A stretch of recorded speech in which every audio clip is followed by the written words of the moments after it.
Chapter 1. Zhou Pingyan with blood on his hands. From the first spark of life underwater, to the giant beasts of the Stone Age, to the first upright walk of humans, civilization has gone through many stages. Now, human civilization finally stands amidst the starry sea, becoming a great empire. Emperor Qin declared the slogan, "Open up the starry sea," and the human empire has operated under this mantra, nurturing generations of outstanding military talents. Among them, the most noteworthy is the core trial for the Lord's Department graduates from the Capital Star Military Academy, held every 20 years. The time limit for the core trial is also 20 years.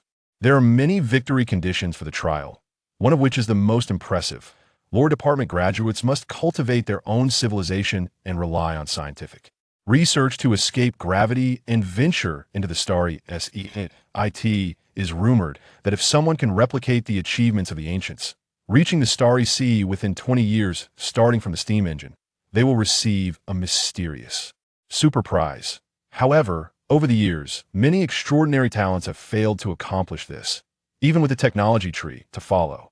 This year, the highly anticipated Lore Department trial has begun again. The Great Xia Empire has invested a total of 10 planets as trial sites. In the central plains of Trial Planet L6, a floating city responsible for monitoring the entire planet is slowly hovering. In the central square of the floating city, Lore Department graduates transported from various planets are spontaneously interacting, trying to meet more people for the upcoming operations. In the southwest corner of the central square, an 18-year-old boy is indulging in his boxed meal, completely oblivious to his surroundings. "Hey, buddy, don't just eat. Look at those 8th-tier, golden quality Dragon Guard warriors. They're amazing. What kind of training do you think our citizens need to raise such incredible warriors?" Zhang Yang sits beside the boy, his eyes gleaming with envy as he gazes at the orderly ranks of 8th-tier golden Dragon Guard warriors on alert. They wear sleek, smart combat armor that can blend into their environment at any time and can draw energy from their terrifying energy engines to power their magnetic storm guns. Equipped with auxiliary fire control systems, capable of putting someone to sleep with just one shot. In this place, where 8th-tier golden Dragon Guard warriors are as common as dirt, showcasing the terrifying military capabilities of the organizers, Zhou Pingyan glances over, swallows his rice, and replies casually, "The 8th-tier genetic route requires 300 years to meet the talent standards." Zhang Yang clutches his chest. "Damn, if we were online, I'd say 8th-tier genetics is useless. Our emperor is at 20th tier. Do you understand the value of a dual ascension route in genetics and spiritual energy at 20th tier? But this is reality. I can only say that 8th-tier genetics is a big shot I can't reach. The emperor of the Great Xia Empire follows a dual ascension route in genetics and spiritual energy, successfully merging the two, dazzling all species in the Starry Sea. Humanity is just starting out and is very immature compared to other Starry Sea empires. But our emperor is indeed that impressive that he sits in the chair of the capital star. He is the emperor of humanity. When he stands up, his name becomes the strongest main god in the Starry Sea." Zhang Yang wipes his drool and elbows Zhou Pingyan, lowering his voice. "Buddy, do you know who the prominent figures participating in this trial are?" Zhou Pingyan chews, swallows, and replies calmly, "No idea." Zhang Yang grins, opens his personal panel, and a projection floats before him, the window about the size of a phone, with a bright smile. "I know. Want to buy the data? It's originally 100 energy coins, now only 99 energy coins." Zhou Pingyan raises an eyebrow. "Truly a good deal, just a discount of 1 energy coin. Why don't you go rob it?" An ordinary surface civilization in its initial state produces about 80,100 energy coins a month. After deducting daily maintenance costs, without eating, drinking, or developing, it leaves a balance of around 20 energy coins. Zhang Yang is taken aback. "Is it that expensive? My dad bought it for 1,000 energy coins." Zhou Pingyan. "What's your father's surname?" Zhang Yang blinks. "My father is Zhang a Grand Inspector and a minor official in the Ministry of Rights." A Grand Inspector is a first-rank position. There are a total of 18 ranks, with the first rank being the highest and the second rank next. This person's father holds a second-rank position. The minor official in the Ministry of Rights is a fourth-rank position, significantly lower. But the job is quite impressive, working closely with the emperor, responsible for research and management in the spiritual energy system, and can directly interact with the emperor. The position of minor official in the Ministry of Rights is not something you can easily exchange for a first-rank position in a star district. Just hearing a casual remark from the Emperor is classified information worth a fortune. Closing one's mouth and following the trend can lead to great success. Zhou Ping'an leans back strategically. That makes sense. Additionally, it is indeed expensive. I won't buy it. Zhang Yang's face turns red. So my copy won't sell? This is genuine. If it doesn't work, he'll read it to you.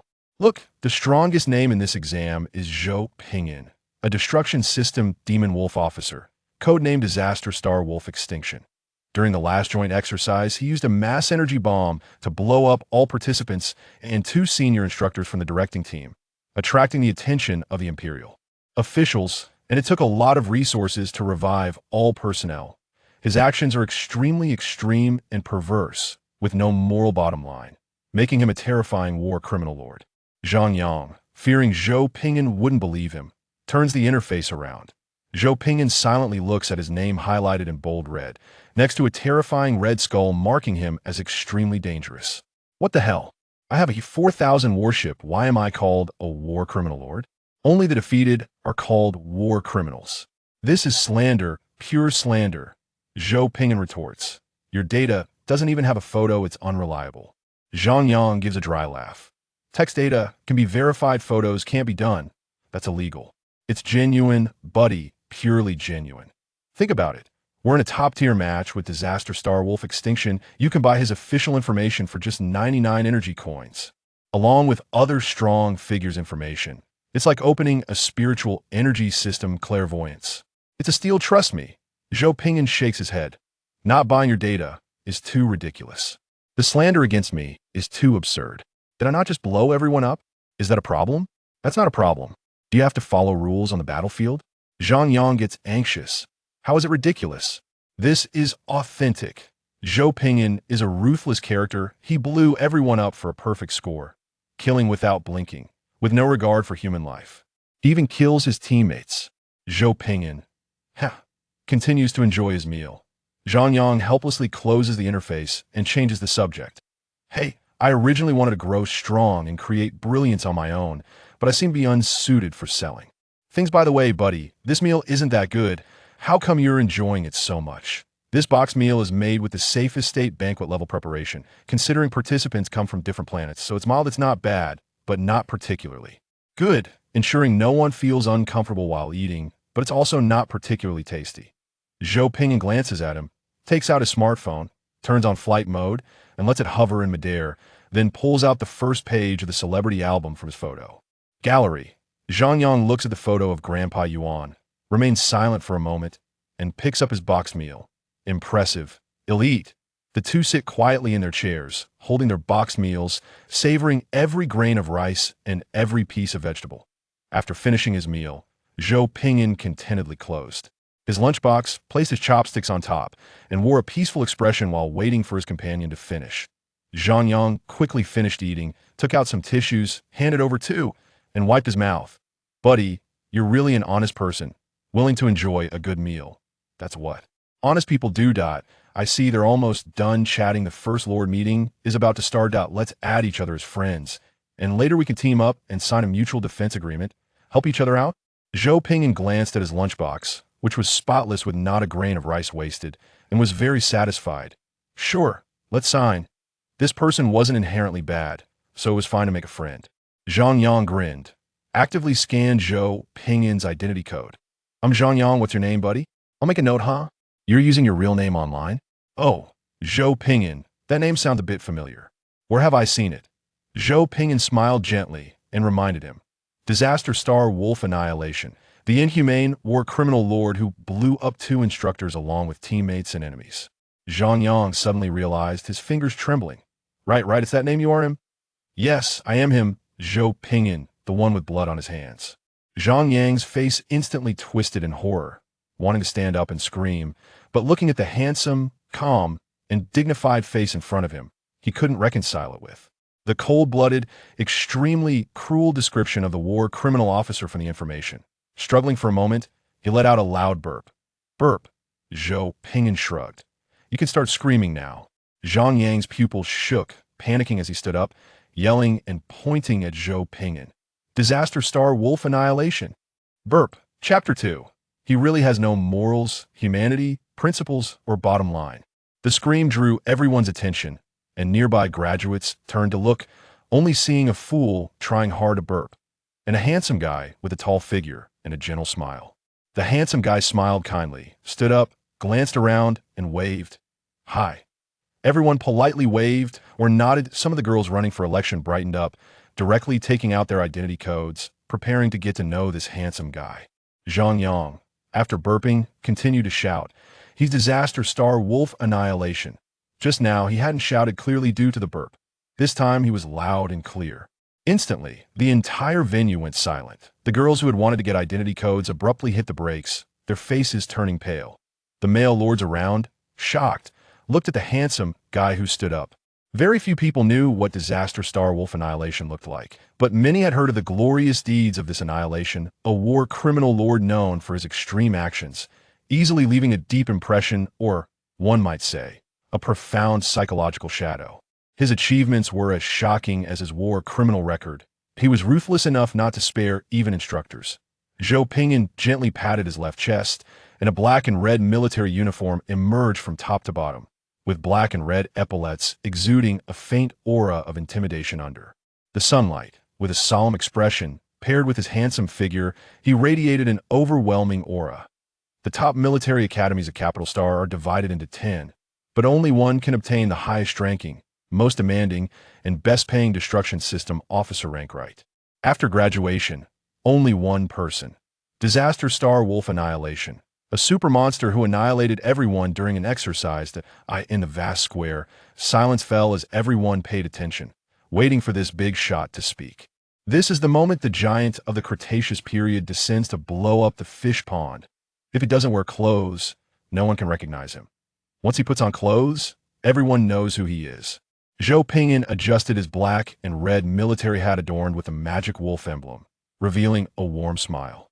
Everyone, since we are somewhat familiar, it's time to discuss the battle strategy for this event. I hope you won't hold me back.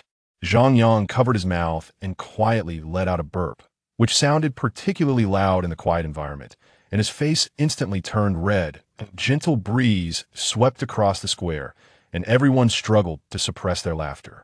Zhou Ping'an glanced around, smiled slightly, then looked away.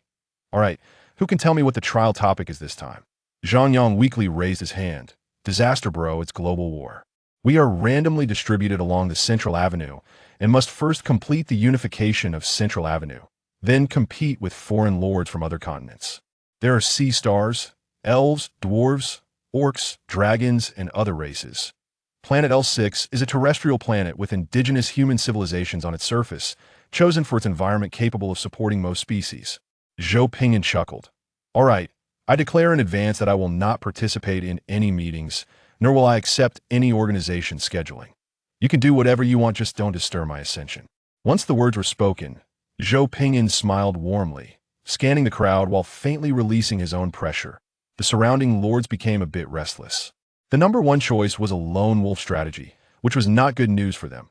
Disaster Wolf, this is a planet-level war, not a school exercise. Zhou Ping'an smiled lightly.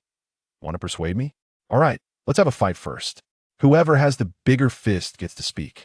In an instant, the surroundings fell silent.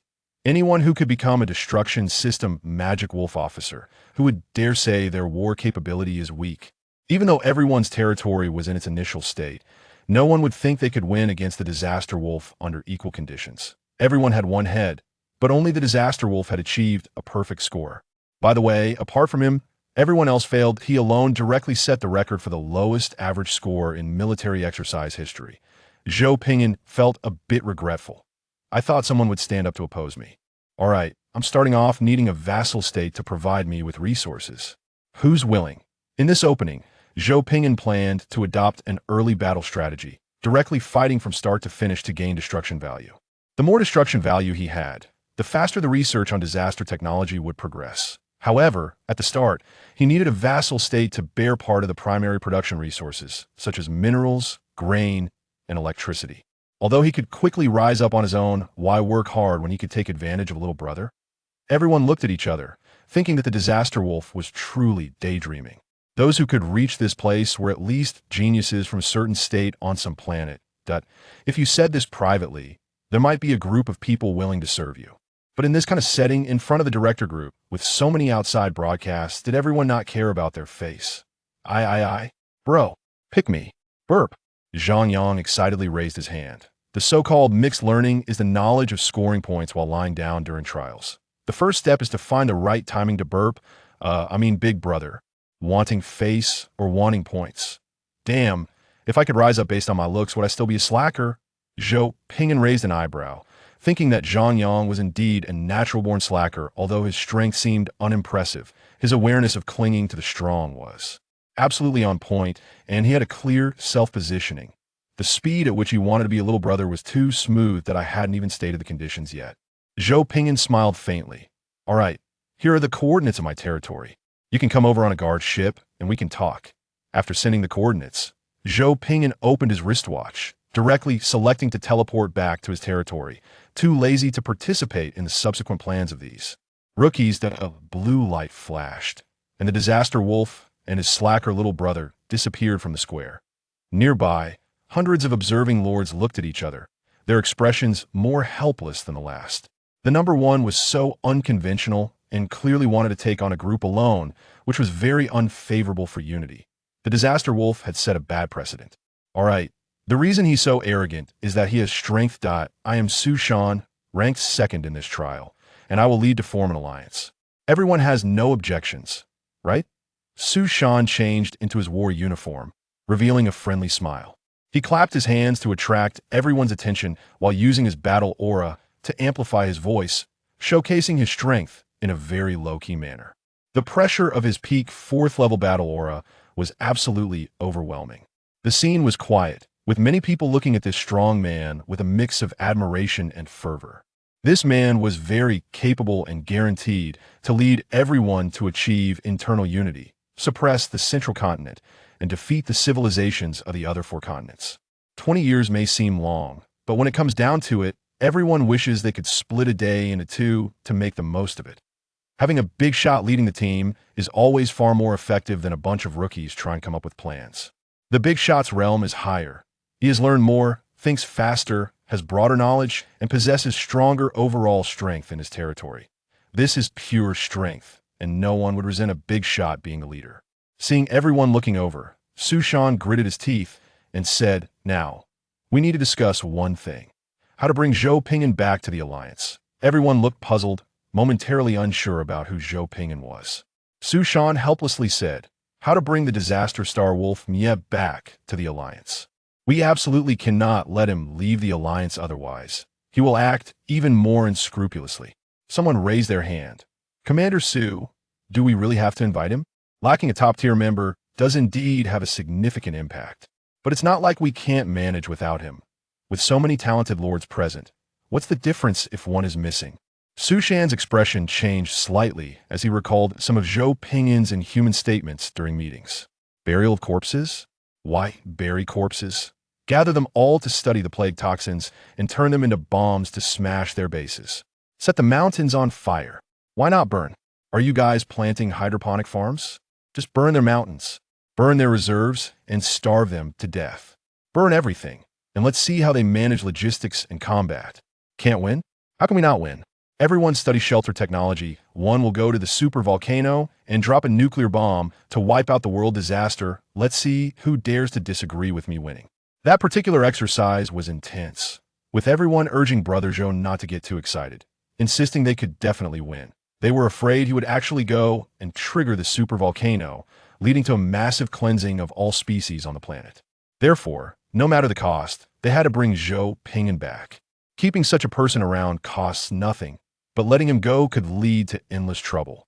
He truly has no morals, no humanity, no principles, and no bottom line. I really miss you guys, brothers. I long for the daily gifts of requests. It's a pity the contract hasn't been finalized yet. Haha. I won't elaborate on the content and quality. There will definitely be improvements based on the previous version. Guaranteed authenticity. Watch my performance. Zhang Yang flew for 2 hours on a patrol ship and arrived at Zhou Ping'an's lord base. Most of the buildings were hidden in the forest or inside the mountains unless the research ship carefully scanned. It would be impossible to discover that there was a civilization base hidden here. Each lord starts with a base that is forced to be initialized, and they're also allowed to bring one space patrol ship and one space research ship. This is basically the life-saving card for every lord in case of emergencies. A respectable lord would use these two ships for transportation or research, rarely for warfare. After all, everyone is required to start from the initial state, and if you use a space-class battleship, you basically lose your face. The patrol ship descended according to the guiding signal, and as Zhang Yang stepped out, he was greeted with a shocking sight. Zhang Yang stammered, not daring to step down. Bro, what are you doing? Zhou Ping'an lifted his welding mask, turned around, and laughed. Did you fail the battleship exam? Can't you tell? I'm dismantling the patrol ship. Zhang Yang's face turned pale. I know dismantling the patrol ship for early war resources. But what about these 10 broken ships? Zhou Ping'an raised an eyebrow. How do you talk, kid? What do you mean broken ships? These are clearly my first batch of Peace-class inter-system patrol battleships. Zhang Yang grabbed his head with both hands, feeling overwhelmed. What the hell does this have to do with patrol battleships? How did you manage to dismantle a patrol ship and assemble 10 broken battleships? And why does this thing look like it could explode at any moment? In front of him, a space-class patrol battleship that should have been intact was being systematically disassembled by groups of research staff, with the removed parts being assembled in a very unrigorous manner onto rough battleship alloy models that clearly just rolled off the production line. How rough was it? It was so rough that it was just an empty frame that had just left the factory and was still warm. No, bro, are you really that shameless to win? Directly dismantling a space patrol ship to assemble an inter-system patrol ship. And how did you manage to produce 10 sets from one dismantled ship? Zhou Ping'an chuckled and waved him over. Come here, let me introduce you. Zhang Yang numbly stepped down from the patrol ship, feeling like he had boarded a very dangerous pirate ship. Zhou Ping'an patted off the heat dust on him, draped his arm over Zhang Yang's shoulder, and pointed at the Peace-class patrol battleship in front of them with a smile. Look, it has an engine, it can fly, it has gun barrels, and here in the cockpit, there are 2 large alloy walls acting as protective walls that I even dismantled the original brain and installed 10 sets of I-77600 brains to stabilize the firepower system. This is definitely an authentic battleship. Clang! One of the alloy walls in the cockpit's front half fell down, landing at Zhou Ping'an's feet, kicking up a cloud of dust that engulfed both of their ankles and rolled back. Zhang Yang stammered. Bro, the safety seems to have a bit of an issue. Using one set to make 10 is obviously a big problem. Zhou Ping'an scoffed and waved his hand. As long as the firepower is sufficient, is this little problem really a problem? It's absolutely not a problem. Shally, put on a safety helmet C. Doesn't that improve safety? Zhang Yang stuttered, but, how do you guarantee the firepower? The engine's energy might not be enough. Zhou Ping'an laughed heartily.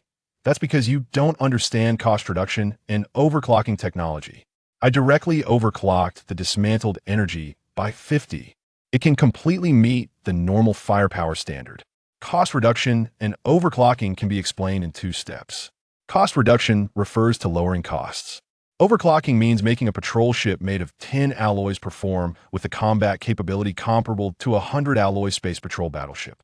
Note, it only means combat capability is comparable as for other aspects. Well, those who understand, understand. The cost is such, and the situation is such. Zhang Yang was sweating, looking around, feeling uneasy. Bro, that flickering. Zhou Ping'an laughed out loud. Flickering, twinkling. Shally, who was putting on her safety helmet at the driver's seat, smiled gently and chimed in, her voice crisp. The sky is full of little stars. Zhang Yang screamed, Bro, this is going to explode. Zhou Ping'an was startled and turned to see the engine he just ordered to overclock was flashing rapidly, to the point where he could see his great-grandmother waving at him from across the river. Damn! Zhou Ping'an sprinted at the fastest speed of his life, rushing forward to dismantle the engine with his bare hands, skillfully tossing it into a bottomless dark pit 50 meters away. Turning around, he saw Zhang Yang was dumbfounded, staring in terror at the red light emerging from the dark pit. Zhou Ping'an immediately pounced on Zhang Yang, shielding him under himself. Shally, the chief researcher, skillfully ducked behind the soldier, lying down with her hands over her head. The surrounding residents quickly found nearby cover and lay down, clearly experienced in ignoring explosion risks and Hansen operations. Boom! Zhang Yang felt like his internal organs were about to be shaken out. The whole world was trembling, and a terrifying red light filled everything around him. The boxed meal he had just eaten that morning was rolling in his stomach. After a while, Zhang Yang finally felt the world calm down. Zhou Pingyun, covered in dirt and dust, scrambled to his feet, quickly took out his smart brain tablet, extracted the data from the recent explosion, and a smile spread across his face. Small issue. Just overclocked a bit too much. Shall we change it to overclocking at 47.13. When we need a self-destruct, switch it to overclocking at 94.26, and the power will be guaranteed. Remember, it's 47.13, don't go over it. If it's off by 0.0001, this ship could explode in the air. Shally got up, chuckling with delight as she began to readjust the data. Zhang Yang stood up, feeling numb all over. This kind of operation wasn't new to him. The early battle stream loved doing such things, but the most impressive part was ensuring the original firepower while dismantling 2 sets of star internal frigates. Brother Zhou was much more ruthless than the early battle stream. He directly cut all functions like lifespan, safety, insulation, and infrared defense, prioritizing all costs on flight capability and cannon firepower. Damn it, he dismantled 10 sets. Zhou Pingyun looked at the reassembled battleship, smiling with great satisfaction. A 100 alloy frigate in battle? I scoff at it. A 10 alloy frigate in battle? Even if it blows up, I'd still praise its power. By the way, this thing has a bit of a violent explosion. Make sure you wear a safety helmet when you board this ship. If it blows up, at least your head will be safe. With 10-star internal frigates at the start, I'm invincible. Those noobs who can barely manage 1 or 2 ships can never beat me. Huh, I'm invincible. Zhang Yang felt completely numb. Brother, I should only supply you with power, not fight, right? With this ship, I wouldn't dare board even if it meant death. I feel like every extra second I stand here increases the risk of being blown up. Zhou Pingyun glanced at him disdainfully. Coward, someone show him the safety of our spaceship. A scientist who had just finished assembling the frigate eagerly stepped up to the Peace frigate and waved his hand to press the launch button. Whoosh, whoosh. The Peace frigate fired a shot, directly piercing through the mountain opposite, showcasing its impressive power and flattening the mountaintop. You can't deny, the power was indeed comparable to the genuine article. But unfortunately, everyone looked up in unison as they saw the scientist being ejected into the sky by the emergency ejection system seat.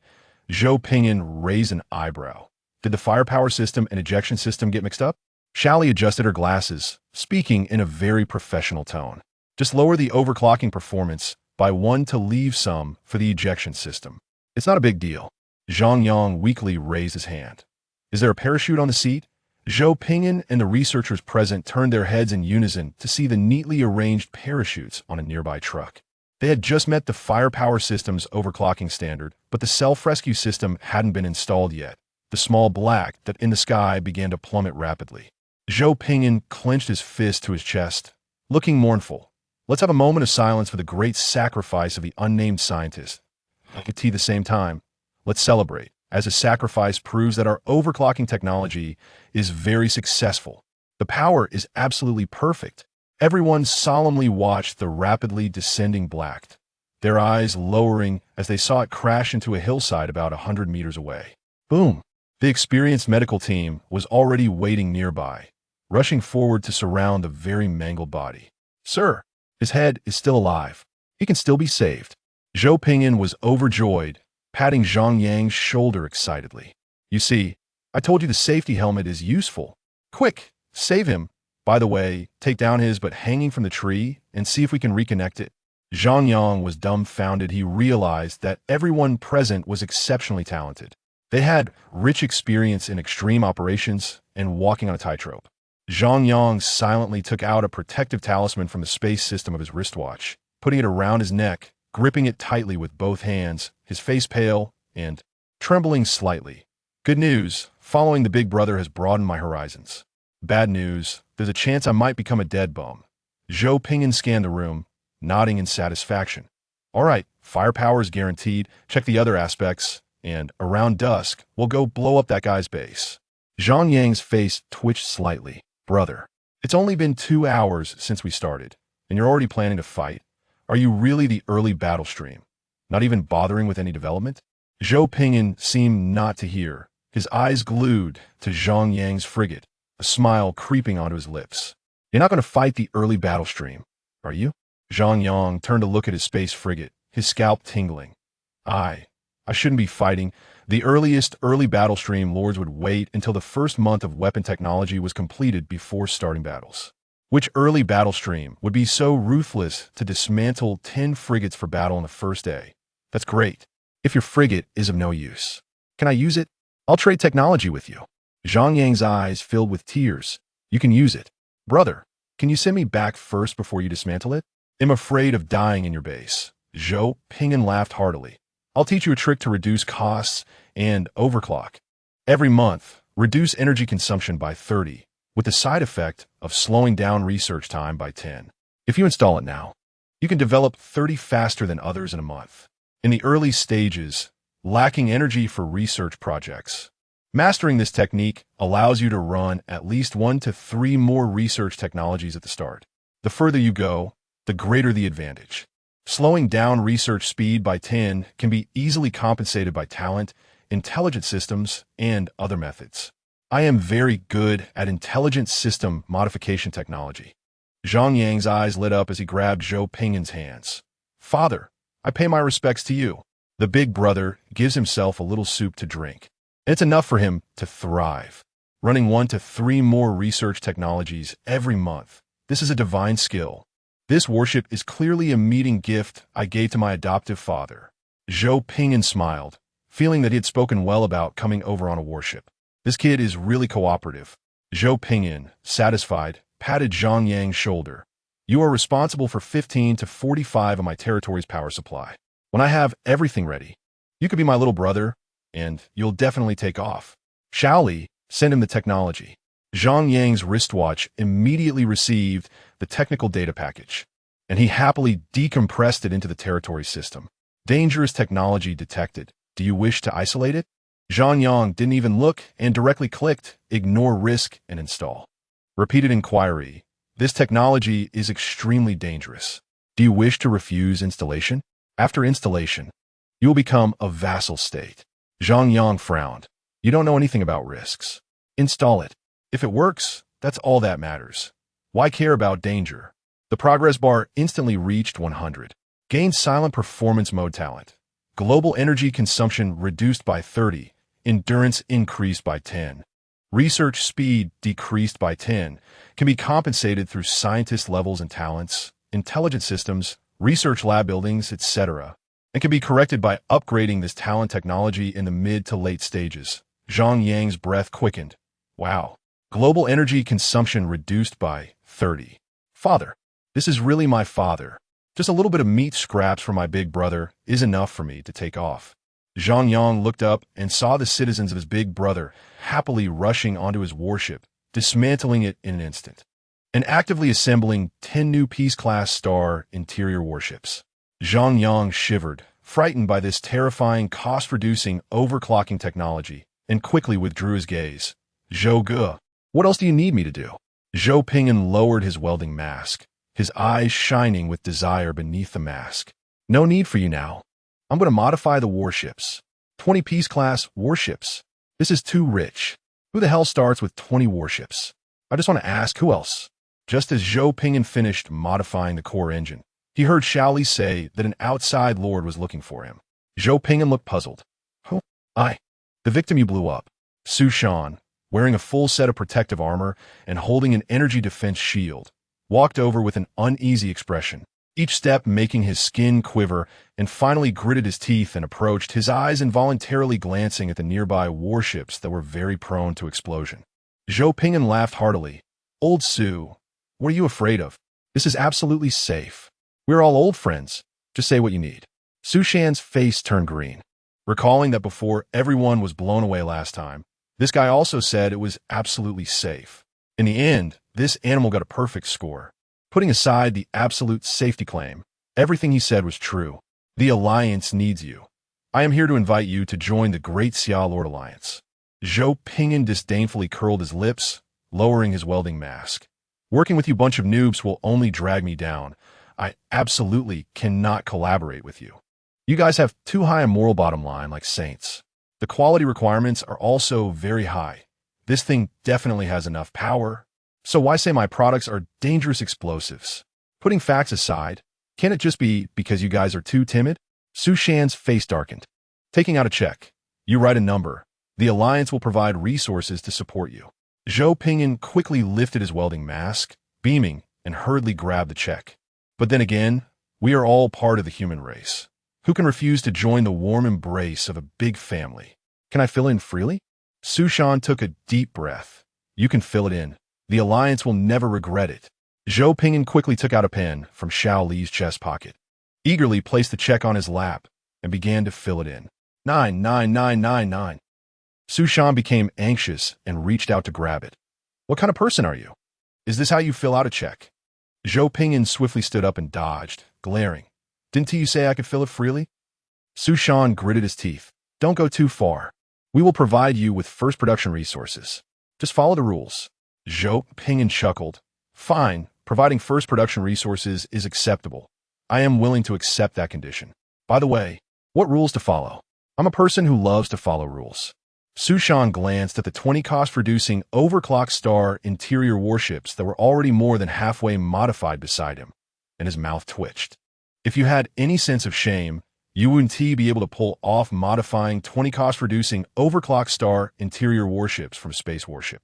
If you had any sense of rules, you wouldn't do the first thing upon returning to the base is prepare to blow up all nearby lords. You're really talking about rules. You're just a war criminal lord. Su Shan took a deep breath. No species cleansing. Zhou Pingyan blinked. What species cleansing? Have I done something so terrifying? Su Shan's eyelids twitched. Last time. Zhou Pingyan was surprised. Wasn't there an 18th level psychic master stabilizing things? Su Shan was in extreme pain. No extermination behavior. Zhou Pingyan blinked. How long for the first production resource package? Su Shan rubbed his forehead. Forever. Zhou Pingyan laughed heartily. Old Su, look at what you're saying. I love protecting flowers and plants the most. My ancestors loved protecting the environment. So I could never destroy a single blade of grass. I'm the benchmark for environmental protection. Su Shan looked at the huge explosion crater 50 meters away. Then at the mountain 3 kilometers away that was collapsing and sliding, and the burning forest where a group of citizens were urgently putting out the fire. Su Shan smiled with a strained face. Yes, you love nature the most. As long as you know it in your heart, I'm going back to run technology. Su Shan turned around and left without a trace of nostalgia. He was too familiar with Zhou Pingyan's inhumane operations, fearing that if he stayed even a second longer, he might directly start the game by being blown up and exiting the trial. Zhou Pingyan reluctantly chased after him. Old Su, don't go. Does it cover second production resources? If it covers second production resources, I can share technology with the Alliance. Su Shan directly activated the flying mode of his intelligent armor, his feet spraying energy flames and speeding away. You can use that thing yourself. That thing is powerful, but it has technological pollution. Once used, you will inevitably turn into Zhou Pingyan. If it creates technological dependency, you will only be able to be Zhou Pingyan's sycophant in the future. Damn, whoever uses it will be fooled. Zhou Pingyan watched old Su fly away regretfully, readjusting his welding mask. Xiao Li, how much longer until the assembly is completed? Xiao Li adjusted her glasses. 30 minutes. Good, prepare to launch in 30 minutes, and take down that psychic battle maniac next door first. Zhou Pingyan glanced at his personal panel. The disaster technology progress bar was speeding up. He chuckled. It's time to let them see what real early warfare looks like. Although extermination can't be done, but collecting little brothers is fine. All the lords who can participate in this trial have good innate talents. Zhou Pingyan's talent is quite unique. It is not a single talent, but rather 4 words. Disaster Ascension. Let's explain this in 2 steps. First, regarding disasters. There are only 3 types in this star C. The Purification Protocol, Mechanical Disaster, the World Breaker, High-Dimensional Demon Invasion, and the Soren Original Worm, Zerg Invasion. The mechanical disaster is easy to explain. Intelligent machines rebelling can trigger disasters throughout the entire star system. Your intelligent refrigerator might even transform into a transformer and zap you with a laser cannon. The high-dimensional demon invasion involves a major race from another universe. They possess extremely advanced civilization capabilities and prefer destructive development, which is completely contrary to most species in the main universe, making coexistence impossible. The Zerg invasion consists of a terrifying race that evolves and reproduces at an incredibly fast rate, with no brains and only the desire to consume. Although the Zerg disaster lacks intelligence, its rapid reproduction leads to miraculous growth. The exponential reproductive capability is terrifying. Zhou Pingyan studied for a long time before realizing that his disaster ascension is a complete system based on the enhancement of destruction value. Destruction value can be drawn from causing destruction at any scale, from annihilating civilizations to simply ruining someone's mood. Of course, the former yields more value, but the latter has the advantage of sustainability. The more destruction value one accumulates, the more disaster technology can be obtained, and the faster the enhancement. Based on Zhou Pingyan's experiences in multiple attempts at world destruction, although he currently appears as a human externally and internally, he has essentially become a different, more powerful, and unmeasurable form of life. The higher the accumulated destruction value, the deeper the evolution, and the more abilities are unlocked. For example, immunity to death, immunity to negative damage, unlimited enhancement of personal abilities, super technology, world destruction technology, etc. As for ascension, there are currently 4 mainstream types: genetic ascension, cybernetic ascension, mechanical ascension, and psychic ascension. Genetic ascension continuously evolves based on the physical body. Psychic ascension absorbs external natural energy to enhance oneself. Mechanical ascension transforms into a mechanical life form with limitless lifespan in pursuit of eternal truth. Cybernetic ascension is a fusion of genetic and mechanical ascension, combining the advantages and disadvantages of both. However, there is currently no reliable information on disaster ascension. Zhou Pingyan speculates that he has mastered a new path to ascension, one that is unique in the known universe. As for how effective this path is, those who have tried it all say it's excellent. A single frigate can be dismantled to serve as 10. You can say it's powerful. Can normal technology achieve such capability? Impossible, right? Xiao Li stood straight and saluted, reporting earnestly, "Leader, all checks are complete and no safety issues have been confirmed." Zhang Yang, who was slacking off nearby, turned to look at the so-called New Era 28-bar frigate not far away, his mouth twitching as he silently swallowed his words.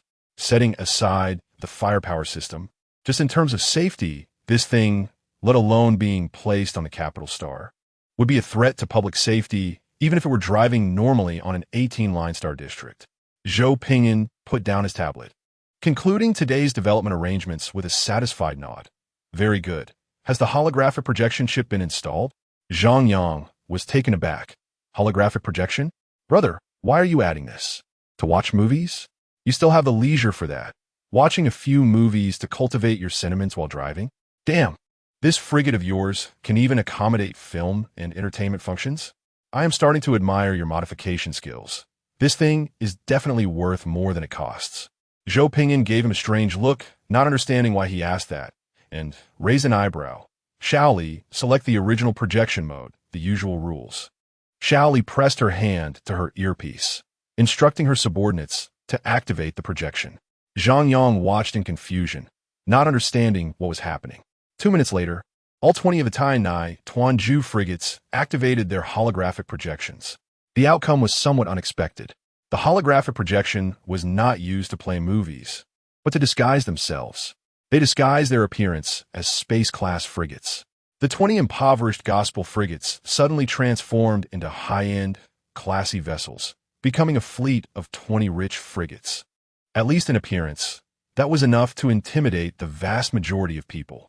Just seeing them could scare someone to the point of wetting themselves, directly reducing morale by 80. Zhang Yang, brother, don't you think you're too dirty-minded? It's not that we can't afford hundreds of thousands for high-end camouflage, dynamic light, alloy, and intelligent disguise systems, but rather that a $20 holographic projection is more cost-effective. Damn, you're really a clever little guy. Some people might want to argue that such a stupid disguise could be easily seen through. But the question is, which of the newly landed lords would choose battleship disguise anti-invisibility technology at the start? And in less than half a day's time, who could complete the battleship disguise anti-invisibility technology? You know what? At this very moment, this $20 holographic projection can indeed produce an effect comparable to that of camouflage systems worth hundreds of thousands. Zhang Yang felt he had truly opened his eyes. Combat could be fought this way. No wonder Brother Zhou is a war criminal lord. I'm just a good, obedient graduate. Zhou Pinyin chuckled. Winning isn't dirty. Come on, let's go to the early battle together. He summoned the destruction-type magic wolf officer battle armor and strode toward the peace frigate. Zhang Yang was taken aback, eyes wide in disbelief. Wait, he's personally going onto the battleship to fight? Lord, you're a civilized lord, and you're going to the battlefield yourself? Brother, you modified this battleship. Shouldn't you know best about its self-destruct power? Shaoli laughed brightly, summoned her battle armor, and followed the leader, leaving behind a line. What's wrong? Are you afraid? Zhang Yang's face turned red, looking at his personal guard. The guard twitched the corner of his mouth. Go. The lord of the sovereign nation is going. Can our vassal nation not go? As a little brother, one must have the awareness of a little brother. Zhang Yang's liver trembled, and he could only summon his battle armor to follow suit, ultimately choosing the frigate piloted by Brother Zhou after hesitating for more than 10 seconds. If it were before, he wouldn't have dared to board even if you killed him. But the last time the engine exploded, Brother Zhou had jumped in to cover him. This was the first time in his life he felt someone protecting him so fiercely. That feeling was particularly unique, suddenly giving him a profound sense of security. Even if something went wrong, Brother Zhou surely wouldn't let him get blown up, right? In the end, Zhang Yang gritted his teeth, sat down, fastened his seatbelt, and gripped Zhou Pingyin's driving seat tightly with both hands. This thing surely wouldn't have an accident, right? Surely? 100 kilometers away from Zhou Pingyin's base, there was an initial combat base of a psychic-type lord. One production base module, one frigate, one research ship. This is the initial configuration for most lords. Lu Qian wiped the sweat from his forehead, looking at the two similarly modified frigates before him, grinning with delight. Haha, on the first day, I have two fully configured modified frigates. I've won. I can directly take off for the early battle. Which lord can do like me? Personally working hard to study battleship science, and using the War Frenzy talent boost to modify two ships on the first day. One space frigate and one research ship. Now they have become two modified battle frigates with extremely strong combat capabilities. Invincible in the stars.The. Directly invincible in the stars.The. Lu Qian was overjoyed. In this area, as long as he hurried to let them sign the agreement for an early battle, takeoff was guaranteed. Lord, how should we modify the space engine? Lu Qian took a deep breath. Modify it according to the charge frigate template. Once the modification is complete, we'll crush all nearby lords and make them sign subordinate agreements. Lord, the frigate group has been detected flying towards us. Lu Qian was overjoyed. What? There are such fools? Good. The berserk mode is activated.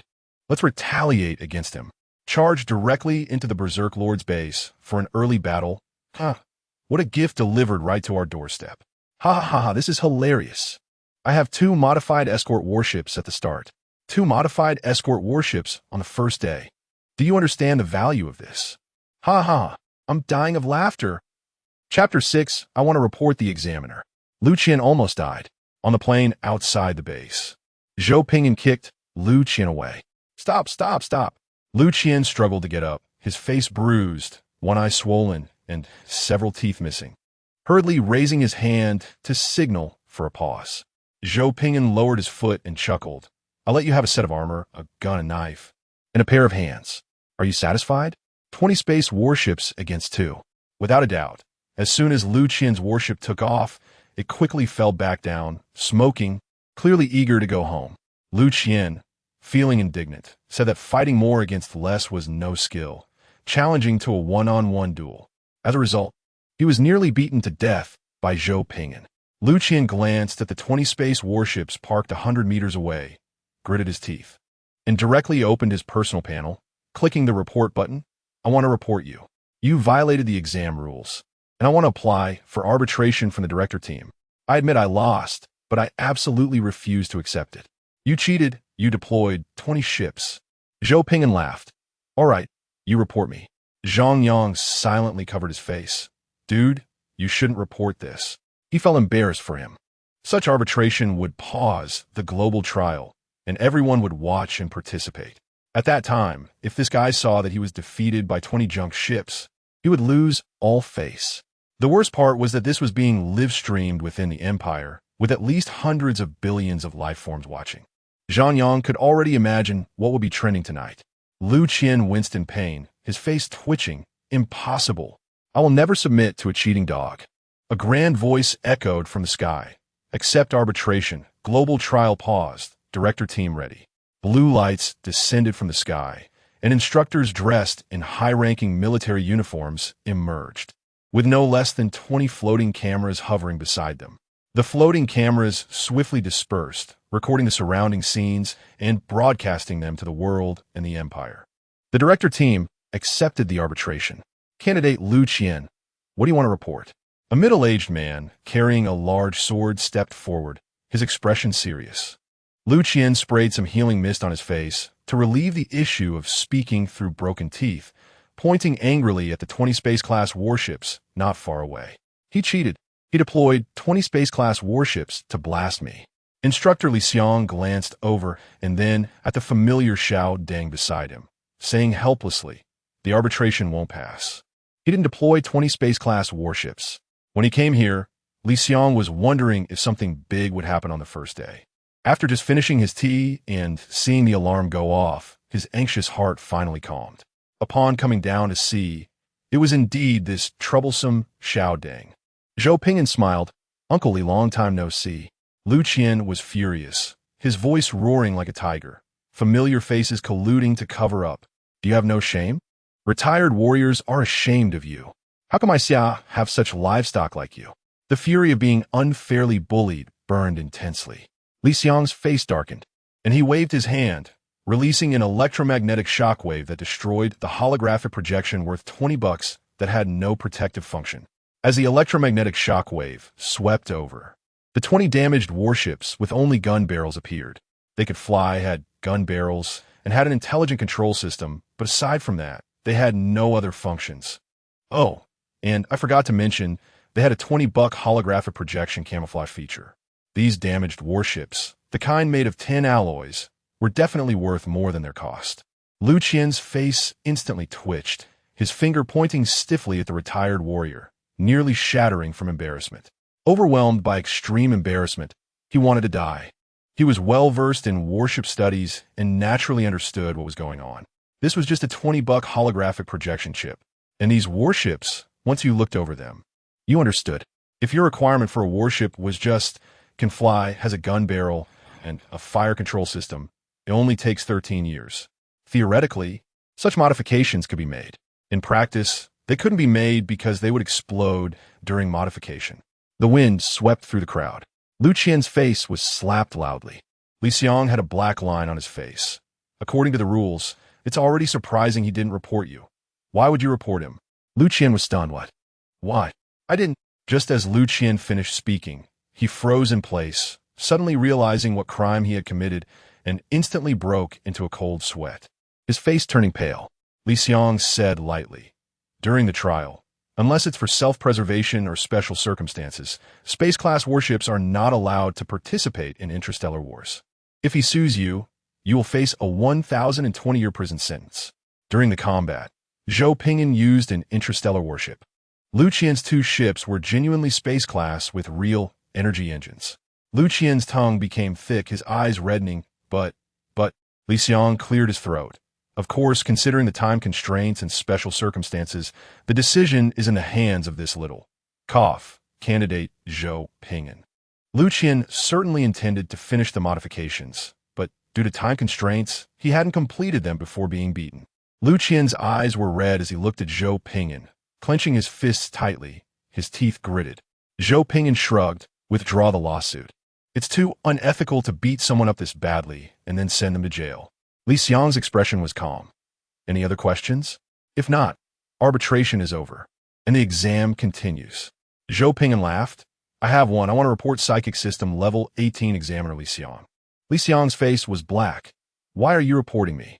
Are you trying to extort me again? Why is it that every time I run into you, nothing good happens? Zhou Ping'an pointed at the floating camera surrounding him, smiling.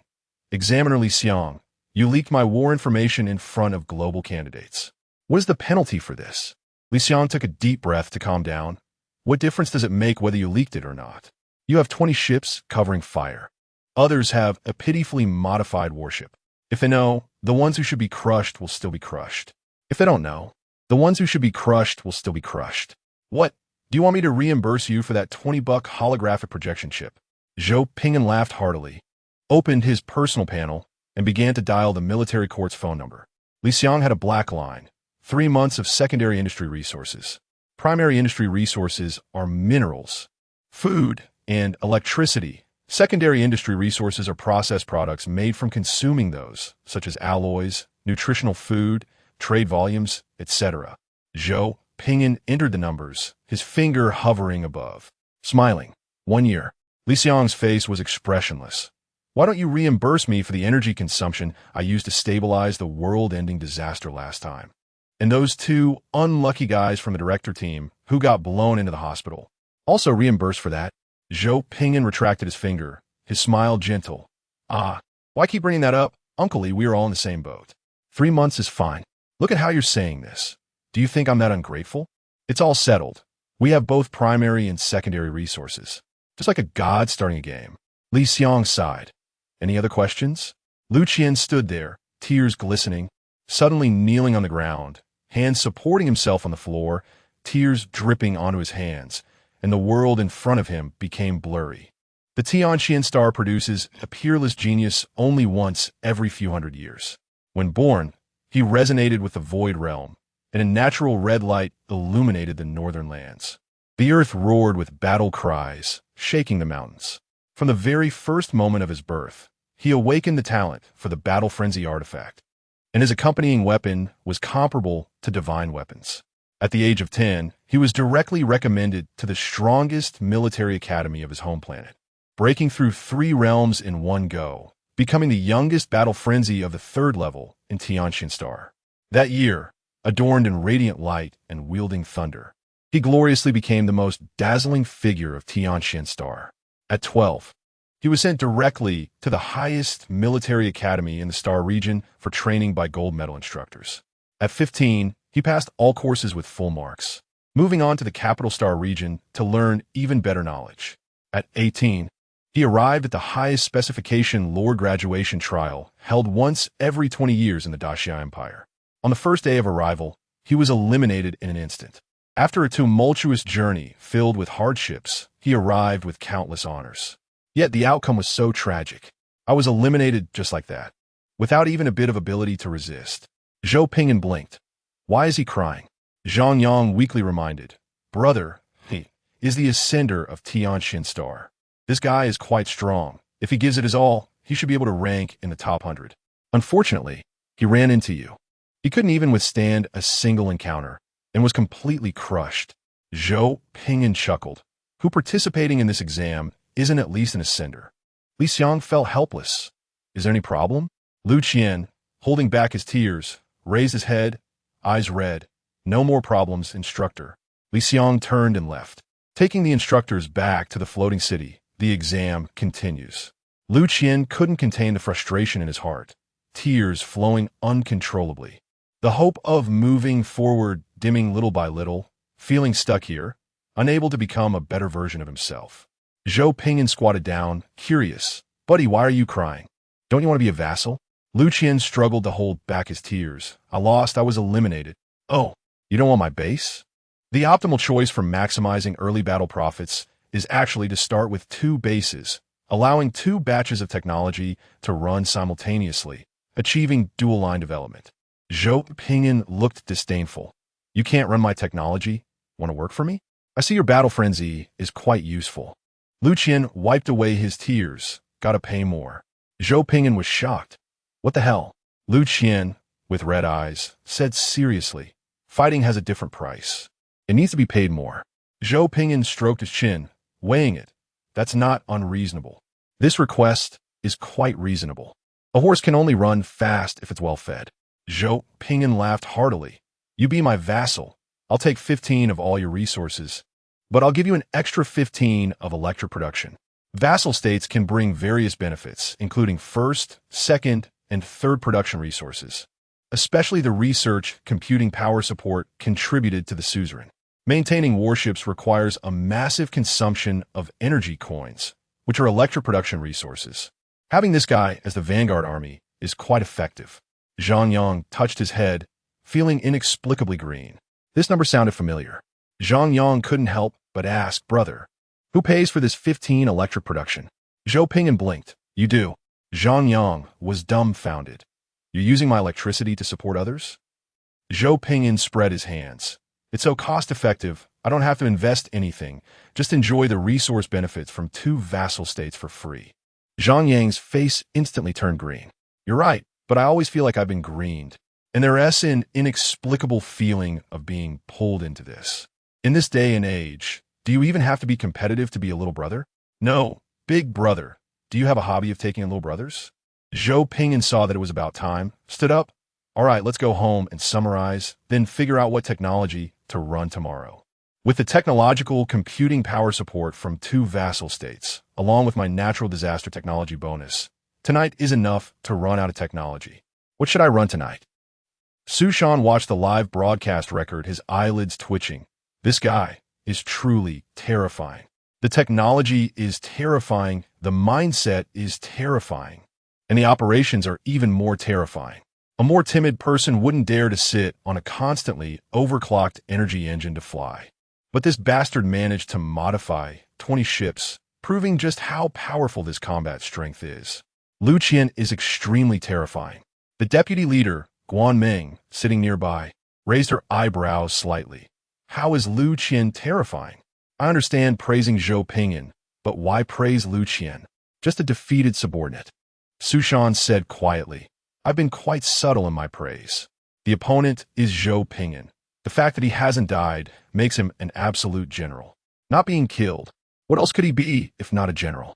You have no idea how ruthless Zhou Ping'an is when facing enemies. This person is very proud, and not just anyone can catch his eye. Hearing this, Guan Ming pulled out the collected data, opened Lu Qian's interface, and gasped slightly. Battle Frenzy Artifact. Ascender of Tianqian Star, born to walk the path of war kings. Oh no, Zhou Ping'an has started with the advantage of a god. He was already extremely strong, and now, with a second-generation official as a resource country and a battle frenzy as a vanguard, ISNT, this just pure takeoff?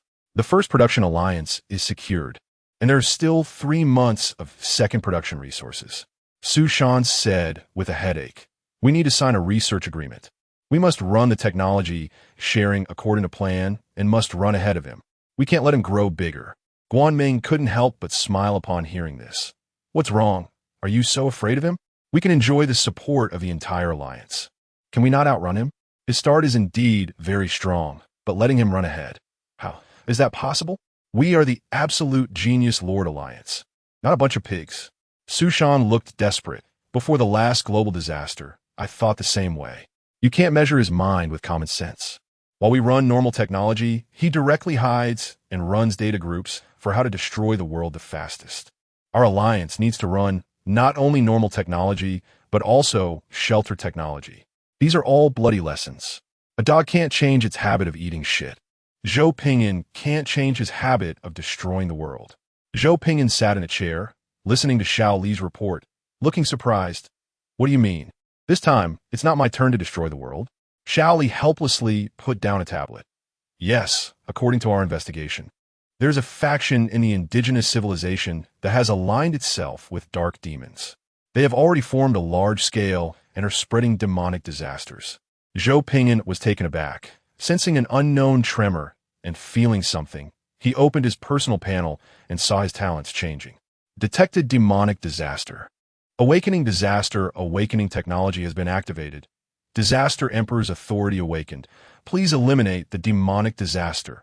After elimination, all of the demonic disaster will be yours. The sleeping giant has awakened, beginning to step into the children's paradise. Zhou Pingyan watched his attribute data continuously rise, his eyes shining and the corners of his mouth lifting. Things are getting interesting. On this planet, there can only be one disaster, and it can only be me. The weather has turned cold. The demonic disaster is about to go bankrupt. Disaster Awakening barracks are ready. Would you like to install it? Current troops. Murderous prototype devouring frenzy gene troops. Living metal transformers mechanical troops. Traits through slaughter. Plunder everything from enemies. Zhou Pingyan looked at the displayed data and couldn't help but laugh. Before the Disaster Awakening state, this thing needed to run for 100 years to produce. After the Disaster Awakening state, this thing is given for free. By the way, just to add, there is a small world continuously growing inside me as the core base of the disaster civilization. What is unfolding outside is just a base used for disguise. Zhou Pingyan smiled playfully. Install it, find a local civilization, and tomorrow we will go see what's going on. Shally respectfully replied, Yes, Chief. As for the early battle, Zhou Pingyan stroked his chin. Take down this area and stop once the imperial scale reaches 200. Each Lord civilization has a value called the imperial scale. The normal civilization's initial imperial scale limit is 100, and reaching exactly 100 is the most perfect development state. If it exceeds 100, for example, 180, it will increase the research burden, energy transmission burden, administrative burden, etc. by 80. The imperial scale's initial value for disaster civilizations is 200, and if you count the talent bonus, the limit is actually 2,000. After entering the awakening state, it directly doubles to a limit of 20,000. However, Zhou Pingyan didn't plan to be so conspicuous. He wanted to keep a low profile. Although there are demon disasters, I need to figure out how to maximize my destruction value returns first. As for the trials, it's nothing, just double-line operation, a piece of cake. Zhou Pingyan thought for a moment and decided to drag Su Shan and the others into the water. Send this information to the Alliance and let them discuss what to do. Eliminating the demon disaster will allow us to obtain everything from it. Normal civilizations find it hard to effectively utilize the knowledge system of demon disasters. I will just let them work hard, and I will collect the money later. When difficulties arise, I will protect everyone in the Alliance in front of me. Chapter 8. I could do a little bit of everything at the temporary gathering point of the Great Xia Lord Alliance, in a small conference room. The 10 strongest lords within the Alliance were sitting. Su Shan supported his chin with both hands, his expression serious, waiting for everyone to finish reviewing the materials. Guan Ming finished reviewing the materials and frowned. Is it guaranteed? A demon disaster at the surface civilization level is a very tricky problem. Su Shan looked at everyone's expressions and slightly furrowed his brows. It's guaranteed. The human civilization in Zhou Pingyan's territory has strong reconnaissance capabilities. Someone raised their hand. Can I ask, has the energy level of the demon disaster been confirmed? Su Shan replied, Currently, the situation is that if we let it be, the demon disaster will break out in no later than 15 years. But by then, the local civilization will face an extinction crisis. If we intervene now, there is a chance the demon disaster will not reach its maximum scale due to insufficient preparation. Everyone looked at the materials in their hands, and for a moment, they fell silent. There are now 2 choices in front of them.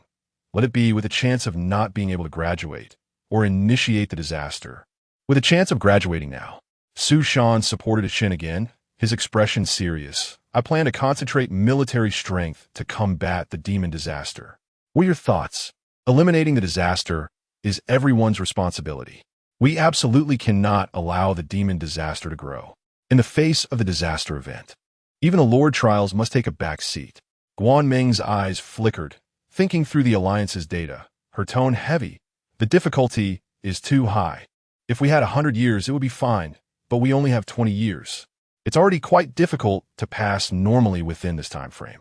Focusing our energy on the demon disaster now will significantly slow down our research efficiency. We can hardly manage ourselves. It would be unwise to deal with the demon disaster at this time. Su Shan nodded, raised his chin, signaling the next person to speak. The Lord who was called on grasped the materials in hand, frowning tightly. The reality is harsh. What Sister Guan said is not wrong. It's truly frustrating to be caught in a dilemma. I'll think about it some more. Su Shan nodded and looked at the next individual. Fighting the demon disaster is necessary. I unconditionally support striking down the disaster. Let's go 50-50. I want to get good scores. I don't want to see the demon disaster grow. Our civilization level is higher than theirs, and we can fully utilize the indigenous civilizations as well. I don't want to participate in this matter, but I'm willing to provide resources. Everyone took turns speaking, sharing their thoughts. Su Shan slightly bared his teeth, feeling the difficulty of the situation. When people's hearts are scattered, it's hard to lead the team. Su Shan couldn't help but frown. All right, let us do it this way. We'll hold a vote among everyone later and then disperse. The lords all logged off to inform their factions about this matter. Guan Ming patiently asked, fighting the demon disaster is a thankless task. Why do you want to take it on? You say it's 15 years. But if we find a way to delay it, we can wait until the trials are over and let the big shots handle it. Su Shan's expression was calm. Someone has to consider the bigger picture. The correct path is fraught with thorns and comes with heavy costs. However, I am willing to do this. Zhou Pingyan sat at his desk, looking at the projection in front of him and sneered, trusting the wisdom of future generations? Just drag it out. Su Shan was speechless. Everyone is just starting out, and their capabilities are limited. The mainstream opinion is to wait until the national scale increases, and everyone has a certain strength before intervening in this matter. The demon disaster must be dealt with, but there are differing opinions on the timing of intervention. Zhou Pingyan tapped his fingers on the table and smiled faintly. All right, I understand. Who is willing to fight the demon disaster with me? Su Shan directly sent over the list. Those directly participating, those willing to provide help within their territories, and those willing to provide resources, all on the list. Zhou Pingyan did not look at the list, but became slightly serious. A surface-level demon disaster, in the best-case scenario, will still require a full 5 years and at least 24,000 combat power of total ground troops. A ground combat army group averages 100 combat power, so 24,000 combat power would require 240 army groups. Note that these 240 ground army groups must be produced by offensive lord civilizations. Each lord type has its own awakening talents, and there are many intricate divisions within each lord type. Each lord can lead a civilization. The weaker ones have tribal civilizations, while the stronger ones have star sector governors. Most of the lords in the Great Xia Empire choose orthodox humans, subhumans, mutated humans, cyborgs, etc.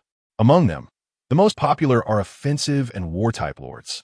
Generally, what people refer to are the standards of offensive and war-type lords. Other types of lords calculate combat power based on the standard line discounts. Su Shan subjects are war-type humans with very strong combat capabilities. Zhou Pingyan subjects are more average, being all-rounders, just slightly stronger than Su Shan's. A normal ground combat army group has a strength of 200,000 troops, requiring 100 ores for production, with a monthly maintenance of 1 energy coin and a production time of 90 to 100 days. Ordinary lords typically produce around 50 ores per month, with a surplus of 20 to 30 ores. In the early stages, after a year of hard work, most people can only form 1 ground combat army group. A significant portion even refuses to form ground combat army groups, opting instead for all aerial escort ships, which can satisfy most combat environments and even allow the combat personnel on the escort ships to temporarily transform into ground troops. The 240 ground army groups will actually require aerial escort army groups to cooperate during actual combat. Having 240 war-type lords participating in a demon disaster war lasting at least 5 years is a huge consumption. If luck is bad, a surface-level disaster war could last 100 years. Su Shan shrugged. Only 40 lords are willing to directly participate in the demon disaster war. The rest are reluctant to intervene at this time. Zhou Pingyan clicked his tongue. All right, I understand. I want 200 territories of imperial scale. I'll first suppress the demon disaster here to prepare for the future. Su Shan saluted. Thank you for your hard work. Future wars need a clean land. Getting 40 is good enough. See you. See you. The projection disappeared. Zhou Pingyan clicked his tongue, got a free ride, but not completely free. Zhang Yang sat beside him, propping his face with his hand, muttering a surface-level demon disaster. Bro, this is a fire pit. Lu Qian's eyes lit up. A war to fight? Isn't this a good thing? Zhang Yang replied. Warlords, then it's fine. Zhang Yang curiously reached out to turn Zhou Ping'an's panel around, glancing over it and realizing most of those willing to participate are warlords. Aside from warlords who can gain benefits from fighting, most lords are unwilling to participate in such wars. To put it simply, fighting allows warlords to become stronger. For example, the units Zhou just unlocked today. Whether it's the devouring berserker or the transformers, they can rapidly grow stronger during and after battles. Then there are people like Lu Qian with the war-crazy artifact talent. The more he fights, the stronger he becomes, and his weapon research technology will also grow rapidly, all relying on fighting to conduct military research. As for me, I'm a balanced type lord, inclined towards farming and defensive structures. I absolutely cannot fight. I will never fight in my life. Zhang Yang looked enviously resigned. I really envy warlords who can thrive by fighting. Zhou Ping'an chuckled. Every lord has their strengths and weaknesses. That's normal. Zhang Yang felt somewhat comforted, his mood easing. Indeed, just play to your own strengths. By the way, Brother Zhou, what about you? What type are you? Zhou Ping'an. I understand a little bit of everything. Zhang Yang. Lu Qian. Zhou Ping'an shows a humble smile. I'm an all-rounder lord, but not very strong. Just a legendary all-rounder that is rarely seen in 1,000 years. Things like being invincible at the same level or fighting across levels are just trivial. Zhang Yang. Lu Qian. What a dazzling show-off. Damn it. I've been impressed by this guy. Once the contract is signed, it will be updated regularly. But the editor has not been online lately. Chapter 9. My home's evil god can't be this handsome. Production, processing, construction, scientific research, expansion, diplomacy. These tasks were all entrusted to Shaoli by Zhou Ping'an's security department. After all, they were all experienced old members, and they handled things with ease.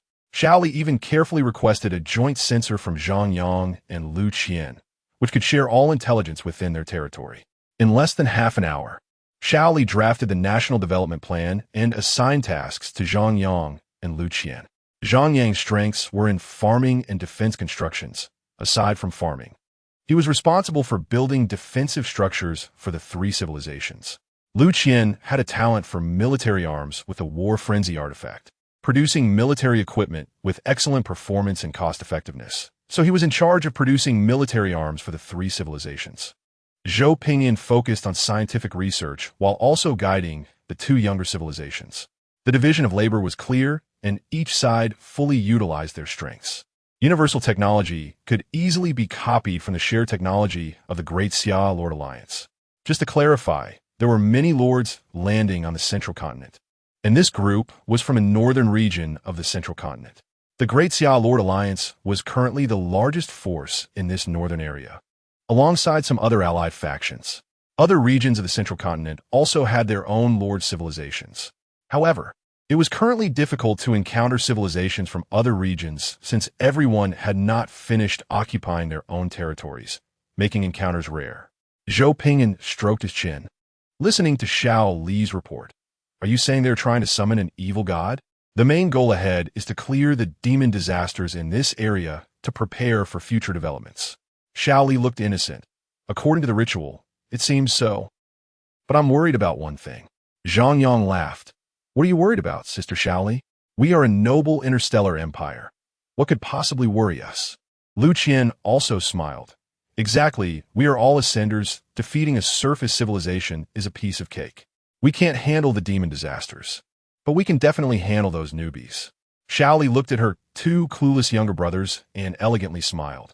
I'm worried about summoning the chief. Theoretically, the one with the highest negative energy on this planet is my dear chief. After all, my dear chief has indeed destroyed worlds. Zhang Yang, Lu Qian, Zhou Ping'an shrugged, an all-rounder lord. It's literally an all-rounder. My resonance ability is also quite good. If they're performing a summoning ritual nearby, the probability of summoning me is much higher than summoning an evil god. As soon as he finished speaking, Zhou Ping'an's body shimmered with purple light. Terrifying black skulls roared out from the purple glow. Zhang Yang's expression began to twist. No, bro, why are you within the search range of the evil god ritual? I'm a rookie, not a failure. This is clearly not right. Lu Qian swallowed. Bro, is our ship on the right path? Zhou Ping'an smiled wickedly, reaching for the two unfortunate souls. Stop talking and get in the car. Let the fire god be great again. Damn noble lackeys. You won't die a good death. Destroy the magic formation. Stop them from summoning the evil god. Zhou Ping'an lay in a coffin, looking confusedly at the tightly sealed coffin lid. With excellent vision, he could even see the nails surrounding the edge of the coffin, along with a solid magical sealing formation. No, you all summoned an evil god. Did you not consider using a sliding lid coffin? This is the worst batch of demon cultists I've ever seen. Bro, hurry up and get out. You're crushing me. I'm under you. Zhou Ping'an helplessly reminded, cover your ears. Covered, bro, boom. The coffin lid exploded and embedded itself into the cave wall. Zhou Ping'an shook his hands, crawled out of the coffin, and complained, I suggest using a sliding lid or a hinged lid next time. Don't use nailed-down ones. If you lack strength, you can't get out. Sitting up, he saw around 100 people, divided into two groups. One group wore tattered beggar clothes, emaciated, holding human skulls and adorned with a necklace of 9-turned skulls. In front of this group were warriors clad in exquisite armor, wielding steel swords, emanating a milky white aura of fighting spirit, radiating an aura of righteousness. The atmosphere was very quiet as everyone stared in shock at Zhou Ping'an, who had sat up. Zhou Ping'an quickly crawled out of the coffin, casually pulled Lu Qian, and looked down to see Zhang Yang, who was foaming at the mouth and had fainted. It was evident that Lu Qian had excellent physical fitness, while Zhang Yang's was lacking. The atmosphere became even more bizarre and tense. The bearded knight uncle was stunned for a long time, looking at the dumbfounded evil energy mage. Your god, is this handsome? The leader of the evil energy mages hurriedly took out a holy book from his pocket, flipped to the first page of the parchment, looked closely for a moment, then looked up at Zhou Ping'an and Lu Qian, unsure. I don't know. My god cannot be this handsome. Zhou Ping'an asked Lu Qian to use fighting spirit to revive the fainted Zhang Yang, then looked at the two groups of people, cleared his throat. All right, can anyone introduce me to the situation here? The leader of the evil energy mages knelt down at lightning speed, holding the holy book with emotion. Great God, your servant prays for your mercy. These heretics are persecuting us. They are hindering me from spreading your holy light. At this, the mages and servants behind him knelt down together. Zhou Ping'an nodded, gestured for him to be quiet, and looked at the bearded knight uncle leading the other group. Can you provide some useful information? The bearded knight uncle looked serious. I am Wang Chuan, the leader of the Third Knight Order of the Holy Church of the Luo Kingdom, sent by the Pope to eliminate the evil energy cult engaged in human trafficking, arms smuggling, regime subversion, and killing civilians. Hearing this, Zhou Ping'an decisively used evil energy resonance, and a dark purple evil light surged from his body.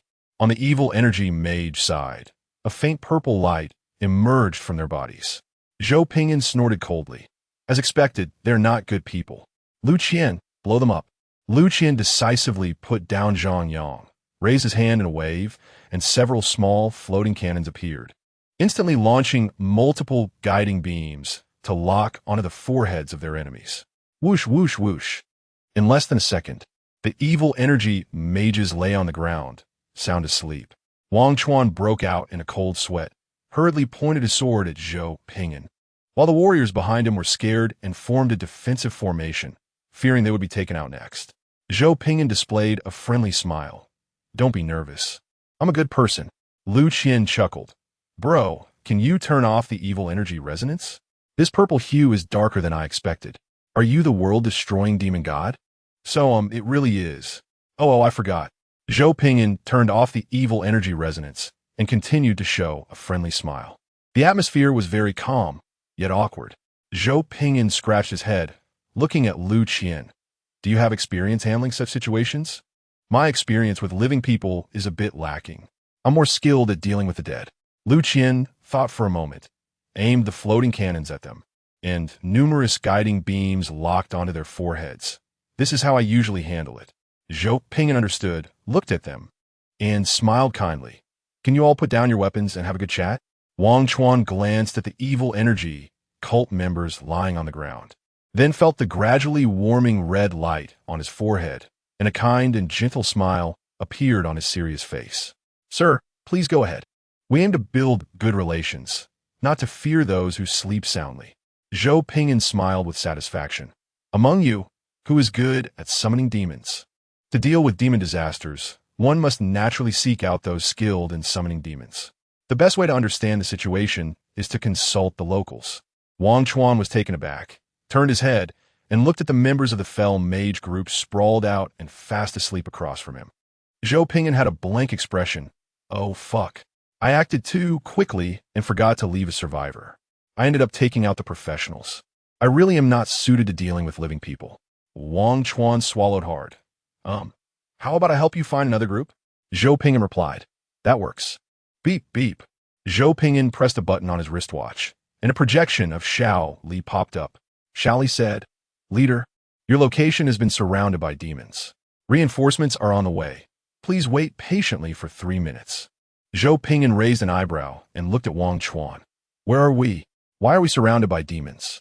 Wang Chuan forced a laugh. The core holy land of the fell cult. We came here with the determination to die, to steal something. Hearing the increasingly close roars of demons, Zhou Pingyan rolled up his sleeves. I'm here to exterminate demons. Who has the time to help block this passage? I can already hear the sounds of a demon horde approaching. Wang Chuan's mind went blank. Huh? Zhou Pingyan thought for a moment, raised his hand, summoned the coffin lid above his head, and blocked the only passage leading into the cave. Come on, think of a way to block it. I don't want to fight a bunch of demons in close quarters. Lu Qian scratched his head. Bro, we could take on demons. Do you really want to fight them in such a cramped and stuffy place? Being able to fight is one thing. Smelling the stench of demon blood is another. Oh, got it. The two worked together to use the coffin lid and boulders to block the only entrance. Zhou Pingyan casually took out an air freshener from his spatial backpack and tossed it to Lu Qian. Spray this. It can effectively eliminate the smell of blood. Friends who often kill like to carry a can to keep the air fresh and maintain a good mood. Lu Qian obediently went to spray the air freshener to remove the blood smell from inside the cave. Wang Chuan stood in place, stunned. This evil god seems a bit different. The warriors behind him had their eyes wide open, their brains struggling to process this situation. Killing while bringing fresh air? That's too refined. When the devouring Berserker Corps arrived, all the demons were torn to shreds on the spot. Cleaners urgently dispatched by the escort ship hurriedly cleaned up the corpses and blood in the passage. Zhou Pingyan, wearing a mask, calmly walked out with his hands in his pockets. Lu Qian and Zhang Yang followed behind. Xiao Li, holding a tablet, obediently walked beside them. Wang Chuan looked at the nearby servants, fully armored and quickly spraying air freshener, and felt his scalp tingle. The servants summoned by this evil god were all stronger than him. Zhou Pingyan, combining the information in his mind, calculated. So, you found a group of fell mages who worship demons, and traced them here? Yes. Zhou Pingyan asked. Are there any other significant demon cults in your country? Wang Chuan smiled wryly. This is already the biggest. How could there be a bigger one? Zhou Pingyan looked at Xiao Li, who had come over. Xiao Li frowned. No, this is just a small base. Within a radius of 2,000 kilometers, there are at least 3 large bases. However, because demon bases have very strong hiding capabilities, they are generally hard to find directly. Zhou Pingyan clicked his tongue. Let's go. Take us to your capital to have a look. We should be able to find some clues. Wang Chuan forced a laugh. Well, we don't really need to go there. His forehead gradually felt warm. Wang Chuan, ahem. It's not that we can't discuss it. Zhou Pingyan smiled gently. Don't worry, we are here to eliminate the demon disaster. As for your political system, we will at most provide ideological support and will not interfere in your internal affairs. Regarding the wars between you, we will not take any military action. Wang Chuan forced a smile, feeling that the evil god civilization was indeed very particular about how they spoke. Xiao Li casually flipped through the local information and complained. The kingdom of Luo is really chaotic. Just talking about a few nearby towns. They have all been taken over by opposing warlords and are regularly threatened by terrorism. Zhou Pingyan chuckled. We only deal with disasters. If things are chaotic, then so be it. What does that have to do with us? If we had to intervene in their internal affairs and military while dealing with demon disasters, wouldn't that be exhausting? I'm not stupid. Xiao Li flipped to the next page, stopped in her tracks, and her expression changed slightly. Leader. Zhou Pingyan also stopped, raising an eyebrow. Discovered oil and natural alloy resources. Oil needs no further explanation. It's the blood of industry. It's a solvent, fuel, raw materials for fertilizers, etc. Natural alloy resources are the main materials for warships. Wang Chuan instantly broke out in a cold sweat, completely unable to comprehend where the evil god's intelligence came from. Although he couldn't understand the terminology, he roughly knew what those two terms referred to. Those were the two major holy lands of the domestic forging clans. Zhou Pingyan's expression turned serious. The Golden Eagle operation will commence immediately. Shaoli pressed her earpiece. Execute the plan. Whoosh, whoosh, whoosh. A series of whistling sounds filled the sky as hypervelocity escort ships rushed in, and fully armed Marines jumped from the transport ships and landed on the ground. They quickly formed reconnaissance and defensive formations, scouting and suppressing the territory within a 5-kilometer radius in less than 3 minutes. Not even a mosquito was spared. They were shot on the spot. Wang Chuan and the knights behind him looked at the scene in shock and disbelief, stunned by this efficient invasion style. Zhou Pingyan smiled warmly and grabbed Wang Chuan's hand. Welcome to democracy. You have suffered.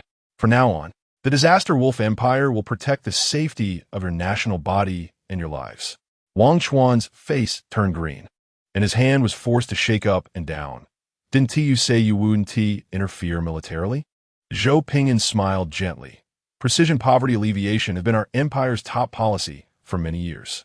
How could I bear to see you suffer from poverty and ignorance? I certainly didn't come here because I was eyeing your oil and natural alloy resources. Wang Chuan's face turned from green to purple, but that SR oil field. Our mine. Losing these two holy lands. One can easily imagine how miserable the military production of the kingdom of Luo will become. Zhou Pingyan, no, it's mine now. The oil disaster has come home. Wang Chuan felt completely numb. It's not the magic of the evil god that's frightening. It's that the evil god is cultured. Resistance? How to resist? Wang Chuan looked back at the young people behind him, then looked at the fully armored enemies surrounding them, who were many times stronger than his side. Wang Chuan forced a laugh. I miss home. Can I send a message to my family? Zhou Pingyan smiled gently and gestured. Feel free. Wang Chuan immediately turned back to his own team, pulled over a few noble mages, and whispered in a low voice using a secret language. Quickly send a secret message to the capital, telling them to prepare. The head mage swallowed. Prepare for resistance? Wang Chuan glared. Are you blind? Prepare to cede land and negotiate for peace. Resistance? How to resist? How many of our people died just to bypass those hordes of demons and break in here? They took 10 minutes to settle it. Are you out of your mind? Or am I? Have you watched too many fairy tales about driving away evil gods? Wang Chuan took a moment to catch his breath, raised his head, and showed Zhou Pingyan a friendly smile. Zhou Pingyan, standing at a distance, returned a friendly smile. Soon, Wang Chuan returned to Zhou Pingyan's side after handling his matters. With a humble smile, my wife just gave birth at home. I'm just sending a message back to reassure them. Zhou Pingyan chuckled. It's fine. My military deployment is already complete. You'd better pray for a nationwide rebellion. That would make it easier for me to rule. Wang Chuan chuckled awkwardly. No, I'm really just having someone deliver a message home. I just sent someone back on horseback. Zhang Yang handed over a tablet, which began to play the 1080p HD version of the communication records after Wang Chuan's code was transferred. The Universal Translator, a tool produced back when the Great Xia Empire entered the Starry Sea, collected a large amount of physiological vocal structures of various species and numerous social models, allowing it to decipher corresponding language information. These natives have not yet discovered this. They rely on the Universal Translator for communication. However, this Universal Translator has a slight drawback. It can only translate surface-level information, while deeper information requires more samples. To thoroughly resolve this, a research ship is needed to gather local sociological information. However, the engineering ship has already built a sociology observation station and is rapidly collecting corresponding information, which can solve most application problems. Wang Chuan's face turned green as he clearly realized that the evil god was not just cultured, but had a civilization level that was much higher, 3 levels above his own kingdom. Zhou Pingyan patted his shoulder with a friendly smile. Wang Chuan. You wouldn't want your wife and your comrades' wives to become widows, would you? Wang Chuan's face turned completely green. What do you want? All the intelligence. Wang Chuan showed a hesitant expression. This was true treason. Zhou Pingyan took out a syringe and swiftly inserted it into the back of Wang Chuan's hand. Zhang Yang and Lu Qian, very perceptive, reached out to restrain Wang Chuan. Zhou Pingyan pulled out the syringe with a friendly smile. The antidote needs to be taken once a day, and your comrades will be arranged as well. If you don't speak, there are plenty of people who will. Wang Chuan covered his palm, gritting his teeth and lowering his head. Fine. I'll talk. Shao Li arranged for several intelligence officers to take Wang Chuan aside to record the information. Zhang Yang clicked his tongue. Bro, you're really not a good person. By the way, what is this? Zhou Pingyan licked the needle and smacked his lips. Glucose nutrient. Lu Qian. Then what's the antidote? Zhou Pingyan. Calcium tablets from Tongshan Beijian, a 300-year-old store. Liquid calcium tablets. Easy to absorb. Zhang Yang applauded, looking impressed. Nice. Zhou Pingyan shrugged. Mercy and justice can make people submit, and fear and violence can too. The latter works faster. Normally, the former would be the most effective. But time is limited. Signed. Do you see that gift button below? It's here. Chapter 11. Farming development is faster than robbery. Cross-examination, prisoner's dilemma. Coupled with glucose nutrients. Despite some wanting to resist, all their actions were futile in the face of overwhelming intelligence capabilities. After obtaining the information, Shao Li once again provided an action plan. Zhang Yang and Lu Qian would each send a portion of their troops to seize the oil fields and mines. The others would go together to the capital of the Luo Kingdom to gain control and search for clues about the demon disaster. Chief, what do you think? Zhou Pingyan looked pleased. I'll just watch and follow your plan. Such trivial matters can be entirely entrusted to my subordinates. Wang Chuan stood by like a bereaved person, knowing that due to his lack of effort and training, he could only be toyed with by others. 3 minutes later, out of consideration for everyone's feelings, they finally boarded Lu Qian's modified escort ship to the capital of the Luo Kingdom. What? You ask why not take Zhou Pingyan's escort ship? How ugly would that be? Doesn't he have any self-awareness? But considering strength, Zhou Pingyan ordered 10 Peace-class battle-damaged escort ships to accompany them, plus a total of 900 ground combat troops, evenly split between the swallowing berserkers and the humanoid transformers. These troops were born with first-tier genetic and mechanical strength. Although their initial tier was low, their solid foundation and talent were undeniable.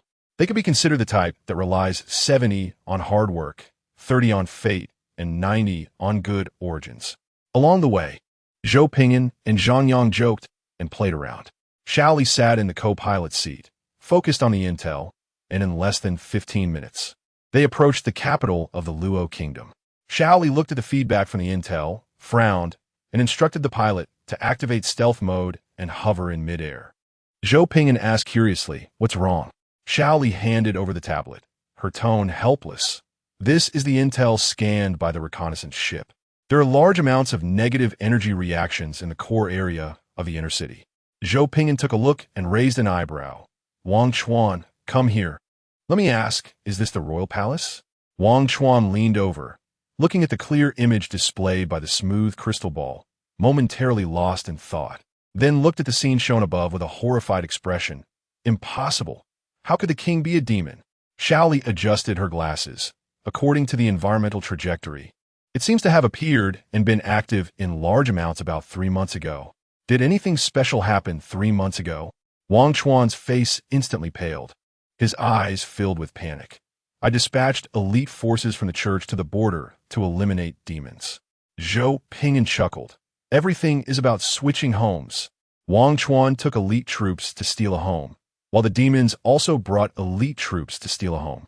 Currently, it seems that both sides' home-switching tactics are very successful. Everyone's mothers are likely gone. Wang Chuan, truly like a bereaved person, was genuinely in despair. Zhou Pingyan maliciously salted the wound. Is there someone important to you inside? Wang Chuan. The royal family has the surname Wang. Zhou Pingyan blinked. So you're an orphan now? Wang Chuan collapsed to the ground, crying out, Mom, Dad. Mom and Dad, crying heartbreakingly, utterly devastated, with genuine feelings. It didn't seem like acting. It was clear that his parents had truly been sacrificed. Zhou Pingyan wore a devilish smile, crouched down, and said with a tempting voice, "Wang Chuan, do you desire revenge?" Wang Chuan, crying, drew the steel sword from his waist. His eyes read, "I'll fight those demons." "Wang Chuan, do you want to revive your family?" Wang Chuan's face slightly froze, looking at Zhou Pingyan, whose smile was not benevolent. Wang Chuan's eyes trembled slightly, his face devoid of color, his hand gripping the steel sword with bulging veins, yet he hesitated to activate the holy combat energy. As a holy knight who had eliminated countless demons, Wang Chuan understood very well the price of agreeing to the evil god's contract. The so-called resurrection was merely a fleeting dream, a dissipating bubble. "Wang Chuan, do you miss your mother?"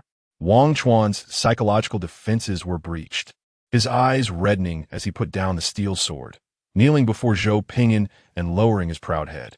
Zhou Pingyan smiled. "Good, I will revive your family. But for now on." "Master." Zhou Pingyan nodded in satisfaction. "Very good, you're on the right path." Destruction value 1111. Resurrection technology is not difficult, especially since the Great Xia Empire already has a mature resurrection mechanism. When being bad, it's not just a farm destruction value. It's simply that I'm too wicked. Zhang Yang couldn't help but shudder. "Bro, you seem like a pervert." Lu Qian face-bombed. "Although I think there shouldn't be too high a moral bottom line in war, but bro, I really think your moral bottom line is too low. This lacks great virtue." Zhou Pingyan sneered. "Extracting resources from an indigenous country. Do you know how precious this wealth is for early combat? Morality and early combat resources. You can't have both. Besides, I'm helping them enter the civilized era. Do you expect me to spend 50 years helping the natives with 9 years of compulsory education to lift them out of ignorance and then advance to civilization? If they held a Great Xia resident ID, I would follow the procedures. They're not even citizens. Where do their human rights come from?" Wang Chuan trembled. His forehead pressed tightly against the floor, unable to hold back his tears. He had betrayed his country. He was a historic sinner. Zhou Pingyan, "All right, let the combat troops prepare. We'll go down and blow it up directly later. By the way, leave some alive this time to make it easier to find clues." In the capital of the Luo Kingdom, in the royal palace, the demon duke disguised as the king sat on the throne, enjoying the blue grapes offered. His teeth stained blue. "Your Majesty, the commander of the 3rd Night Corps has sent a message saying they have summoned the evil god. And the evil god is heading to the capital, asking us to prepare for land concessions and peace negotiations."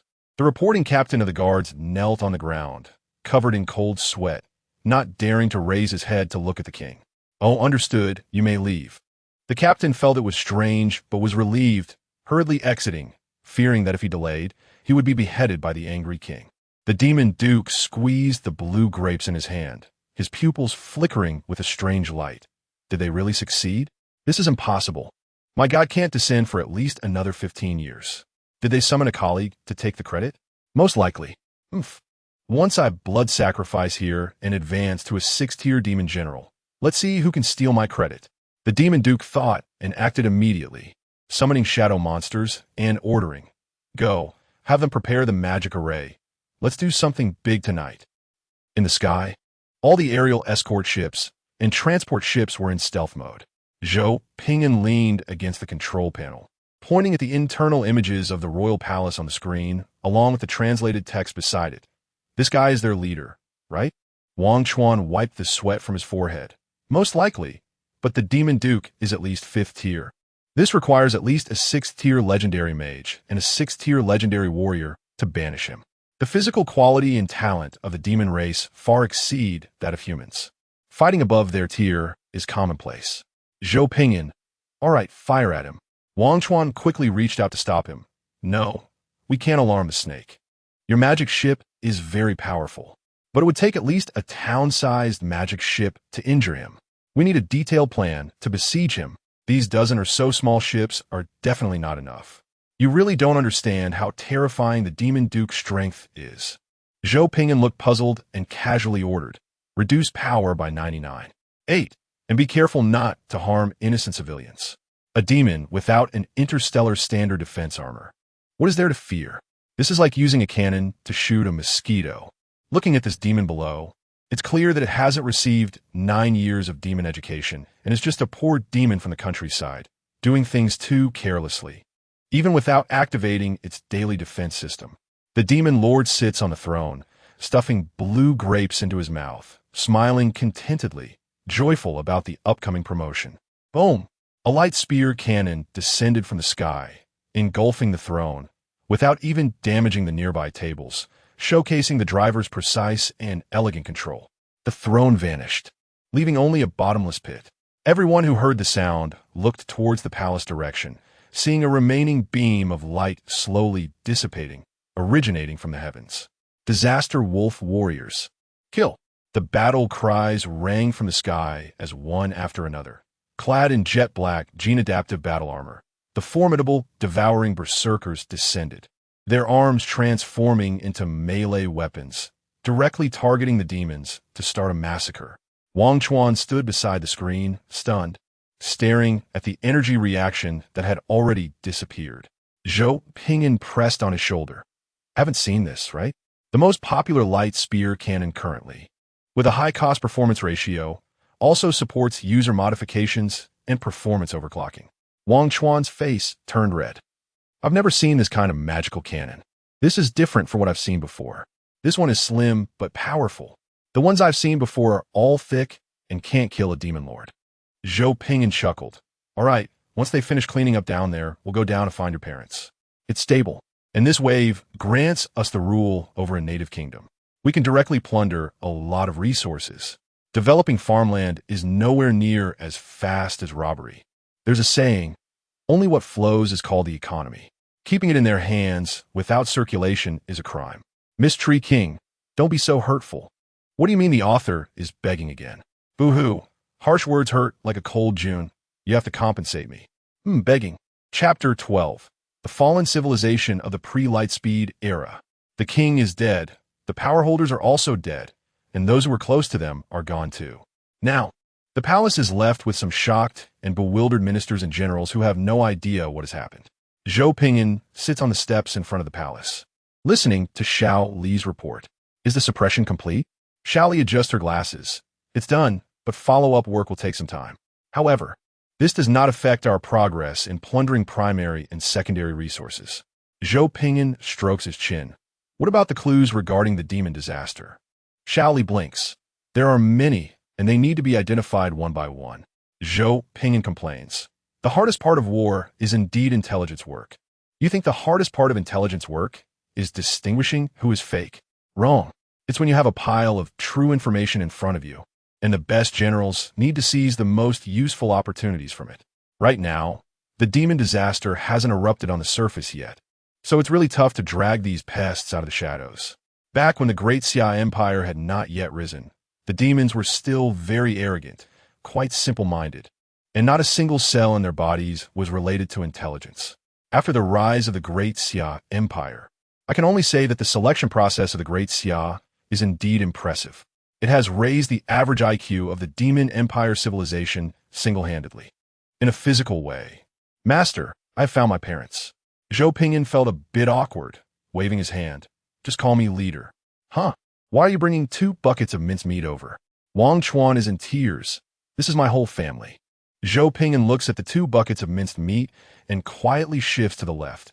Why does your family have maggots? Can you put a bit further away? I need to prepare myself mentally first. Zhang Yang covers his nose. Bro, should we freeze it first? Resurrection technology requires at least mid to late stage genetic technology. Lu Qian couldn't hold back and vomited, quickly standing up to find a restroom. Hot knowledge. The smell of feces and urine can resolve the impact of the stench of decaying bodies. Because, in ancient times, feces and urine were used as markers to indicate safety. Everyone has fought in wars, but honestly, it's hard to have the opportunity to face the sight of giant corpses or decay. As the Lord at the core of civilization, there's simply no chance to encounter such scenes. Zhou Pingyan hurriedly took the breathing mask that Xiao Li handed over, looking helplessly at the crying Wang Chuan. Uncle, forget it. Just back up a bit, please. I know you're anxious, but don't rush it. I just finished eating meat. Wang Chuan placed it a bit farther away, looking at Zhou Pingyan with tearful eyes. Zhou Pingyan put on the gas mask and pointed both hands at the 2 buckets of minced meat to cast the resurrection spell. Hot knowledge, an all-around lord, including cultivation spells. 2 pure white beams of light entered the wooden barrels, and the blood and flesh inside began to grow back on their own, pushing out the rotten meat. In a breath, 7 naked people, either old or young, fell beside the wooden barrels, still covered in blood and maggots. Wang Chuan excitedly rushed over and hugged one of the beautiful women. Wife, ugh, wife, ugh. Zhou Pingyan face-bombed. Your wife is smelly. Take her to wash up, please. After saying that, Zhou Pingyan turned around to avoid offending them. The guards quickly gathered around, each pinching their noses, expressionless as they carried these people outside. Try not to harm the leader's nose anymore. After a while, air fresheners were arranged, and the mess on the ground was cleaned up by the cleaners. Zhou Pingyan took off the mask, stood still, and slightly teared up. The most wasteful thing in war isn't energy coins. It's actually air fresheners. Xiao Li said softly. The research technology for fresheners has already been arranged. After a while, Wang Chuan rushed back, looking anxious. My family is all unconscious. They're all in a coma. Zhou Pingyan looked at him like he was a fool. Did you think their souls are strong enough to instantly adapt to resurrection? The fast ones take a week. The slow ones take 3 months to adapt to their bodies. You aren't a resident under the protection of the Great Xia Empire's cloud network who can enjoy instant resurrection. Wang Chuan barely calmed down, thinking of his family's condition, and his expression eased a bit. Zhou Pingyan gestured. Do you have any intelligence on the demons? Wang Chuan frowned, his expression heavy. In recent years, I've heard quite a few rumors about other cults, as well as rumors about my own cult. Zhou Pingyan was curious. What rumors? Wang Chuan pondered for a moment, his face strange. They say all religions are superstitions, and many anti-religionists have emerged. Those anti-religionists shout to eliminate feudal superstitions and promote scientific wisdom. I don't know if these people have demon support behind them. The atmosphere in the room became very quiet. Zhang Yang weakly raised his hand. What knowledge point is this from ancient history class? Lu Qian, around the 9th century AD. Bro, do you know? Zhou Pingyan face-bombed. Gunpowder appeared in the 9th century AD, firearms appeared in the 13th century, and the Industrial Revolution, machine guns, tanks, etc., appeared in the 19th century. Although the initial intelligence mentioned that this is a surface civilization between the cold weapon and firearm eras, I didn't expect the situation to be a bit complex. This group of civilizations that play with magic and fighting qi has actually started a scientific enlightenment. The subtlety reveals the profound. This indicates that the development potential of local civilization should not be underestimated and has a strong adaptability. Psychic systems, genetic systems, technology paths. At least these 3 paths are viable. Their development soil must be very fertile to have such strong growth potential. Once in a state of war, these local civilizations can exhibit considerable combat power. Hot knowledge. The natives only have a low civilization level. It doesn't mean they have low intelligence. With a little training, they can become a very useful servant army. Moreover, they can even be cultivated into a vassal empire that reaches space. The demon disaster hasn't been discovered, but a human civilization capable of adapting to a wide range of environments has been found. Or rather, the trial director group specifically chose such a precious planet to test everyone. Zhou Pingyan exhaled a breath of hot air, looking at Wang Chuan with eyes as if he were looking at a treasure. Xiao Li, give him a genetic examination. Xiao Li immediately took out a genetic scanner and started a deep scan on Wang Chuan. 60 seconds later, the results came out. Xiao Li's pupils slightly contracted, and her breathing quickened. 80 adaptability to multi-planet environments. It's not just adaptability to a single planetary environment, but adaptability to multi-planet environments. Zhou Pingyan's eyes brightened, excitedly licking his lips. This is a fallen civilization of a pre-light speed civilization. With a little cultivation, it can become an interstellar civilization. This is the environmental adaptability of the children of the starry sky. What does this represent? It means that we can directly obtain multiple technologies and rare artifacts through tomb raiding, archaeology. I ask, who can refuse to directly benefit from the research achievements of the big shots? The benefits behind this are so rich that it's hard to imagine. Zhou Ping'an looked at Zhang Yang and Lu Qian. Zhang Yang immediately raised his hand and swore. I won't leak a word, bro. I'm holding onto your thigh. Lu Qian nervously wiped his mouth, quickly clenched his fist to his chest. I swear by my second brother, I will never leak. Zhou Ping'an showed a benevolent smile, opened his arms. It seems that the real Lord trial is finally about to begin. I originally planned to farm and run world-destroying technology. I didn't expect to discover such an interesting thing. This planet hides countless tempting treasures and secrets. Zhou Ping'an looked at the bewildered Wang Chuan, his smile gentle as he patted his shoulder. Do you want to become the emperor of the unified L6 planet? To truly unlock these secrets, it can only be done by their descendants. Outsiders will inevitably fail to pass all the certifications. A loyal little brother emperor is quite necessary. Wang Xuan, me? Just me? Zhou Ping'an, yes, just you. Wang Chuan, does the contract include this? Zhou Ping'an, it does now. Wang Chuan's expression struggled for a moment, and he gritted his teeth and nodded. I'll give it a try, although I don't understand what these people are talking about. It seems like I'm being asked to unify all the nearby countries. This should probably work, right? Please, everyone, leave more comments and 5-star reviews. If you think the work is good, then consider it a reward. Chapter 13, the first time I saw a demon like you. Currently, there are 4 lines of competition. The first is competition among lords. The second is competition with lords from other factions. The third is the demon Calamity. And the fourth is the unification of the native civilization. The first 2, Zhou Ping'an scoffs at, mainly because he has beaten them up too many times and understands their tricks too well. He could beat them down with his eyes closed. The demon Calamity and the unification of the native civilization bring Zhou Ping'an great joy. After all, he has executed tasks so many times, yet he hasn't had a chance to follow the unification route even once. It's not that he doesn't want to, but every time he gets too excited, he finds that the local environment has turned into a nationwide escape, making it unsuitable for a unification route. It's a pity. Wang Chuan looks confused at the holographic projection of the planet in front of him. Are you saying that you are all humans from beyond the sky and have come to our world to take an exam? And my task is to become the emperor who unifies this planet? After a crash course, Wang Chuan has roughly understood the current situation. Wang Chuan is shocked. Not only do I have to unify, but I also have to defeat the demon Calamity of the whole world? There is no time to be happy about gaining new knowledge because the requirements presented are outrageous. Zhou Ping'an squats on the steps, his hands on his knees. Is it difficult? Wang Chuan's face contorts. What do you think?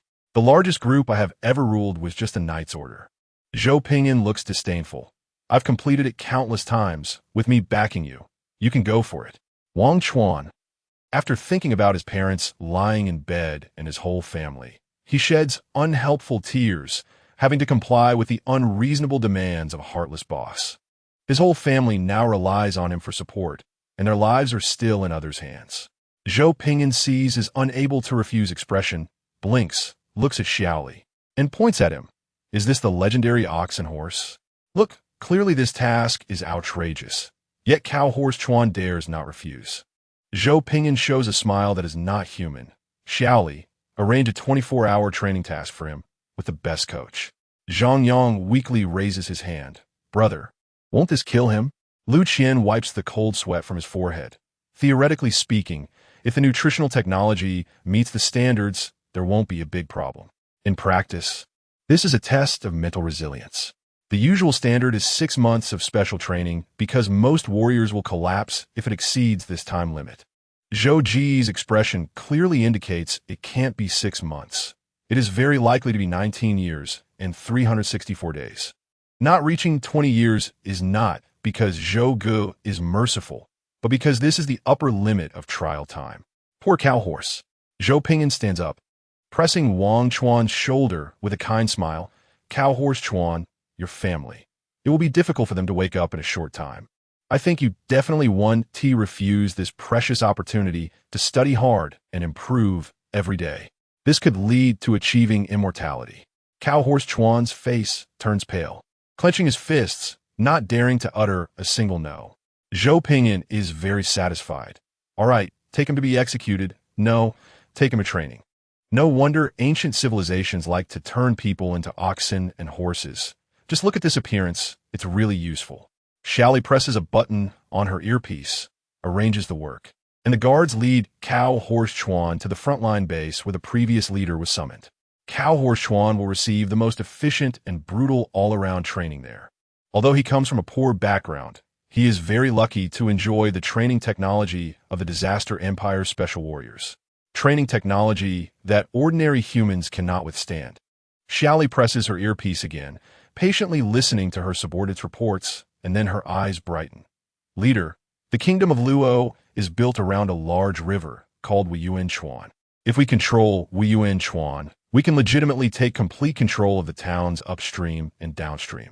My subordinates have split into 20 groups, each heading to a town, and it is expected that it will take 15 to 30 days to conquer the entire kingdom of Luo. Zhou Ping nods in satisfaction. Not bad. I am very pleased with your work. Shally smiles sweetly and then takes out a tablet to hand over. However, there is a difficulty that needs your personal handling. The forging clan of the kingdom of Luo is suspected of controlling unknown technology, and irregular dark energy fluctuations have been detected. My subordinates suspect that a divine network has formed here. A divine network generally refers to a large-scale formation of natural deities, racial deities, promoted deities, artificial deities, etc. This is a divine pathway. The reason for sending the leader is very simple. In terms of divine rank, the leader's world-destroying demon rank is the highest on this planet. Zhou Ping glances over, complaining. This place is simply a mishmash. Divine system, genetic system, spiritual energy system, technological system. I wonder what kind of surprises they can bring me. It seems that this trial has considered that the graduates are all rookies and has arranged hidden benefits. Whoever discovers these hidden benefits first will seize the opportunity. Zhou Ping glances at the task progress. 1. Develop core bases. 2. Build frontline bases. 3. Subjugate the ruling of the vassal kingdom. 4. Shally, it's hard work for you. I will handle the matter with the forging clan. Shally respectfully bows, wishing the leader good health. Zhang Yang weakly interjects. Shouldn't we wish others good health? With our brother's strength, generally no one worries about his health. They are all worried about whether others can be healthy. Lu Qian, count me in. Zhou Ping rolls his eyes. Too lazy to pay attention to these two neglected idiots. Let's go. The forging clan of the kingdom of Luo is called the Iron Clan, residing in the plains area, but nearby are mountains with rich mineral resources and oil fields. Recently, a large number of black armor disaster troops have emerged near the mineral and oil fields, and the subordinate towns of the Iron Clan are suffering immensely, all seeking help from the main clan. The Iron Clan's army came in high spirits to suppress them, only to be beaten to the ground. Everyone's anxious hearts have finally died.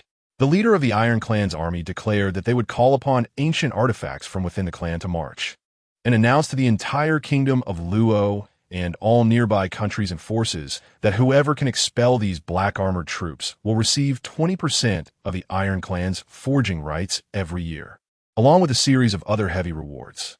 With the convenience of magic, the news quickly spread to nearby areas, triggering a frenzy, and many forces sent elites to try to seize this 20 forging right. The Iron Clan has maintained their reputation built over generations, even more effective than royal privileges. The royal family of the kingdom of Luo has changed 3 surnames, but the Iron Clan still stands firm on this land.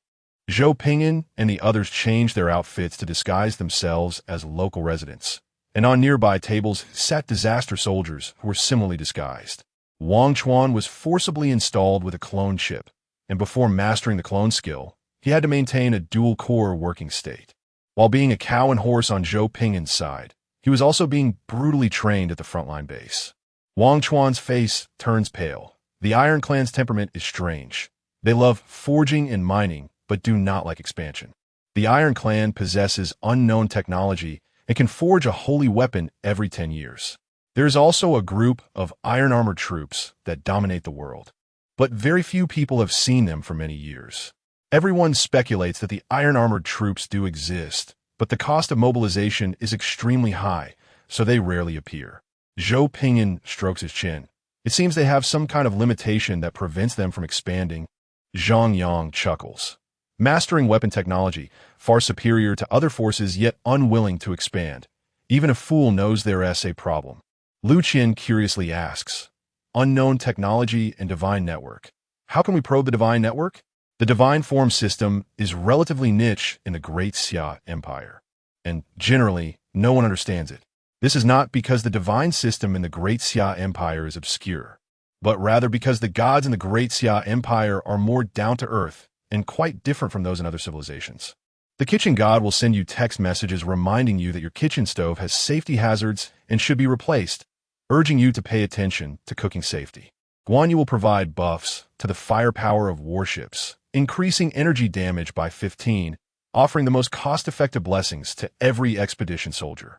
Especially in recent years, the Heavenly Court's divine system assessments have become stricter, with lower-tier gods being eliminated, to ensure response speed and effectiveness. The deities of the Heavenly Court invest heavily in internet infrastructure every year, fearing that slow responses will affect performance. They even have accounts on major media platforms like Duel and invite beautiful ladies and handsome guys to dance to attract attention, offering lucky bags as gifts for followers. Here, I would like to thank China Unicom. Unlike those other gods outside, who won't respond unless you spend 3 generations of inheritance or believe for decades, as if they were dead. Zhou Pingyan stroked his chin. First, let's understand their preferences and taboos. Zhang Yang, and then Zhou Pingyan. Then compile the taboos into a guidebook and distribute it to the entire army. Lu Qian. 6. What is the fastest way to find someone? It's not about you looking for someone, but making others go to great lengths and spare no effort to find you. Zhou Pingyan smiled kindly. We'll first blend in, see what the unknown technology is, and also look for their taboos. Wang Chuan's face turned green. Do you even have humanity? It's one thing to want to steal someone else's core technology, but to step on their face and humiliate them is another. In my lifetime, I've never seen such a demon. Now the Iron Clan is recruiting talents, wanting to find the weaknesses of the Black Armored Army. They are offering substantial rewards, including using sacred artifacts to exchange for valuable information. Zhang Yang took a bite of the local specialty beef and swallowed. Curious. Bro, what is the weakness of the Berserker? Zhou Pingyan recalled the unit data and shook his head. I don't know. Lu Qian was curious. How could you not know? You are the Lord. You have all the permissions. How could you not know the weaknesses of the units? Zhou Pingyan directly sent the unit data to their accounts. Zhang Yang looked at the data, his head full of question marks. Why does this world have such a unit? Lu Qian was dumbfounded. Units can have such traits? Prototype. Devouring Berserker. 1. Devour living beings. Gain everything from the opponent, including attributes, genes, memories, talents, etc. 2. Biological mimicry. Simulate everything from memory without consumption, including weapons, armor, laser cannons, etc. 3. Gene system evolution. Has stored gene system technology mother nucleus. Can choose development direction. Can degenerate and evolve at any time. 4. After this point, the two had lost the mood to continue reading, their expressions becoming increasingly silent. It's not that the data has reached its end, but that our psychological endurance has reached its limit. The first 2 points don't need much explanation, but I'll explain the third. This is equivalent to having a full set of gene system technology reserves from birth, and can extract and load corresponding technologies just by consuming energy, switching corresponding states at will. Even saying this might not make sense. To put it simply, each devouring berserker can instantly transform into a gene mother base or any profession within the gene system society, as long as there is enough energy. A devouring berserker can master all skills within the gene social system. Mr. Lu Sun, their methods of killing have changed. In summary, just 2 words, invincible. Zhang Yang closed the data, holding the beef in a daze, unsure of what to say. This is called a unit? How can this be called a unit? Lu Qian closed the data, resting his hands on his chin, silently pondering, unsure of what to say. After a long time, Lu Qian said softly, Indeed. Even I wouldn't know what the weakness is. Looking at brother Zhou's unit, then at his own unit. Tears kept flowing in his heart. Just this unit alone, if thrown on a hillside, it could transform into a plant state and absorb natural energy to complete self-evolution. Attack, defense, life, speed, whatever it lacks. It can point it out itself, completely unnecessary for you to engage in research technology or equipment to enhance combat capabilities. In terms of advancement, you don't need to worry. It can solve it itself. A very independent and powerful gene system unit. What? You still don't understand how strong it is? The bloodline strength of the Dragon Clan, the magical talent of the Phoenix Clan, the life density of the Earth Clan, the power strength of the Witch Clan. Now all condensed into one humanoid gene unit. The gene system technology, Mother Nucleus. What a terrifying amount of value. Zhou Pingyan smiled faintly, the arrogance evident in his demeanor. Do you want to see the data for my other unit? Zhang Yang's face turned green. No need to look. I'm afraid my heart will shatter, and I'll withdraw from the competition on the spot. Lu Qian asked for a jar of wine. Holding it up with tears in his eyes and taking a swig, feeling the spicy liquor burn his throat and heart. The personal guard returned, standing beside him, lowering his voice to report. Chief, they're recruiting today. We have already sent people to blend in. What is the next step in the plan? Zhou Pingyan. How many people does the Barak produce every hour now? The personal guard respectfully replied. A level 1 Barak produces 93 people per hour, too. 232 people a day and 960 people a month. This is just the production efficiency of 1 Barak. The first batch of resources is covered by the Alliance, and the second batch of resources is covered by Instructor Li Xiong for 3 months. Zhou Pingyan chuckled. So how many troops has Xiao Li allocated to my side? The chief allocated half of a Barak's production capacity to this side, but it will be upgraded to a level 2 Barak tomorrow. And production modules will be added to increase the number of barracks, adding about 8,000 troops daily. After that, the expansion of barracks will stop, focusing on enhancing research technology. The reason for not expanding barracks is not due to insufficient resources or technology, but because the true production capacity is too abundant. Producing more would be useless. A level 2 Barak with added production modules will produce about 270,000 troops a month and about 21 million troops a year. Meanwhile, the surface-level human civilization has a population of 7 billion, with only 6 million born each year. The true production capacity of 27 level 2 barracks can exceed the birth numbers of 7 billion people. Although there is a bonus from disaster technology, the true production capacity of ordinary lords is not far behind. The vast majority of lords in the Great Xia Empire do not take indigenous civilization seriously. Precisely for this reason, given enough time, any lord of the Great Xia Empire could drown the surface-level indigenous civilization. Wang Chuan swallowed. The permanent population of Furnace City is about 320,000, with about 90,000 troops.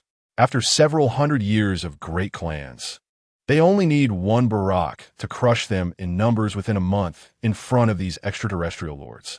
Quality crush. After the last disaster army of the Black Armored descended from the sky to fight, the losses were 0. This is still the combined combat capability of demons and royalty. The Iron Clan is strong, but they absolutely cannot withstand the will of these extraterrestrial lords. What a terrifying prospect. Several hundred years of accumulation could become history with a single word from an extraterrestrial lord. Zhou Pingyan. How many cities do we need to capture on this trip? The personal guard, 2 towns and 1 large city. Other targets have already been assigned to other tasks. Zhou Pingyan smiled. I will wait 3 days, first gather 20,000 troops, and then decide whether to push them flat. The personal guard. Understood. Your orders have been uploaded. Zhou Pingyan took a shallow sip of salty tea, feeling the rough and thick taste rolling in his mouth, then frowned slightly and swallowed. For the people here, following the path of combat chi will be very convenient. This place is rich in salt, and there's also a sourceless river nearby, combined with abundant mineral resources. Salt is a very valuable asset in this level of civilization. However, here, even those with a bit of money can afford it. With closed eyes, this place could become a sacred ground for cultivation. Wang Chuan was sweating, took out a handkerchief to wipe his forehead, and clenched it tightly in his hand. Leader, how about I go persuade them? I think the Iron Tribe will surrender willingly. If they don't surrender now, they will only be seen in history books later. Zhou Pingyan said lightly. According to our laws, unknown technologies need to be recorded. and the divine network needs to be destroyed and rebuilt, following the procedures of the Heavenly Court's divine system. Do you think they will agree? Wang Chuan shut his mouth, his face darkening, unable to answer this question. If he hadn't seen it with his own eyes, who could believe that the world could have such a crazy side? Zhou Pingyan stood up and smiled faintly. Cheer up. Let us first take a look at their recruitment site, participate in tonight's encirclement, and assess their development potential. 3 days later, the three of us lords will score them together to determine how to treat the Iron Tribe. Wang Chuan lowered his posture and cautiously asked, "May I ask what this assessment is?" Zhang Yang shrugged. "We will adopt corresponding measures based on the assessment level." Lu Qian smiled. "If the assessment is excellent, according to our laws, we lords may even take the initiative to share the technologies they could digest to help them develop." Wang Chuan swallowed. "What if the assessment is poor?" Zhang Yang said hauntingly. "As we all know, the end of civilization is a coffin. We will artificially help them reach that end while recording all the data of this family and uploading it. Isn't it romantic? Dying can get them into the database of the Great Xia Empire." Wang Chuan's face twisted. "That's just so romantic." Chapter 15, Our Magicians Will Study Rice.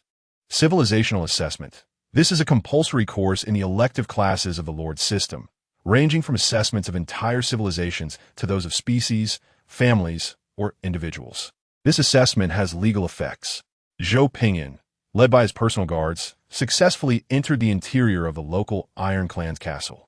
During the initial setup, a group of disaster soldiers was arranged to blend in, and they have now successfully infiltrated the final circle.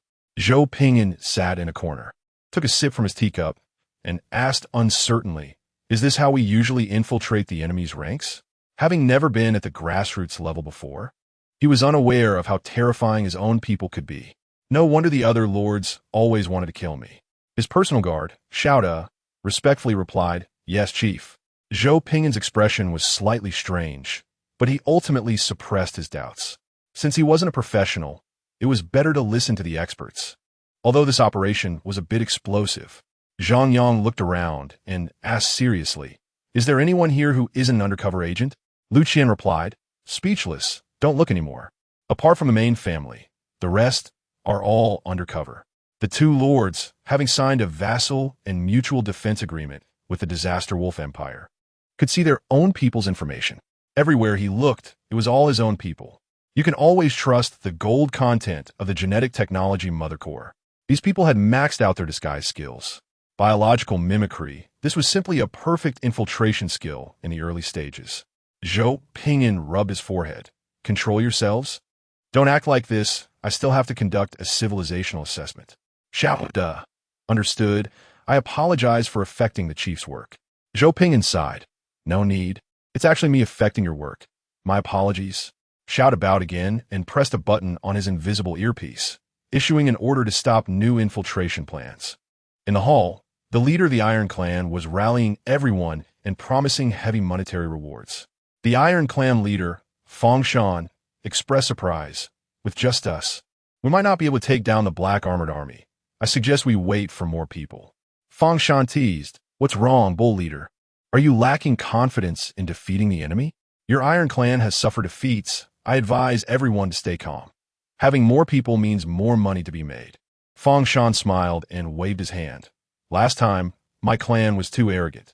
This time, we have prepared weapons and armor for everyone, and we will surely succeed. However, Bull Leader, your words make sense. Let's broaden our recruitment and gather more people. What do you all think?" The undercover agents each performed a bit, ultimately deciding on gathering more people to facilitate their chief's civilizational assessment. Fang Shan vaguely sensed something was off and couldn't help but look at the Bull Leader a few more times, feeling that this guy might be secretly taking money, acting as a stooge. But wait, when has the Iron Clan ever needed a stooge? Fang Shan slightly blamed his clan's people for being too meddlesome. Although he knew it was beneficial to suppress the Black Armored Army, such tactics would still undermine the Iron Clan's prestige. Fang Shan maintained a friendly demeanor and stood up to cup his hands. "Then I will go arrange the weapons and equipment. By sunset, we will raid the mine and drive those evil outsiders away. We wish the Iron Clan leader a safe journey." "Take care, leader." Everyone was polite, filled with camaraderie. Fang Shan smiled. retreated to the back hall, and the smile on his face instantly vanished as he called for the elder of the Foreign Affairs Hall. Something feels off. Some of these people are here for us. The elder of the Foreign Affairs Hall, with his hands tucked in his wide sleeves, looked puzzled. Yes, I also feel something is wrong, but with more people, such situations can arise. Don't worry, I will keep an eye on it privately. There won't be any problems. The two exchanged glances, sharing the same concern. If the Iron Clan won this time, that would be fine. If they lost, these wolves would turn their sights on their own clan. Expanding the recruitment team might not necessarily be a good thing. But not expanding might mean they couldn't defeat the Black Armored Army. Fang Shan recalled the combat power of the Black Armored Army and couldn't help but shiver. Their fierce bravery, combined with excellent combat skills, the 3-3 formation could easily cut through their own formation, like grinding meat. The most terrifying part was their actions were synchronized, showing extreme discipline. They were definitely the elite troops among regular armies. A day later, after some negotiation, the Iron Clan leader called for over 3,000 outsiders and pulled together 10,000 Iron Clan guards, heading towards the mine in a grand procession. To add, among the 3,000 outsiders, under Zhou Ping'an's orders, the undercover agents were reduced to 100. Fortunately, they arrived early. If they had come later, Fang Shan would definitely wake up the next day to find not a single one of his own people present. Adding over 8,000 soldiers daily meant there were over 8,000 more undercover agents each day. More than 13,000 people, a dense crowd, continued without end. The logistics team followed behind, ensuring everyone's food and medical care. This time, the Iron Clan made a significant effort, updating everyone's weapons and equipment, with quality generally above good. Zhou Ping'an and others followed at the back of the group, quietly scoring them. The three lords sat outside the cart, observing their surroundings. Lu Qian clicked his tongue. By average standards, the Iron Clan indeed has strong combat and logistical capabilities. No wonder they have stood firm for hundreds of years. For a family to survive this long and maintain such good combat capabilities is indeed impressive. Zhang Yang nodded in agreement. Being able to rally over 3,000 people in such a short time proves their reputation is excellent. Zhou Ping'an's gaze shifted to the logistics team weaving through the crowd, then to the fields on both sides of the road, where the spring green sprouts swayed like waves at the field's edge. Zhou Ping'an stopped an old man holding a dry bun. "Old man, how have you been living here?" The old man was startled, stepped back cautiously, bent over, and trembled. "Good, very good." Zhou Ping'an casually took a dry bun. "Thank you, old man." Zhou Ping'an took a bite, frowned, and swallowed. Zhang Yang hurriedly ran back to get two more, returning to the cart and handing one to Lu Qian. Zhang Yang took a bite and instinctively wanted to spit it out, but after looking at Zhou Ge, he obediently swallowed it, looked at the dry bun, and handed it to his personal guard. "It's delicious, you help me eat it." "Personal guard." Lu Qian took a bite, frowned, swallowed, not understanding what Zhou Ge was trying to do. Zhou Ping'an opened his personal panel and directly gave a negative score for a certain item. Zhang Yang was shocked. "Bro, it can't be that bad, can it?" Zhou Ping'an rolled his eyes. The Iron Clan can eat well and drink well because they're a group of people who eat poorly and drink poorly. Based on my observations, it takes about 10 ordinary people to support one Iron Clan person. Zhang Yang realized the key point. "Zhou Ge, you mean they can live so well because they monopolize through force? This world has magic and fighting energy, as well as cold weapons and firearms. For the lower class people to access these is basically very difficult." Lu Qian followed Zhou Ping'an's gaze to the fields opposite and finally understood what it meant. The farmers can't possibly all be these Iron Clan people, right? The more military strength the Iron Clan can muster only shows how fiercely they monopolize in their daily lives. Resources won't just refresh out of thin air.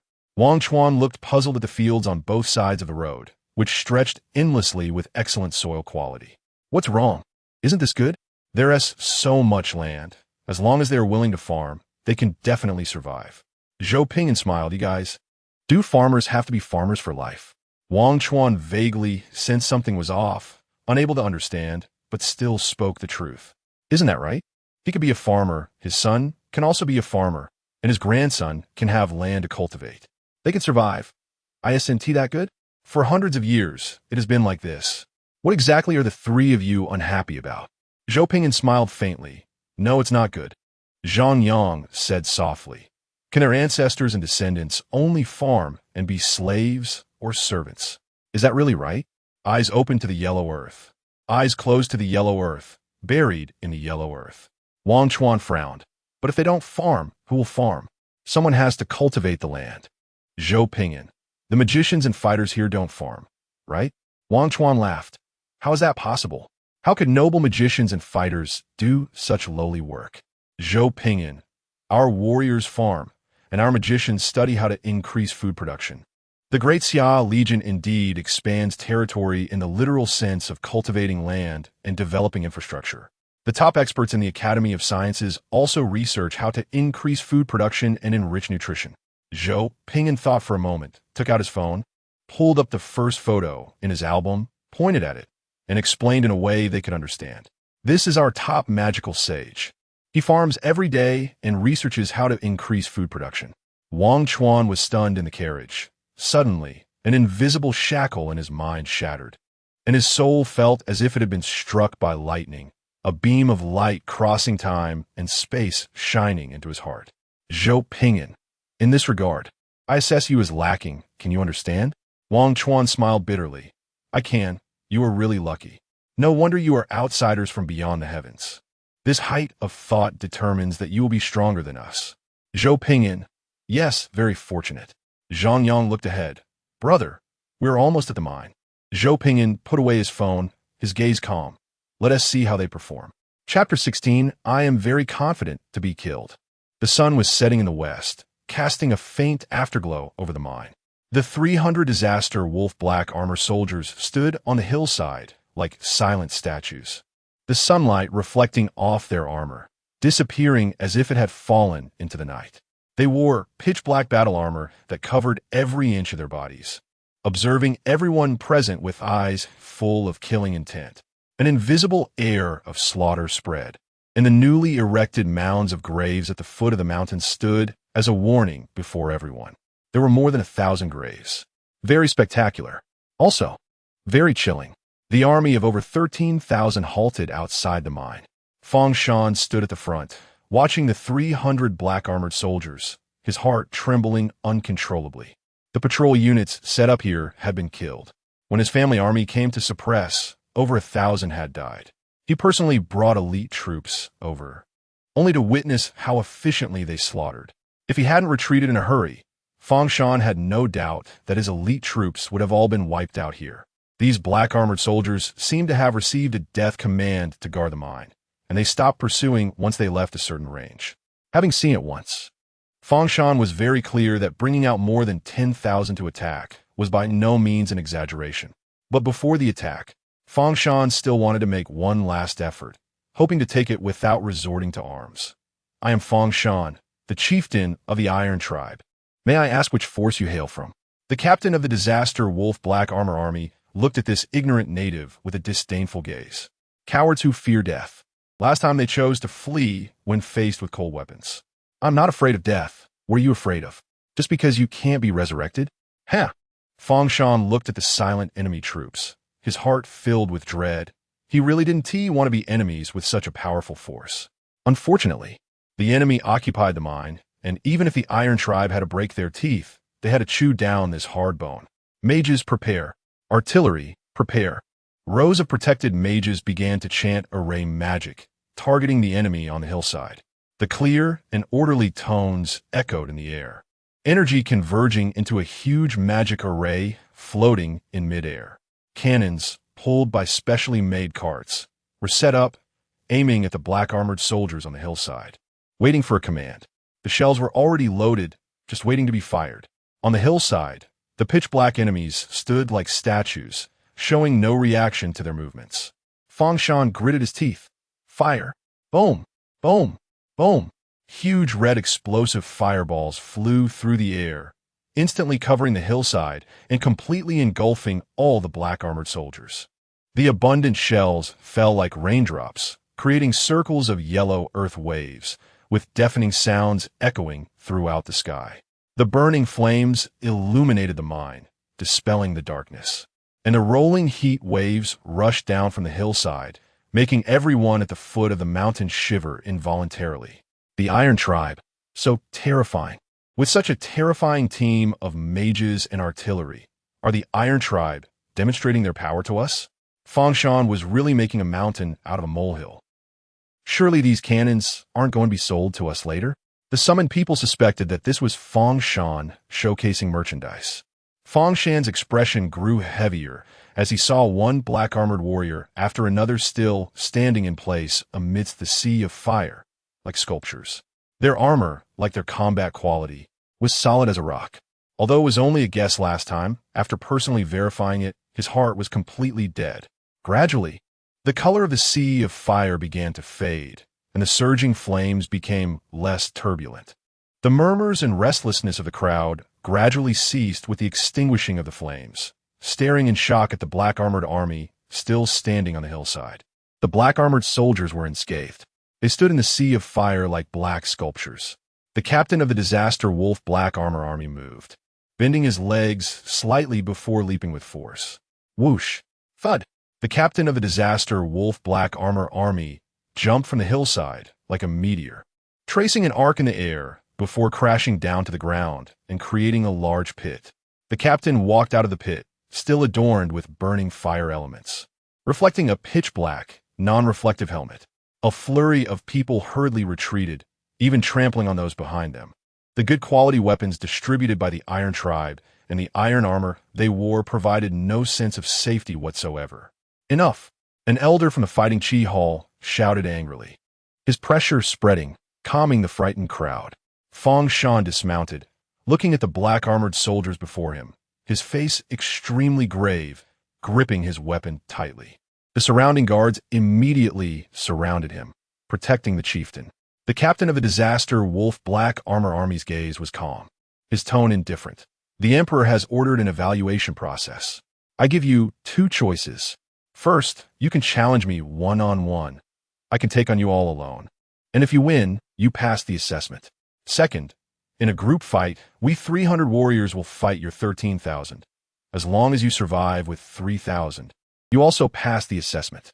Fang Shan deliberately laughed loudly to boost morale. With my 13,000 men, why should I accept your one-on-one challenge? We could just pile you up. Hood, hood, hood. The sound of uniform footsteps echoed from all around, and a neatly organized black-armored formation appeared from the southeast, south, and west, each holding alloy battle swords, stepping in the same rhythm, surrounding the army of 13,000. Each formation had about 3,000 men. Before this, no one had noticed the enemies surrounding them. The situation of offense and defense had changed. Fang Shan's laughter choked in his throat as he looked at the neatly organized 2,000 to 3,000 black-armored formations in the distance. Then at the 300 black-armored soldiers ahead, his face turning as vivid as if he had fallen into a dye vat. The simple pocket formation, 3 for 1. 300 versus 2,000. Losing over 1,000. Now with nearly 10,000 black-armored soldiers, we only have 13,000 troops. I am very confident to be killed. Fang Shan humbly asked, is the one-on-one still valid? The captain of the Disaster Wolf Black Armor Army coldly repeated, I can fight you one-on-one or your entire group. Or we 300 can fight your 13,000. Fang Shan looked at the elder from the Fighting Chi Hall beside him. The elder stepped forward, his face serious. Drawing a large knife from his back. 5th-tier Battle King of Fighting Chi, please give me guidance. The captain of the Disaster Wolf Black Armor Army flicked his wrist, and an alloy battle sword appeared out of thin air, his tone calm. Disaster Wolf Empire, 2nd-tier Berserker of the Gene System. Ah! The elder from the Fighting Chi Hall launched a surprise attack, and in an instant, the blade light slashed in front of the captain of the Disaster Wolf Black Armor Army. God of War strike. Slash. God of War sleeps. The elder from the Fighting Chi Hall flew back, collapsing on the ground, unconscious and sleeping soundly. The captain of the Disaster Wolf Black Armor Army lowered his right leg. His voice indifferent, I want to fight 10. Zhou Pingyan sat on the top of the cart, carefully observing the performance ahead. Lu Qian clicked his tongue. So cruel. How can the natives win while wearing that armor? The enhancement from intelligent armor to soldiers is not trivial. Zhang Yang said quietly, is it possible that it's not intelligent armor, but biological mimicry armor? That as something they themselves mimicked, not external equipment. Lu Qian was taken aback, looking at Zhou Ping'an. Zhou Ping'an shrugged, purely their own strength. Lu Qian's eyes turned red, biting his fingernails, envious to death. Wang Chuan looked at the confrontation situation at the front, his expression dim. Is this the soldier of your lord from outside the world? Even though he had seen it once. But seeing it again, he was still overwhelmed by this pure strength. Ignoring magic, ignoring bombardment, pure strength. The guardian Xiao, though was silent for a moment, took out his phone, walked in front of the three, and clicked to play one of the clips. In the initial state, the strength of the devouring berserker was not strong. The three watched the screen, their faces turning paler by the second. On the screen, a devouring berserker stood in the center of a shooting range, surrounded by half a circle of artillery, firing simultaneously. The devouring berserker was blown apart, flesh and blood scattered, bones visible, staggering and swaying under the bombardment. But gradually, the devouring berserker stood up, now wearing a layer of pitch-black armor, its defensive capability visibly strengthening. SPEEDRUN. We are weak and can only evolve through such crude methods. We have many shortcomings, but we believe that with effort, we will definitely become stronger. Lu Qian looked at him with admiration. No wonder you are so strong. You have put in so much effort behind the scenes. Wang Chuan shivered. I really don't envy you guys. Zhang Yang weakly raised his hand. Bro, how long did you take to become immune to artillery? SPEEDRUN, with a helpless and regretful expression. About 2 minutes, very slow. Zhang Yang, Lu Qian, Wang Chuan. Zhou Ping'an rolled his eyes. Stop rambling. Remember to give the assessment. Zhang Yang complained. 2 minutes to evolve perfect resistance. What can these natives achieve? Lu Qian facepalmed. Don't even talk about natives. If I were in your place, my Dao heart would collapse too. Wang Chuan was in tears, touched to the point of crying. He could have just robbed it directly, but he still patiently gave the Iron Clan an assessment before going to steal.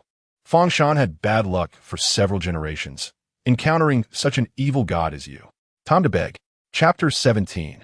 Tossing the ancestor's corpse puppet when in doubt? Faced with a gene-based super soldier that can evolve at any moment and develop perfect resistance in just 2 minutes, what can a group of surface-level indigenous civilizations achieve? Fangshan lay on the ground, coughing up blood, using his fighting spirit to ease the pain, struggling to stand up. His left arm was already broken and drooping. He looked at the unscathed commander of the black armored army before him and forced a bitter smile. Around him lay over 100 injured comrades, some unconscious, others coughing blood and unable to stand. Their perfect combat abilities allowed them to make the most precise judgments in every moment, like seasoned veterans who had fought 1,000 battles. The battlefield was silent. The harshest reality was laid bare before everyone, choking them all. It wasn't the defense of that pitch-black armor they relied on, but rather the pure strength and skill. It looked incredibly pleasing, a pure display of combat prowess.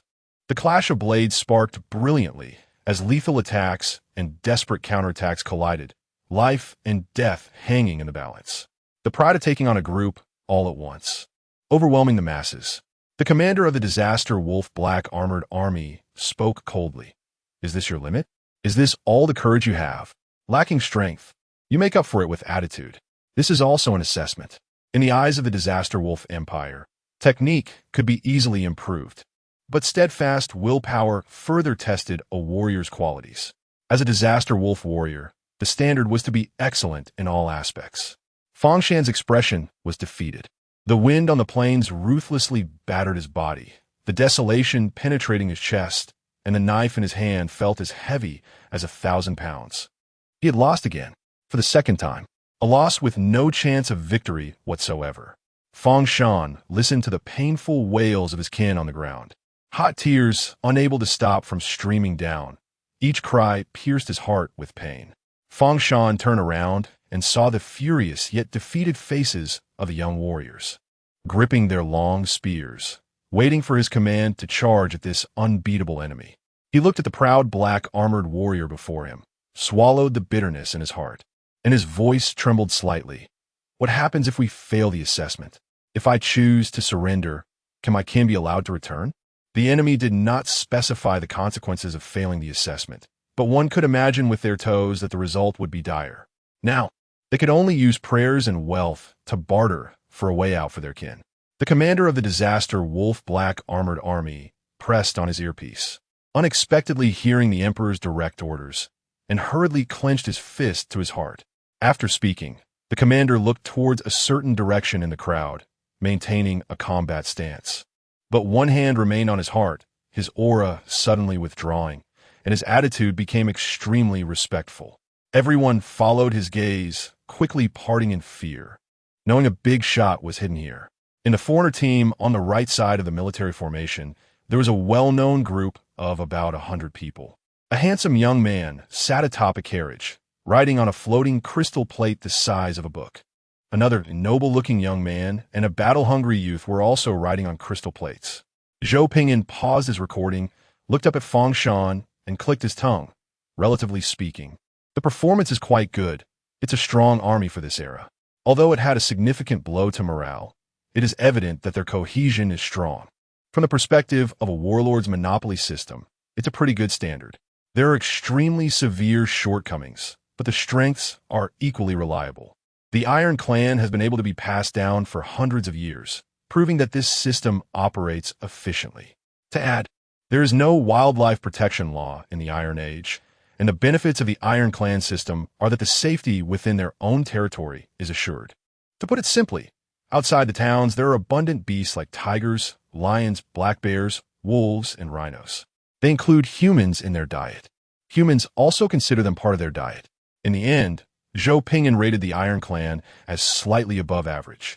Although there were many issues, being able to establish a functional and stable operating system is commendable. Initially, it was going to be rated as below average, but considering intelligence from other places, the Iron Clan surprisingly turned out to be excellent among this group of short-statured individuals.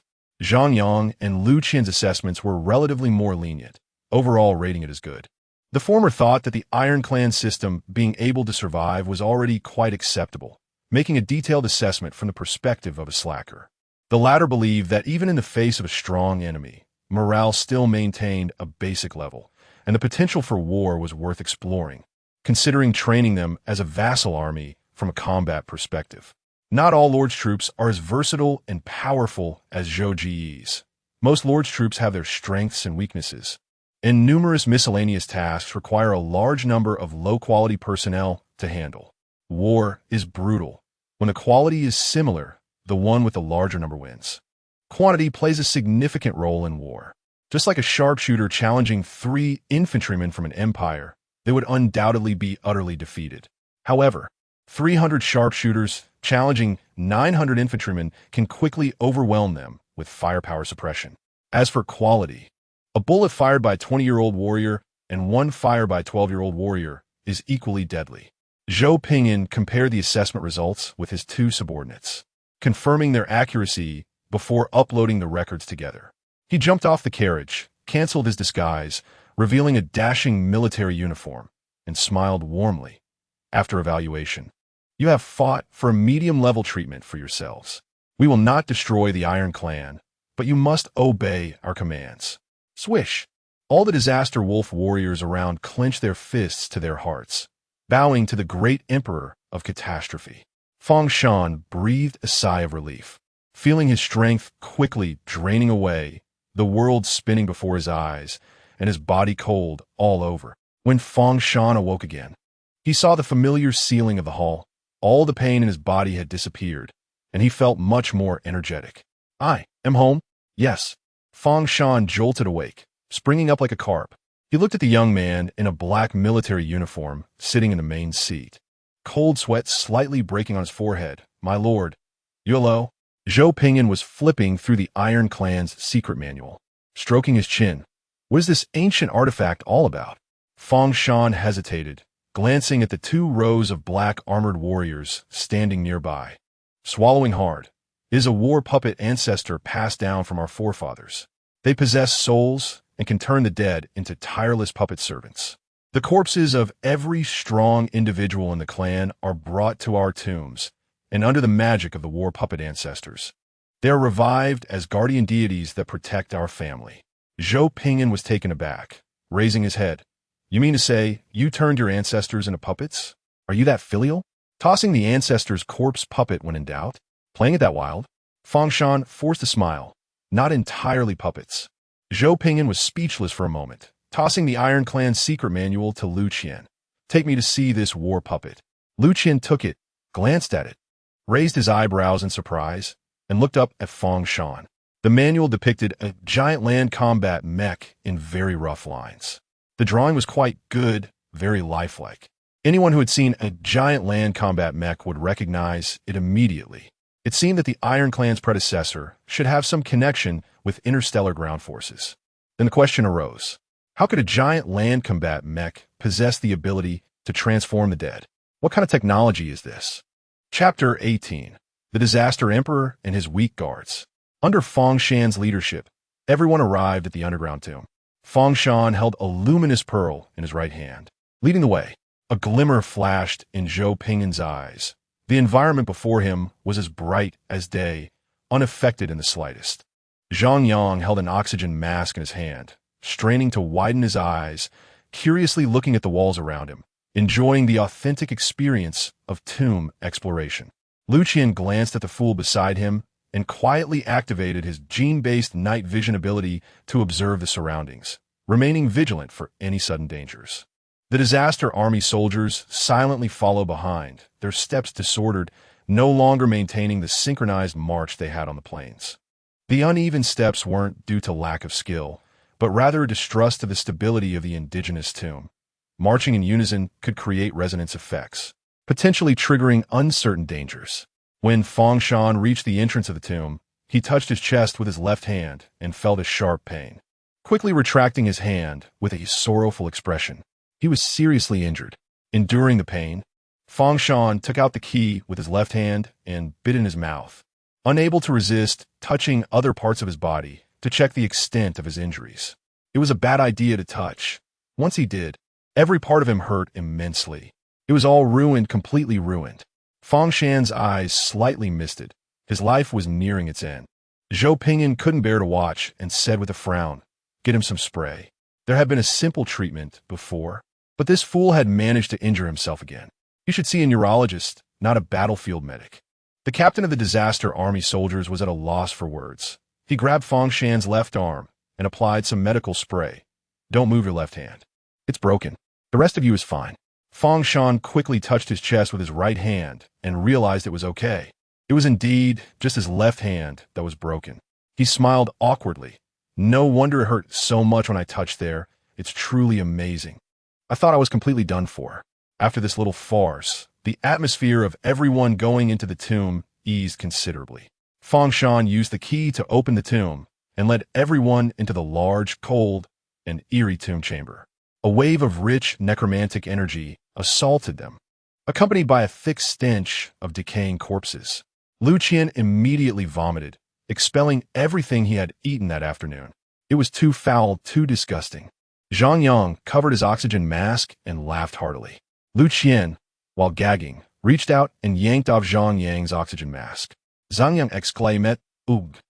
Zhou Pingyan shot an exasperated glance at the two childish fools behind him and tightly gripped his oxygen mask to prevent it from being snatched away.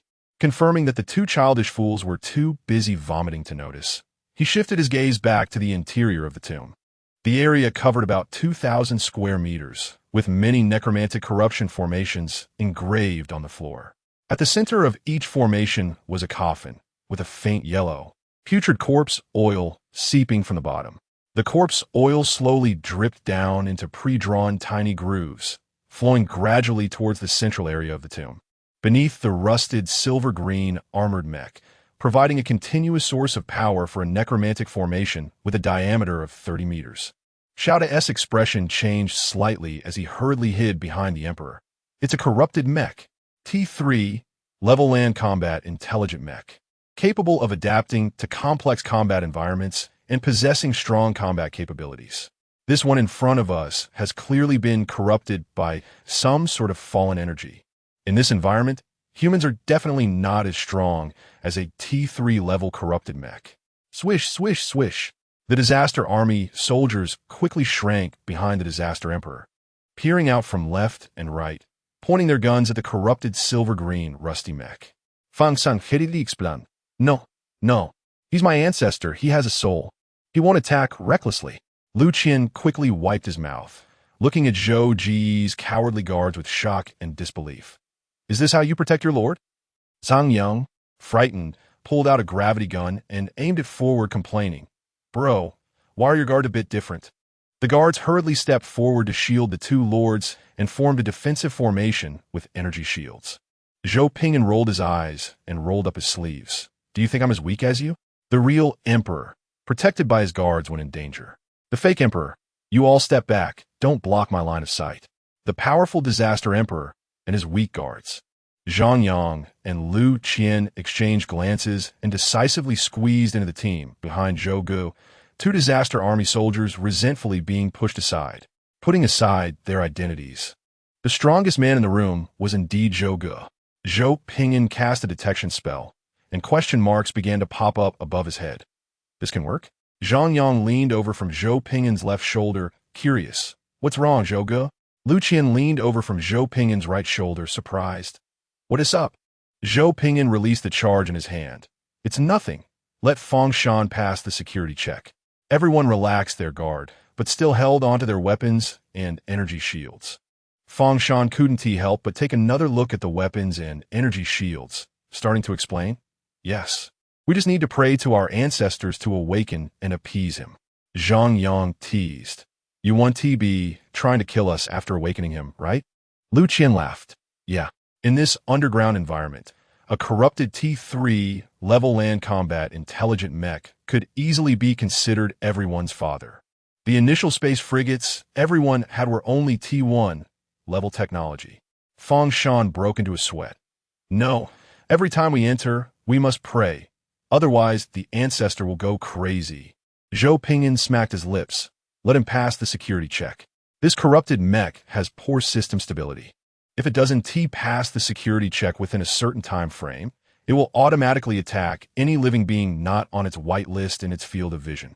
Don't ask why I know so much about poor system stability. Just know my family's intelligent mech is absolutely safe. Zhang Yang's mouth twitched. I never thought that poor system stability could be resolved by praying to the ancestors.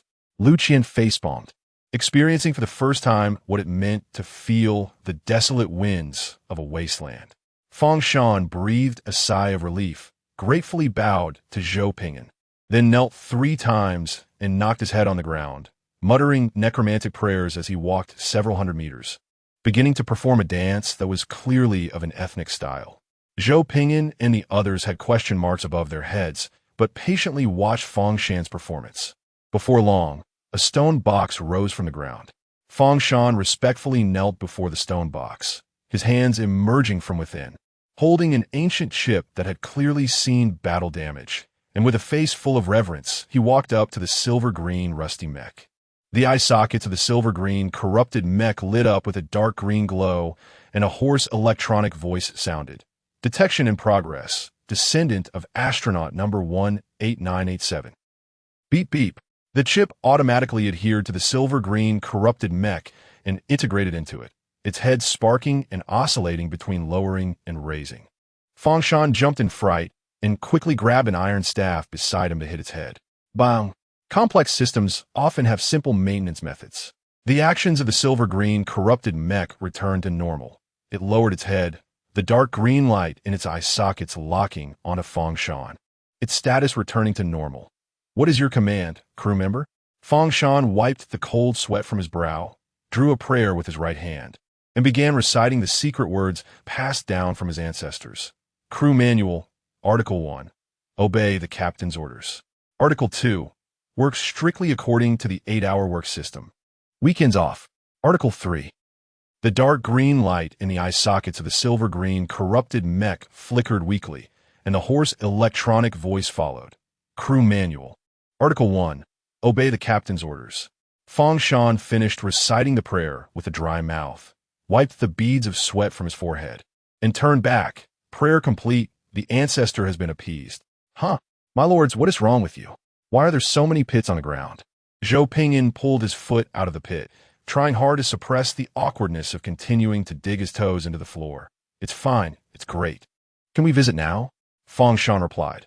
We can, but why are there so many pits on the ground? Zhang Yang sighed. Don't ask. Asking just makes it awkward. Lu Qian said quietly. Once I finish researching T3 level land combat mech technology, I'll make you 10,000 ancestors. You can live stream and dance for blessings. And you'll definitely make a lot of money. This scene was too funny, too shocking. It would definitely make the audience cringe, and those who were cringing would give tips, pushing this live stream to the trending list. If it were me, I would want to tip 20 energy coins to boost it up. I definitely can't be the only one cringing on the floor. Fengshan. Chapter 19. The more unsafe, the better. Several scientists emerged from the group, donned their goggles, and rushed to study the bizarre undead corruption mech. Fengshan observed their fervent expressions, his face twitching a couple of times, but ultimately refrained from condemning them for their disrespect towards their ancestors. After about half an hour, one scientist, still unsatisfied, ran over to report his findings. The long dance was meant to check for abnormal startup, and reciting the crew manual was a simple way to check system stability. If the corruption mech did not join in the chanting, it would indicate that the second principle of the system had been irreparably damaged, at which point a destruction command or evacuation would be necessary. The second principle of the robot must obey human commands and cannot violate the first principle. It was a primitive but effective solution. Zhou Ping'an looked at the corrupted mech before him and raised an eyebrow. What was this corruption about? The level of surface-level magical civilization could not corrupt a T3 level land combat mech. The scientist explained carefully. It was an interstellar empire-level corpse-eating civilization. This land combat mech was suspected to have engaged with the enemies of the corpse-eating culture over 2,000 years ago and was eroded by undead energy, resulting in its current state.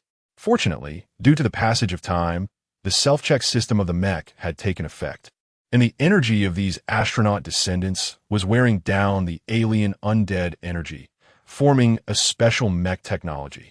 At the same time, it could also transform the dead, turning them into a servant army. The transformation limit depended on the system's operational capacity. However, if restrictions were lifted, it could create an unlimited, uncontrollable army of the dead. The scientist paused and added, if we crack this technology, we could obtain undead corruption mech technology. We would only need a T2 level undead corruption mech. Throw it onto a primitive civilization planet, and in about 15 years, we could acquire a pure planet and a civilization of loyal undead. From a certain perspective, this was also a type of lower-level civilization, mother core technology. Zhou Ping'an pondered for a moment, then turned to ask seriously, do you know about this? Fengshan was taken aback. What matter? I don't understand what you're talking about. Zhou Ping'an. The probability that your T3 level corrupted ancestor could turn all living beings on the continent into undead. The only factor preventing it from going insane is that battle-damaged ancient chip. Fengshan stammered.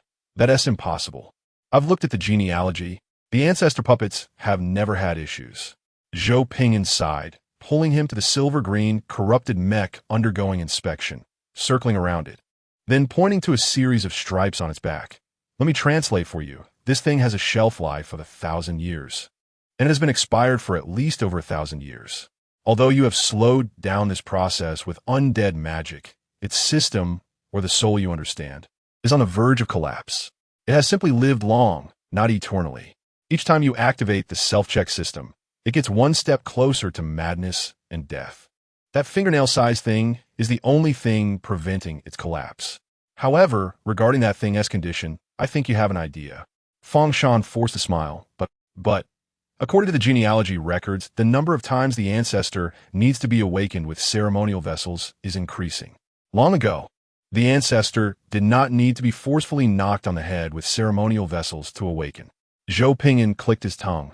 So, every city in your Iron Clan has such a dangerous item that could turn hundreds of thousands of beings into undead at any time? Fengshan stammered, yes. Zhang Yang gasped, realizing a fatal issue. Wait, don't tell me every major clan here has ancestral treasures passed down? Fengshan obediently nodded. Yes. Every ancient noble has ancient treasures. Our Iron Clan is the ancestor puppet. Lu Qian hurriedly asked Sister Xiao Li for local intelligence on the central continent. Dumbfounded. The Empire and the Church are tied for first place. followed by kingdoms, principalities, and vassal states. Your Iron Clan is a major clan in a vassal state of Luo Kingdom. You mean every major clan has a T3 level technological dangerous item underneath them? Or even higher technological dangerous items? Zhou Pingyan slapped his forehead. Alert the Alliance. Tell them not to let the natives activate their heirlooms easily. Tomb raiding is risky, and research must be cautious. This is something that can only be safely observed with a guide. If natives haven't gone through security checks and a fight breaks out, I can't even imagine how spectacular that scene would be. Just a reminder, the research objective for this assessment is merely to complete T1 level research technology. T1 level research technology is sufficient for ordinary civilizations to escape gravity and head into space, flying to another star system. The expiration of T3 level corrupted mechs generally refers to a gradual decline in system stability, all restrictions starting to lift, ultimately blooming into the most brilliant fireworks before scrapping. The quality of T3 level creations is always to be trusted. Even if it goes insane, its quality is still very reliable. Fang Shan weakly raised his hand. I heard that the main family has over 1,000 ancestor puppets. The scene fell silent. Zhou Pingyan said softly, alert the director group and see what they say. Zhang Yang, frightened, raised his wristwatch to report. Over 1,000 expired T3 corrupted mechs. If something goes wrong, how beautiful that scene would be, I can't even imagine. Lu Qian lamented. Damn, it's really strange that your world can operate so stably. Forget about the demon disasters. Every major clan has a dangerous item that can take away all surface beings, and they use the most foolish methods to maintain it. Before long, a message popped up on the wristwatches of Zhou Pingyan, Zhang Yang, and Lu Qian. Director Group, trial continues. Assessment time limit lifted. Local indigenous contact precautions 1.0 provided by Chief Scientist Su Li of the Disaster Wolf Empire. Zhou Pingyan said softly, I guess the Director Group only knows that this planet has a good environment, with demon disasters and pre-light speed civilizations, suitable for trials, and absolutely does not know about the dangerous technology hidden underground. If the Director Group knew about this, they wouldn't have arranged the trial here. This is serious. Running technology is not as good as archaeology and tomb raiding. Lifting the time limit also means loosening the hands and feet of the lords, which in some ways is a super strong benefit. Zhang Yang was sweating. What do we do now, Brother Zhou? Lu Qian, anxious. Cracking T3 level technology requires a lot of computing power, at least many years of running. This is still based on the research library of the Great Xia Empire. It's not that the research library of the Great Xia Empire is inadequate, but that the Lord's research computing power is limited and the speed of acceptance and cracking is limited. Zhou Pingyan stroked his chin, looking at the T3 level corrupted mech. His expression subtle. What do you think if I change the chip and throw the entire overload mode out? Would it be useful? A silence fell. A deathly silence. Zhang Yang was dumbfounded. But how do you stop it? The quality of T3 is very reliable. How do you halt the overload? Also, isn't your idea too dangerous? Lu Qian said softly. There's no need to stop. Just keep increasing the overclocking. From certain perspective, this could also be considered a solution to the dangerous item. Secondly, Brother Zhou, why does your thinking always seem so war criminal? Zhou Pingyan thought more and more that it was feasible, his eyes lighting up, and he clenched his fists against his palm.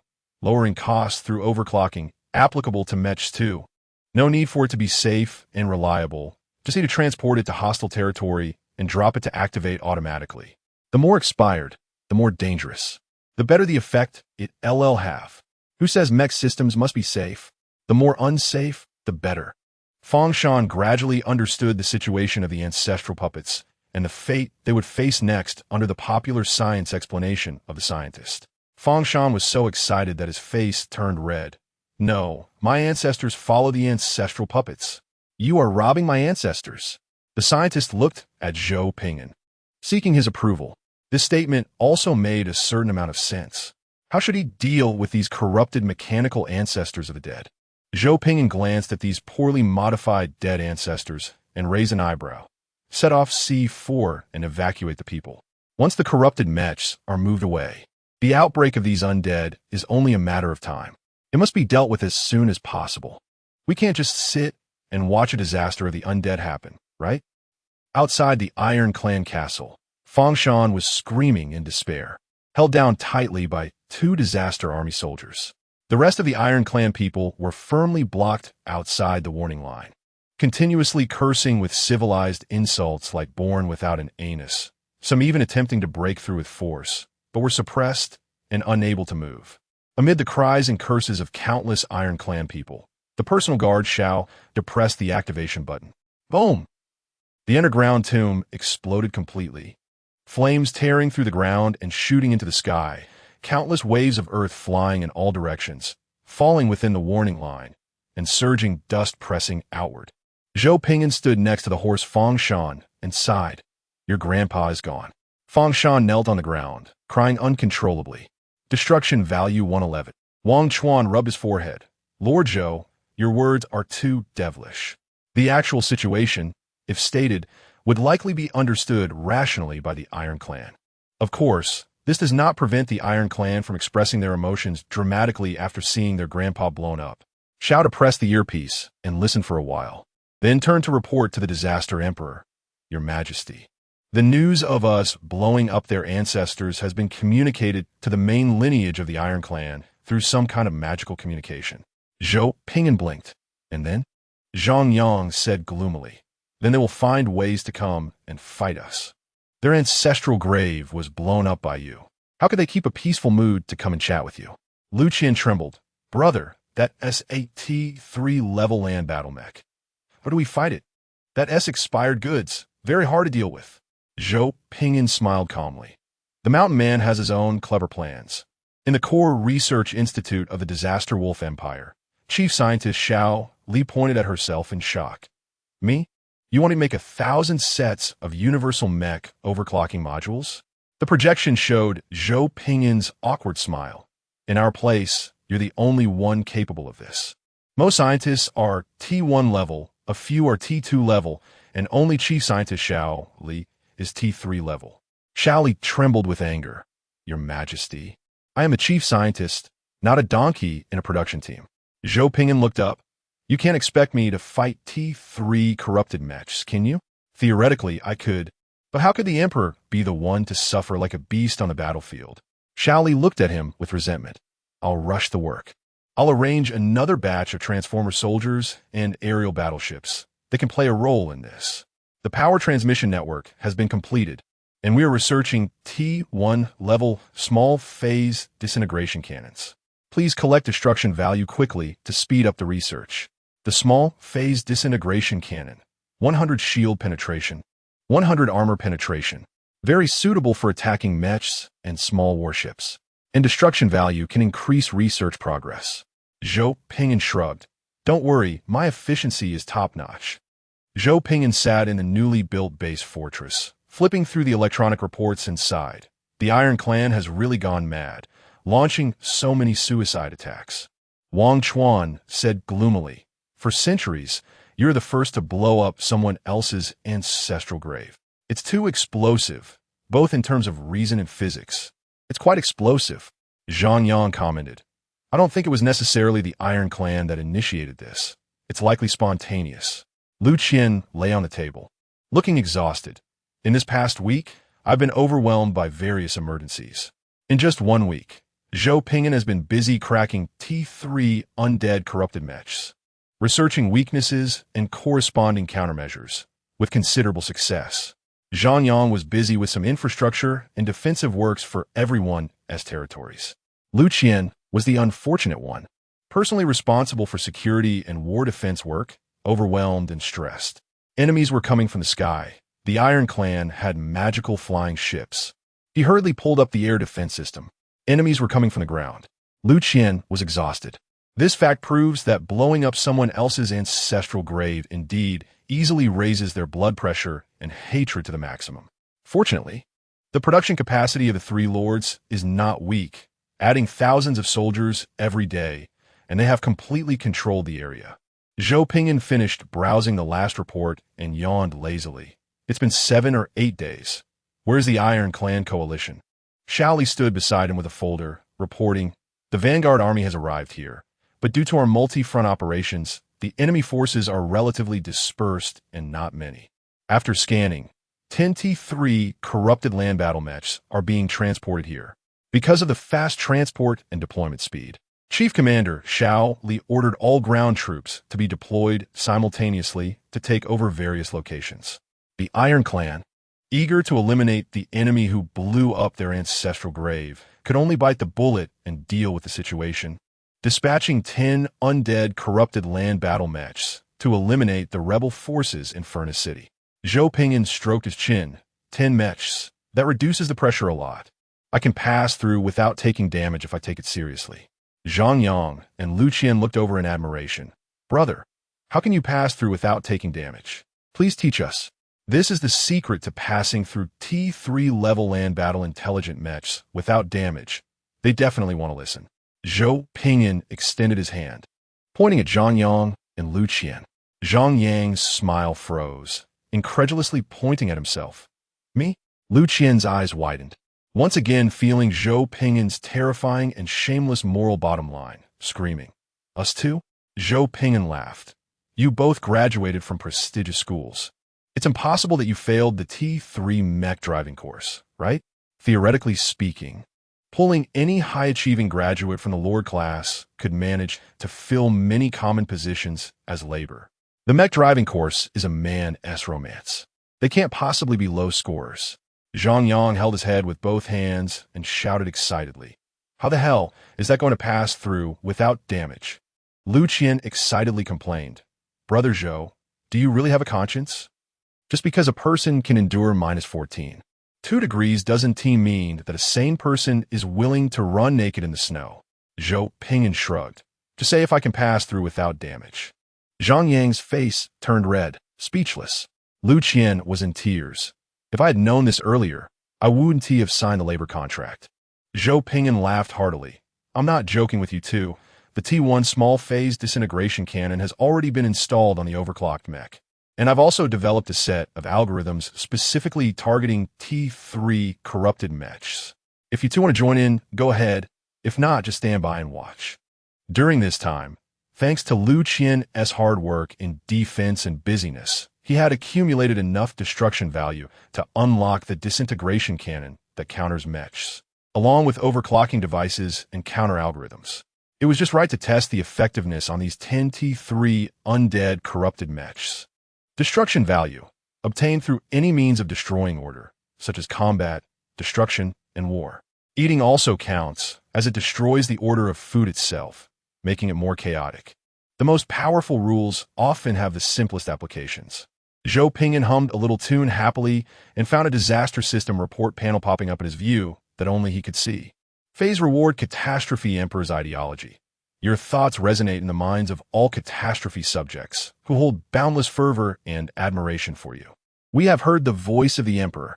Your subjects can establish a soul network, enabling real-time, highly efficient thought exchange, uploading and downloading core data, etc. As long as one person survives, all fallen members can be revived. 1. Unlimited revivals, but require resource consumption. 2. Instant sharing of all research progress. All idle brain power of subjects can be shared to assist in any project within the Soul Network. 3. A series of detailed explanations and usage plans are listed below, but just scroll down and you will see new explanations. Zhou Pingyan closed the window, slightly stunned. Could it be that I also have the aura of the great Xia Emperor? Any one of these abilities alone would be enough for an ordinary civilization to evolve into a stellar super empire. Zhang Yang blinked. Bro, what's up? Zhou Pingyan looked at the naive Yang, seriously saying, I hope one day you'll tell me it's getting cold, bro. Let me drape a yellow robe over you. You also count as a contributor to the dragon's rise. Zhang Yang. Lu Qian. The two were puzzled but didn't think much of it. It's normal for Brother Zhou to say a few crazy things. It would be strange if he didn't. You should be thankful he isn't out doing something crazy. Who would have thought he'd fall ill right after publishing a book? Sigh. Gifts are appreciated. Chief, your mother blew up. Fong Chuan looked at the person kneeling on the ground reporting, veins bulging on his forehead. What did you just say? Your mother blew up. Fong Chuan suppressed his anger. What do you mean my mother blew up? Chief, isn't your mother buried at the Furnace City branch? Didn't your father also move the grave there to be with your mother? Fang Chuan's face gradually turned pale. Something happened to the ancestral grave? Did the ancestral puppet go rogue? The guard's face stiffened. Not exactly. Fang Chuan breathed a sigh of relief, patting his chest. Why do you speak like you're out of breath? Can you finish in one go? The guard gathered his thoughts and, bracing himself, said, the ancestral puppet and the ancestral grave at Furnace City were both blown up, and the enemy has already occupied Furnace City. Not only did your mother blow up, but your father also blew up. Your grandfather blew up too. The entire family grave was blown up. Moreover, black armored troops claiming to act on behalf of the royal family have appeared everywhere. Fang Chuan, the elder chief of the Iron Clan's main lineage, was instantly furious. His blood pressure skyrocketing to 250, cursing that shameless enemy. After the rage subsided, he learned about the sudden appearance of black armored troops from the royal family and nearly died from anger. The elders of the council rushed to the chief's study, not caring for details, and resolutely decided to awaken 10 ancestral puppets to suppress Furnace City, hoping to salvage the situation for the chief and everyone's mothers.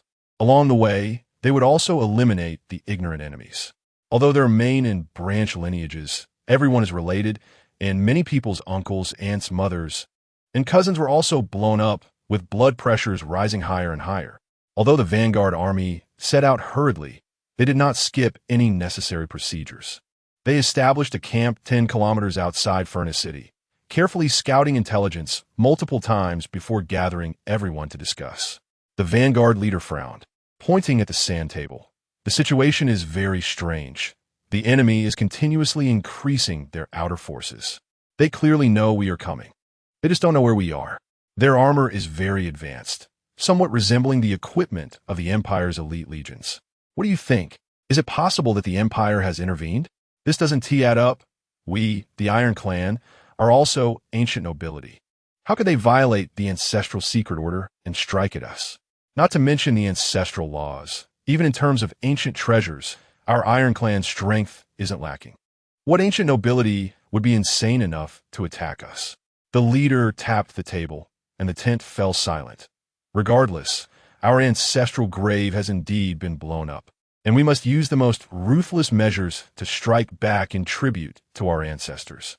However, once the ancestral puppets are activated, the matter of the undead servant army cannot be concealed. The atmosphere in the room stiffened slightly. Although the Iron Clan has ancestral puppets, everyone knows that once this is brought to light, the Iron Clan will surely be exposed. Which family would refine their ancestors into undead puppets? The vanguard leader helplessly said, the enemy is powerful, and ordinary methods may not be effective. Let the undead servant army test the waters first, confirm the intelligence, and then awaken the ancestors for battle. We will launch the attack at night. Everyone exchanged glances, reluctantly accepting this decision. At night, Zhou Ping'an and others were called to the city wall by Chief Commander Xiao Li. Xiao Li adjusted her glasses. They have awakened T3 corrupted mechs, but they haven't activated the attack module. Instead, they're using the undead servant army to test the waters. Zhou Ping'an rested his hands on the city wall, smiling. Fang Shan, what do you think of this situation? Fang Shan's face was ashen, unwilling to speak much. Clearly, there were better handling options, but you chose the most explosive method. I would have accepted it if you had just cremated them. Wang Chuan helplessly chimed in. Old Fang, understand. Your ancestral puppets do have problems. If those undead go rogue, it will undoubtedly lead to a disaster.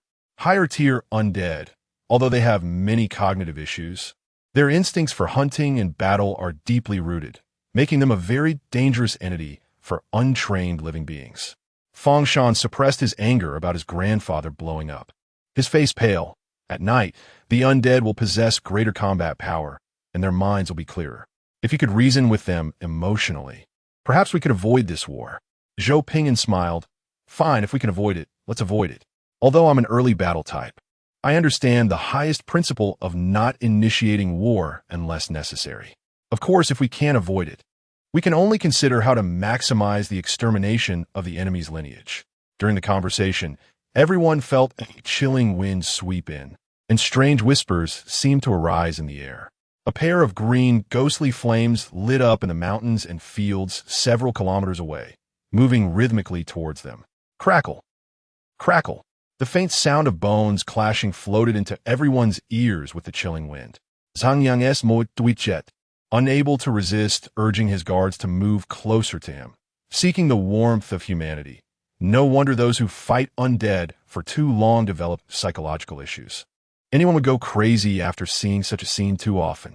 Lu Qian, on the other hand, was unafraid, but frowned as he summoned his smart armor and gripped the latest laser gun, greatly boosting his sense of security. Fear often comes from insufficient firepower. Zhou Pingyan rested his hands on the city wall, watching the wave of undead approaching in the distance. His gaze calm. Negotiation is an art built on the edge of a sword. Replace all the shells with righteous energy rounds. If they refuse to negotiate, then blow them to pieces. Whoosh! The righteousness cannonball, a type of attribute projectile that effectively restrains evil, shot out of the cannon's muzzle in an instant under the rapid explosion of gunpowder, tracing an elegant yet powerful arc in the air before smashing down in front of the undead minion army. Boom! In an instant, over a dozen righteousness cannonballs struck the ground, causing massive soil waves that rose over 10 meters high, burying many of the undead minions' vanguard in dirt. The undead looked at the white light flickering in the pit, feeling a slight stinging sensation on their skin, their throats roaring with disgust and unease, halting their steps to await orders from their leader. Although they were all Iron Clan undead and had decent base pay, there was no need to recklessly collide with what seemed to be light attribute projectiles to prove their loyalty to the clan. They were there to find their ancestral graves, not to enter them. The leader of the Iron Clan's vanguard, riding a rhinoceros beast, stood at the back of the undead minion army, his face heavy as he watched the newly added cannons on the city wall. The projectiles used by the enemy were not light attribute, but similar to it, still capable of restraining the undead. This was not good news. Whoosh! A thick beam of light suddenly enveloped him. The vanguard leader's face turned green in an instant, frightened. He activated all his fighting spirit and desperately leaped off the rhinoceros's back, diving behind a hillside, cold sweat pouring down, his heart racing up to his throat. When he turned around, he found that his rhinoceros mount was not in trouble, just trembling in fear. Xiaoyang, is your loudspeaker and spotlight working? What are you shining on that cow for? Zhou Ge, you can call me useless, but you can't doubt my defensive reconnaissance skills. Sister Xiaoli, play it back. Play it back.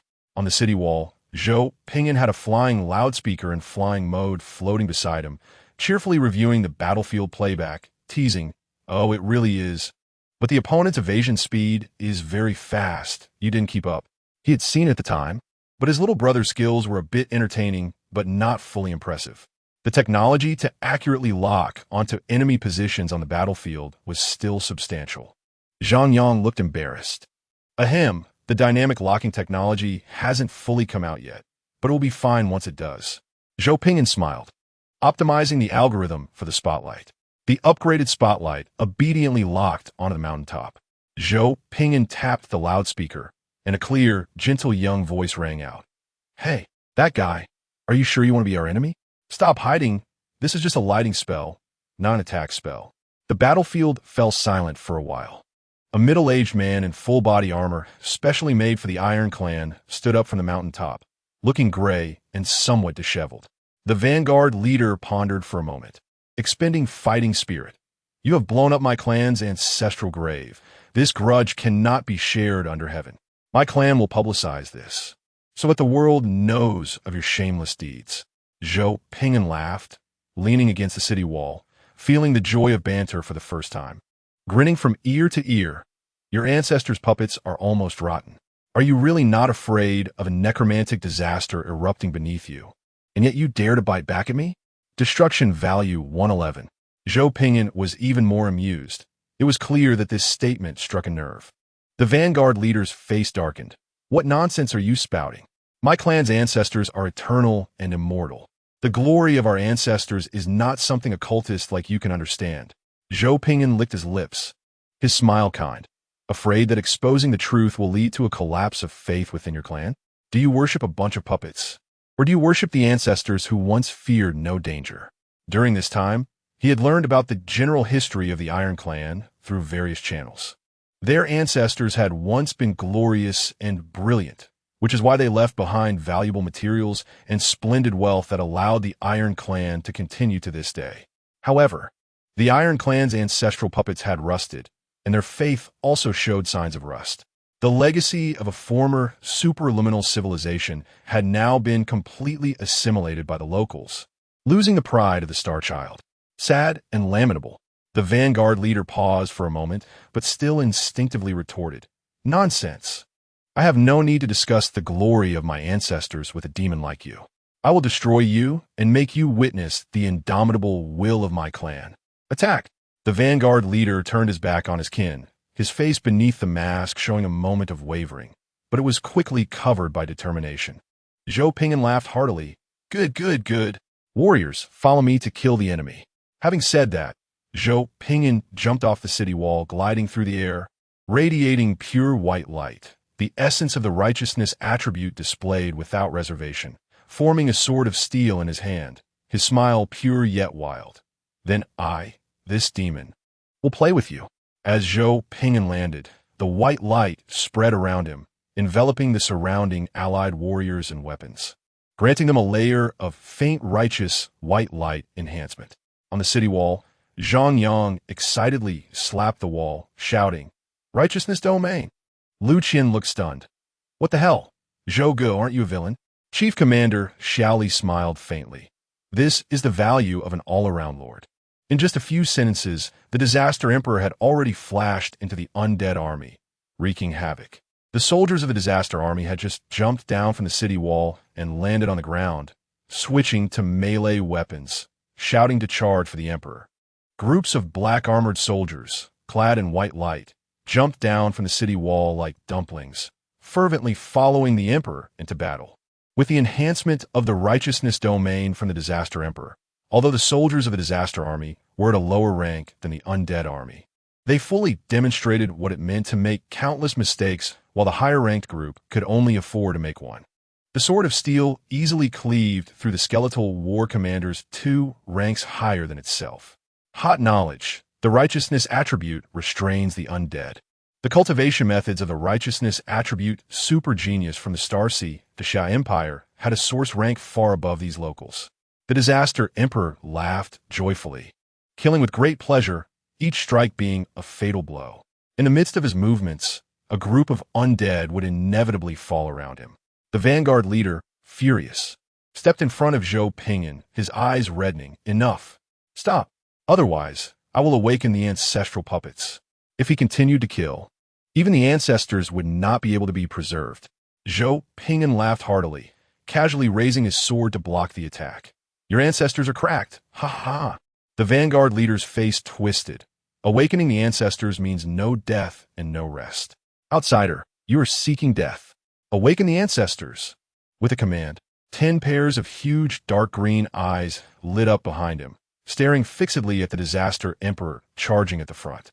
Zhou Ping'an casually grabbed a nearby, devouring black-armored soldier, signaling with his eyes, then threw it toward a massive silver-green land combat intelligent mech 2,000 meters away.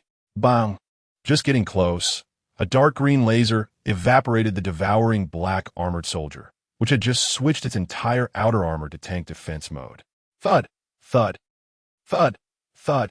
The dark green eyes 2,000 meters away grew larger, the footsteps becoming heavier, and the ground began to tremble slightly. Zhou Ping'an uploaded the injury data of the soldiers to the Soul Network, licking his lips. Interesting, giant combat mode. T3 level land combat mechs can load various modes. The most common land combat mode is to transform into giant Titan mech, towering over 100 meters tall, capable of easily unleashing terrifying attacks that can destroy cities. The Vanguard leader's expression brightened, mocking, "You don't understand the glory of the ancestors at all, outsider." Zhou Ping'an smiled, waving. "Do you have a T3 mech driver's license?" The Vanguard leader was taken aback. "What?" Zhou Ping'an laughed so hard that he was almost in tears. "Let me explain. If an intelligent combat mech doesn't have a pilot, it can only exert 40 to 50 of its power. For these giant mechs, although they can be controlled by one person, they usually require a pilot and several support personnel to operate fully. If you're going for a special operations mode, I have to figure out how many frigates to blow up to take out your fire control system. An unmanned Titan combat mode. What a strange operation. Big doesn't necessarily mean strong. On the city wall, Zhang Yang excitedly shouted, "Aim for the core area, blow it up for me." At this moment, the charm of IQ and education suppression was evident. Zhou Pingyan had fought countless wars and was used to doing precise homework, plus having contingency plans. This time he followed the procedures and calculated all factors. He only forgot that the natives would send this kind of thing. After getting used to fighting against normal lords, he forgot that there were underachievers in this world. The ambush frigates, already set up under the support of Lu Qian, this warlord, accurately bombarded the shoulders, arms, chest, and abdomen, 4 core areas of the T3 Titan mech. The frigates, equipped with counter-algorithms and small-phase disintegration cannons, acted like precise scalpels, repeatedly scraping at the weapon and core areas of the T3 Titan mech, elegantly consuming the mech shields. The Vanguard leader stopped and watched as those new magical ships futilely scraped at the ancestral puppet, laughing so hard his stomach hurt. You can't be hoping these little ships can damage the ancestral defenses, right? You'll never accomplish anything in your lifetime. You are not ancient sky nobility. Haha. Zhou Pingyan stroked his chin, his eyes calm. You have no idea what the T3 mech driver's license is worth. On one of the airborne frigates, there was a warlord named Lu Qian, whose talent was the battle frenzy artifact. One of his powers was to massively amplify all output and attack speed of his side for a short time. Lu Qian seized a 0.1 second opportunity, ordering all airborne frigates to aim at the Titan mech's shoulder and fire simultaneously, directly overloading that area. In the next moment, T3 pilot Lu Qian teleported to the overloaded area, his body flickering with lightning, his eyes turning blue, raising the companion artifact Warhammer and roaring as he smashed down. Boom! A violent explosion occurred at the left shoulder of the Titan mech, and a blue figure flew out of the sea of fire, quickly circling to the right arm of the Titan mech, ordering another simultaneous fire. The precise and elegant airborne frigates acted like scalpels, with disintegration beam clusters accurately piercing the weapon area on the shoulder, making it fully charged, giving the warlord ample opportunity to unleash his destructive advantage. Seeing the internal passage appear, Lu Qian charged in, rushing towards the internal energy chamber with the overload module. The upper body of the Titan mech exploded, staggering as it tried to pull out the bugs inside. Its movements suddenly halted, and the chest directly exploded, a terrifying corrosive energy shooting towards the sky, falling straight back. The Vanguard leader stared blankly at the falling ancestral puppet, his expression dazed. How could this be possible? Zhou Pingyan crossed his arms and clicked his tongue. Truly worthy of the T3 mech. Only a warlord risking his life could take it down. Counter-algorithms, small-phase disintegration cannons, airborne frigates, combined with natural disasters and warlord amplifications, alongside a fully equipped soul network computing power, created the overload and provided the opportunity for the ascendant warlord to breach defenses. Of course, the most important factor was that the other side cooperated and gave such a big opening. If a warlord with a lower education had been in charge, they wouldn't have been able to seize the opportunity to make that outdated mech area overload. It had the feel of a young genius boxing champion defeating an old man. The Vanguard leader's eyes turned red, quickly retreating a distance, slapping his chest, and yelling in ancestral language. Special operations mode. Decapitation. In the distance, all the T3 Titan mechs rapidly switched modes, their forms quickly shrinking, instantly transforming into 3-meter-tall special operations mode, with 9 pairs of dark green eye sockets locking onto the enemy leader at the center of the battlefield. Lu Qian hurriedly dove over, shouting, "Brother, be careful." Zhou Pingyan's mouth slightly curled up, his expression playful. Decapitation. Me? The surrounding natural disaster warriors sensed a change in the imperial aura, rolling and crawling away with the fastest speed of their lives from the area where the Emperor was located. In the Soul Network, veterans quickly explained their Emperor's combat style. The new recruits read the data and ran even faster. Don't block the Emperor's output space. The Emperor's output is extremely strong, specifically referring to outrageous power, killing both enemies and allies. The Emperor doesn't need protection. The Emperor can outlive you. The T3 mechs are fast. One moment, they were fighting 2 kilometers away. The next moment, they appeared in front of the Disaster Emperor. 9 ship-slicing laser knives slashed towards the Disaster Emperor, the air being cut open, leaving behind extremely hot, residual black traces. Bang! The T3 light blue dynamic energy shield blocked all attacks. To add, the initialization configuration required territory, not the Lord, and did not include the Lord's inherent equipment.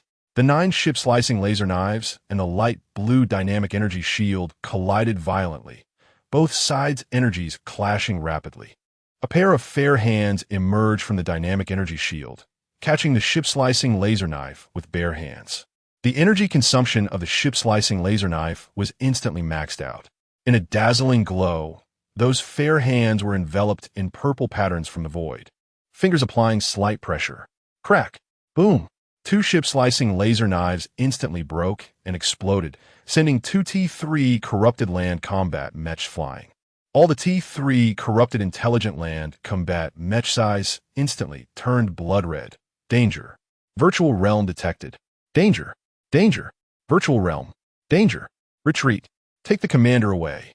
The 2 blasted T3 corrupted land combat mechs flew directly next to the Vanguard leader, providing him with a temporary energy armor, grabbing him to retreat quickly.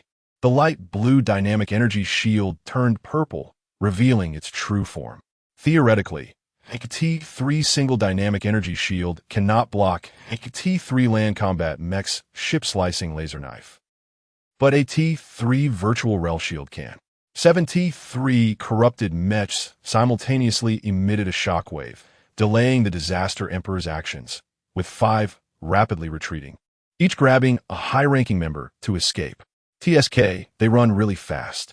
Zhou Pingyin's purple hand withdrew from the sparking heads of the 2 corrupted mechs, holding a chip the size of a fingernail in his palm. He uploaded the chip data. With slight force, he crushed the intelligent chip. The 2 corrupted mechs collapsed helplessly to the ground, having lost their intelligent chip, like humans losing their brains. Zhang Yang flew over in his armor, not daring to get close, clicking his tongue. Brother is at the essence of the virtual realm. Just pulling it out and using it, not even breaking it down. Virtual realm energy is very dangerous. The normal approach is to decompose or filter it, only absorbing a small amount of safe energy for use. Brother Zhou's operation clearly shows he directly pulls and uses it, quite powerful. Lu Qian landed, also not daring to get close. Fearing he would be assimilated into particles by the virtual realm energy, his expression surprised and helpless. The T3 intelligent brain is too smart. Once it detects something is wrong, it retreats. Our frigates are too slow to catch up with him. Although they found a way to breach the T3 mech's defenses, the panel data indeed showed a gap. At this moment, chasing after them could easily lead to a reverse ambush. Zhou Pingyan smiled playfully. No rush. Let's get the T1 army technology out. Time is the most powerful weapon for the Lords. Brother, I'll run the frigate technology, and I'll personally command when the time comes. Aye. I'll run the fire control system. Zhou Pingyan lifted his chin, signaling. Don't waste these 3 machines. Take them back to reduce costs and overclock them, installing overload chips. Including the original one, there are a total of 4 corrupted mechs, enough to dismantle into 40 overclocked self-destructing mechs. I don't believe their mechs can withstand the self-detonation of overclocked mechs of the same level. Set the bowl. It's time to beg for food. Chapter 24. The Transformers warriors are about to attack the city. The battle data has been analyzed, and we have optimized the algorithm for the disintegration cannon. Whether in blitzkrieg or prolonged warfare, we can achieve absolute superiority. Zhang Yang was curious. Sister Xiaoli, how can we achieve absolute superiority? There are 2 major technological eras between us. T1 has just barely flown out into space, while T3 is an interstellar empire that dominates several star systems. Lu Qian silently complained. The absolute advantage in blitzkrieg is because both Brother Zhou and I can eliminate T3 corrupted mechs. The absolute advantage in prolonged warfare is because A group of indigenous civilizations. Where can they get T3 level energy to power their mechs? Every time they fight, their energy decreases. No matter how powerful T3's energy engines are, they still require T3 level rare crystals, explosive particles, or active metals to supply energy. Yes, T3 technology has considered adverse situations and has backup energy sources, like solar and geothermal energy. But guess what? That's why they're backup methods. To put it simply, eating tree bark can keep you from starving, but if you keep eating it, you will definitely end up starving. Zhou Pingyan flipped through the reports from the War Alliance and exclaimed, "Everyone's quality is really good." They quickly identified the key issues and are formulating countermeasures. The vast majority of warlords have mech driving licenses, and some have even obtained T7 or even T8 mech driving licenses. For them, operating a T1 assault mech to fight T3 mechs is as simple as playing a Souls-like game. As long as they dodge all attacks throughout, they can take down T3 corrupted mechs. The difficulty is equivalent to, this is attack, this is defense, this is dodge. Okay, this is Digga, go ahead. I wish you success. All they need to do is survive for 3 minutes and avoid Digga's ultimate move. It's not very difficult, and I believe you can do it. In the short term, most lords quickly abandoned the early war tactics and began to consider collaborating with the locals to see if they could obtain T3 technology through religion, infiltration, etc. It was definitely not because they were afraid of not being able to fight the natives. The new regulations of the Great Xia Lord Alliance have come out, stating that no compatriots can be eliminated and everyone must unite to withstand the madness of the natives in this trial. Everyone fully embodies the tactical principle of surviving and developing. Being high profile is impossible, and they must develop quietly. Here, being low profile means not initiating a full-scale war at the start. Not that they won't fight. Zhang Yang leaned over to take a look and chuckled. Everything is steadily improving. Lu Qian complained, steadily improving my foot. We're walking a tightrope now. If someone doesn't operate properly, everyone is sure to go down together. In high-level matches, sometimes it's not about who is powerful, but about who makes the first mistake. Zhou Pingyan shrugged. Calm down. Even if something goes wrong, I can just pull the L6 planet into the virtual realm for purification. Zhang Yang said softly, I think, Brother Zhou, you are the root of the problem. Everyone just wants to score points and compete for territory and resources, but you want everyone to go straight to the next life. Chief Governor Shaoli said, the demonic disaster is still under investigation, and intelligence on the Iron Clan is still being gathered. The current main task remains the T3 corrupted mechs and the Divine Network. Zhou Pingyan stroked his chin. First, we need to run out the T1 ground combat and mech technology, install the phased disintegration cannon, and then we can let the Transformers Disaster Army confront the corrupted mechs to solve the local combat issues. Our army has extensive experience in extreme operations. As long as we engage, taking down the T3 corrupted mech technology is not a problem. Zhou Pingyan checked the time. Once these two are completed, you guys run the nuclear bomb. This thing is enough to flip the table. Zhang Yang was surprised. Isn't that not enough? T1 nuclear bombs can't threaten T3 mechs. I understand the small phase disintegration cannon. This thing is used to restrain mechs. Nuclear bombs don't restrain mechs. Zhou Pingyan. Oh, we don't need to blow up the mechs. We just need to blow up the indigenous nobles. Zhang Yang. I said following Brother Zhou would allow me to learn something useful. In the first month, Zhou Pingyan led the two to run out the initial technology and also built the core base and frontline base structures. This was purely due to the boost from the Soul Network and the overflow of research computing power, achieving it in just a month. Under normal operations, it would take at least 3 to 7 years.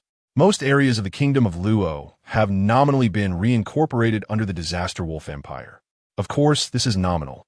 Fundamentally, the nobles of the Kingdom of Luo are looking forward to the ancient noble Iron Clan rising up to resist.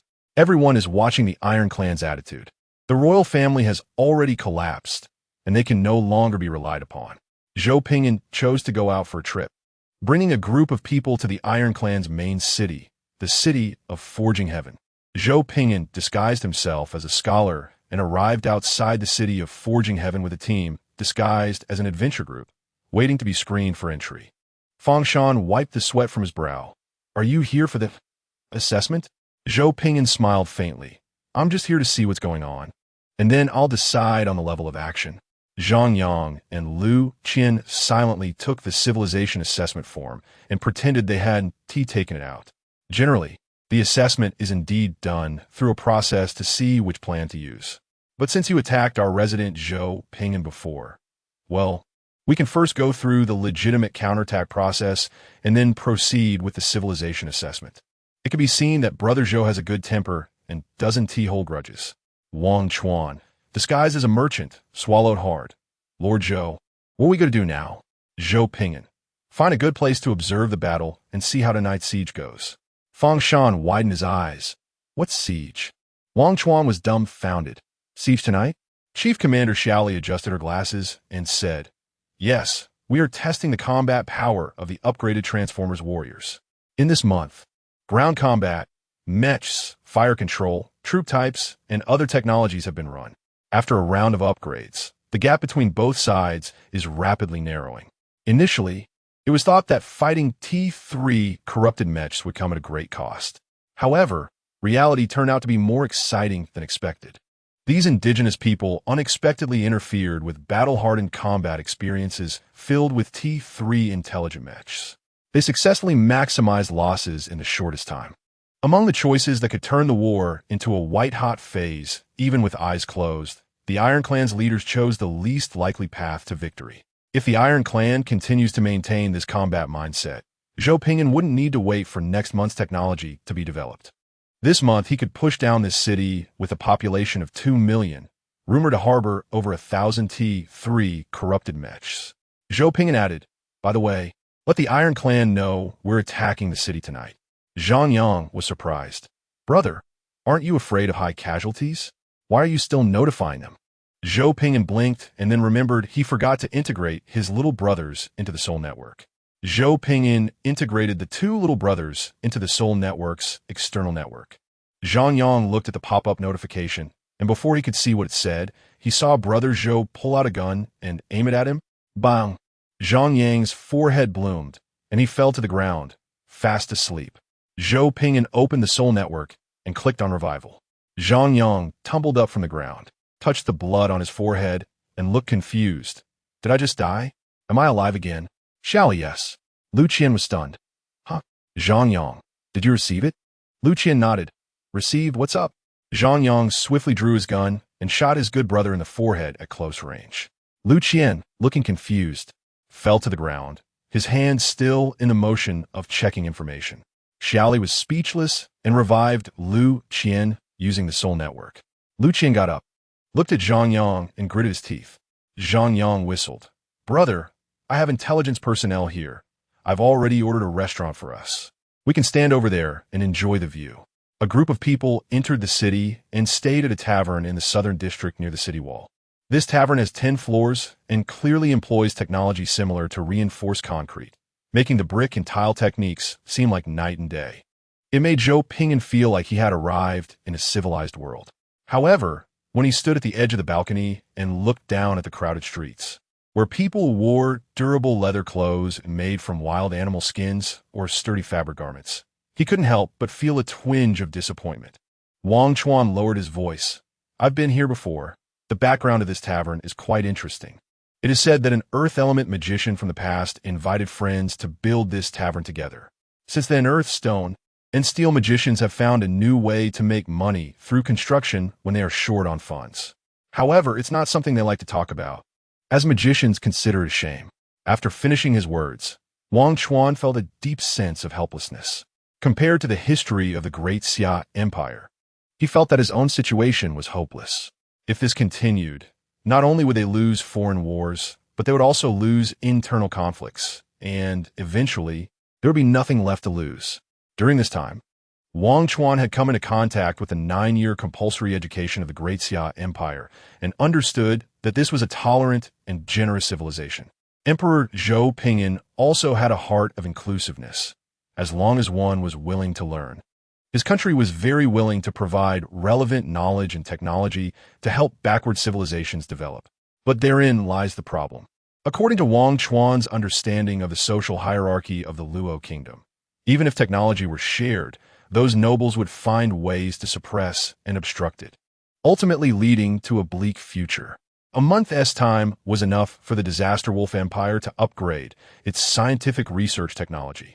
Giving the Luo Kingdom a month would only allow these nobles to find ways to falsify and conceal territorial income, so they could greedily add more money to their treasure vaults, further reducing the circulating funds in the market. Others are worried about economic bubbles in their development history. While here, we don't even have enough water flowing. Zhou Pingyan sat in a recliner, crossed his legs, and tasted the local specialty dish, a piece of dark night deer monster meat grilled by a professional chef. The taste was terrible. Zhou Pingyan frowned as he carefully finished piece by piece. It was bad, but it was edible. Zhang Yang and Lu Qian finished eating as well. Zhang Yang called the intelligence officer over with an ugly expression. "Did you hire a professional chef?" The intelligence officer's voice trembled nervously. "My lord, it is professional. And because it is so professional, it tastes terrible. Only the unprofessional ones taste good." Zhang Yang, what is the principle behind that? No wonder this place is backward. They can't even cook well, let alone have the energy for construction. Zhou Pingyan wiped his mouth. "Let us take a break. We will attack the city at 7:30 p.m. Understood. In the city of Casting Heaven, the Iron Clan's inner city, in the conference hall. Fang Chuan pursed his lips, watching the illusionary mosquito floating in mid-air, looping the challenge letter. His face darkened. Technologically, are we this far behind them? The elders looked at each other, seeing the same helplessness, shame, and defeat on each other's faces. Forget about fighting head-on, even issuing a challenge letter. They were not as skilled as the other side. Chief, most regions of the Luo Kingdom have already been occupied by the Black Armor Army in the name of the royal family. Should we acknowledge the new master or discuss further? Fang Chuan widened his eyes. Are we just going to let what happened to my mother slide? If he hadn't blown up the ancestral graves, there would still be room for negotiation. He occupies a place and blows up a piece of ancestral grave. And he specifically blew up our Iron Clan's ancestral grave. The more he thought about it, the angrier he became. Taking a step back only made him more furious. Blowing up ancestral graves and seizing ancestral puppets directly attacked the two foundations of faith and clan establishment. The vanguard leader stood up, his face dark. "Chief, we need to consider this matter carefully. The leader of the Black Armor Army possesses very strong power. Moreover, the Ancestral Guardians have repeatedly warned me to avoid direct conflict with the leader of the Black Armor Army." Fang Chuan's expression darkened. "I know, but that Black Armor Army is too arrogant, demanding we hand over all ancestral puppets for inspection. I can't possibly order the surrender of our ancestral puppets, right? Can the Iron Clan still be the Iron Clan without our ancestral puppets? Once we lose the identity of the ancient nobles, we will completely fall into the mortal realm, become ordinary people, and forever lose the qualification to ascend to the heavens and become a divine family." Fang Chuan's expression was serious, and his tone stern. "Our ancestors drove the sun and descended to the mortal realm on a great ship made of stars, leaving the ancestral puppets for us, giving us descendants hope to return to the heavens and become a divine family again. Once we lose the ancestral puppets and the identity of ancient nobles, this little bit of ancient bloodline will not be enough for us to fulfill our ancestors' wishes." The vanguard leader raised his hand, indicating he had something to say. Fang Chuan's expression was slightly somber, but he still lifted his chin. "Speak." The leader reported a great defeat, having lost 3 ancestral puppets. In the past, this would have warranted a death sentence. However, the ancestral guardians pleaded for him, explaining that the situation was beyond human control, which saved this guy. After that failure, the leader has been emphasizing avoiding direct conflict with the Black Armor Army, overly believing in the ancestral puppets. Is an orphan without parents or a family. And you are too? The vanguard leader's face was heavy, sacrificing 20 ancestral puppets to severely injure the enemy and win us a voice. We cannot afford to lose any further. If we lose any more, the confidence of our clansmen will be completely lost. The hall fell into silence. Everyone was shocked by the vanguard leader's words. The chief, Fang Chuan, tightened his face, pursed his lips, and spoke in a low voice. Continue. The vanguard leader calmly analyzed. We have dragged down the ancestors, preventing them from exerting their full strength. Therefore, the battle should be left entirely to the ancestors to decide. This is a war unlike any before. Secondly, the enemy is indeed very strong. The ancestral guardians did not deceive us. Finally, I asked the ancestors about the origins of the enemy, and the ancestors said the enemy comes from the heavens, from the source of all things. The situation has reached a critical moment. We should not hesitate, but should spend all our resources for a victory, for hope. Once we lose victory and hope, we will have nothing left. Chief Fong Chuan's face was serious. What did the ancestor leader say? The vanguard leader smiled bitterly. He said he is willing to awaken 50 comrades and lift all restrictions to confront the enemy. Then, Fong Chuan, then what? The vanguard leader felt his throat dry. That sentence felt like a mountain pressing down on his heart, making it incredibly difficult to speak. After a long time, under everyone's gaze, the vanguard leader finally uttered the last reminder from the ancestor leader. Run. The sound of a needle dropping could be heard in the hall. Chief Fong Chuan stood up, his face pale. The situation is serious, but hasn't reached the point of abandoning our clansmen and fleeing. Historically, our ancestors fought against other ancient nobles stronger than us. Did our ancestors run away? They did not. They even won the war. Just because the other side is an ancient noble, possibly from the teaching nation, should we give up? This is a shameful siege against my clan. I will not abandon a single bit of interest for the Iron Clan, never. The vanguard leader clenched his fists, staring directly at the chief with a grim expression, shouting, "You haven't been to the battlefield. You have no idea how strong he truly is. You are leading us to our deaths." The scene of 9 ancestral puppets exerting their strength, but failing to injure the enemy, even slightly flashed in his mind. Fong Chuan's eyes widened. "You coward. He is only strong alone, but we have thousands of ancestors, millions of undead servant armies. Even if he wants to kill us all, it would take him decades to do so. I absolutely cannot lose. Even less can I abandon the city and flee. Awaken the ancestors. Prepare for battle. I want to see what tricks the black armored army can come up with. Setting up bowls, begging for food, tears streaming down. They really have no shame." Fong Chuan stood on the city wall, his face pale, his hands clawing at the stone bricks of the parapet until they crumbled. Fong Chuan had imagined all the scenarios he might encounter, but he never expected the enemy's moral low point to be so wretched. The cries on the city wall were everywhere. "Mom, it's me. Mom, how could you help them? Dad, my dad. Tribe leader, think of a way. Grandpa, wake up. I'm your grandson." The walls of Zhutian City featured an outer city wall, an inner city wall, a foundation, and parapets, with illuminated beacon holes set at various heights on the outer city wall. On both sides of the wall, enemy towers were arranged to hold siege equipment or ranged troops. Especially the siege equipment, cannons, fire guns, catapults, magical cannons, and flame stone cannons were all present. Outside the city wall, there were horse and sheep walls, dry ditches filled with firewood and oil, caltrops, horse traps, deer antler wood, and iron thorns.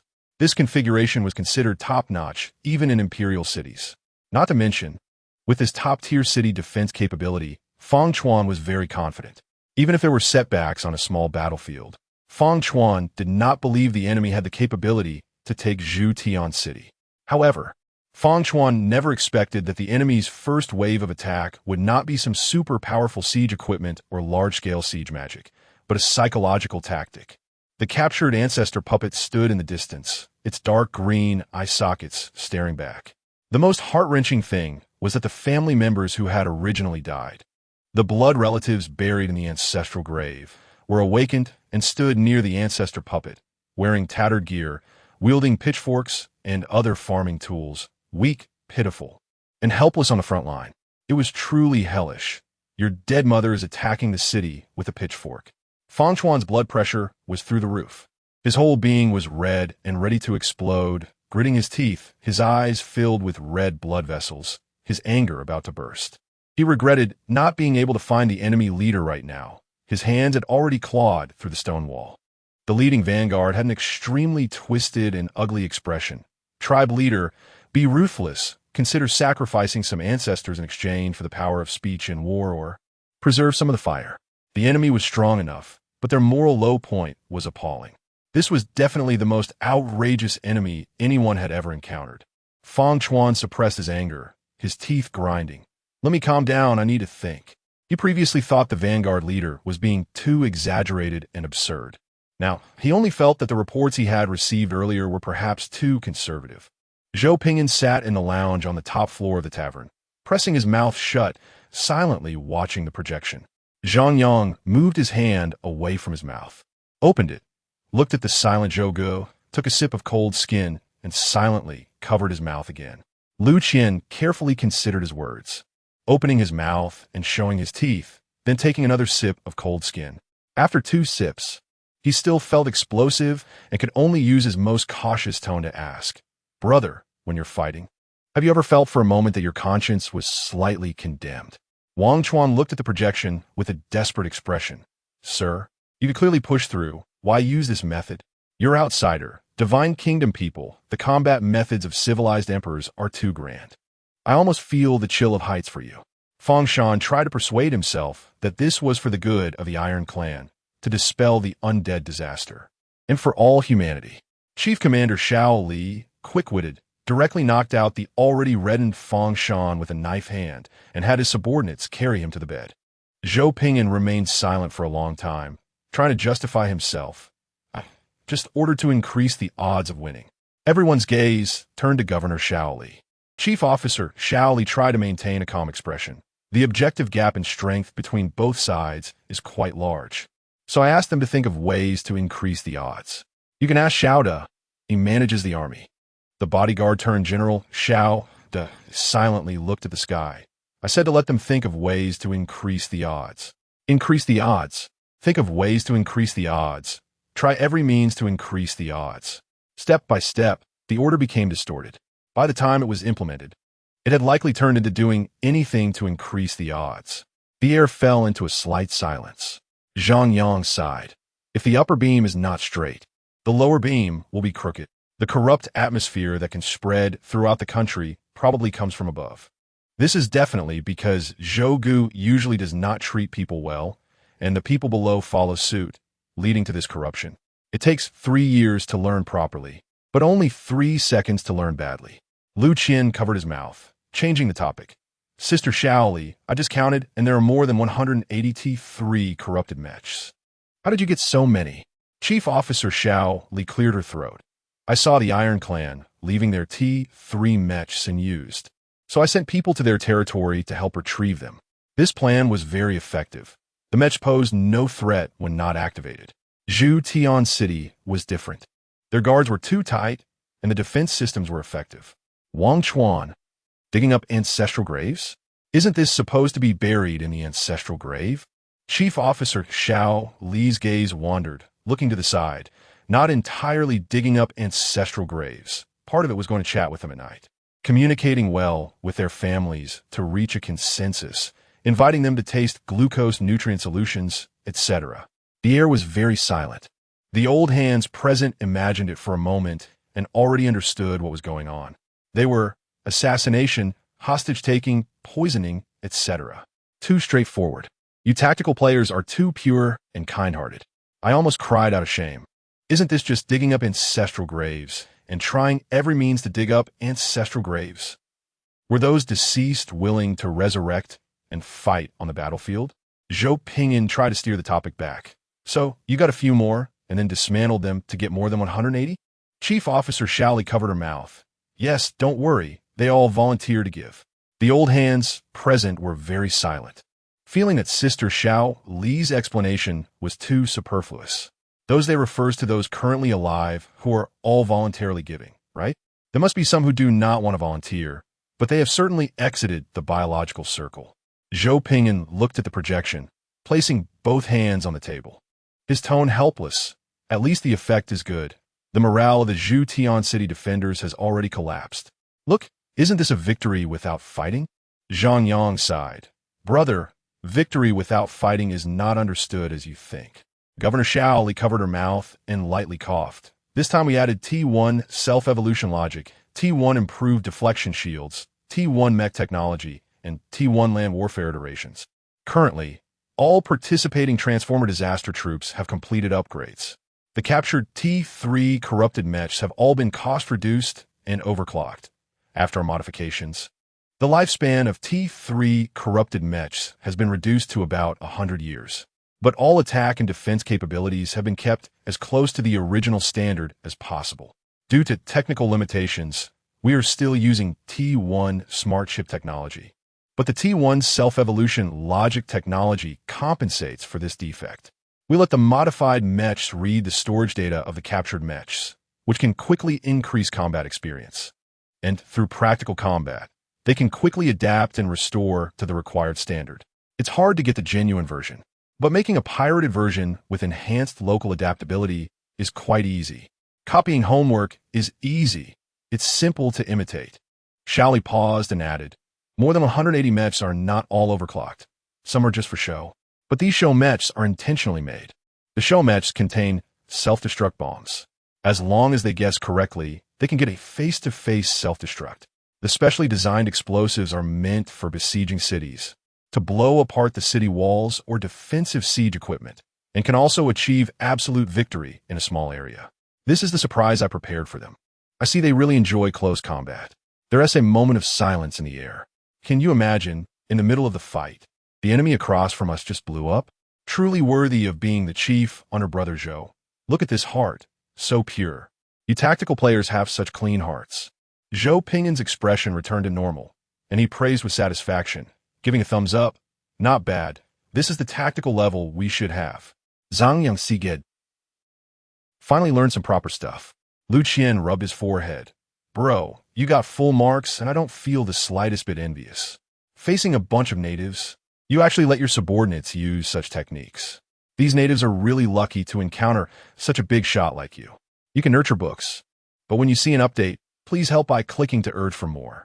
It's fine to reread later. Reading the data is very important. Otherwise, if there is no quantity and no money to earn later, I have to keep asking for gifts every day. By the way, there are also multiple reviews. Just randomly review. Praise me. Praise Zhou Pingin. This counts as data too. Shally sighed slightly. I've been very restrained. I didn't let them poison the water supply of the city of Casting Heaven, burn their granaries, or create a plague. The methods I'm using now only have a slight psychological effect on them. Everyone fell silent, not daring to pick up on that. A slight psychological effect? Are you sure? Of course, to be fair, this has indeed been restrained, not pushing people to a dead end, but using measures like digging up ancestral graves, resurrecting their relatives, assassinations, taking hostages, poisoning, self-destructing bombs. These methods are too straightforward. Zhou Pingin rubbed his forehead. Don't get caught up in these little things. We are just replicating some simple tactics from the history of warfare. Let them attack the city and see the results. Zhang Yang and Lu Qian remained silent, fully sensing the terrifying nature of the academic elite. Who said studying is useless?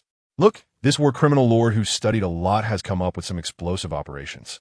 Shally helplessly said, then let me introduce the Transformers disaster military warriors. Forget it. You can see for yourselves. I guess you don't want to hear my introduction anymore. Xiaoda quietly stood aside, opened the war panel, and issued various orders to the troops, preparing for battle. On the city wall of Casting Heaven, Fang Chuan's face was purple, wavering between negotiation and taking direct action. To be honest, others blew up my mom. That's inciting hatred. If I order my people to blow up my own mom, even if we win this war, I would still end up dead without a complete corpse. The elders were teary-eyed, and the nobles of the Iron Clan looked at the clan leader with watery eyes. If it really doesn't work, let us talk first. If we can't reach an agreement, we'll talk later. Blowing up my own mom is too heartbreaking.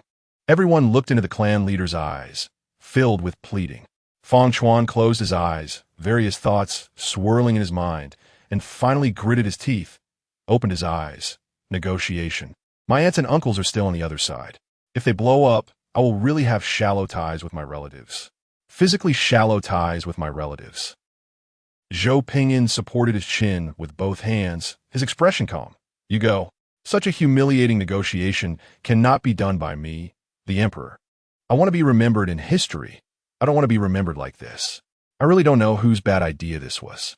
Chief Officer Xiao Li looked at Zhang Yang, who was trying hard to make himself invisible. You go. Zhang Yang decisively pushed his good brother. You go. I'm in charge of defense. I can't incite hatred like this. Lu Qin glared back, turned to Xiao, the personal guard and general of the Disaster Wolf Empire. You go. Shouldn't this be your job? Whoever goes will become famous. Xiao turned around. You go. Damn. No one else to push. No, there is one. Xiao looked at Wang Chuan, who was trying to curl up by the bed and prepare to crawl under it. Wang Chuan lay on the ground, feeling intense gazes, turned back with an awkward smile. Pointing at himself, me? I shouldn't be in the room. I should be under the bed. If I had known you were going to do this, I would have never come even if you killed me. Xiao Li smiled gently, her tone soft. You should go. You are the future emperor of planet L6. This is a great opportunity to be remembered in history. Don't worry about whether it's a good name or a bad name. Anyway, no matter if we win or lose this battle, this reputation will definitely be passed down through the ages. Wang Chuan struggled for a bit, got up, looked at Fang Shan, who was lying on the bed unconscious, tears almost falling.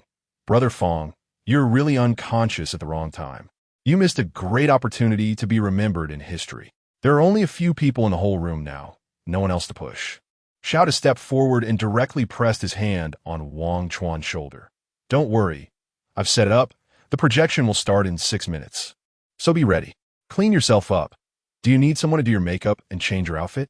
After all, it's your first grand appearance. Look sharp. In the future, those who insult you might use slightly better words.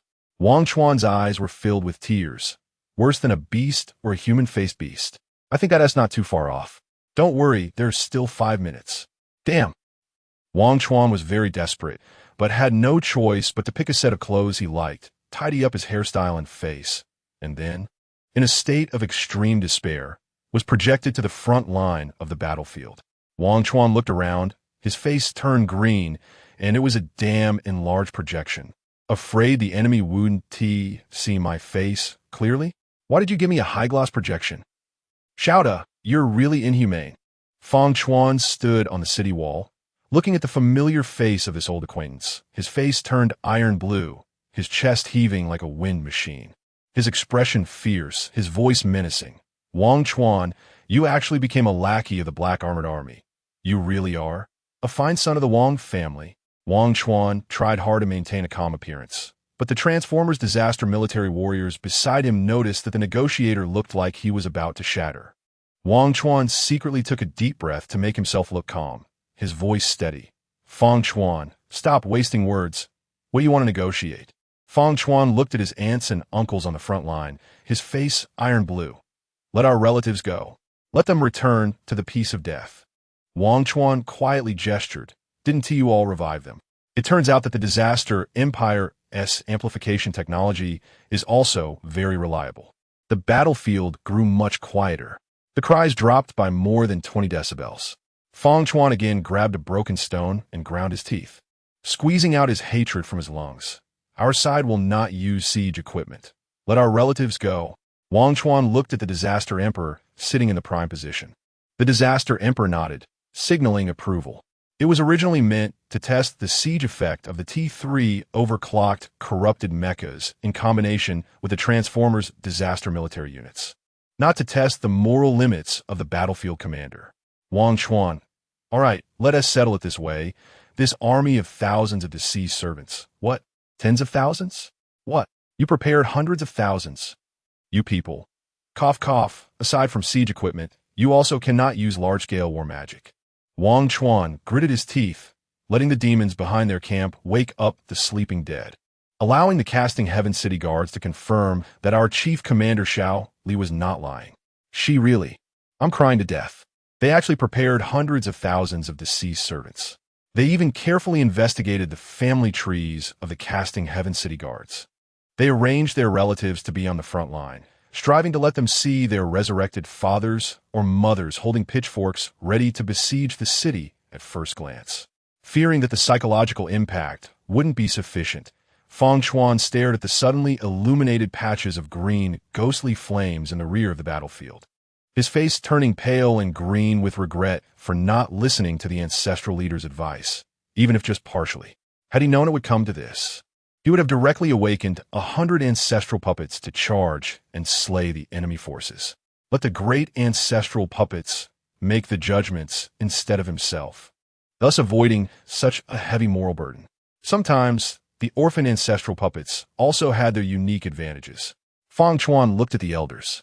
The elders were both angry and tearful, discussing with the Iron Clan nobles, and eventually, with tears, they abandoned the large-scale war magic. Fang Chuan gritted his teeth. We accept. Wang Chuan confirmed without error and mustered the courage to shout for General Shao, to cancel the projection. My life is over. Fang Chuan watched as his fallen family and servants retreated, trembling with anger. To the ancestral grave, summon the ancient artifact. I want them dead. The vanguard leader brought out a dark alloy safe from behind, his face equally grim. The ancestral leader has long instructed and has already brought it. At this moment, Fang Chuan no longer cared about the ancestral leader's interference in the command of the family war. His eyes, turning red, awakened the ancient artifact. The dark alloy safe opened, revealing a palm-sized silver mechanical sphere inside. The vanguard leader carefully held it out and pressed the button on top. Detection passed. Confirm the use of the artifact? Confirmed. Amplify how many mechs? 200. Amplification complete. An invisible wave of information swept across the entire city. In the Iron Clan ancestral grave of Casting Heaven City, 200 dormant T3 corrupted mechs were awakened, their eye sockets glowing with dark green light, rust rapidly dissipating. Their states restored to new, the energy engines in their chests fully charged, and the ship-slicing blades in their hands also completed charging. Their slightly rusty electronic voices becoming exceptionally smooth. Mechanical time, worm amplification acquired. War begins. The battlefield fell silent. All the transformed disaster army soldiers, including those controlled T3 overclocked corrupted mechs, turned their gazes toward the city wall where the artifact wave was released. Their eyes were filled with fervor. Relics, a type of artifact with historical significance, especially those that could be applied on the battlefield. This was a treasure. In the entire Star Sea, such treasures were rare. As long as there were sufficient charging means, war relics could amplify an entire civilization's fleet. The pressure unexpectedly forced out the Iron Clan's ultimate artifact. This was simply a pleasant surprise. Chapter 28, sending a big rocket to Casting Heaven City originally. Everyone just wanted to test their combat power. But after seeing such an impressive treasure, their enthusiasm for battle instantly surged. The Mechanical Corps, the Transformers Disaster Army, accepted upgrades to the T1 series mechs, including improvements in land combat, intelligence, and modified deflection shields. Most importantly, the small-phase disintegration cannon originally used on the frigates was transformed into a weapon module, allowing them to install and use it themselves. Suddenly facing unexpected changes, although the Disaster Army could hardly contain their excitement, they still stood by, waiting for the command of the Disaster Emperor. The appearance of the relics significantly altered everyone's original combat goals. Zhang Yang excitedly looked at the dark alloy safe on the city wall in the holographic projection, clenched his fists, and exclaimed, "It's a relic. Brother, this is a relic.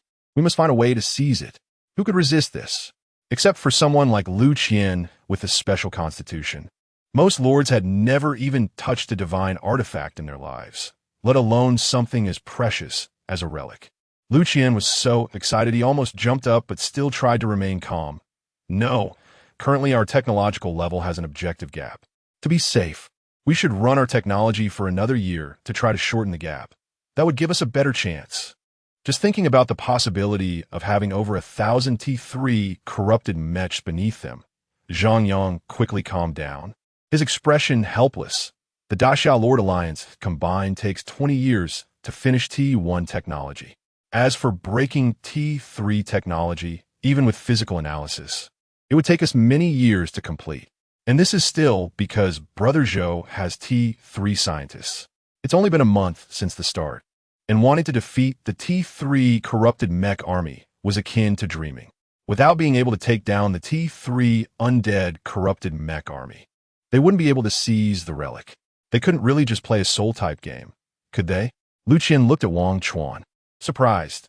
Yuang family are also ancient nobles, Don't you have any good stuff? Wang Chuan replied helplessly. It's the Night Order's technology. We have a more convenient method for cultivating holy fighting energy, which is why we became royalty.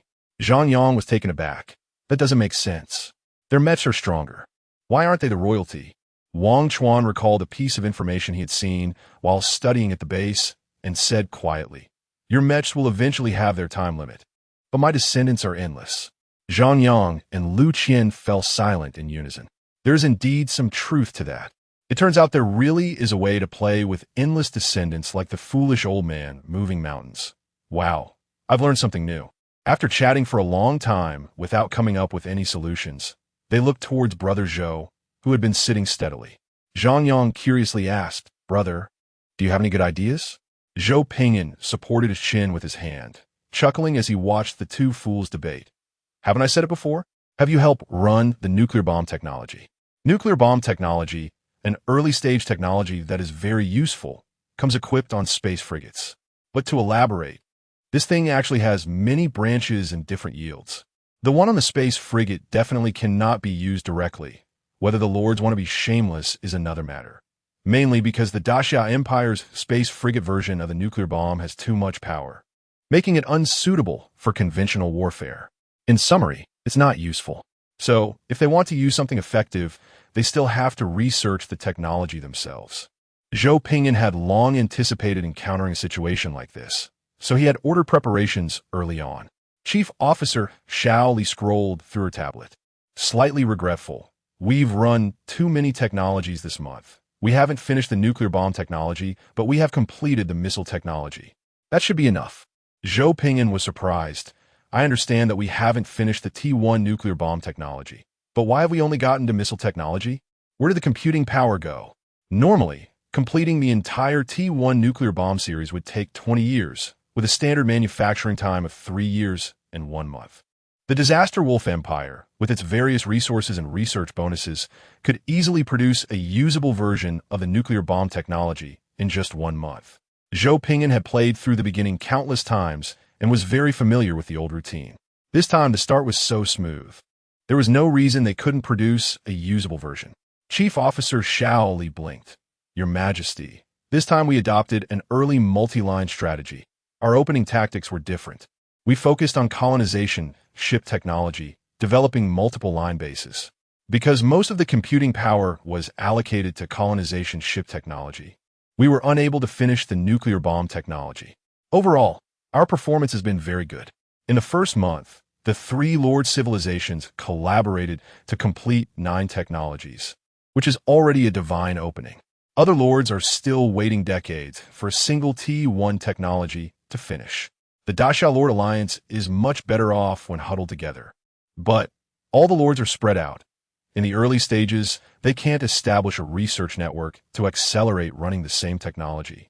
They all run their technologies separately, then share and download what they need. Zhou Pingyan blinked. How about we send one over? The air fell, slightly silent.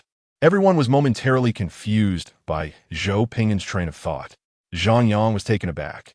Brother, we haven't even captured the city yet. Are you planning to pop champagne in the middle of a battle? Lu Qian was puzzled. What's the point of bringing that thing over? To scare people? Xiao Li had a strange expression. Leader, you don't mean. Zhou Pingyan leaned back, hand behind his head, chuckling. The 200 alloy colonization ship crashing down like space debris is also very effective. ISNT it?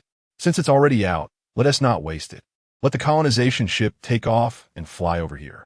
If we can't win on the front lines, we can just shut off the engines and crash it down. Don't waste the missile technology either. Arrange it and prepare to bomb Casting Heaven City. Colonization ships have various disadvantages: slow speed, minimal firepower, weak research capabilities, etc. However, they have one advantage that other ships find hard to possess: massive size. The natives don't have a star system defense system, nor do they have powerful anti-air systems or Air Force units. There's no need to think. Just stuff missiles into the colonization ship, throw one as a demonstration, and then tell them there are thousands on board. This is more useful than a nuclear bomb, with more controllable power and less environmental pollution. Most importantly, colonization ships can fly within the star system, and can fly very high. T3 corrupted mechs can also fly, and even in space. So the question arises, will the T3 corrupted mechs, without satellite technology and reconnaissance network connections, discover and successfully intercept the colonization ship thousands of meters above them at the first moment? Zhang Yang clicked his tongue, giving a thumbs up. I've learned something valuable, brother. You are truly at the realm of the great way. No matter what comes into your hands, it becomes a dangerous weapon. You're like Jackie Chan in a furniture store, just amazing. While others stuff civilians into colonization ships, you're stuffing bombs in there. You really are a war criminal lord. Lu Qian said gloomily. I finally understand what brother meant by not needing to bomb mechs, but being able to bomb the native nobles. This time, casting Heaven City is guaranteed to take at least one hit from a city-destroying self-destruct ship. Even if they can't take down casting Heaven City, just surrounding it without attacking already guarantees a solid win. At that time, they can repair defense fortifications on the spot and add 3 domain modules to counter the mechs. Even the T3 corrupted mechs will have to cry and kneel down, calling them daddy. When technology is insufficient, they can make up for it with numbers.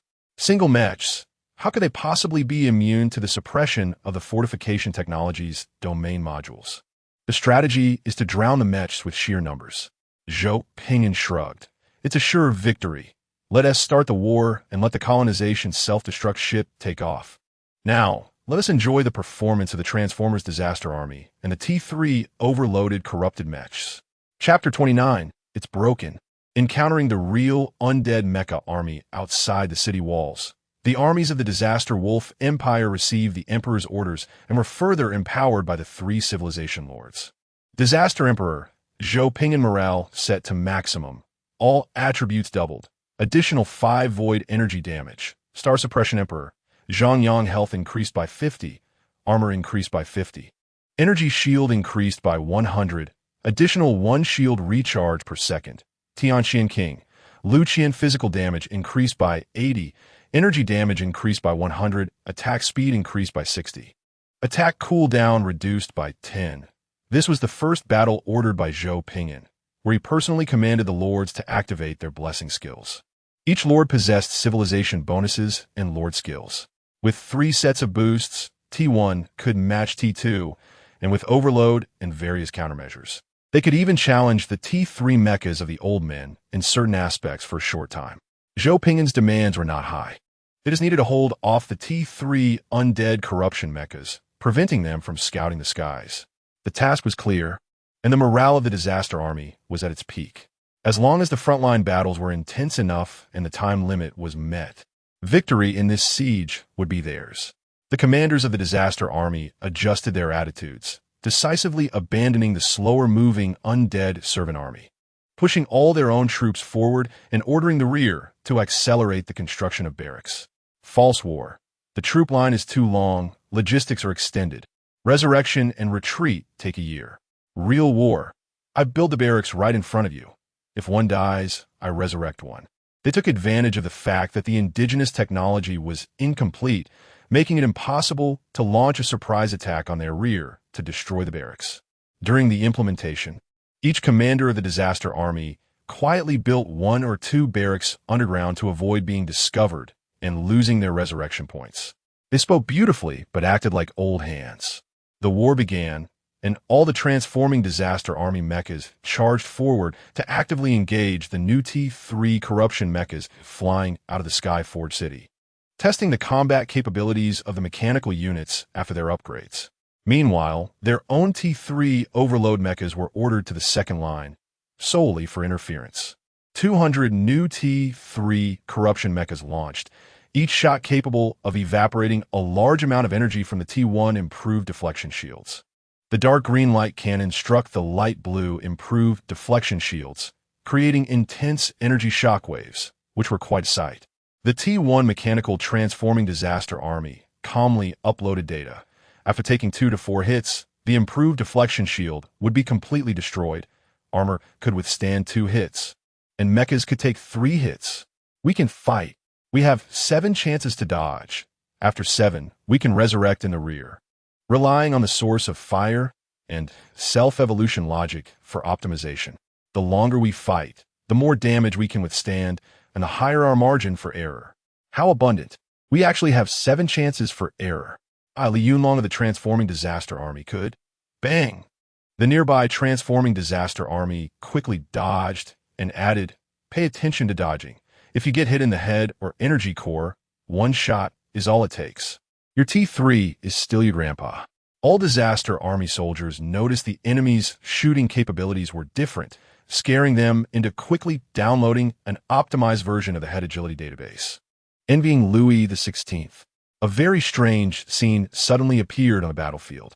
Fang Chuan looked blankly at the enemy army, flying all around, with question marks popping up above his head, pointing at the leading vanguard. What is this move? The vanguard looked at the enemy's battle armor, which not only could fly, but also had their heads rapidly swaying left and right, and they could charge and shoot, looking just as confused as the clan leader and the nearby elders. Yes, all the black-armored enemies' heads were rapidly swaying back and forth, creating afterimages. Yet they could still charge with their weapons. The most terrifying thing was that, for some unknown reason, an incredibly strange yet rhythmic battle tune seemed to resonate throughout the battlefield. The new T3 corruption mechas suddenly gasped, realizing the difficulty of their enemies. They could perform such terrifying maneuvers even while in mecha form. Although the rapid head swaying during fighting looked funny and absurd, if successfully executed in actual combat, the benefits were not to be underestimated. Summary: simple, easy to learn, not high in operational difficulty, and effective. Now wanting to one-shot the head is no longer realistic. The enemy's flying speed combined with the irregular afterimages of their head swaying greatly increased the shooting difficulty. The electronic voice of the ancestors' corrupted mecha captain became deep. With a large amount of data flowing through his dark green eye sockets, V-shaped formation, target the body, increase battle damage to force them back and gain the upper hand. 200 new T3 corruption mechas swiftly change formation, transforming into a massive spear, quickly piercing through the T1 Transforming Disaster Army, demonstrating immense suppression. At this moment, the charm of quantity producing qualitative change was evident. 1 T3 corruption mecha could take on 10 aerial escort ships when surrounded in Titan mode. If they encountered an overload situation, they could be instantly destroyed if they missed their chance. However, if 200 new T3 corruption mechas appeared, with the front line outputting a wave of fire, switching to the second line for shield recharge, and then rotating back to the front line for output, this cycle could avoid being overwhelmed and prevent overload situations. The clustered T3 undead corruption mechas fully utilized their high-quality advantages, alternating between the first and second lines in combat, while the third line hid in the interior area to deliver lethal strikes or explosive damage to change the local battlefield situation. Friends who frequently engage in Star Sea wars know what the term experience represents. Without the interference of indigenous commanders, the new T3 corruption mechas fully utilized their advantages. On the ground, the Disaster Army commanders gathered in a temporary underground base to discuss the performance of their soldiers. 8 hits. Resurrected soldiers can withstand 1 more hit. As long as there is enough time, we can increase our resistance. Very well performed. It is predicted that the containment task can be smoothly completed. I am really envious. T3 mechas are so useful. Killing us is like killing chickens. Everyone looked at the performance of the experienced T3 corruption mechas, each one more envious and jealous than the last. If they could obtain T3 corruption mecha technology and relics this time, they would be able to wake up smiling from dreams in the future. No worries, your mechas will eventually run out, but my disaster army is endless. In mid-air on the battlefield, the ancestor corruption mecha captain felt his intelligence core slightly warm, with his dark green eye sockets turning a bit red, and the laser cannon in his hand becoming somewhat heavy, his electronic voice slightly off-key. Comrades, I feel something is off. The enemy's combat data seems strange. The vice captain of the corruption mecha, skillfully slaying a transforming disaster army member attempting a sneak attack, had a cold metallic face that twisted slightly. This is the 7th Black Armored Army that has backstabbed me. I have already seen that blue seal spray on his chest 7 times. Moreover, The Blue Seals spray Black Armored Army's physical resistance to the slashing blade is increasing, currently. It takes 1 hit to kill, but at this rate, in 20 minutes, it will require 2 hits. The damage of the slashing blade is extremely high, ranking among the top damage in its tier. The communication channel of the Ancestor Corruption Mecha Army fell into silence, although no one spoke much. They still found time to send A1. The Ancestor Corruption Mecha Captain had to draw a rather absurd conclusion. I don't know why, but I always feel like I'm fighting the same group of people. I have already executed 28 black armored enemies wearing red scarves. I suspect it's the same smart brain. The combat data is too consistent. Even the unique spray paint on the armor is identical. The communication channel fell silent for a moment, followed by a frenzy. The captain of the Ancestor Corrupted Mech calmly ordered, "Withdraw from Chutian City. Retreat while fighting. Something is off." The vice captain of the Ancestor Corrupted Mech casually struck down the blue-sealed black-armored soldiers, refusing to believe it, grabbed an enemy's head, crushed it, and extracted the smart brain chip. The cold metal face was filled with confusion. This isn't right. There's one intelligent being in each mech, and the serial numbers are all unique. Mine is the same. It's not a mass-produced model. It's a unique version. It's a mechanical life form with self-evolving logic, not a mass-produced model. The enemies are not mass-produced either. Each has independent thought and algorithms. This means they didn't kill the same batch of black-armored soldiers 28 times. Rather, they killed the same black-armored soldiers 28 times. The captain of the Ancestor Corrupted Mech executed the red scarf black-armored soldiers again, his metal face slightly twisted. Retreat. They will come back to life. This is bad. We've encountered a true undead mech army. We become the fakes. I kindly ask everyone to read more. The completion rate is very important. Upon realizing the new T3 corrupted mechs began to retreat, the Disaster Army Commander decisively entered the Soul Network and started to communicate new tactics at super frequency. T1 transformers performed excellently. If we were fighting at the same tier, we would easily win. Against T2 units, relying on their inherent superiority, we would also win. Facing T3 units, they still have strong pressure resistance and can achieve certain strategic effects. The enemy has discovered our resurrection mechanism. Should we intercept or what? The Emperor's order is to delay until the colonial self-destruct ship reaches the sky above Chutian City. Now there are 2 options. The first is to send out super-frequency corrupted mechs to hold them off. If they are too busy, they won't have more energy to scout. The second is to notify the base to install anti-scouting and stealth modules on the colonial self-destruct ship before it comes. It'll be tough on the technicians, but the mission can be completed smoothly. The Emperor's core idea is to gain absolute advantage and crush the enemy. The best scenario is for the colonial self-destruct ship to arrive. So I'll prepare a fallback plan. I order the troops to surround the city from 3 dimensions: land, sea, and underground. Even if unexpected events occur, we can still control the overall situation. The engineering troops have already started to construct fortifications on land and sea. Once the defensive fortresses are completed, they will be unable to escape. The Disaster Army commanders quickly completed their communication and reached a consensus. Only children make choices. Adults want it all. I first order the troops to surround Chutian City from a distance, secretly starting to build defensive fortifications and install attack-defense interference modules, while letting the research ships fly the colonial ships with anti-scouting and stealth modules. The frontline troops are now executing interference tasks, buying time no matter what.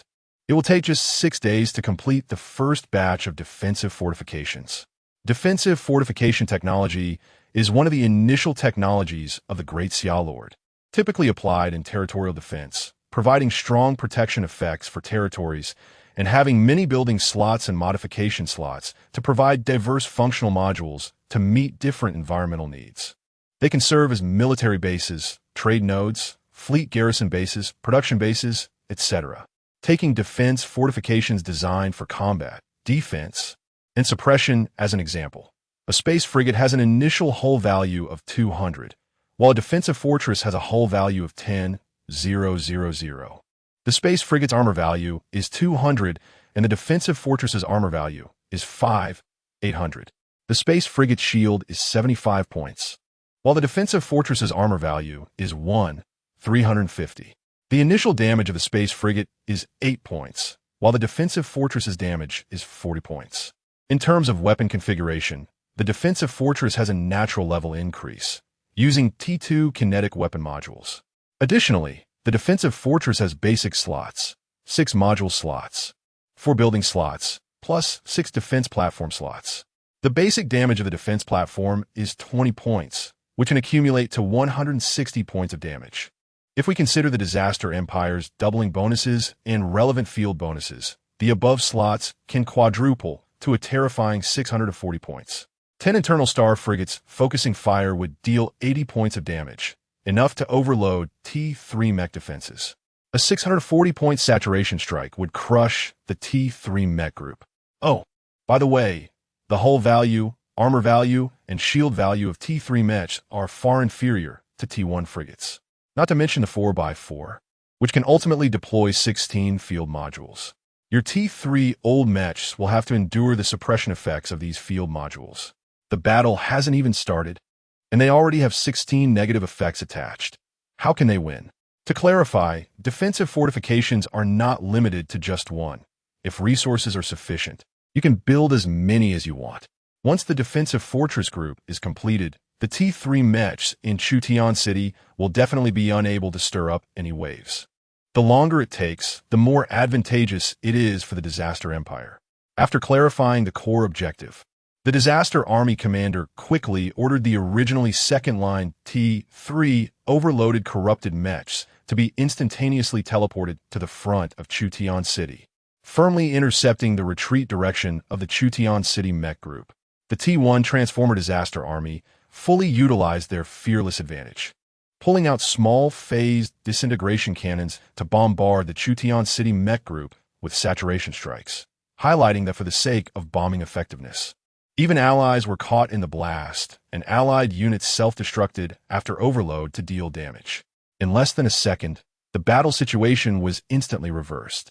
The originally advantageous Chutian City mech group was immediately pushed into a desperate situation by the supersaturated phased disintegration cannon strikes, combined with the same-tier super-frequency corrupted mech interceptors.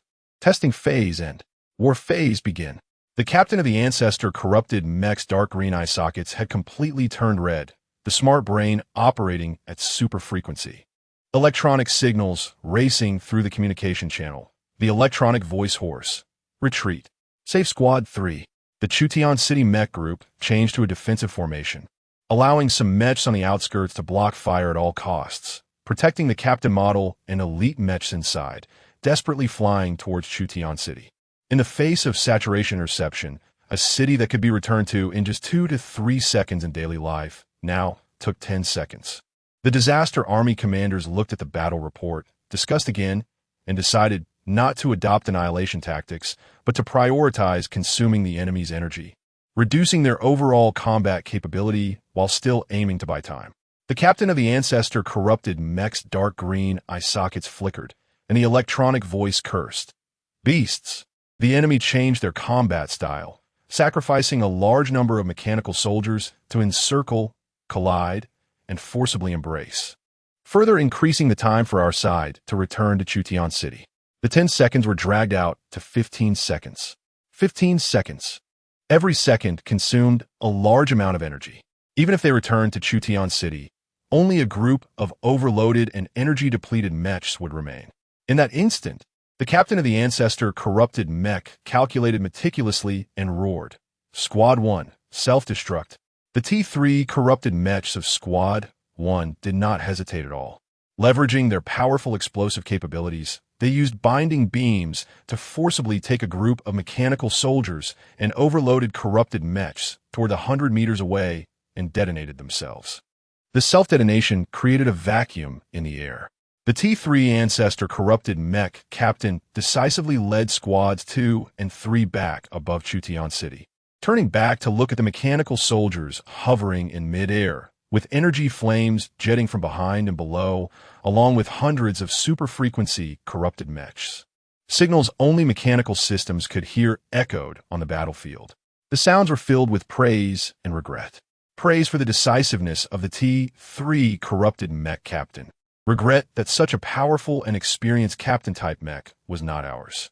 The judgment of the T3 corrupted mecha captain was very decisive and correct, bringing back a team of mechas for the Forging Sky City without consuming too much energy, preserving good combat power for the next round of battle. Clap, clap, clap. This was an exciting battle. It had been a long time since I encountered such a troublesome opponent like you. General Shao's projection appeared above the disaster army.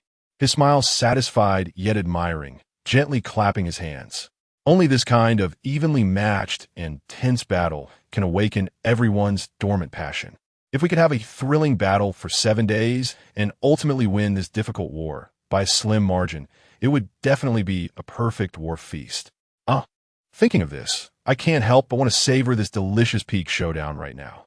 Every cell in my body is excitedly trembling, wanting to use this T1 equipment to have a death duel with the opposing T3 mecha, making all the blood inside me boil and roar, allowing my heart to burn wildly to provide me with the ultimate power to crush the enemy's solid shield.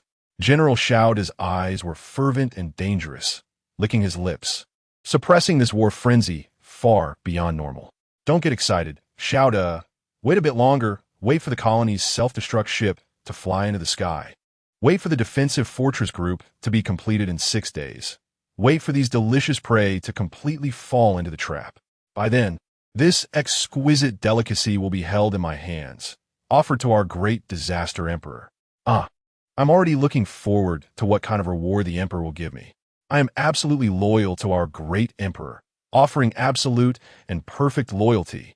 Shao's expression was wild and excited, his smile dangerous and deadly, his voice arrogant yet calm, arms wide open. Rest and prepare for a new round of encirclement.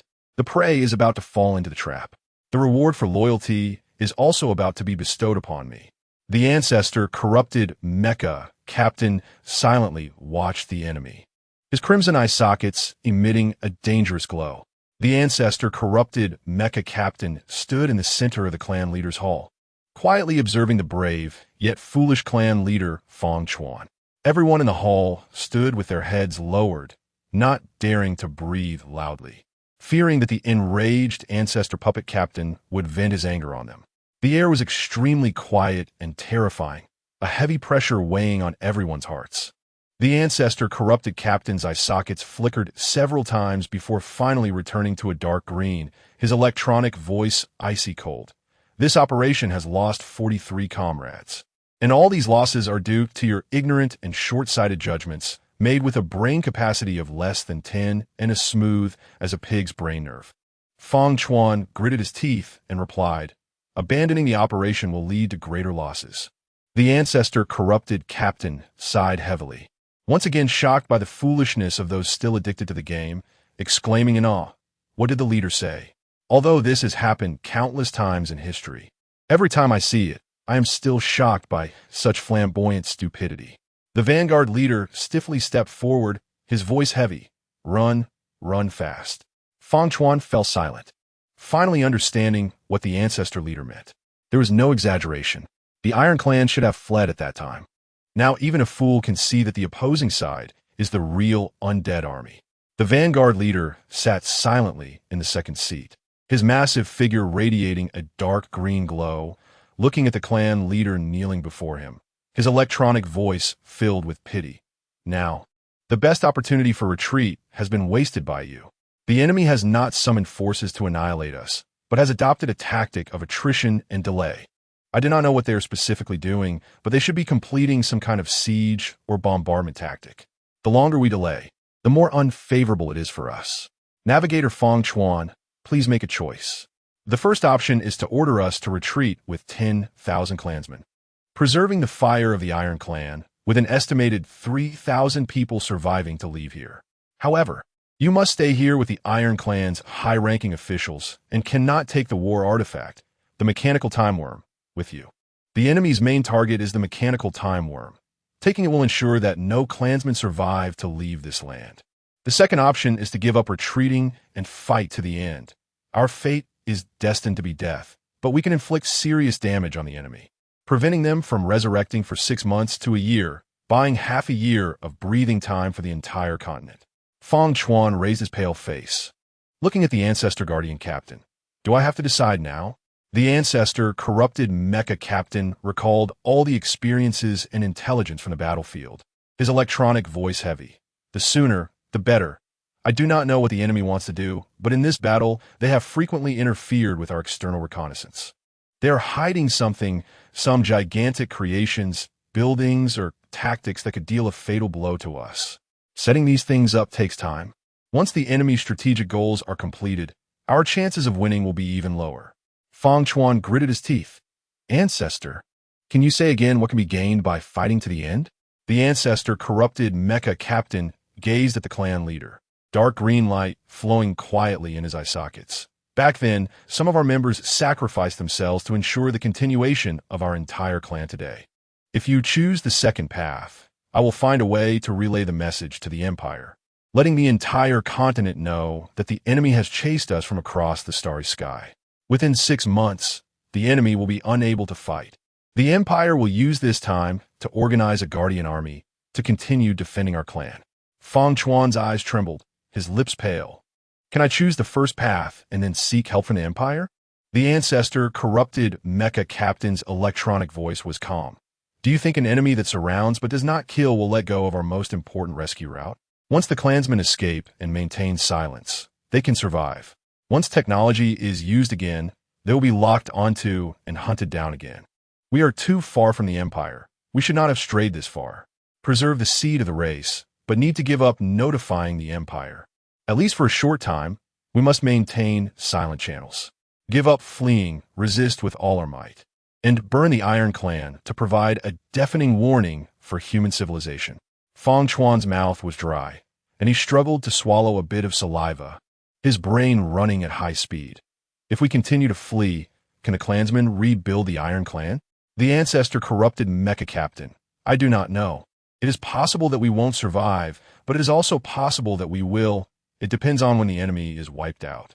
If the enemy does not die, our clansmen will have to live in flight for their entire lives. In the hall, everyone fell into silence. A dead silence. Before today, no one would have thought that the Iron Clan, which had prospered for hundreds of years, would need to consider the issue of the clan's survival. But in the face of the ironclad reality, everyone felt that they had already fallen into a desperate situation. Initially, it was thought that sacrificing 20 ancestors would secure the right to speak in the war. The Ancestor leader proposed sacrificing 50 ancestors for the chance to flee. Now, with the blessing and awakening of 200 ancestors through war artifacts, they had still barely escaped defeat. The enemy's reckless fearlessness and resurrection, as well as their ability to transform ancestors for their use, intuitively placed a heavy burden on everyone. The Forging Sky City seemed to be under siege from only one side, but everyone present was not a fool. The greatest characteristic of the undead is their large numbers, and the most common tactic is to surround 3 and leave 1. This one left behind could very well be a larger trap. Currently, it seems to be surrounding 1 and releasing 3, but if we scout a circle outside, we will quickly see a large number of enemy troops stationed nearby. This is a dilemma, but also an opportunity. While the enemy has not yet completed their strategic objectives, the Iron Clan still has options. With the remaining strength to break through, it will surely allow the Iron Clan to continue. Feng Chuan looked at the Ancestor's Guardian Team leader, despairingly closing his eyes, lowering his head, and supporting himself on the floor. I choose the second path. Escape. Where can we escape to? Without the protection of our ancestors, the Iron Clan will never be able to realize the dreams passed down by our ancestors. Our ancestors did not survive by fleeing. It was through sacrifice, great sacrifice, that the clan continued. Without sacrifice, there is no clan. The fleeing clansmen can never become the Iron Clan again. Facing the dire situation, those who bravely and fearlessly sacrifice will surely be the Iron Clan. The first page of our genealogy is hope brought by sacrifice. Then let the last page of the genealogy be hope brought by sacrifice. At least on the last page of the Iron Clan, it should be written that the Iron Clan is worthy of the human race and worthy of the teachings of our ancestors. The corrupted mech captain of the ancestors stood up, placing his hand on his chest, his electronic voice solemn and heavy. The Empire will receive intelligence from the Iron Clan. The human race will continue, and history will remember that the Iron Clan sacrificed themselves to fire the first shot for peace and prosperity to the world. In a tavern near the city wall in the southern district of Casting Heaven City, Zhou Ping'an watched the holographic projection, his blood boiling. What a thrilling battle. It makes me want to jump into the fray myself. Chief Officer Shao Li reminded, Your Majesty, there are thousands of T3 mechs. Oh, then forget it. I won't join unless it's absolutely necessary. Distance creates beauty. Being too close can easily lead to being ganged up on. Strong as they are, and not dead yet. I don't like being ganged up on. General Shao depressed his earpiece, his brow furrowed, directly projecting the communication from the Iron Clan's hall onto the holographic screen. Chief, what should we do now? They're prepared to go all in. The enemy commander is indeed experienced, having sifted through a pile of intelligence to find the most reasonable plan. If anyone were a bit dim-witted, they might think that with 200 at risk of defeat, multiplying by 5 to get 1, 000 T3 mech combined with a war artifact for an all-in bet, the odds would definitely be in their favor. T3 against T1. How could they possibly lose? This is indeed the drawback of all current plans on our side, time. Whether it's the colony's self-destruct ship, the defensive fortress, or the modified overclocked mechs, they all need time. Zhou Ping'an smiled confidently. Soldier against soldier, general against general, king against king. Let us see who has more cards and who can laugh last. Zhang Yang weakly raised his hand. Brother, T3 is really hard to fight. Unless we can hold out until the 6th day when the defensive fortresses are built, then we will definitely win. Lu Qian's face turned pale. Brother, I can handle 3 to 5. I admit I can win. But don't tell me I'll have to fight over 1,000. No matter how awesome I am. You can't treat me like a draft horse from a production team. Zhou Ping'an rolled his eyes. Look at you too. Do you think I'm that heartless of a lord? The room fell silent. No one replied. Don't you have any sense of your own capabilities? If you had even a little humanity, the Iron Clan wouldn't be in such a desperate situation. Zhou Ping'an covered his mouth and coughed lightly. Well, I'll use my talent to accelerate construction. You don't need to fight. The more intense the war, the more destruction value we can absorb. The destruction value can be used to spend money to speed things up. The more intense the war, the faster the encirclement tactics will be completed. The destruction value absorbed from this battle will be enough to accelerate to complete a quarter of the progress. If we fight fiercely again, we should be able to complete the remaining progress. If it really doesn't work, blowing up our own people to absorb destruction value is also an option. Brother, can you stop looking at me, an old Lu with those eyes that clearly suggest very dangerous ideas? I'm breaking out in a cold sweat. Zhou Ping'an retracted his gaze, looking at the holographic projection with a calm expression. No, I'm a very safe thinker. I don't have the dangerous ideas you mentioned at all. Shouda, proceed according to plan. Understood, Your Majesty. By the way, do we have new readers coming in? Or are they all old readers? Like I said, everyone should read more.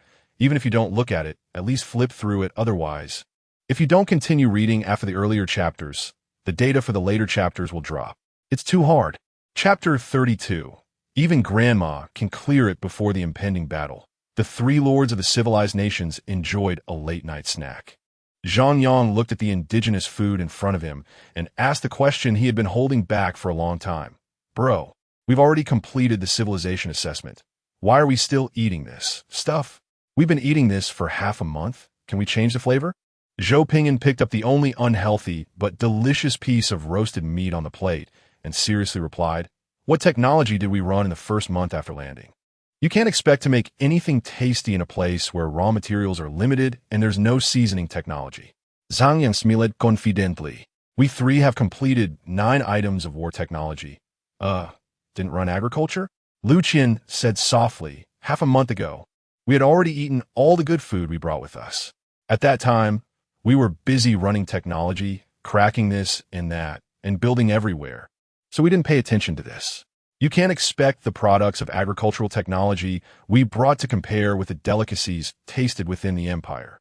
Zhang Yang looked blankly at the pile of primitive processed materials on his plate, picked up a yellow crispy ball, and fed it to his mouth. A sour taste spread in his mouth, and tears fell immediately. Even my dog wouldn't eat this pig feed. The son of a second-level official of the Star-C super civilization's Great Xia Empire, a dignified ruler of a civilization, after bestowing lordly blessings upon the army and fighting a thrilling war, was now eating such pig feed at the dining table. It felt like life was over. Lu Qin laughed out loud. You're thinking too small. Even the pigs back home wouldn't eat this stuff. Ha-ha. Boo-hoo. It was usually fine, but just after bestowing lordly blessings to eat this kind of food. I'm not the king of Tianxian. I'm a death row inmate. Zhou Pingyan said, all right, stop crying. Tonight, the three of us will find a way to blow up 20 to 50 T3 corrupted mechs. If we blow up 20, I'll run out the T1 level 1 hydroponic farm. If we blow up 50, I'll get the T1 level 2 hydroponic farm out.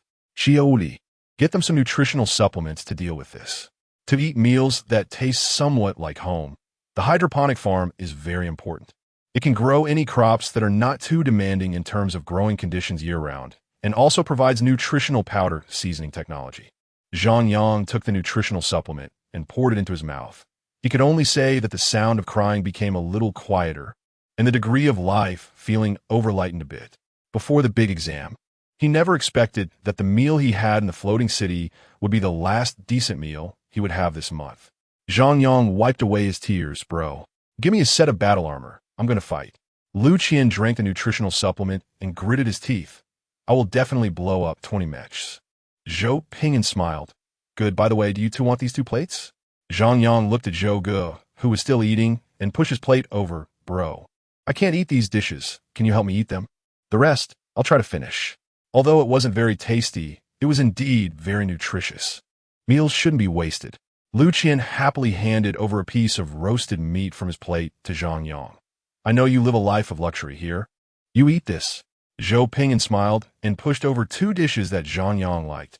Eat, finish it up, and later we might start the battle. The atmosphere improved a lot. The sad mood gradually dissipated, and everyone laughed together while eating the same food. They chatted casually, obediently ate their meals, and seriously finished eating to prepare themselves for the new war. This meal was already the best standard of nutrition in the current territory, stabilizing their condition. Zhou Pingyan took the time to check the forum of the Great Xia Lord Alliance and discovered something even funnier. In the first month, there were 300 lords with diarrhea.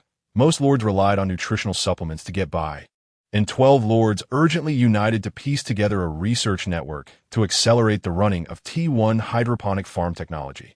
It's hilarious. The excellent graduates from the Great Xia Imperial Military Academy have never experienced such hardship. Each one is more unaccustomed than the last, with some even collapsing from exhaustion in medical stations. The lords were forced into a corner, abandoning war technology to run agriculture instead. But the fastest. It would still take 2 months to run it out. The current situation was, whoever has hydroponic farm technology will gain the world. Zhang Yang, Lu Qin, and the others couldn't help but laugh, not expecting that others were in the same dire situation. After laughing, everyone became even more determined to blow up 23 corrupted mechs tonight, ensuring they would never have to endure such hard times again. This wait lasted the entire night. The disaster army was in no hurry. The longer it took, the more super-frequency corrupted mechs would be modified. General Xiao personally oversaw the surveillance of Chutian City.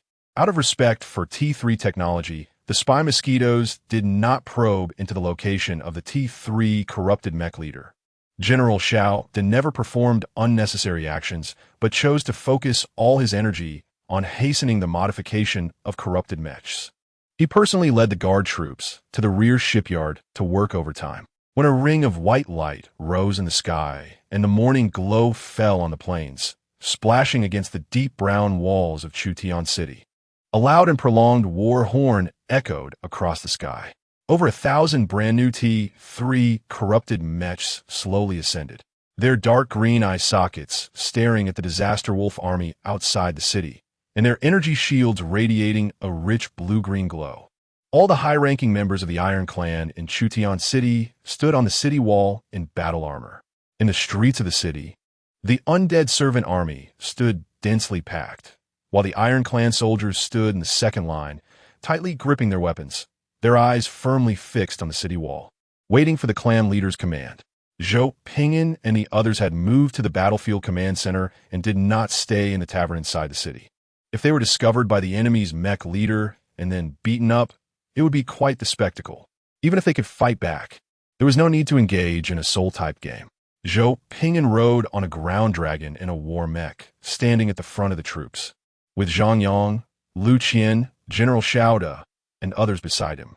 The ground dragon, a derivative of the genetic system soldier, possessed strong attack and resistance capabilities. Standing on the ground, could continuously draw power and provide the user with a layer of composite shield that was constantly charging. This allowed the user to maintain a stylish hairstyle and dashing military uniform amidst the flying cannon fire on the battlefield, rather than becoming a beggar who had not eaten enough for 2 months and got bitten by a dog after a battle. Similarly, this thing possessed genetic mother core technology. With abundant energy, it could evolve or degenerate, providing multifunctional combat or assistance. To add, this was for the Three Lords' prestige. A new soldier type rushed out overnight by a group of researchers. This was the first large-scale war, and to ensure style, everyone was willing to spend a little effort. The battle must be won, and appearances must be maintained. General Xiao floated beside the disaster emperor, respectfully reporting, "Last night, after the Iron Clan leader made a choice, the entire clan conducted ideological work and mobilization, consuming a large amount of energy stored in the relics, awakening all the corrupted mechs for a desperate battle. Their goal is simple, to break through and report to the Empire." Zhou Pingyan raised the corner of his mouth. "Not bad, an interesting challenge. What about our arrangements?" General Xiao smiled kindly. "We temporarily modified the colonization ship and added interference modules to all of them. Within a radius of 200 kilometers, they cannot transmit information normally. Chief Officer Xiao Li has filed a record with the War Alliance. Once the enemy is about to reach the interference boundary, a warlord will be responsible for intercepting them." Zhou Pingyan nodded in satisfaction. "Not bad." General Xiao hesitated slightly, but still expressed his loyalty. "Your Majesty, I know that you, Lord Zhang Yang, and Lord Lu Qian want to personally go to the battlefield to stabilize the situation. However, I would like to boldly try to personally command the mechanical troops in battle to delay a little longer and give us a better chance of winning. I apologize if this offensive behavior may delay your and the Lord's interests." Zhou Pingyan laughed. "What's wrong? Are you itching to give it a try?" Xiao smiled awkwardly. "Yes. It's been a long time since I've encountered a tough battle, and I want to warm up." Zhou Pingyan looked at Zhang Yang and Lu Qian. Zhang Yang, with a bitter face, took a sip of the nutrient solution. "Go ahead, I can take it slow for a bit longer. It's strange. I released a blessing and everyone is exhausted, but Brother Zhou seems unaffected, stronger than me and old Lu." Lu Qian poured the nutrient solution into his mouth and waved his hand. Go ahead. If it doesn't work, just let me know. I can overdraw my physical abilities and release a thunder domain to help intercept the enemy." Zhou Pingyan was also happy to be free, thinking that if his subordinate wanted to try, then let him try. Xiao, who had fought alongside him, was very experienced in battle, especially in group battles and the experience of small teams challenging enemy legions. After receiving permission, General Xiao was overjoyed, stepped out of the military formation, activated the live broadcast function, and smiled brightly. "Today is the series that even my grandmother can pass. Attention, everyone. Next, I will challenge one or more than 1,000 T3 mechas. Pay attention to my operations." General Xiao walked to the center of the battlefield and issued orders under the Soul Network. A T1 rookie-level Transformer warrior stepped forward and handed over control to General Xiao. General Xiaoda's eyes were wild, his smile fierce. Pointing to the mecha group above the city wall, his voice passionate, "I, General Xiao of the Disaster Wolf Empire, challenge the guards of the City of Creation to a duel. Dare you accept the challenge?" Without waiting for a response from the other side, General Xiao issued another order. The T1 rookie-level Transformer warrior removed its armor and equipment, letting them fall to the ground, leaving only a small phase disintegration cannon on its left arm and an armor-piercing laser knife in its right hand. Barely equipped, using only basic weapons for the duel. The taunting degree instantly maxed out. Zhang Yang looked uncertainly at Zhou Pingyan, his mouth twitching. Brother, your general seems to be doing something outrageous. He stripped off all his equipment to duel. Zhou Pingyan, oh. Lu Qian was dumbfounded. Brother, this is a T1 rookie fighting a T3 veteran. Are you sure? Losing this show-off will seriously affect morale. Chief Officer Xiao Li smiled slightly, reassuringly said, Don't worry, this is basic operation. Just watch him show off. The general's operation skills are top-notch. Zhang Yang and Lu Qian could only brace themselves and continue watching. On the side of the Disaster Legion, everyone looked toward the center of the battlefield, anticipating the performance of the general. In the mecha group above the City of Creation, a flurry of dense electronic information exchanges occurred, and soon, a captain-level corrupted mecha flew out and landed opposite General Xiao. The captain-level corrupted mecha had a laser cannon in its left hand and a ship-slicing sword in its right hand, its dark green eye sockets staring at General Xiao. Its electronic voice stern, engage. The captain-level corrupted mecha didn't strip off its equipment not because it didn't want to, but because these things couldn't be simply removed. General Xiao revealed a satisfied smile. Begin. Chapter 33, What does it mean to be a top general? T1 rookie-level mechanical transformers. Even after a round of upgrades with improved base attributes and equipment, essentially represent something that is not valuable, mass-produced, and has average performance. Compared to others of the same tier, transformers with a spark source core are like gods. Compared to T3, the difference between being fully equipped and being unarmed is not that significant. The previous T1 transformers could be effective because they weren't afraid of dying, combined with a series of bonuses. Now, without any bonuses, a pure rookie T1 transformer warrior is challenging a T3 mech. The effect is explosive. The battle ignited in an instant. The captain-level corrupted mech appeared before the transformer warrior in a blink, the ship-slicing blade already raised in the air, ready to slice the unshielded, unarmored, fragile mechanical soldier in half in just 0.01 seconds. The transformer warrior, as if taking a stroll, sprayed energy flames from its chest and retreated a step at a very delicate speed.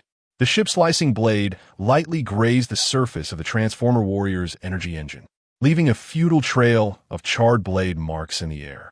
The dark green eye sockets of the captain-level corrupted mech brightened instantly, and its cold metallic face looked in disbelief at the left arm of the transformer warrior, where a small-phase disintegration cannon was slowly charging, ready to blast itself in the face at any moment. Whoosh!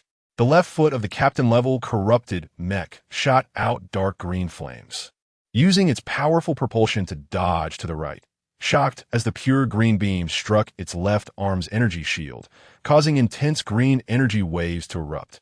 The transformer warrior revealed a triumphant smile, imitating General Xiao's voice. Don't panic at the start.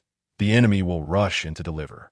Step back to dodge a slicing attack, consuming the opponent's energy shield. The disintegration cannon has both shield and armor penetration attributes. And next, the dark green pupils of the captain-level corrupted mech constricted sharply, its intelligence processing speed ramping up, and the ship-slicing blade accelerated in a horizontal slash. It missed. The enemy seemed to have anticipated the attack, instantly canceling the disintegration cannon's shot, recharging while retreating, and before withdrawing, slashed its armor-piercing laser knife against its own left arm. Next, the enemy would counterattack, dodging the reverse charging cannon, greedily taking a slash before retreating, now starting to recharge again, calculating the energy standards carefully. Details are important here. Still, don't move. The opponent will rush in to deliver. The captain-level corrupted mech's intelligence core felt numb, realizing the enemy general had extremely rich combat experience. Fully aware that General Xiao had predicted its actions, yet it had to move forward to suppress.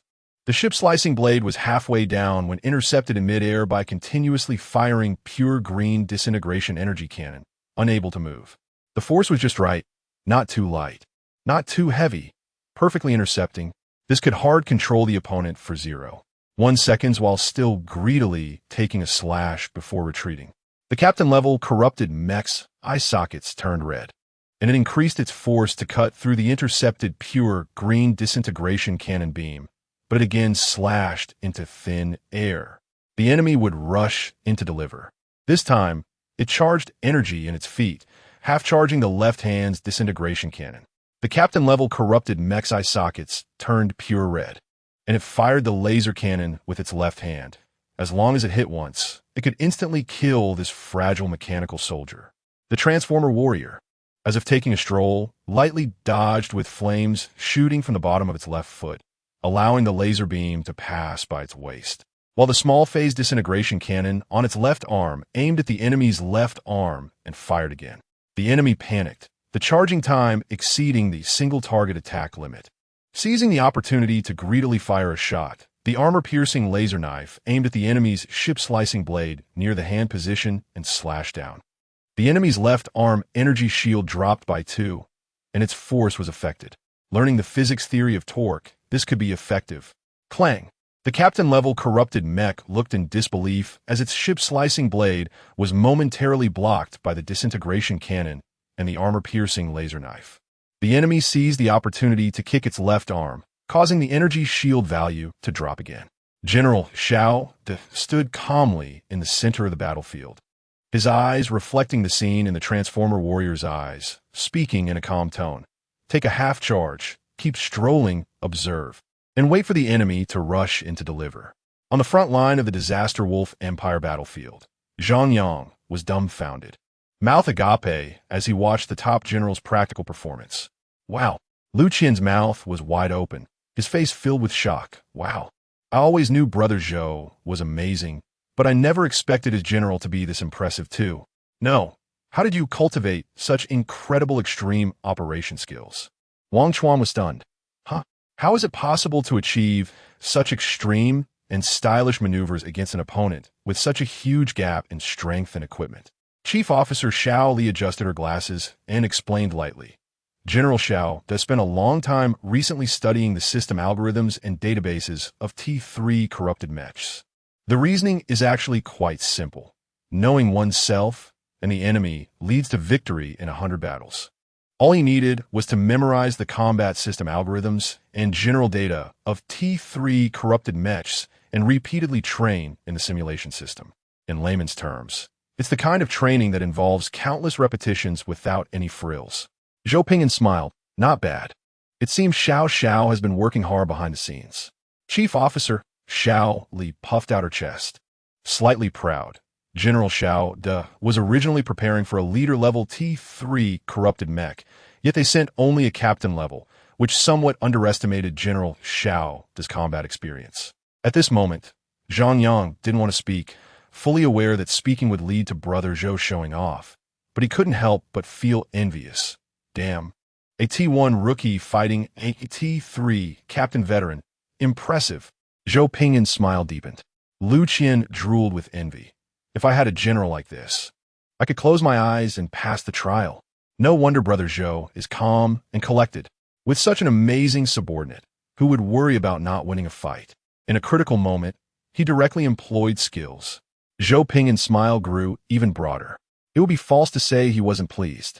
After all, he hadn't expected Xiao to train so hard behind the scenes just for the ultimate effect at this moment. With Xiao putting in such effort, he originally pondered whether to personally step in to stabilize the situation. Now he didn't need to think about it all. With Xiao's deep understanding of T3 mech combat data and structure, given enough mechanical troops, he could intercept those T3 corrupted mechs himself. The quality of T3 aging mechs has its limits. Meanwhile, the skills and awareness that Xiao displayed were limitless. Over at the Heavenly City, the T3 mech group and the Iron Clan as higher-ups on the city wall fell into a dead silence, watching helplessly as their captain-level corrupted mech, despite possessing immense strength, was gradually worn down by the enemy in an almost playful manner. The stroll-like combat style, the perfect attack method, timing the maximum output perfectly. The captain-level corrupted mech tried every means to counterattack, even launching a strong exchange attack, but each time it was evaded by the enemy with near-perfect and bizarre movements, helplessly watching its energy shield decrease in an orderly manner until it overloaded and shattered. Ding! The energy shield shattered. The captain-level corrupted mech's metallic face was filled with despair, watching the fragile mechanical soldier before it continued to utter words that, while devoid of any insulting terms, were more humiliating than any words in this world. See, it's that simple. With the energy shield shattered, next comes the armor and the mech. The small phase disintegration cannon counters armor, so it can continue charging for an attack. To deal with the mech, the armor-piercing laser knife is needed. This output has greater power. Wait until the armor is breached, then primarily use the armor-piercing laser sword, with the disintegration cannon providing supplementary output. Still, don't move. Wait for the enemy to rush in and continue sending them off. Huh, why aren't you sending anymore? The Transformer warrior looked at the dazed, captain-level corrupted mech, feeling confused. Young man, you've only broken a shield. There are still armor and mech values left. Why don't you continue fighting? The captain-level corrupted mech knelt on the ground. Its metallic face dull and pale, the once red eye sockets turning back to dark green, flickering continuously. Z. A puff of white smoke erupted from the head of the captain-level corrupted mech, and the armor vents opened, releasing waves of scorching heat. Thud. The captain-level corrupted mech fell to the ground, its extreme heat softening the ground beneath, igniting nearby weeds into ashes. The armor and mech were not shattered. The intelligence chip overloaded and crashed. In order to calculate the victory method, the intelligence operated beyond its limits, ultimately crashing. The T1 rookie transformer did not have this worry. His control was in General.The's hands, and all calculations were performed by General.The, leaving him only responsible for executing commands. The Transformer warrior paused and had to say the conclusion. See, it's very simple. You just need to overload their intelligence chip to crash it. So, mechanical units need to pay special attention to algorithm optimization. Got it? Even a toddler can easily clear it. Compared to machine brains, human brains have many disadvantages, such as low effective memory, low floating point computation, high biological noise, and vulnerability to damage. However, human brains have one advantage that machine brains do not possess. Repeated training can enhance the link strength between brain neurons, gradually improving the precision and speed of the neural network, and even giving rise to new synaptic connections. The disadvantages of the genetic system, a very low lower limit. The advantages of the genetic system, a very high upper limit. General.The proved a simple, unadorned truth to everyone with his talent and effort. As long as you are willing to train, T1 naked can defeat T3 fully equipped, as long as you have hands. The whole place fell silent. The people from the Forged Sky City were filled with despair and shock, fully aware that they were about to enter the next life. The people from the Disaster Wolf Empire were equally shocked and stunned, even though they knew of General.The's fame. Seeing him crash a T3 intelligence ship with their own eyes still felt incredibly impressive. If it weren't for witnessing it firsthand, who would dare believe a person could achieve such a feat? Zhou Pingyan collected his chin and was the first to applaud, joyfully exclaiming, "For General.The applause." As an unassuming all-around powerhouse, witnessing such a pleasing technical operation sparked admiration, appreciation, and joy from the depths of his soul. Damn, that's amazing. The applause woke everyone up. The members of the Disaster Wolf Empire cheered and clapped desperately, offering the warmest shouts for General.The. The applause erupted like a tsunami, drowning out all silence. This is a space opera, not just a lore novel. There's much more to come, so remember to keep reading. The leader of the ancestral corrupted mechs landed on the city wall, silently watching the captain-level mech being lifted up and placed in front of him. The clan leader, Feng Chuan, also silently watched the steaming captain-level mech. Anyone with a discerning eye knew that their side actually held an equipment advantage. Yet they still lost, and lost thoroughly. The leader of the ancestral corrupted mechs sighed deeply, a mist of condensed water vapor escaping. Damn, meta-hacker. Don't think this looks absurd. If you really encounter it, you'll find it incredibly absurd. How many humans in this world can forge their brains to such a terrifying level through relentless training? Theoretically feasible, but that doesn't mean the probability of achieving it in reality is high. Clan leader Feng Chuan's expression was serious. Their battle armor is not as good as ours. We still have a great chance of winning. The leader of the ancestral corrupted mechs glanced at the ignorant yet optimistic astronaut clan leader, then looked at the enemies on the battlefield. His electronic voice calmed. The enemy knows us too well. This is far more terrifying than the equipment gap. The original breakout tactic might be exploited by the enemy because of this. This is a life-or-death gamble. If we gamble wrong, it's irreversible. Clan leader Fong Chuan smiled. What if this is just the enemy's bluff to achieve their tactical goals? The leader of the ancestral corrupted mechs looked at Fong Chuan. A flash of admiration in his dark green eye sockets. Your optimism and foolishness both astonish me. This idea is indeed useful. I will recalculate. Yes, this is also a possibility. The enemy is precisely because their equipment is lacking, so they're trying to find ways to do this. We just need to find the right breakout direction, and the odds remain. Fong Chuan, can you say something nice when you praise someone? Zhou Ping'an laughed heartily, waving. General Shao-De hurriedly ran back with the rookie soldier, wearing an expression waiting for the emperor's praise. Zhou Ping'an joyfully patted his shoulder, smiling broadly. Good, very good, well done. General Shao-De laughed contentedly, his smile reaching his ears. Thank you for the emperor's praise. I will do even better next time. Ha ha ha ha. Beep. Recording completed. That felt good, just waiting for that compliment. Today was satisfying. Looping playlist mode. Zhou Ping'an blinked. Did you just record? General Shao-De blinked. Yes, your majesty. Zhou Ping'an grinned, feeling that this general was great in every way except for this slightly obsessive trait. No, I'm not some great beauty. Why are you recording this for a loop? Zhang Yang's expression changed, and he began to gather the Lord's blessing with his left hand. Bro, the enemy seems to be fully breaking out. Zhou Ping'an looked towards the city wall, faintly smiling. Shao-De, upload the data to the Soul Network. It's our turn to play. General Shao-De became serious. Your Majesty, I will personally command and ensure we succeed in this mission. Zhou Ping'an laughed. I understand your loyalty, but after all, there are over 1,000 T3 mechs. Zhang Yang, Liu Qian, Sao-De. At once. 3 Zhou Ping'an. Each guard one direction. I will personally face the enemy commander. Understood. 3-3 quickly selected their respective combat targets according to their strengths. Shao-De was responsible for intercepting the elite mech group, Lu Qian for the second batch, and Zhang Yang for the third batch. Zhang Yang felt nervous, his palms sweating, knowing that if something went wrong this time, the most likely place for problems to arise would actually be here. I could have an advantage against T1 and T2. Who in their right mind would come to fight T3? What kind of hell dungeon is this?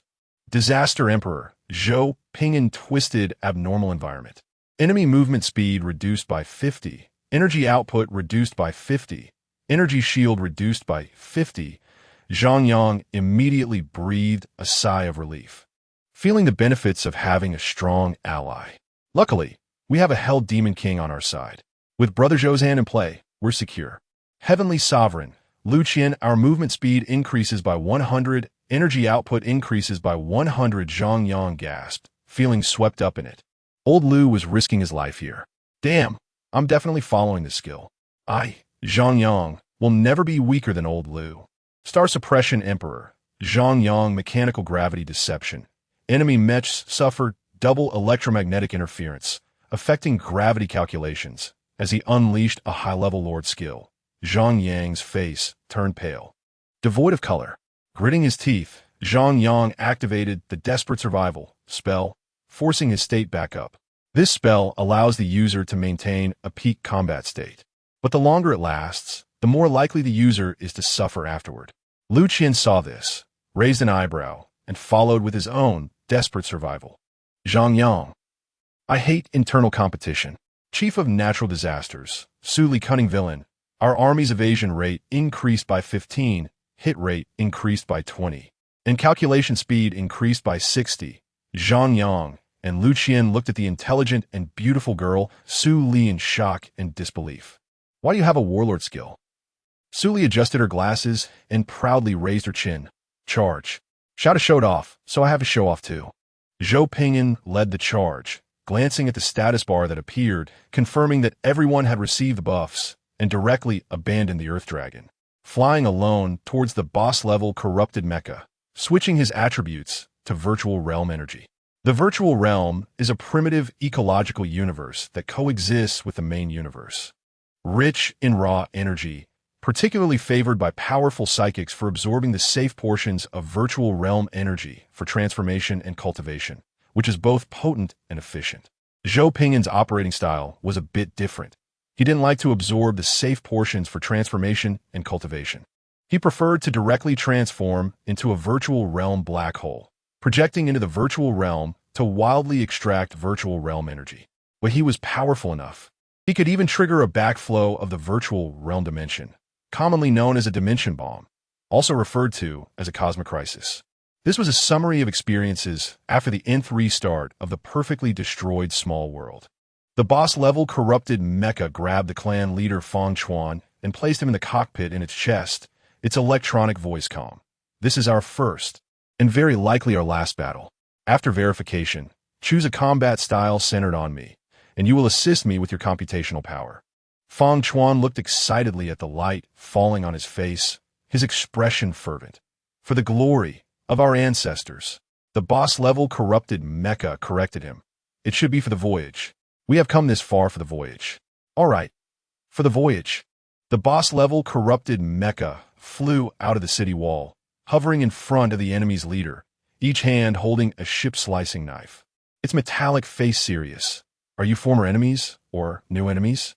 Zhou Pingin, while downloading the database provided by SPEEDRun, grinned. New enemies.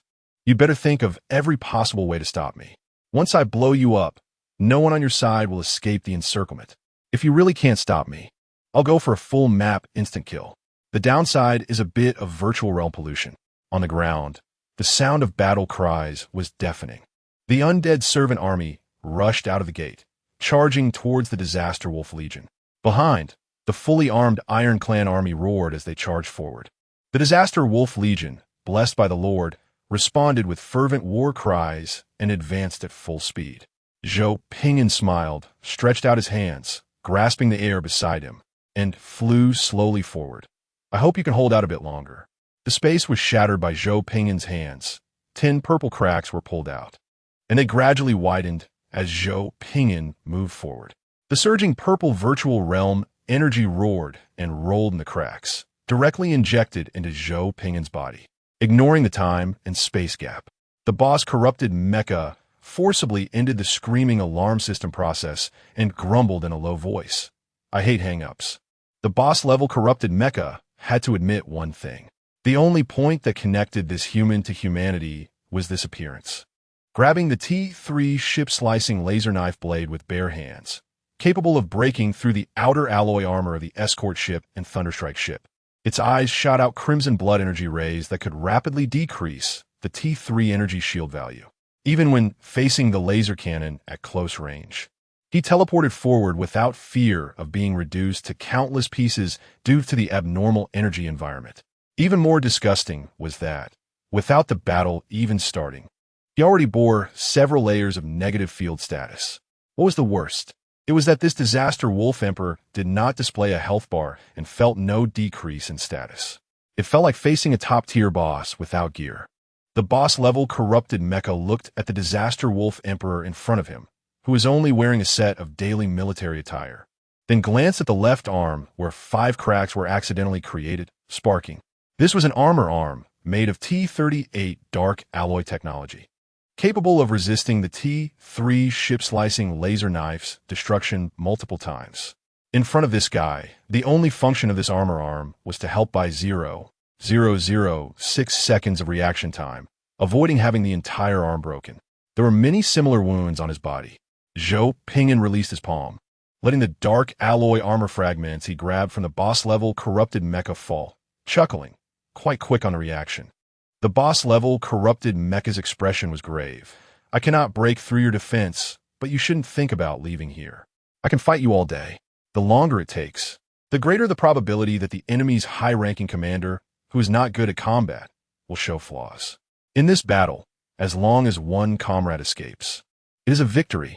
Our side ultimately holds the advantage in numbers, a gap that the enemy cannot completely erase. Zhou Pingin glanced at the destruction value, silently pouring everything into the progress of the defensive fortress line, which instantly rose to 95, appearing calm on the surface. You are indeed quite difficult to deal with. If I were an ordinary lord, I probably wouldn't even qualify to stand in front of you. Unfortunately, I'm not. Not to mention, I quite like to cheat. The boss-level corrupted mecha looked at the battle report in the channel, no longer anxious, and smiled. I will win.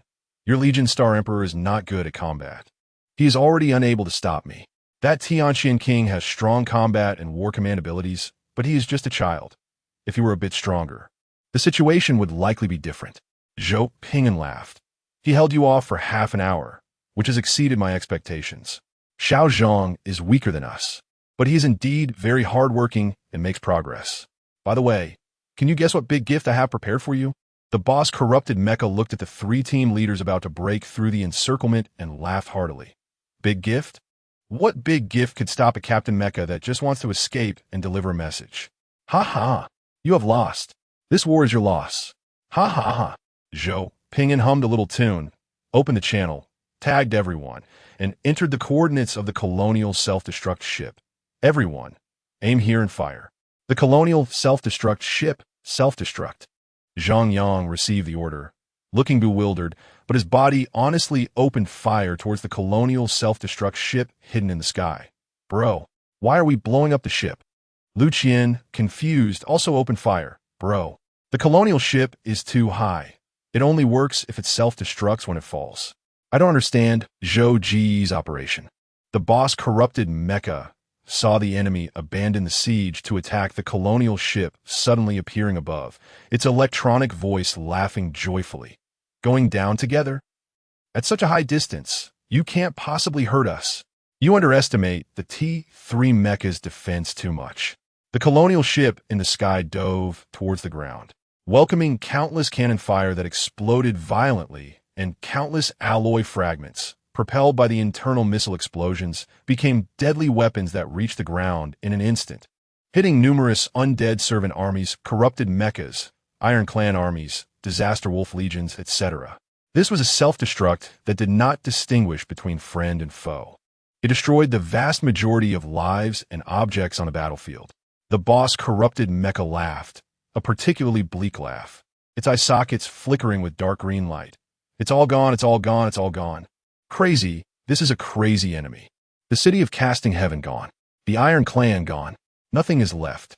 The enemies in front of the undead, corrupted mechas died in large numbers during this self-destruct. But they didn't feel any happiness.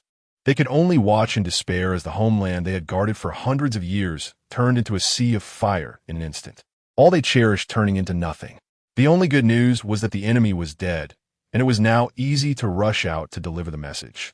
The surviving corrupted mecha group paused for a moment before charging towards the Empire. As long as they left this place, they could report to the Empire. Zhou Ping'an casually revived his higher-ups, humming a little tune, and poured all the accumulated destruction points into the defense fortress group. The real encirclement was completed. This was an overfulfillment of the mission. Xiaoli checked the progress and said with a calm, yet slightly joyful tone, "Congratulations, Your Majesty. The fortress group has reached 187 completion." Zhang Yang, floating beside them in his battle armor, looked confused. What?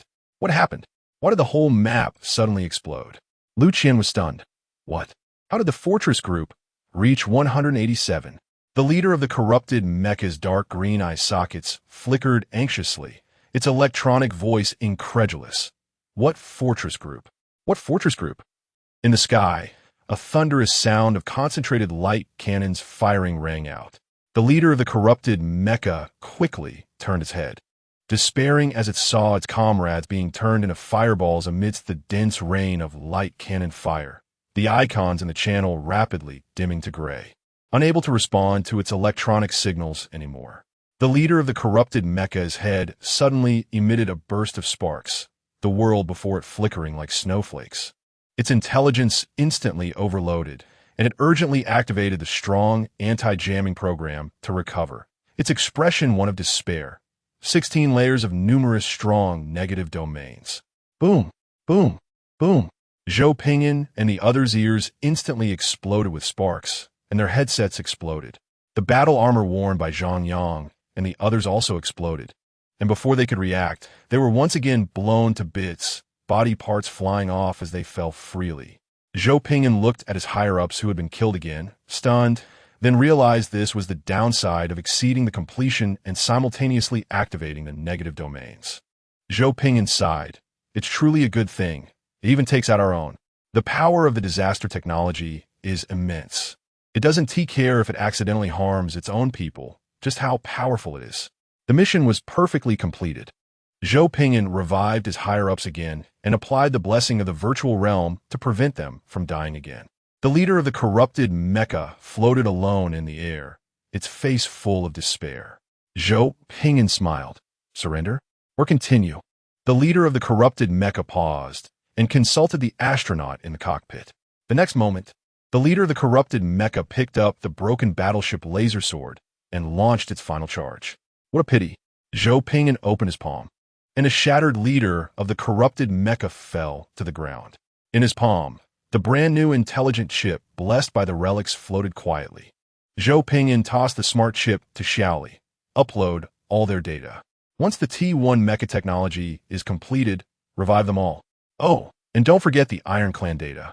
Revive them in batches for our use. Zhang Yang sighed. To be honest, this is a bit hellish. Fighting with Brother Zhou is truly terrifying. After dying, you still get resurrected to work. Zhou Ping'an looked at the sea of flames that was once the city of forged heaven, stroked his chin, and added, after being revived, let them rebuild the city of forged heaven. It looks quite nice. Lu Qin laughed and added, they also need to repair the territory we blew apart. At the city of forged heaven, the temporary residence in the Lord's Hall. After this shocking war, the thing that concerned the Emperor of Disaster the most was presented before everyone. A bowl of potato mixed rice, created using high-tech cultivated potatoes from hydroponic farm, paired with simple seasoning technology, thus giving birth to a bowl of delicious, fragrant, and sweet potato mixed rice. Zhou Ping'an hurriedly scooped a spoonful into his mouth, and his taste buds cheered and jumped, moved to tears on the spot. What kind of have I been living these past half-month? Zhang Yang sat in a wheelchair, struggling to hold himself up, trembling hands grabbing a handful to shove into his mouth, his eyes moist. It's worth it. So fragrant. Is this the sweet taste mixed with the effort I've fought for? It wasn't in vain to take a beating. Lu Qin drooled, pulling his plate over and attacking from both sides. Stop eating. You've overdrawn more than I have. You should eat some liquid food first. Zhang Yang's tears fell. Lying on the wheelchair, drooling, hating himself for not being strong enough to eat the potato mixed rice properly. The long-awaited meal segment was busy with everyone's mouths. With no time to speak, Zhou Ping'an picked up his plate, poured all the soup into his mouth, licking it clean, the plate shining like a mirror. Satisfied, Zhou Ping'an set down the plate, picked up a napkin to wipe his fingers and mouth, got up to wash his hands, then returned to sit down, rubbing his round belly, feeling that life was complete. Zhang Yang, teary-eyed, drank the nutrient solution, gulp after gulp. After everyone finished eating, they quietly sat in their chairs, savoring the beauty of life, except for Zhang Yang, who was overdrawn.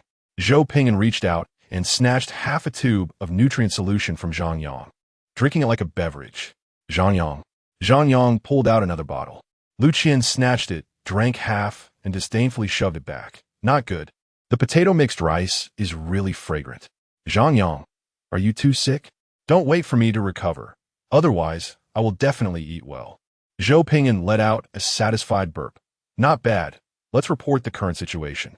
Chief Officer Xiaoli picked up a tablet to check, confirmed everything was correct, and began to report. We have physically suppressed most of the resistance groups in the Kingdom of Luo, completely dominating and managing this area. It will still take 2 months to complete the preliminary construction, connecting the territory of the Kingdom of Luo into our control network. The T3 corrupted mecha technology is still in the cracking stage, but fortunately, we have the ascension talent of the Celestial Mechanism Project, so it just takes a little more time. The Civilization Ascension talent is a group law talent that can only be obtained when a civilization has a strong cohesion and collectively accomplishes a certain feat. Celestial Mechanism Project. Technology is not rigid knowledge that can be solved one question at a time, but a product that makes us extraordinary. Ordinary people cannot understand our progress at all. Effect. Actions to steal technology aimed at us will automatically fail. The wreckage of our destroyed ships cannot be studied by other empires. Absolute deciphering value 10. Even if the technology exceeds the current level, you can research and implement it at a normal standard of 10 speed. Invisibility strength 2. Encryption 2. This is the first civilization ascension talent chosen by Zhou Pingyan. It is the most practical and powerful starting talent. An absolute deciphering ability of 10 means that even an ordinary citizen of the disaster, starting from a primary school level, can thoroughly understand something as long as they are willing to spend time researching, even at only 10 of the normal research speed. The other effects are the civilization black box effect, where others cannot peek into the internal state of the products of the disaster empire. After a month of busy work, we gained a small vassal kingdom. This can be considered as having taken root on planet L6, gaining a layer of skin. Do not underestimate this step. It can eliminate a lot of trouble. Chief Officer Shaoli saw that the Emperor had nothing to say and continued the report. We have obtained the relic mechanical time worm. Here is the relevant intelligence. Shaoli projected the intelligence. Mechanical time worm, active effect, restores the mechanical system to full state and gains double engine energy. Passive effect, increases shipbuilding speed by 25. Cooldown, depends on usage and range, can shorten cooldown time when charged. Cooldown time, 3,599 days. Zhou Pingyan's eyes lit up. This is good. A mechanical war artifact. Zhang Yang lamented. What a pity, I don't have it. But this 25 shipbuilding speed is also quite good, suitable for war. Lu Qian envied. This is simply tailor-made for a warlord like me. I hope I can find a relic next time. Zhou Pingyan blinked. Do you need it? Then go ahead and use it. Lu Qian was taken aback. Pointing at himself, for me? Brother Zhou, this is a rare treasure. Zhou Pingyan shrugged. You can use it on ordinary days, and when my clan's mechanical system needs it. Just give it a shout. Lu Qian was confused. But, don't you need it? Brother Zhou, don't be polite with rare treasures. Zhou Pingyan looked disdainful. I have cost reduction and overclocking. Why would I use this? My ship dismantling and assembling speed is at 1,000. Do you think I lack a 25 boost? Do I really need such a small boost? This mechanical system's healing ultimate move is only useful when I'm fighting. Lu Qian's mouth twitched. It was indeed true that Brother Zhou didn't lack this small boost. Chief Officer Shaoli continued the report. Now, there are 3 issues. First, the problem with the demon disaster. I've conducted a private investigation, and it's just some minor skirmishes. It will only take a month to pacify the demon organizations within the Kingdom of Luo. However, I found information regarding the Holy Church. A demon organization has infiltrated it. If we want to catch the tail of the demon disaster, we must make a trip to the Holy Church. But we need a diplomatic talent to resolve some related issues, and currently, there are no diplomatic talents in the country. Shaoli then pointed to Zhang Yang and Lu Qian with disdain. These two can barely manage, but don't expect them to achieve anything impressive. Zhou Pingyan, this is indeed a problem. I'll think of a way later. Keep an eye on the demon disaster. It relates to the overall situation. Chief Officer Shaoli. The second issue is the Divine Network. We need to gradually revive the Iron Clan members to understand how their Divine Network works. Do you want to expedite this? Or go through the normal process? Zhou Pingyan raised an eyebrow. Expedited. We must understand their Divine Network. Chief Officer Shaoli paused. The third issue is a bit special. Sir, we need you to communicate with Alliance Lord Sushan. We can make a lucrative deal using hydroponic farm technology. After that, I suggest we make a trip to the Holy Church. I suspect there are major problems within the Holy Church. Zhou Pingyan was surprised. I understand making a deal, but what's the issue within the Holy Church? In the current region, there are 2 major indigenous empires. One is called the Kaixia Empire, a human civilization with strong inclusivity. The other is the Holy Church, a human civilization that is very exclusive. Both of these human indigenous empires seem to have inherited relatively complete pre-civilization technology and are quite powerful. Wang Chuan said, I just left and my home got raided. Who do you think betrayed me? Zhou Pingyan chuckled. I see. All right, I'll go check out the Holy Church and catch the tail of the demon disaster. To summarize, the Kingdom of Luo has only minor issues that can be resolved in 1 to 2 months. The Divine Network issue needs to be expedited to understand their operational system. Find Sushan for a hydroponic farm deal. There are problems within the Holy Church that require a personal visit, and currently, we lack a diplomatic talent. Zhou Pingyan dialed Su Shan's holographic phone. As soon as the holographic call connected, Zhou Shan was seen snapping a demon's neck and throwing it aside, with nearby cannon fire booming. Su Shan wiped the blood off his face, expressionless. "Speak quickly, I'm a bit busy." As one of the first lords to stand up against the demon disaster, Su Shan had been living a very eventful month. Fighting his own kind, many things could be reused after the battle. Fighting demons. You might have to pay for military expenses, travel expenses, and medical expenses afterward, before the operational mechanism was up and running. Fighting the demon disaster was purely a losing business. It was extremely frustrating. "Zhou Pingyan, come over here. I want to make a deal with you." Su Shan decisively raised his hand, ready to hang up. "No way. Only a fool would do business with you. If I trade with you again, I'd be an idiot. The last items you sent me were all explosives. And you asked me if they were useful. They were useful, my ass." Zhou Pingyan smiled lightly. T1 level 3 hydroponic farm. Su Shan's hand froze in midair. Taking a deep breath and trying to swallow the frustration he had accumulated for a month, switching to a respectful and fawning smile. "Brother Zhou, please send the coordinates. I'll come right away. After eating pig feed for a month, the morale of my entire clan is about to collapse. This is a hydroponic farm? This is clearly a lifesaver.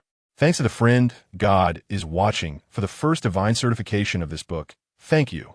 Su Shan used emergency teleportation to come over personally to discuss business. Su Shan directly had soldiers wash off the blood with water buckets and hurried into the hall. "Stop. You stand outside. No need to come in." Zhou Pingyan pinched his nose, signaling Shouter to spray some air freshener for him. Su Shan, with a helpless expression, stood with arms wide open for the spray. "Damn, you really have a lot of nonsense. I won't waste words. I must get the hydroponic farm. Name your price. As long as it's not excessive, I can accept it." Zhou Pingyan stroked his chin. "I haven't decided what I want yet." "All right, give me a diplomatic lord." "A diplomatic talent can't compare to a diplomatic lord." Su Shan pondered for a moment. "There is one, but it's too troublesome. Can we change the condition?" Zhou Pingyan blinked. "What is troublesome? I want to change. I just need someone for diplomacy." Su Shan was speechless. "Qin Xiang." Zhou Pingyan, "Oh, that is indeed too troublesome. You're right." Zhang Yang, curious. "Qin Xiang? The little princess of the Qin family? She does have strength, and is pretty, and her personality is good. Isn't she easy to talk to? What's the trouble?" Zhou Pingyan picked his nose, looking smug. "She chased me once, and it was a long time ago." Chief Officer Xiao Li seriously translated and restored the truth. "She has hunted down the leader and has never given up." Zhou Pingyan flicked away a booger, looking narcissistic. "When we first met, we established a deep bond, and since then, she has become infatuated with me, pursuing me relentlessly." Chief Officer Xiao Li adjusted her glasses, looking indifferent. In freshman year, during the global assessment of the Lord system, there were 50 lords in the same room during the mid-stage checkpoint. One unlucky guy triggered a trap. The leader seized the opportunity, stepped on the trap, triggering all traps and beast hides in the area, killing 48 colleagues and being the first to escape the trap area, leaving only Qin Xiang, who managed to escape due to her excellent strength. After she escaped, the leader held an axe to her neck and said the first sentence of their lives: "Sign the subordinate agreement and become a test subject, or I'll chop your head off and throw it into the pit." The scene was once very quiet.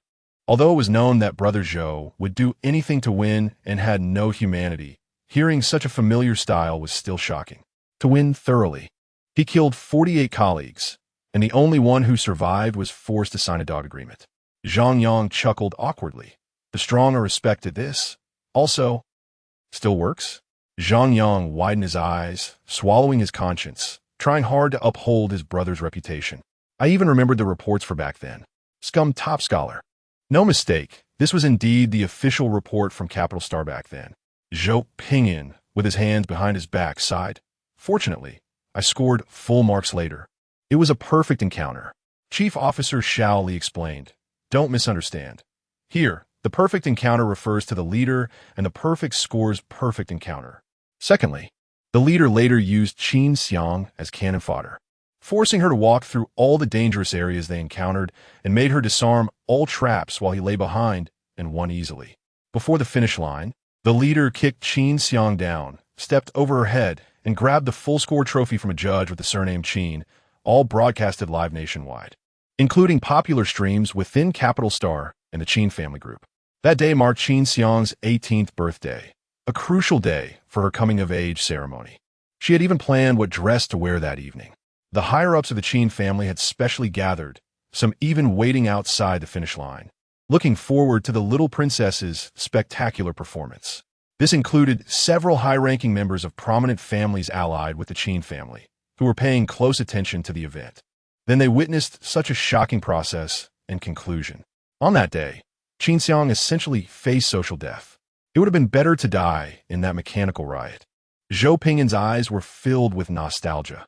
That was my first major competition trophy in college. Chief Officer Xiao Li explained.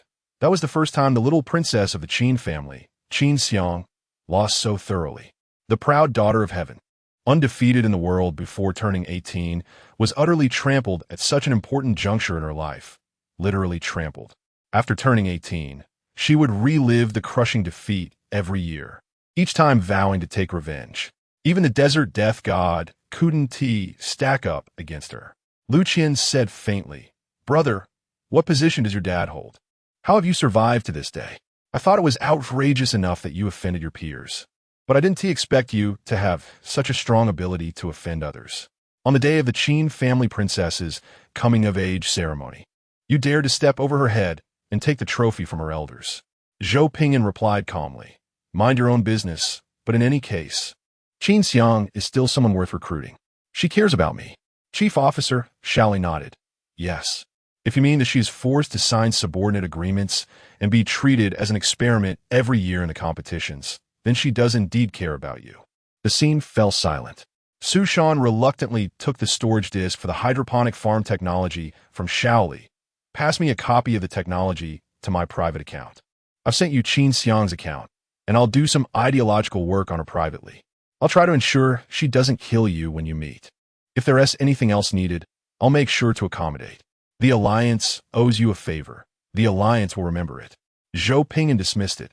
"Nonsense. I step on her every time I play. Competing for first place with me? Not possible."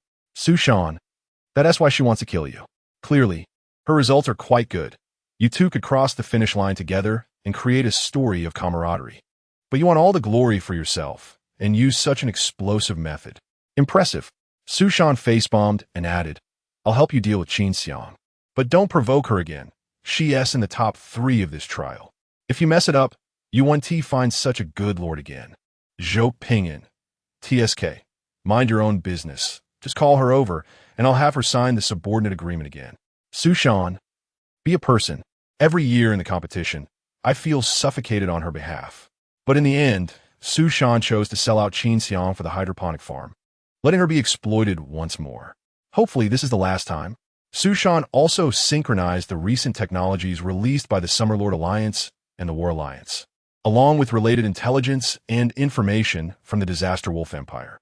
The T1 Level 3 hydroponic farm is crucial for the morale of the Lord civilizations in the War Alliance.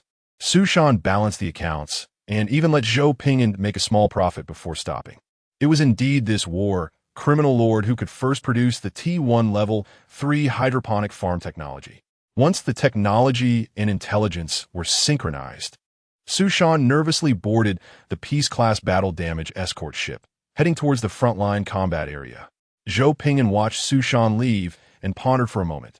"Xiao Li, how is the defensive fortress group coming along?" Chief Officer Xiao Li, "It's already completed. What is wrong?" Zhou Pingyan, "Double the quantity and upgrade the level. I'm afraid Qin Xiang will blow me up when she arrives. During negotiations, raise the security level, add more guards, and bring extra energy shields. I don't want her to explode and take me with her." Chief Officer Xiao Li face-bombed. "Okay, I'll arrange it right away. Zangyang complained, brother. So you do know you've gone too far." Zhou Pingyan chuckled. "Don't make a fuss. I'm just making normal security arrangements. After recruiting Qin Xiang, we should consider going to the Holy Empire to catch the demon disasters, little tales. Tomorrow we'll hit 100,000 words. The recent data is extremely important, and everyone must keep reading. Qin Xiang, only 22 years old, very young, beautiful, kind-hearted, hard-working, and a top talent among the younger generation of the Qin family. Everyone holds her in high regard, particularly for her character, which is highly praised. People believe that such a kind, empathetic, exceptionally talented, and hard-working super genius, once she grows up and takes a high position in the empire, will bring about a significant change to the entire empire. A super genius in the Lord system, a fifth-tier cultivator in the immortal cultivation system, and a fifth tier in the genetic system, her cultivation method shines with countless glories. Yet, her only blemish in life was meeting Zhou Pingyan on her 18th birthday. From then on, Qin Xiang's life has been a roller coaster. Her once graceful waist has been broken time and time again. Scum! Qin Xiang gritted her teeth, standing across the table, her eyes blazing with fury, wishing she could burn the bastard in front of her to ashes. Zhou Pingyan raised an energy shield to block the scorching rays shooting from her eyes, holding a water tap in his hand. Are you accepting it or not? If you don't, I might just spray you. I'm the king of water dragons. Number 1 in spraying water. Su Shan stood by helplessly, trying to mediate. Princess Qin, calm down. Grades are important. Qin Xiang retracted her scorching rays and turned to glare at Su Shan. The new empire has no princesses. Strength is respected, and those who are strong are justified. Su Shan braced himself. All right, but we agreed before coming here that you must not fall out with Zhou Pingyan. There are no demons within Zhou Pingyan's territory. It has already undergone preliminary purification and is a disaster refuge for our alliance. He was the one who discovered the demon disaster and alerted us about the dangerous technologies. The hydroponic farms were first developed by him. You can't. Qin Xiang raised her brows. Why didn't I receive this? Su Shan chuckled awkwardly. You came over as soon as you knew his coordinates. I didn't even have time to finish speaking. Qin Xiang frowned, turned to look at Zhou Pingyan, and finally took a deep breath. Give me the hydroponic farm technology. Tell me what to do. Considering the effort for everyone, I'll begrudgingly treat you like a person this once. Zhou Pingyan signaled, and Chief Officer Xiao Li transmitted the Level 1 hydroponic farm technology. Join my alliance and become the highest diplomatic officer. Qin Xiang looked at the Level 1 hydroponic farm technology, her expression slightly softening, biting her lip. No, this price isn't enough unless you add more money. Su Shan looked at the pop-up window, unable to help but facepalm, once again feeling Zhou Pingyan's dirty, tactical heart. Zhou Pingyan chuckled. Level 2. Chief Officer Xiao Li transmitted the Level 2 hydroponic farm technology. Qin Xiang felt a bit tempted, but thought it was too much of a loss during the competitions. She had been Zhou Pingyan's dog 4 times, and was also used as cannon fodder later. This price was a bit tempting, but still not enough. Zhou Pingyan held up 3 fingers. Level 3. It can't be more than that. Qin Xiang's expression turned serious. Where's the agreement? I'll sign it. Before discussing money. Scum. Give me Level 3 technology. I swear on my adoptive father. Su Shan stood at the back, covering his face, and didn't dare to mention the fact that Zhou Pingyan had almost freely disclosed the Level 3 hydroponic farm technology of T1 to the alliance. Although it was a business discussion, Su Shan wasn't foolish enough to really believe it was something he had bought with his own money. This was a precondition set by the big brother's kindness, which led to the subsequent transaction. With Zhou Pingyan around, he had already helped everyone avoid many pitfalls and provided a comfortable start. One must not be blind in life. Of course, Zhou Pingyan could be blind. He was the big brother and could be willful. Now, the technology publicly available for free within the alliance was used by Zhou Pingyan to get Qin Xiang, the super genius of the Qin family, to sign a vassal agreement.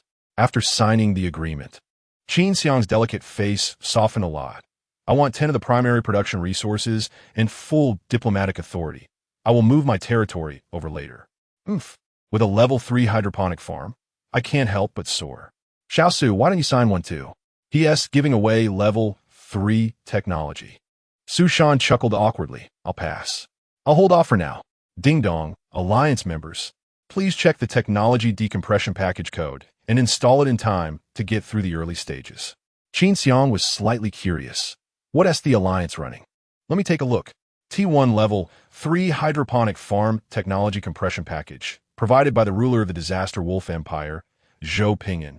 The scene was utterly silent. Qin Xiang stared blankly at the pop-up message. No need to spend a single energy coin. No need to sign any agreements. No need to be subservient. Just a flick of the finger and one could receive the T1 Level 3 hydroponic farm technology package for free. Anyone could claim it. Did I just sell myself for a free technology package? Zhou Pingyan quickly absorbed the agreement into his hands, signed it at lightning speed, stamped it with red clay, and uploaded it to the director group for notarization, laughing heartily. Sign the agreement. It cannot be torn up within 10 years, and it will be enforced. You have no room for regret. Destruction value 101010. Huh. Where did this destruction value come from? The screen is refreshing so fast. Qin Xiang's eyes turned red, her face flushed, and her hands clenched into fists, her whole body in a state of anger. Once again, I've been played by this guy. Zhou Pingyan hurriedly grabbed the wheelchair and blocked it in front of him. 10 of the primary production resources and diplomatic power. We 3 will give it to you and hire you as a diplomatic ambassador. This price is quite fair and reasonable. After all, if you want someone to work, you have to pay them. Qin Xiang is worth that price. She is at the 5-tier level of the 3 systems, which is a good deal. The alliance leader, Su Shan, is only at the peak of the 4-tier battle system and is not even worthy to hold her shoes. Zhang Yang in the wheelchair said, "Bro, I'm really touched that you didn't treat me like a disabled person. But, bro, you also didn't treat me like a human. I'm a defensive lord. I'm not an immortal." Qin Xiang's chest heaved with anger, but she finally suppressed it. "I'm going to move. My glands are still glands. I can't get angry, or it will harm my health with no one to replace me." She turned and left without any lingering feelings. For the sake of the 10 primary production resources, I'll endure it. Su Shan watched as Qin Xiang boarded the escort ship and left, fell silent for a moment, and said quietly, "Brother Zhou, your primary production resources, aren't they already covered by the Alliance? Rounding it off, what is the difference between you and a thief? And you only gave 10 of the primary production resources. Damn, you really are a genius at saving money. You've mastered economics." Zhou Pingyan blinked. "Really? Is that so? Oh, it seems like it is. Look at my head. I almost forgot about this. Oh, so you're saying the Alliance is raising 3 vassal states for me? Hard work, hard work. Next time I have good stuff, I will definitely remember my brothers and sisters. No need to spend coins. I'm getting 3 little brothers for free." Su Shan sighed deeply. "All right, since the matter is resolved, I'll continue to fight the demons. If there is anything, just let me know, and the Alliance will definitely send people, money, and effort to help. As fellow people of the Great Xia, if we really encounter difficulties, we will definitely help." Zhou Pingyan smiled. Go ahead. Once I finish dealing with the Divine Network, I'll go check on the country and deal with the demon Calamity. Only then can we stabilize the trials. All right, I'm leaving first. I want to use your garbage. I'll take my own ship." Zhou Pingyan glared. "What garbage? You're really slandering me. Clown, damn it, it exploded halfway. I ran over 100 kilometers yesterday. Your thing is really a one-time use product." Zhou Pingyan glared. "It must be because you operated it incorrectly. Otherwise, it wouldn't have exploded." Su Shan sighed. "I only played a song. If the energy consumption exceeds 0.01, it explodes. Can you not be so precise next time? Just focus entirely on fighting. Don't click on anything else."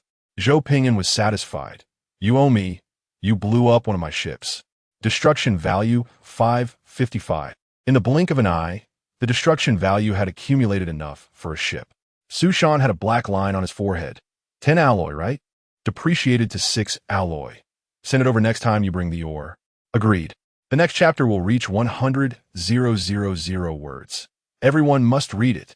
At night, in the Lord's Hall of Casting Heaven City, Qin Xiang was drinking freshly produced juice, her eyes crescent-shaped, feeling that joining hadn't been in vain. At least the food here was several levels better than that on her side.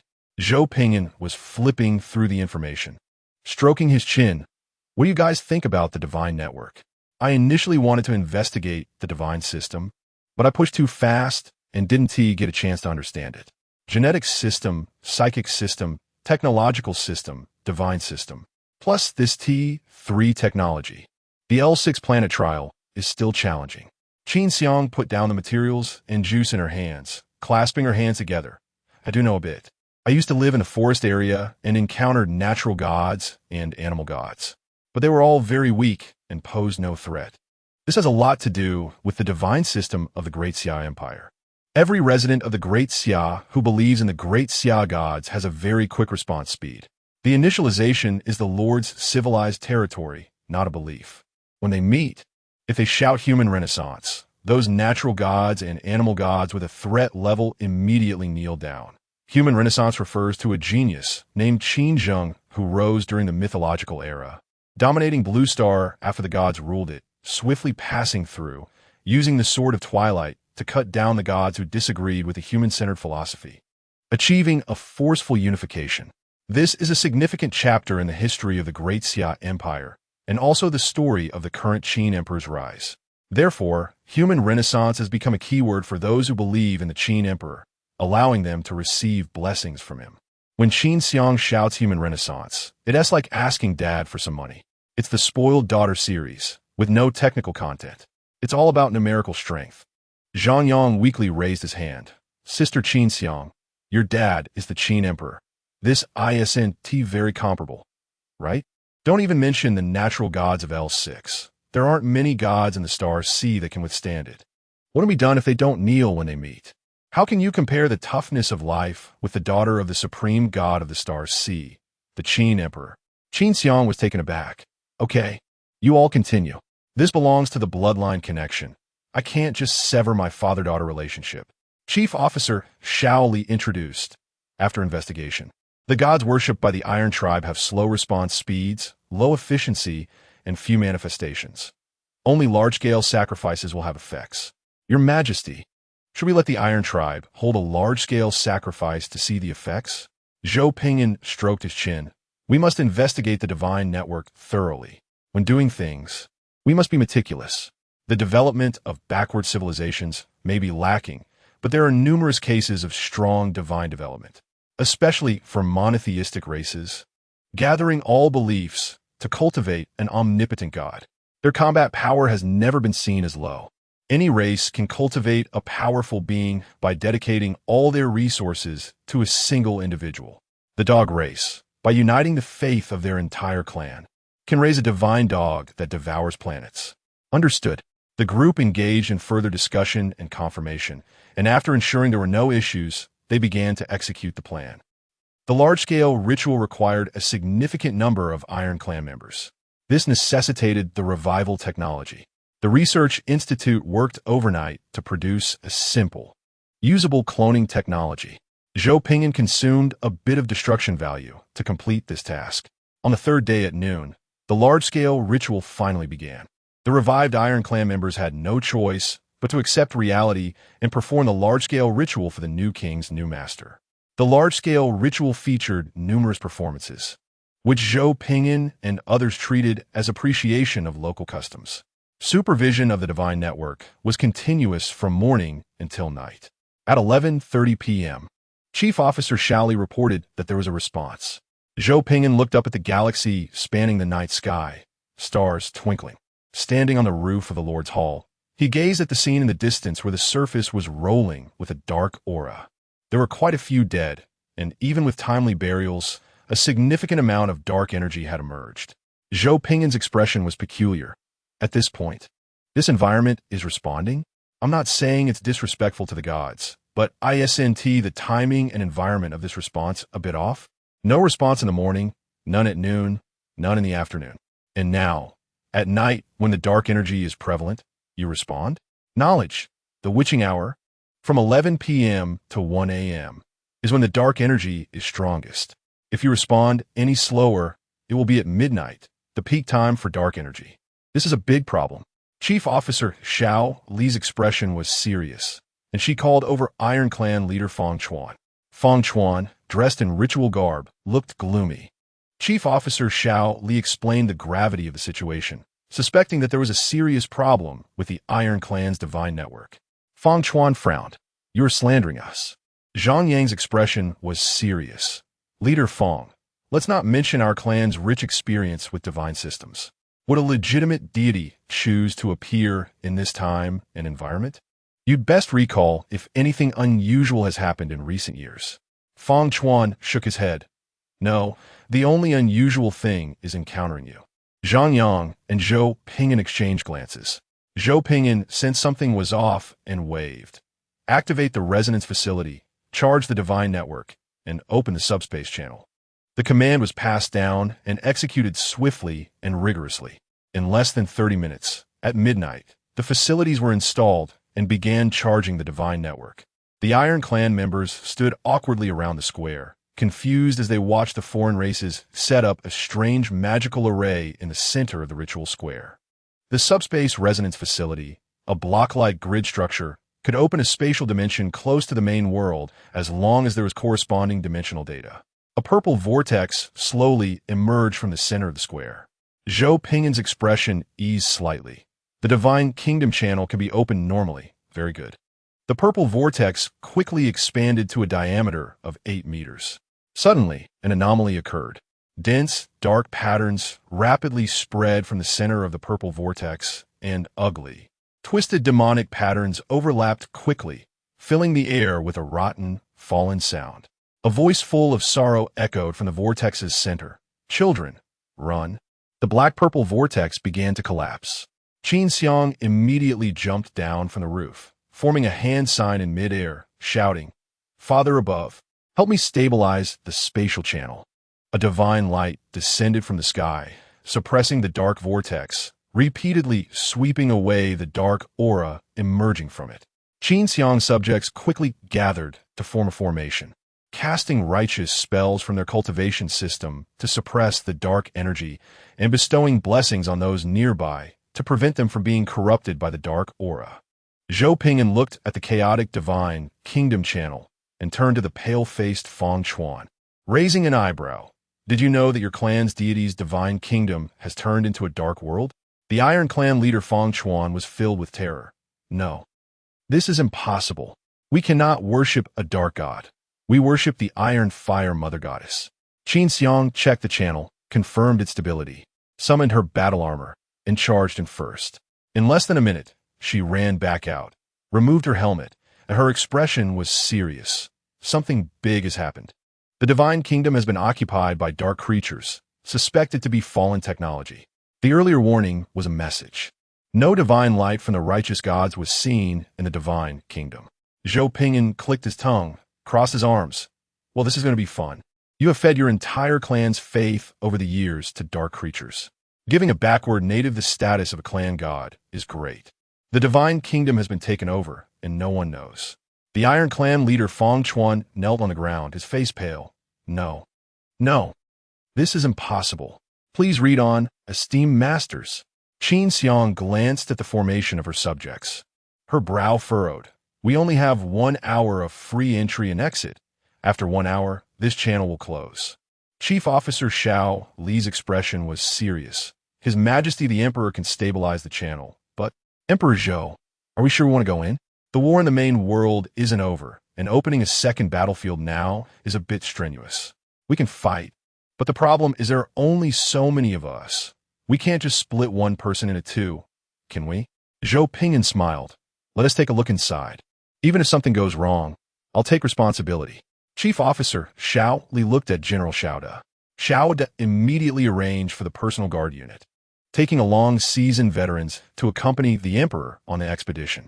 After a brief preparation, they took Fang Chuan and a small number of elite Iron Clan members and entered together. Crossing the purple-black vortex, everyone arrived in the subplane, a small plane adjacent to the main world.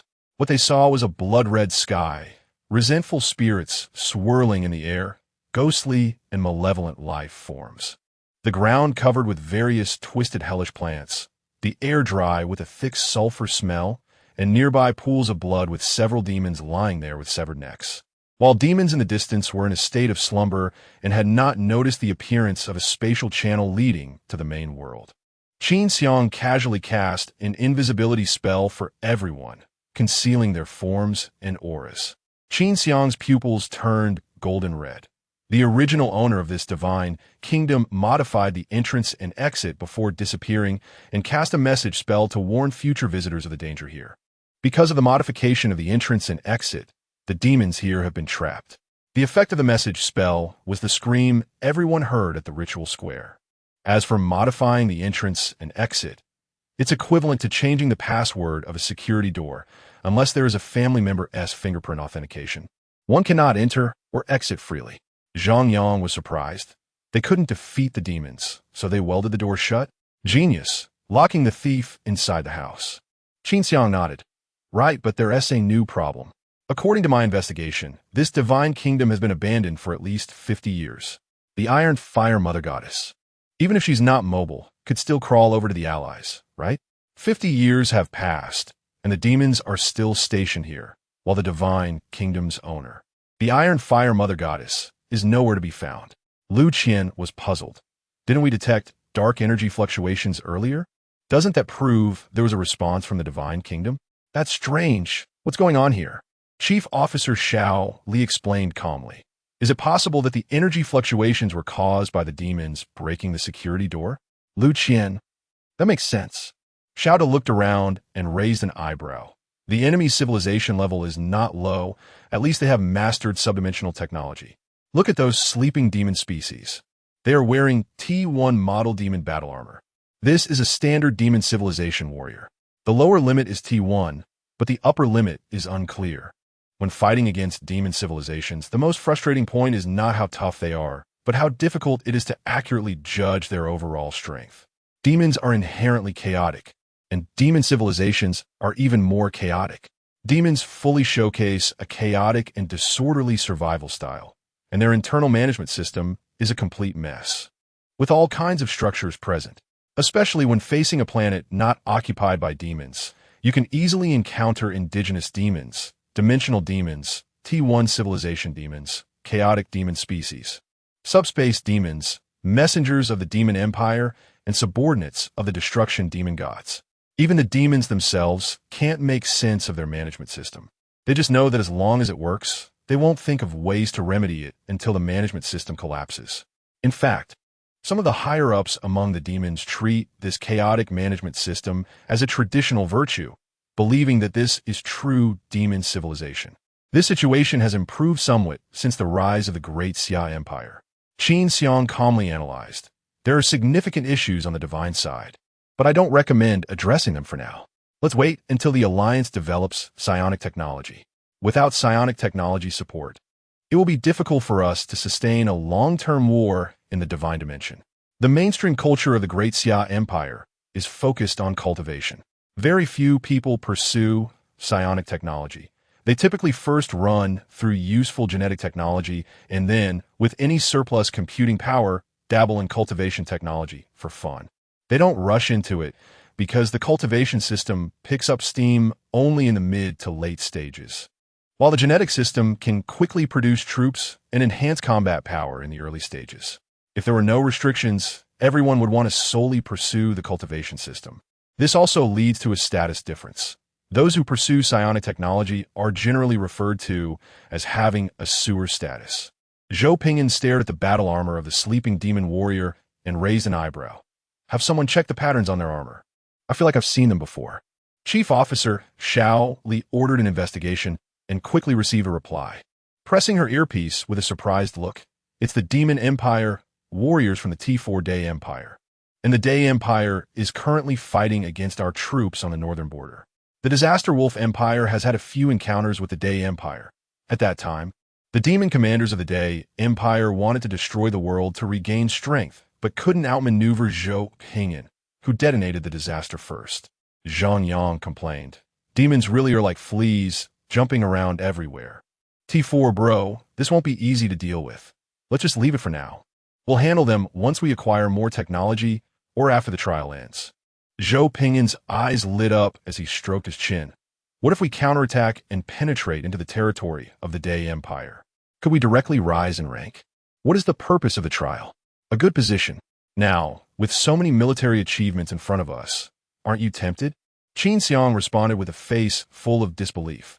That's reasonable, but opening a second battlefield requires a lord to transition to psionic technology. May I ask, besides me, whose psionic technology here graduated with high marks? Fighting a bunch of T1 corner demons, I could pass even with my eyes closed.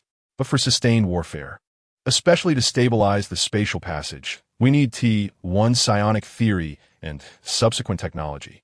Zhou Ping'an observed with a calm demeanor. Xiao Xiang, you know that I started with genetic and mechanical systems. Time is fair to everyone, although I am an all-round lord. My units are also developed in a balanced dual system, and if I open another system, I won't have enough computing power. At least I need to expand first before considering developing another system. Zhang Yang chuckled awkwardly. Qin Jie, you know I'm a defensive and developmental lord. Not very good at psionic systems. Lu Qian looked to the floor. Qin Jie, you know I only excel in fighting. This floor is really just a floor. Qin Xiang's face instantly darkened. Are you just bullying me because my grades are good? Transitioning at the start is a big taboo. Lu Qian cleared his throat. Brother Zhou lent me a relic. Qin Jie, you can take it and use it for now. Zhang Yang flattered. Right, Qin Jie. I'll take care of the defenses in your territory. I'm really good at fortifying. Zhou Ping'an laughed heartily. I also have a T3 corruption mech technology. I'll share it with you. Qin Xiang face-bombed, choosing to coexist with the group. This is my sacrifice for the collective. I hope you remember this and don't treat me poorly in the future. Someone has to be the captain, and naturally, someone has to be the crew to build a ship. Integrating into the group and making contributions will lead the collective to provide benefits to the individual. Zhou Ping'an gave up the lone wolf approach and chose to join the alliance, which now supports him with younger brothers. Zhang Yang gave up being a recluse and focused on building defenses and infrastructure for all civilizations in the small group, ensuring logistics and defense systems for everyone. Lu Qian flew back and forth, handling security issues in various territories, suppressing all enemies, and distributing high-quality armed products to the other three families, providing excellent fleets and weapon quality for everyone. Each performed their duties, taking care of themselves and those around them, and everyone enjoyed the best life. In the end, Qin Xiang chose to integrate. I help everyone, and everyone helps me. Qin Xiang ordered the territory to officially transition to psionic technology, following Zhou Ping'an's command to open a second battlefield. Zhou Ping'an was also generous, directly preparing the T3 supercharged mechs to charge in and clean out the divine kingdom of the Iron Fire Mother God. Show off a bit, then share it with Qin Xiang. This time it's really 100,000 words. Chapter 41. Just talk about peace or not.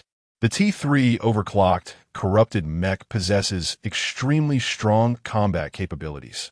The territory of the Iron Fire Mother God's divine kingdom is only over 200 square kilometers, and the demons stationed within are ruthlessly harvested like small grass in front of the T3 overclocked corrupted mech.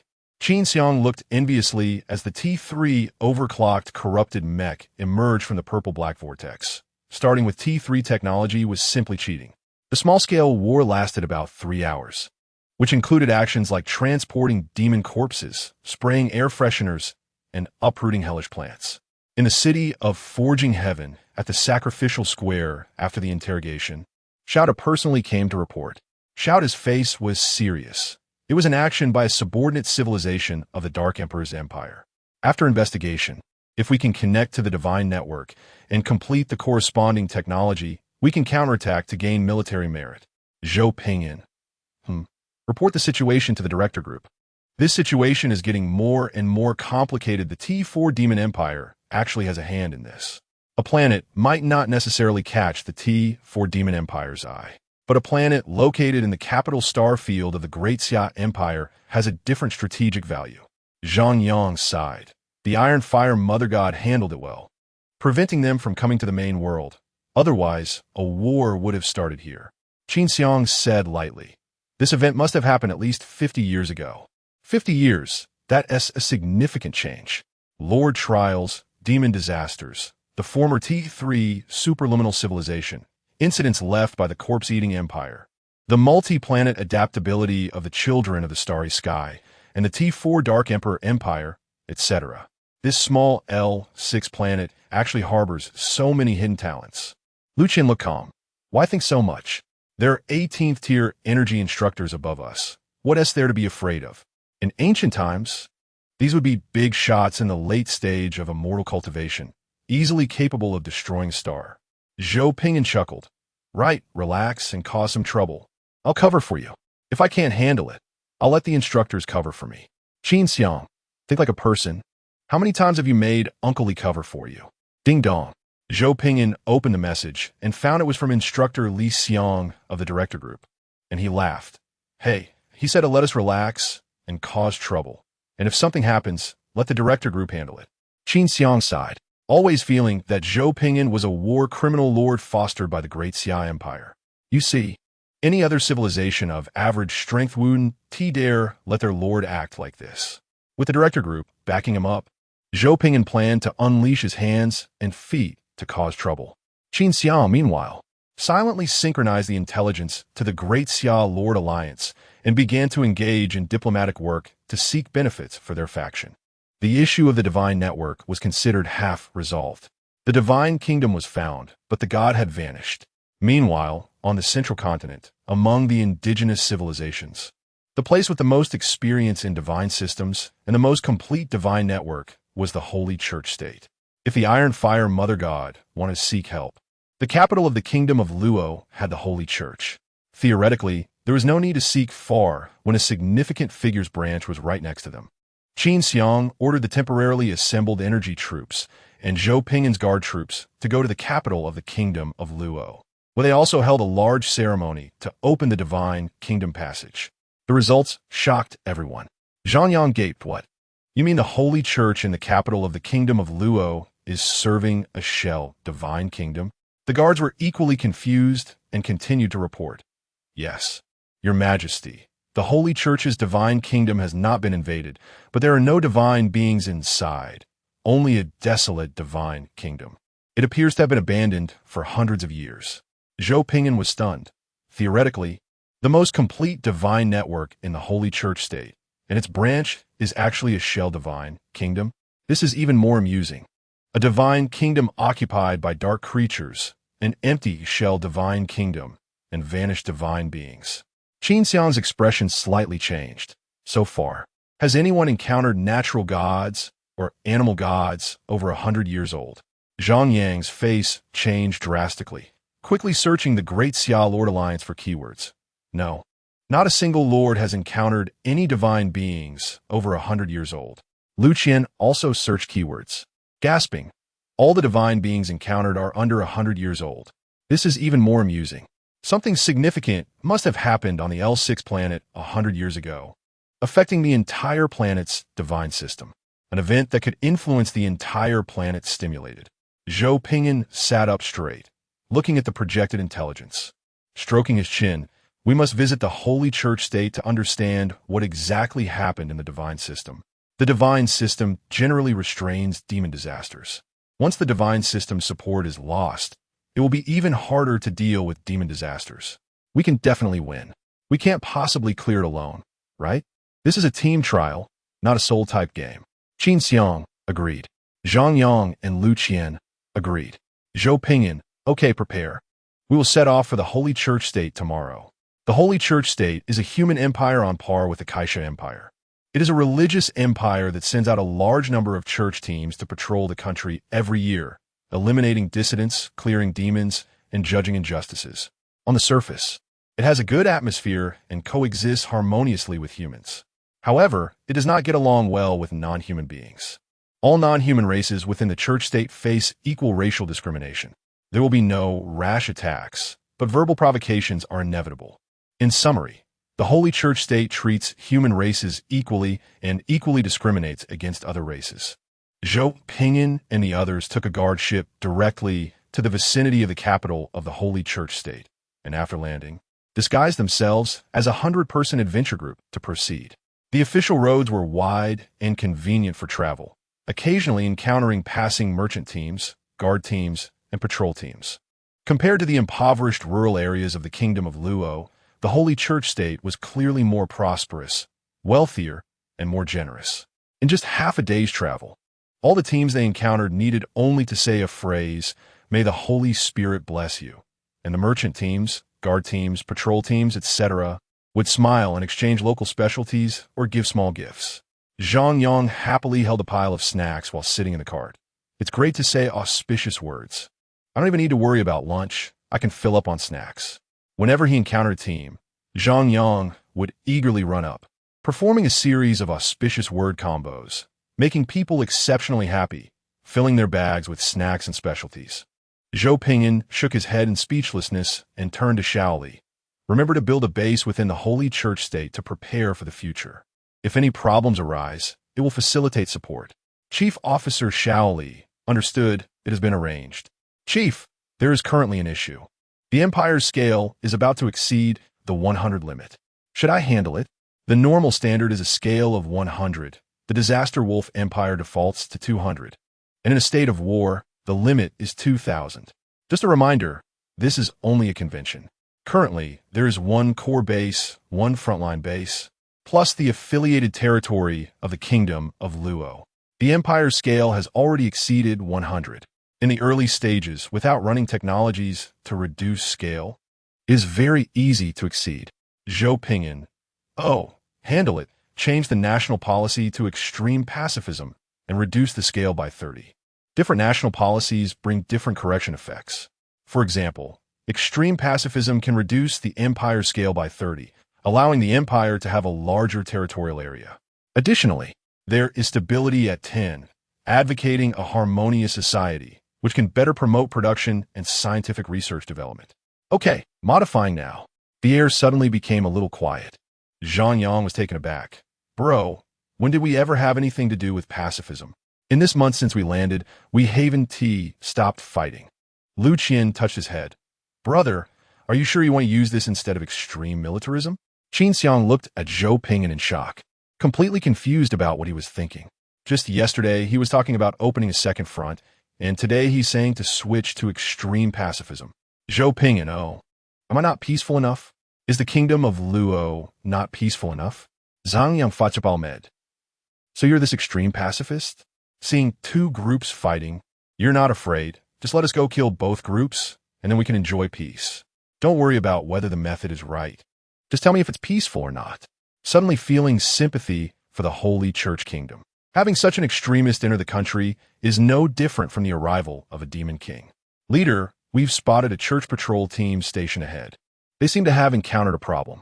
Should we send someone to take a look? Zhou Pingyan smiled. Let's take a look and see if we can gather some intelligence. The first show. More people are watching. Time to beg for alms. Please, everyone, give a 5-star review, preferably one with lots of compliments. Hee. Chapter 42. The Holy Patrol. The patrol team consisted of more than 20 people, some of whom were clearly injured, while others lay on makeshift stretchers. Over 20 individuals were gathered around the captain of the paladins. He frowned as he struck a flint desperately, but only a few sparks flew, failing to ignite the slightly damp grass on the ground. The Holy Empire is located in a relatively humid climate, making it difficult to start fire. Captain, just put in a bit more effort. We're counting on you to start this fire. Captain Chun Chuanfa of the paladin sighed and glanced back at the only fire mage in the team, who was lying unconscious on a stretcher. The lack of combat power was alarming, and even more concerning was that the cook, responsible for making fires, had collapsed. The most frightening part was that after he went down, no one could start fire. With no other option, Captain Chen Chuanfa said, "Bring over some firewood. I'll try to start a fire by rubbing sticks together." A few half-injured team members quickly handed over the dry firewood they had prepared earlier, throwing it in front of the relatively intact captain, watching him like hungry children waiting for food.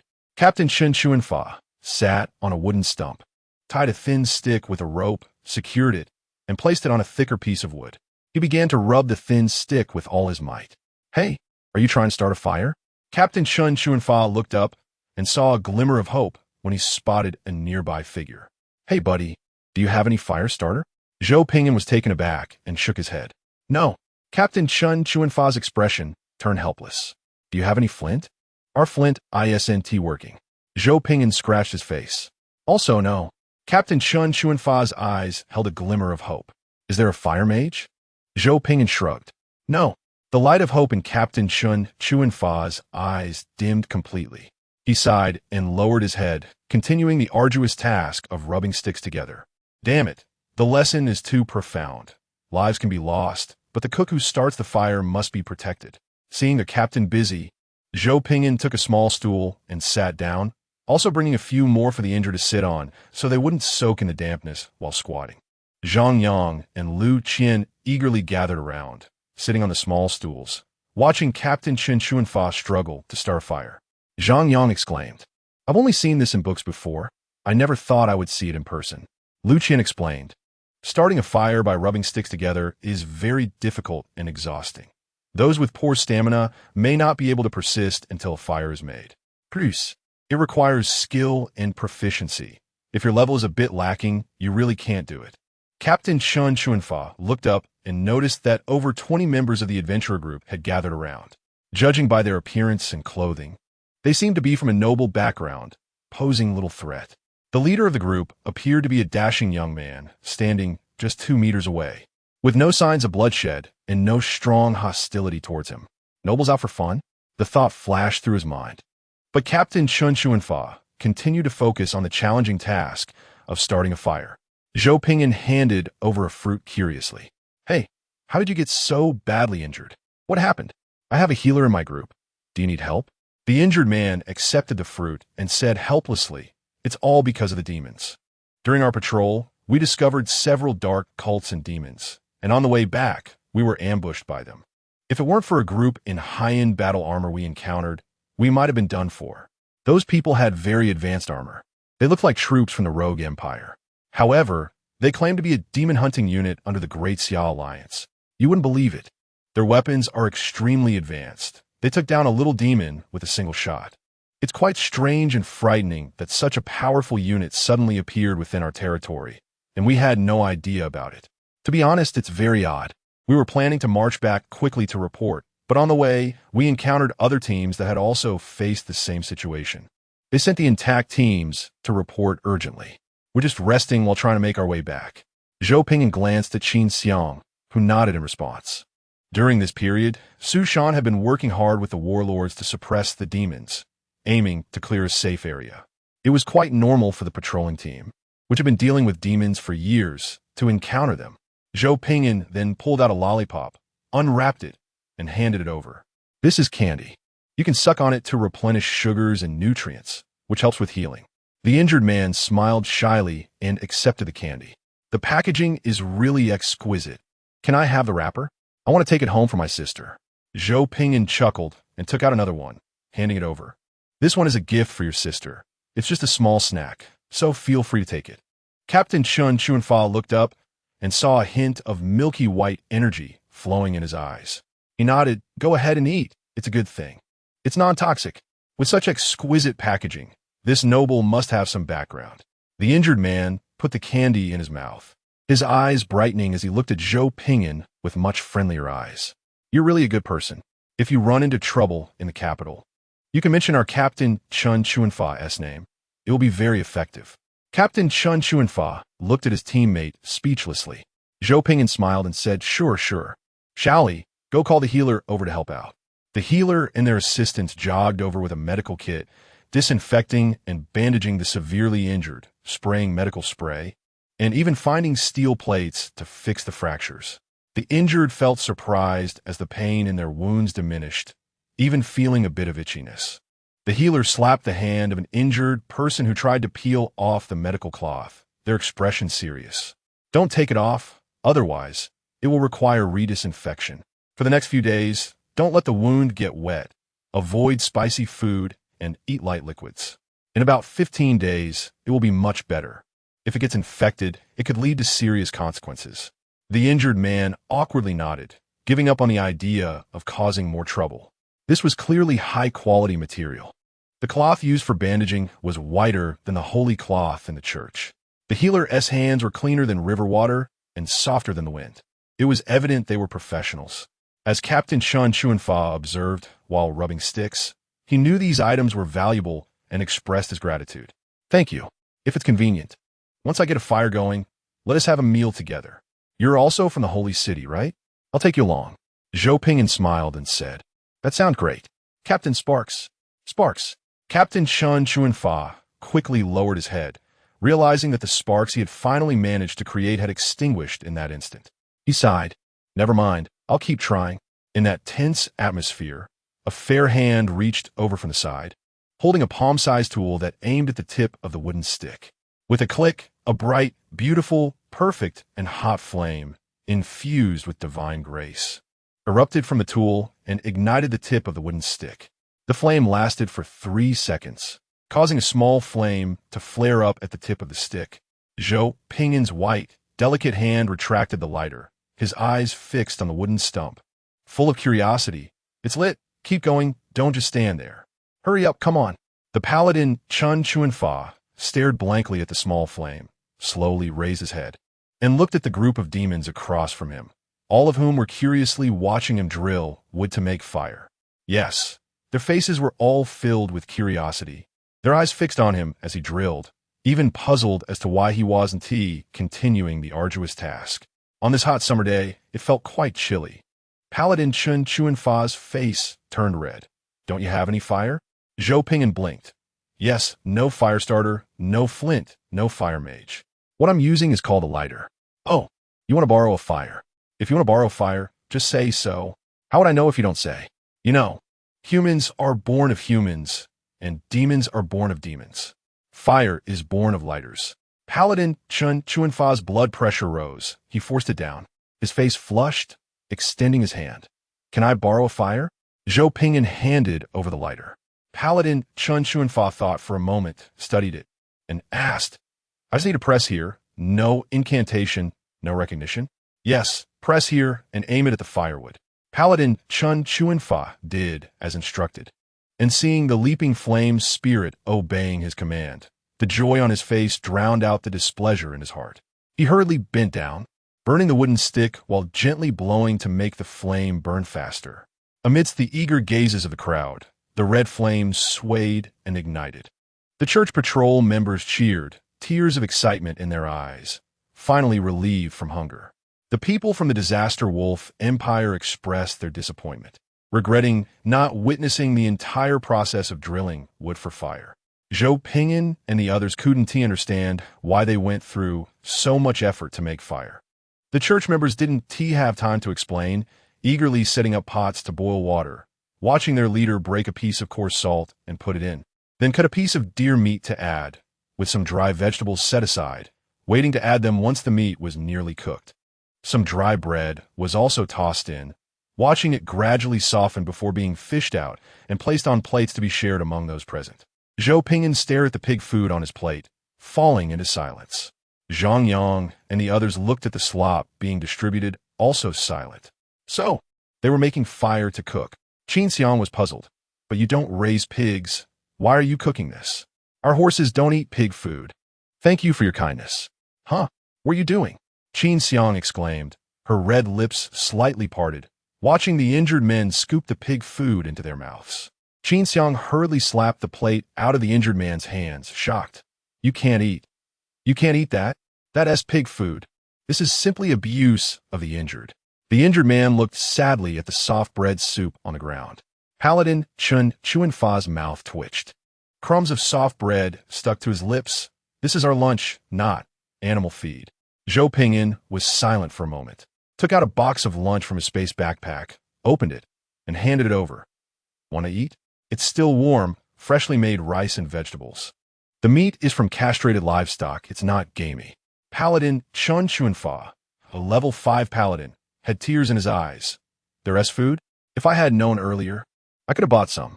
Look at us struggling for so long. Doesn't your conscience hurt? When I was exterminating demons, I definitely overlooked you, demon." Upon seeing the food, everyone looked eagerly at Captain Qin Chuanfa. Zhou Pingin took a bite with chopsticks, indicated it was safe to eat, and handed it over. "Eat. It's freshly made. If it's not enough, there's more in the car." Qin Chuanfa hurriedly took it, confirmed it was safe to eat, and impatiently stuffed it into his mouth, his eyes gradually moistening. The injured men looked on eagerly. "Captain, say something, can we eat? Don't just focus on eating, say something."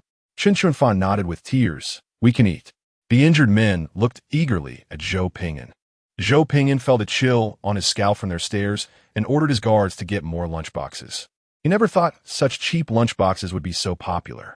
The medic stood by, distributing different lunchboxes based on each injured person's condition, strictly regulating their diet, forbidding random eating, For a moment, only the sound of slurping food remained, looking quite delicious. Zhou Pingyan and the others also felt hungry and followed suit with a box of lunch. After the meal, everyone either sat, leaned, or lay down, savoring the beauty of life. After resting for a while, Chun Chuanfa felt rejuvenated. He played with the lighter in his hand, eyeing it greedily. Is it for sale? I have magic ores. You can pick a few. Zhou Pingyan extended his hand. I'll give it to you. Just let me modify a bit. Chun Chuanfa handed it over. Zhou Pingyan took it, used his mental energy to carve a fire-type magic array inside, modifying it to automatically absorb energy for charging, and returned it.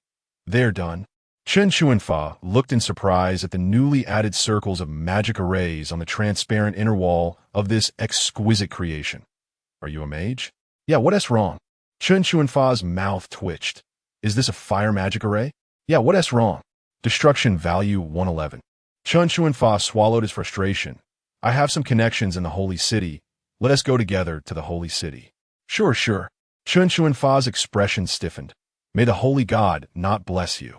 Zhou Pingyan. Did you misread that? Chun Chuanfa. I did not misread. After an hour of rest, the two teams merged and set off towards the holy city. Paladin Chun Chuanfa, adhering to his responsibilities, checked the team, confirming there were no dangerous individuals or items, that this was a purely kind-hearted, noble travel group. Chun Chuanfa learned that this group set out to understand the religious history of the Holy Kingdom and planned to document it. Chun Chuanfa's enthusiasm surged as he began to passionately recount the history of the Holy Kingdom and the gods to Zhou Pingyan and the others. Zhou Pingyan also explained that they were nobles from the kingdom of Luo, who came to the Holy Kingdom for knowledge. Chun Chuanfa looked at the holy city, so close at hand. His mood eased considerably, and his eyes brightened. We're almost home. The gates of the holy city were wide open, and groups were undergoing inspections. Chun Chuanfa's expression changed slightly, sensing something was off. Grabbing a patrolling team member nearby. What is happening? Why is the holy city starting inspections? Captain Chun, you came back late. You don't know, half a month ago, a demon infiltrated the city and attacked the god-worshipping ceremony. Chun Chuanfa's face was shocked. That's impossible. How could demons enter the holy city? Sigh. It's a big deal. I heard that there are people from the Great Xia Alliance coming from afar for demon extermination cooperation. Recently, demons have been getting more and more rampant. Thank you for your support. This is a transitional chapter. The intensity will ramp up soon. Set the table. Beg for food. Chapter 44. Igniting the Star Sea to forge the Emperor's throne of catastrophe. The scene in the Holy City was bustling and lively, completely unaffected by the minor demon attacks. The streets were filled with crowds of people, joyfully celebrating the upcoming divine selection ceremony. The glow of dusk illuminated the streets, resembling a light yellow carpet laid out for the festivities. Laughter echoed as vendors lined the streets, with shops decorated in sacred church fabrics and small angel statues, offering free snacks and exquisite handcrafted trinkets. It was easy to distinguish between locals and outsiders.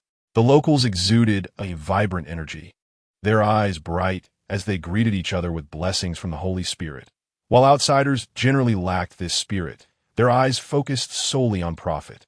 Zhou Pingyan walked down the street when a group of beautiful young girls threw flower petals at him, which scattered in the air before gently falling down, much to the delight of the crowd.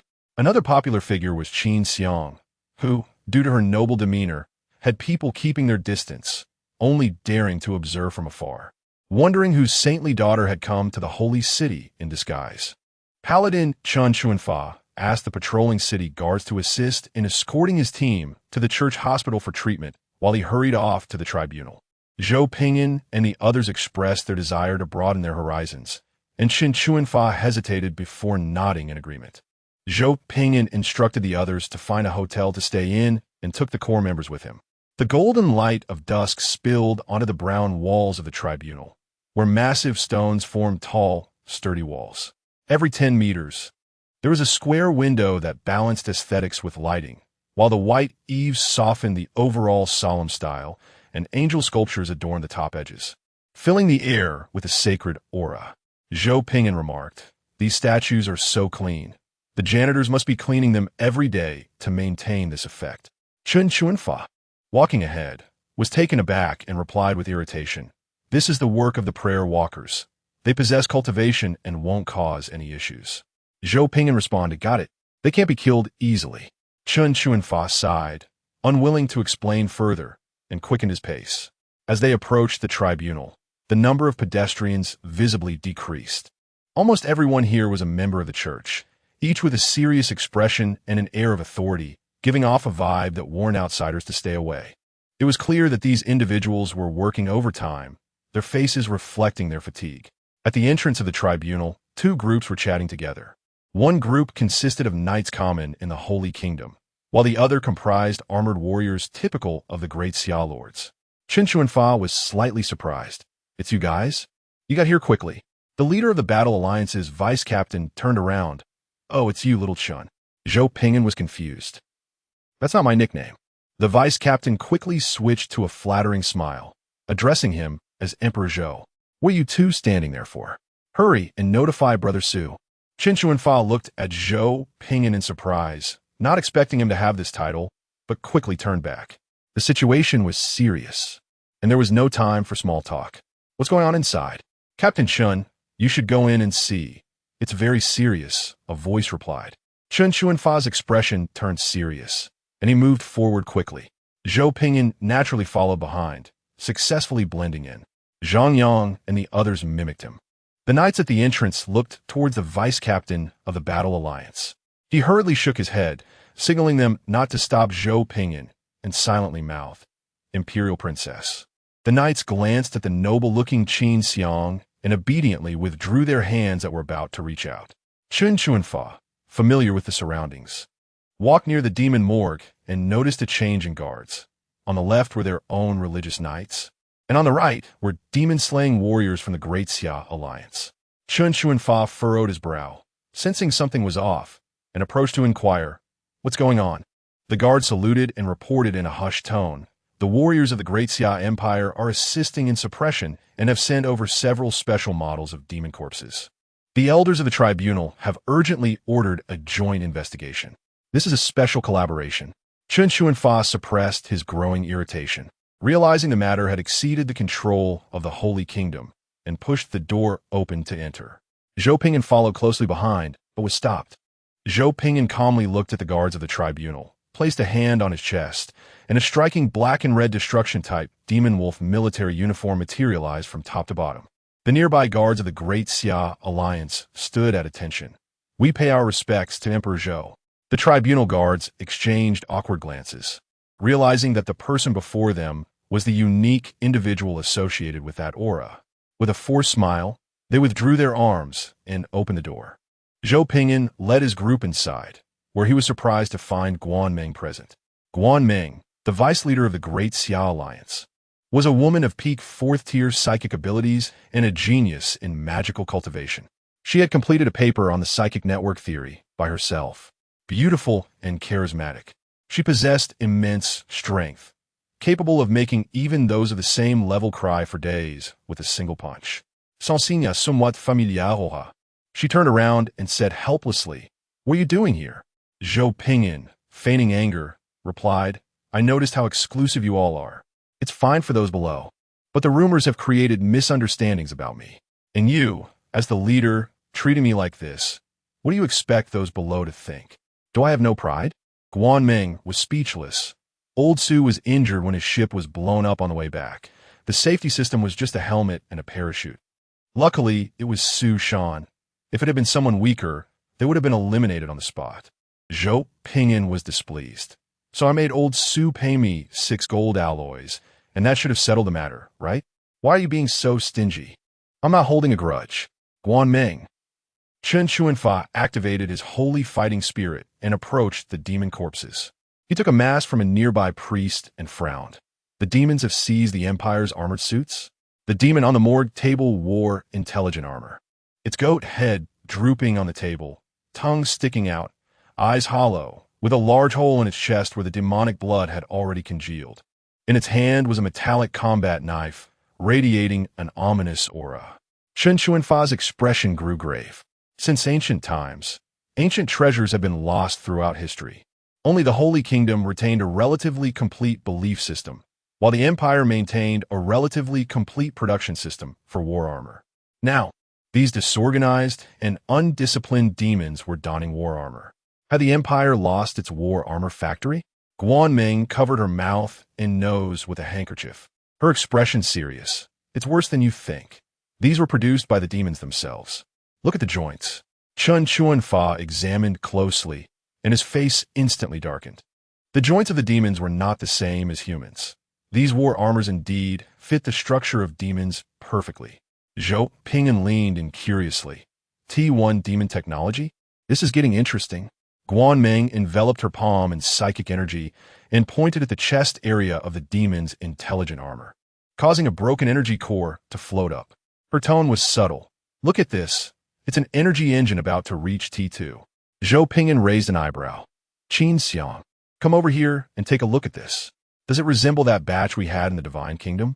Qin Xiang covered her nose as she approached, scrutinizing it closely before frowning. Downgraded product. The demons from the Divine Kingdom's batch are more advanced. Guanming's expression changed slightly. Divine Kingdom? What's going on? Zhang Yang stepped forward to explain the situation. Guanming furrowed her brow. Does this mean that the subordinate civilizations of the T4 Demon Empire have set their sights here?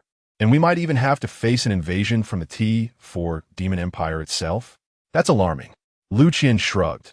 Yes, we better find a way to save ourselves. Now that the trial time limit has been lifted, we must respond to the demon disaster invasion as soon as possible. Zhou Ping'an silently stared at the demon's corpse, reached out his hand, and plunged it into the wound, pulling out a handful of demonic blood. In his eyes, the dark tides of the virtual realm reflected, and a series of distorted scenes emerged in his mind. The surroundings were silent. Swish, swish, swish. Everyone scattered, picking up weapons aimed at Zhou Ping'an, who had no protection while touching the demon's heart blood. In his pale palm, the dark demonic blood roared and howled, violently trying to break through the surface to invade and infect living beings. Zhou Ping'an squinted slightly, and his palm released a small amount of purple virtual energy. The dark demonic blood was instantly eroded into purple virtual energy, lying quietly in his pale palm, slowly undulating as it awaited its master's command. Zhou Ping'an dripped the assimilated demonic blood into the chest of the demon corpse, his gaze solemn. The wound on the demon's chest slowly healed, and its eyes gradually turned purple, looking at the disaster Emperor Zhou Ping'an. Zhou Ping'an said indifferently, "Where do you come from?" "Eternal throne. Eternal throne." "Hey, hey." "Gah." The recently resurrected demon screamed and quickly disintegrated, leaving only a pile of worn-out armor on the table in the blink of an eye. "STAR-C Demon Disaster Intelligence acquired. Congratulations. You have received a new phase reward. Ether Resonance Engine. Disaster Emperor, you have acquired the Ether Resonance Engine technology. Congratulations on officially stepping onto the path of disaster. The entire universe will fall under your eternal glory. Please ignite the engine and become the only supreme deity. The cost is merely an insignificant universe. From now on, you and your race will no longer be subject to the various constraints of the mortal world and will transcend space and time. Every thread of the universe will be determined by your will." Zhou Ping'an twirled his fingers and smiled slightly. "Now I have good news and bad news. Which do you want to hear?" Guanming breathed a sigh of relief. "Good news. The good news is that we don't have to worry about preparations anymore." Guanming smiled brightly. "What about the bad news?" Zhou Ping'an shrugged. "The demons have already invaded. According to the intelligence gathered, the demons, in pursuit of the Eternal Throne, have sent vanguard troops into the STAR-C, preparing for the massive army's arrival years later. These demons are merely test subjects." Guanming's smile instantly froze. Zhou Ping'an smiled faintly. "Don't worry, we are only facing T1 demons for now. It's not a big deal." Guanming relaxed. "That's a relief." Zhou Ping'an, "In 2 years, it will be T2 demons." Guanming felt her heart racing uncomfortably, clutching her chest. "Can you just say it all at once?" "Oh, it's just an invasion of demon disasters about the same scale as the entire STAR-C forces combined. What we are facing now is just an appetizer. At most T3. Look on the bright side. Guanming's face turned ashen. Strictly speaking, we are currently at T0 level. Zhou Pingyan. Oh, as long as I'm not T0. It's fine. Guanming trembled as she sent a message to Su Shan. Su Shan's roar sounded from the wristwatch. What the hell? I have to fight T0 to T3 demon disasters. After a month of hard work, the tension finally dissipated. I thought it was T0 demon disaster. Now, there's no need to worry. It's a full battle from T0 to T3. Damn, isn't this a graduation trial? Why is the difficulty directly set to the star-C battlefield? Zhou Pingyan blinked and glanced at the disaster window that popped up, quietly closing it with his mind. Current disaster invasion level. Demon disaster 1, bug race disaster 1, mechanical disaster 1, fourth disaster 1. Rest assured, the situation isn't that bad. We're not just fighting one disaster, but 3. If luck is on our side, the Great Xia Empire will be deemed the 4th disaster by the Star-C Alliance.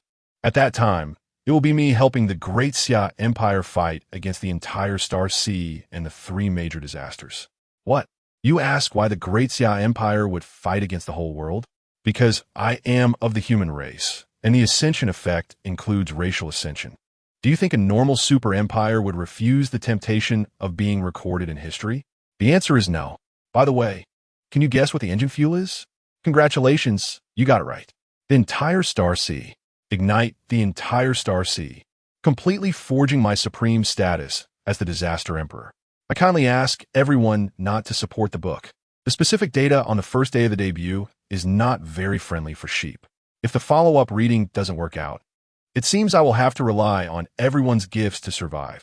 Chapter 45. Whispering Pyramid. The results of examining the demon corpses were heart-wrenching. Su Shan could only grit his teeth and call Zhou Pingyan over to discuss the demon disaster. The meeting was set in the hall of the sacred church, where the Pope conducts his business.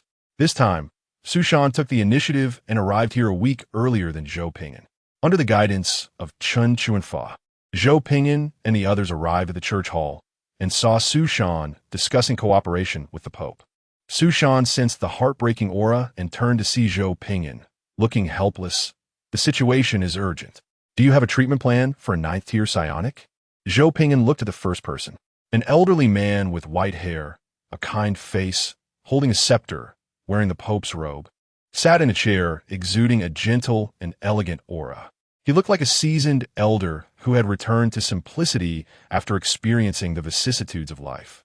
Zhou Pingyan recognized this elder as Han Xiangyang, the 27th Pope of the Sacred Church, who had served for centuries and was known as the strongest being on earth closest to the Holy Spirit. According to the power structure of the Daxia Empire, this elder was a 9th-tier psionic, indeed a strong figure. Zhou Pingyan raised an eyebrow. What's wrong? Is this old man injured? It's not apparent from his appearance. Of course, that was normal. He was only at the 6th tier. Unless he opened his heavenly eye, it would be normal not to see through the disguise of a 9th-tier powerhouse. Su Shan explained. The target of the demon's assault was actually the selection instrument. The Pope personally blocked the key attack from the demons to avoid affecting the selection ceremony, and now he is seriously injured. This is high-end combat power, and you'd better think of a way to save him. We can't clear the level relying solely on ourselves, with a demon disaster invading. Even if it's only at T0 or T1 level, it's already hard mode for most lords. Without some external aid, we can't fight at all. Zhou Pingyan rummaged through his pocket and actually found something usable. He casually threw a palm-sized black object to Su Shan. Return it to me after the trial. This is my universal charger. Su Shan caught the universal charger, stunned. This has been a relic for countless centuries, and you actually have such a thing. The universal charger is a tool that can charge any energy source anytime and anywhere, portable, with adjustable charging models and excellent efficiency. Sometimes, the advancement of times doesn't mean better. The designs of ancient people are far more practical than what the current fools have made. Zhou Pingyan chuckled. I crafted it myself. The quality is reliable and won't explode. Su Shan sighed in relief and demonstrated how to use the palm-sized universal charger. Old man Han, this is how it works. It can heal your injuries. However, it requires your trust. Han Xiangyang stroked his beard and smiled. Child, bring it over. A warrior who upholds the belief of sacrifice to protect others. You deserve my trust. If it weren't for this belief, this child wouldn't have traveled 1,000 miles to deliver those special model demon corpses as a warning to the church that the demons have changed. Su Shan's expression eased slightly as he took the universal charger from his chest, stepped forward, and held it out to Pope Han Xiangyang.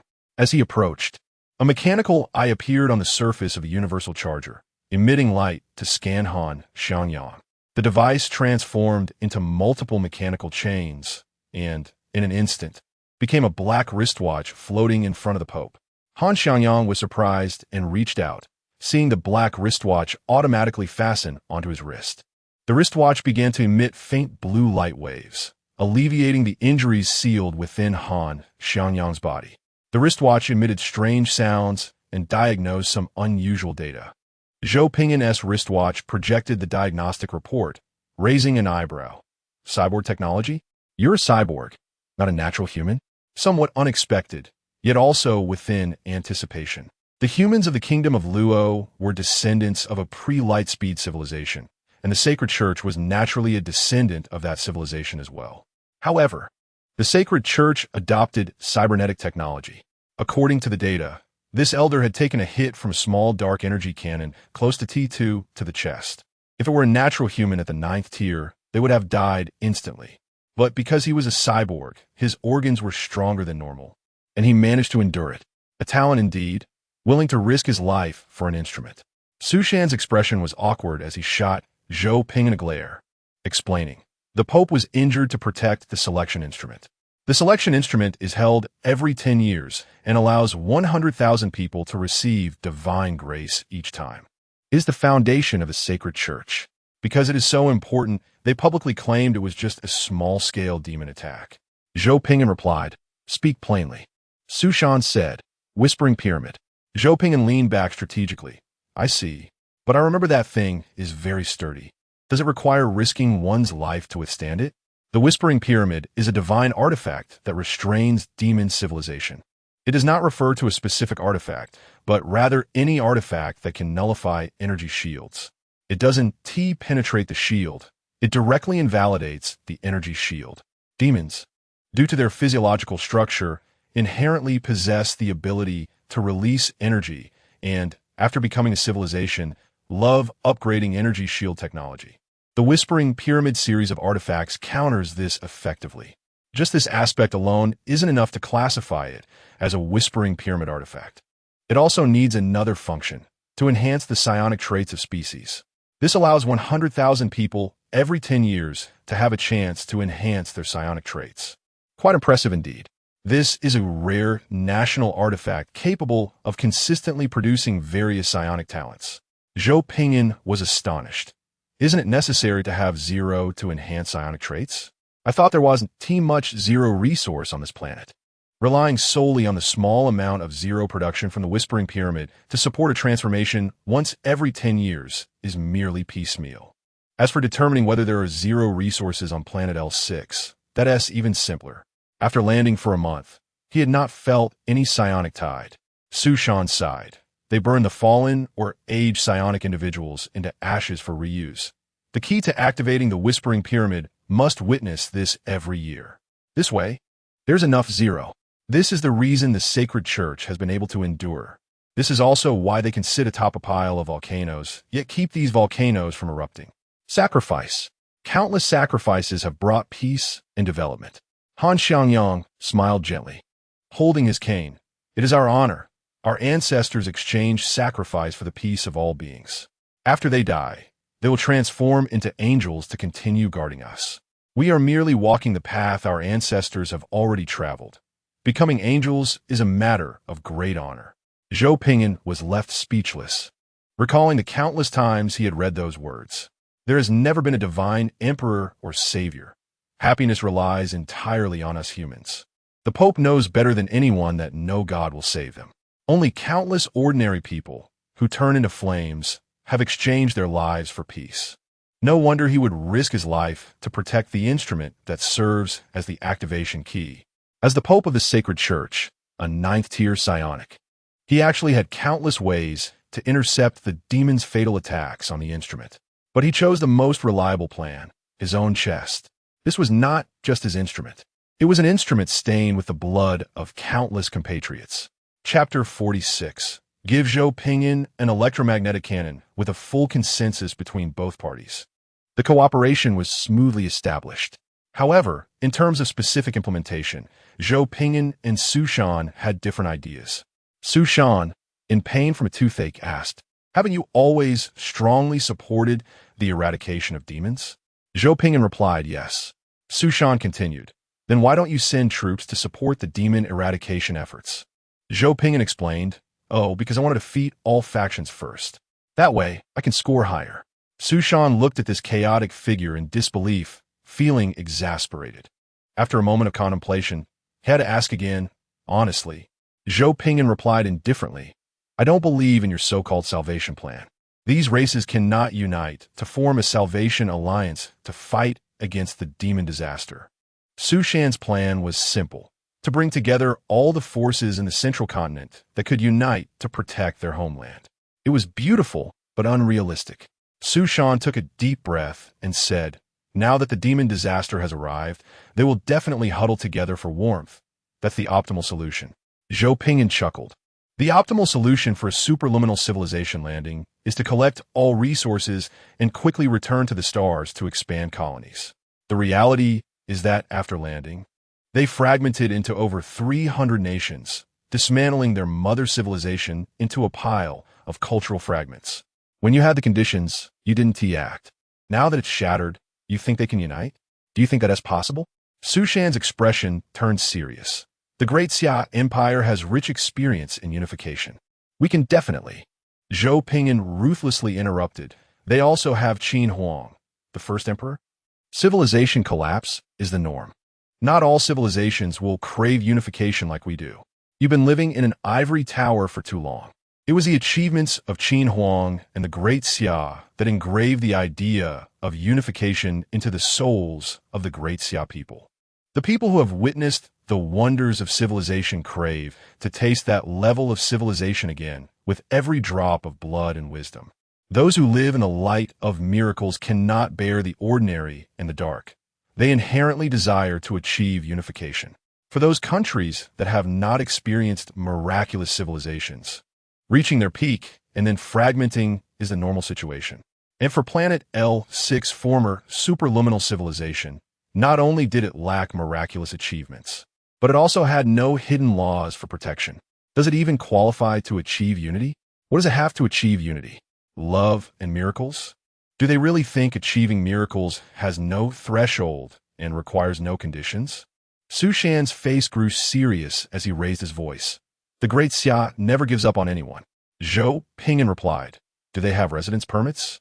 Su Shan looked at Zhou Pingyan, seemingly returning to the last meeting in a different place and time, with the same argument playing out. Su Shan's tone softened. "There are multiple ways to pass through. Pingyan, you should step out of your world and take a look at the outside."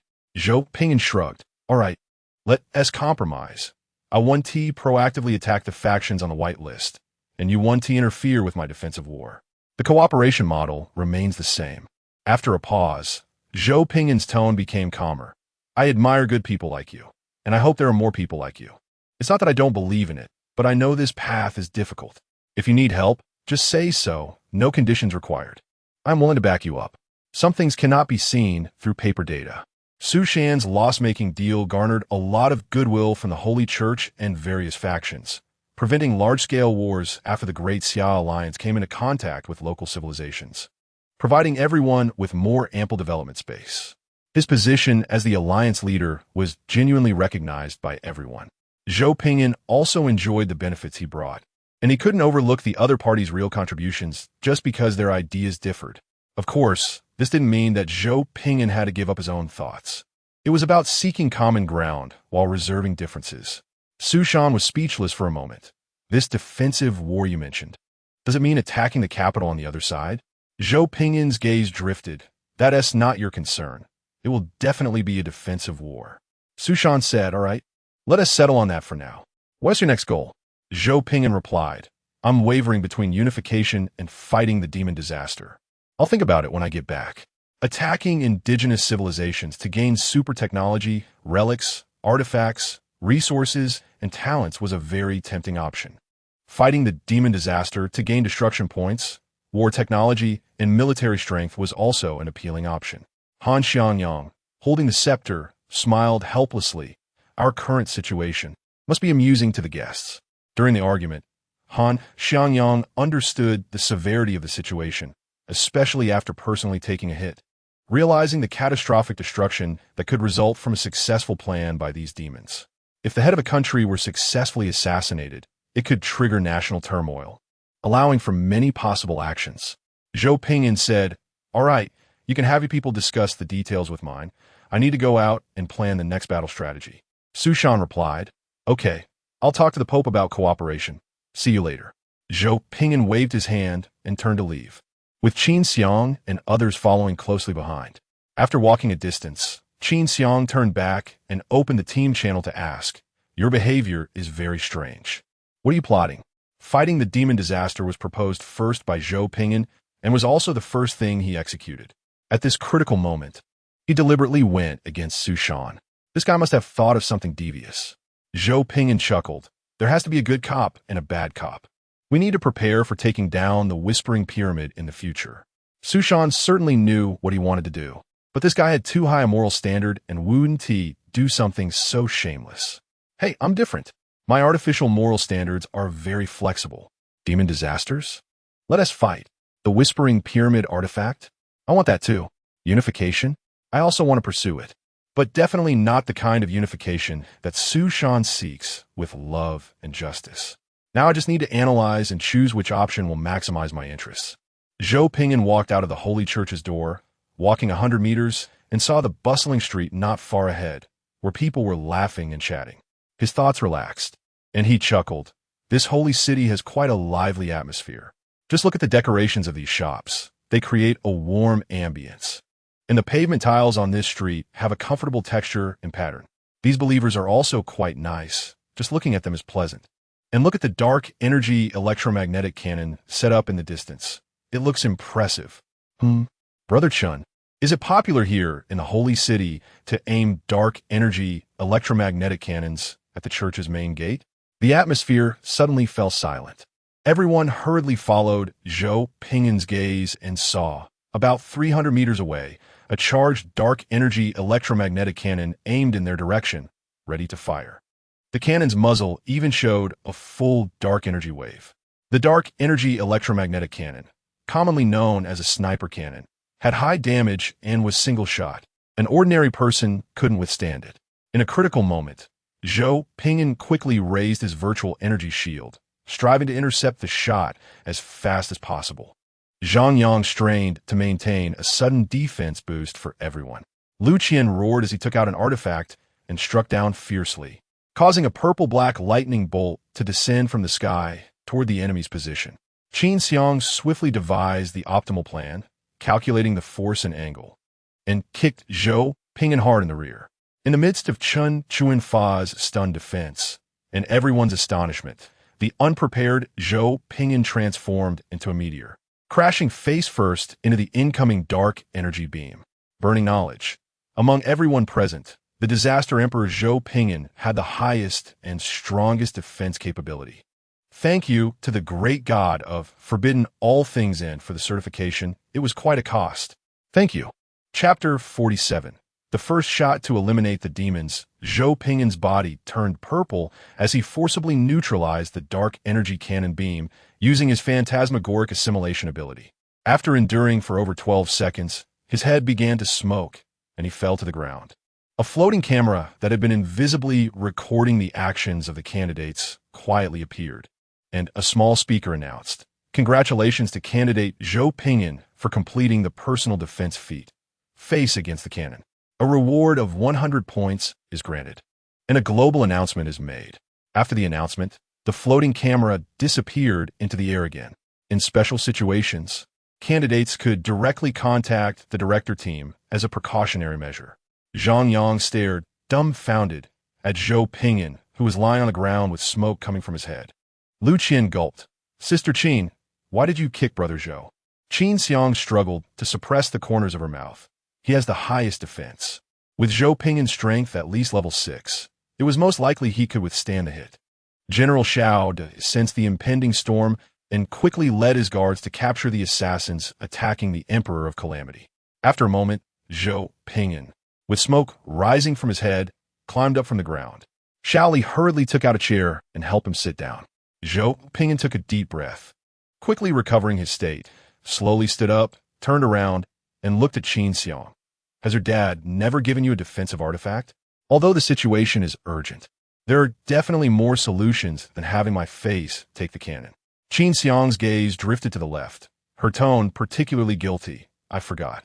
Zhou Pingyan exclaimed. War trample. Sorry, I didn't do it on purpose. Zhang Yang and the others quickly dodged aside. What's going on? What happened?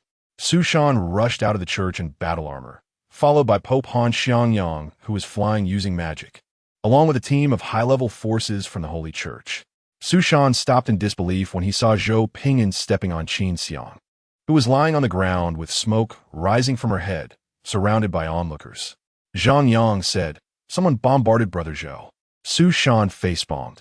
Is Pingyan using Little Qin as a shield? Little Qin endured the damage and protested by getting stepped on and smoking. This is simply Zhou Pingyan's basic operation. Lu Qian added, Oh no, that's not it. Sister Qin kicked Brother Zhou out to block the cannon. Su Shan asked, Who attacked? General Xiao, covered in blood and wearing battle armor, flew back and landed in front of Zhou Pingyan, his helmet retracting automatically. Your Majesty. It was the demon cultists. They intended to attack the church. Zhou Pingyan gritted his teeth. Why bombard me? General Xiao struggled to suppress a laugh. Because your appearance and attire are the most handsome. It's obvious you hold a high position. Zhou Pingyan was enraged. Does being handsome mean I should take cannon fire? Give me the order. Starting today, we will eliminate the demons completely. Damn it. Is it a crime to be handsome? The Empire of Calamity has entered a state of war. Empire scale restrictions lifted. Effect 1. Automatic research projects. Scientists can accelerate projects, automatically achieving the fastest research speed. Effect 2.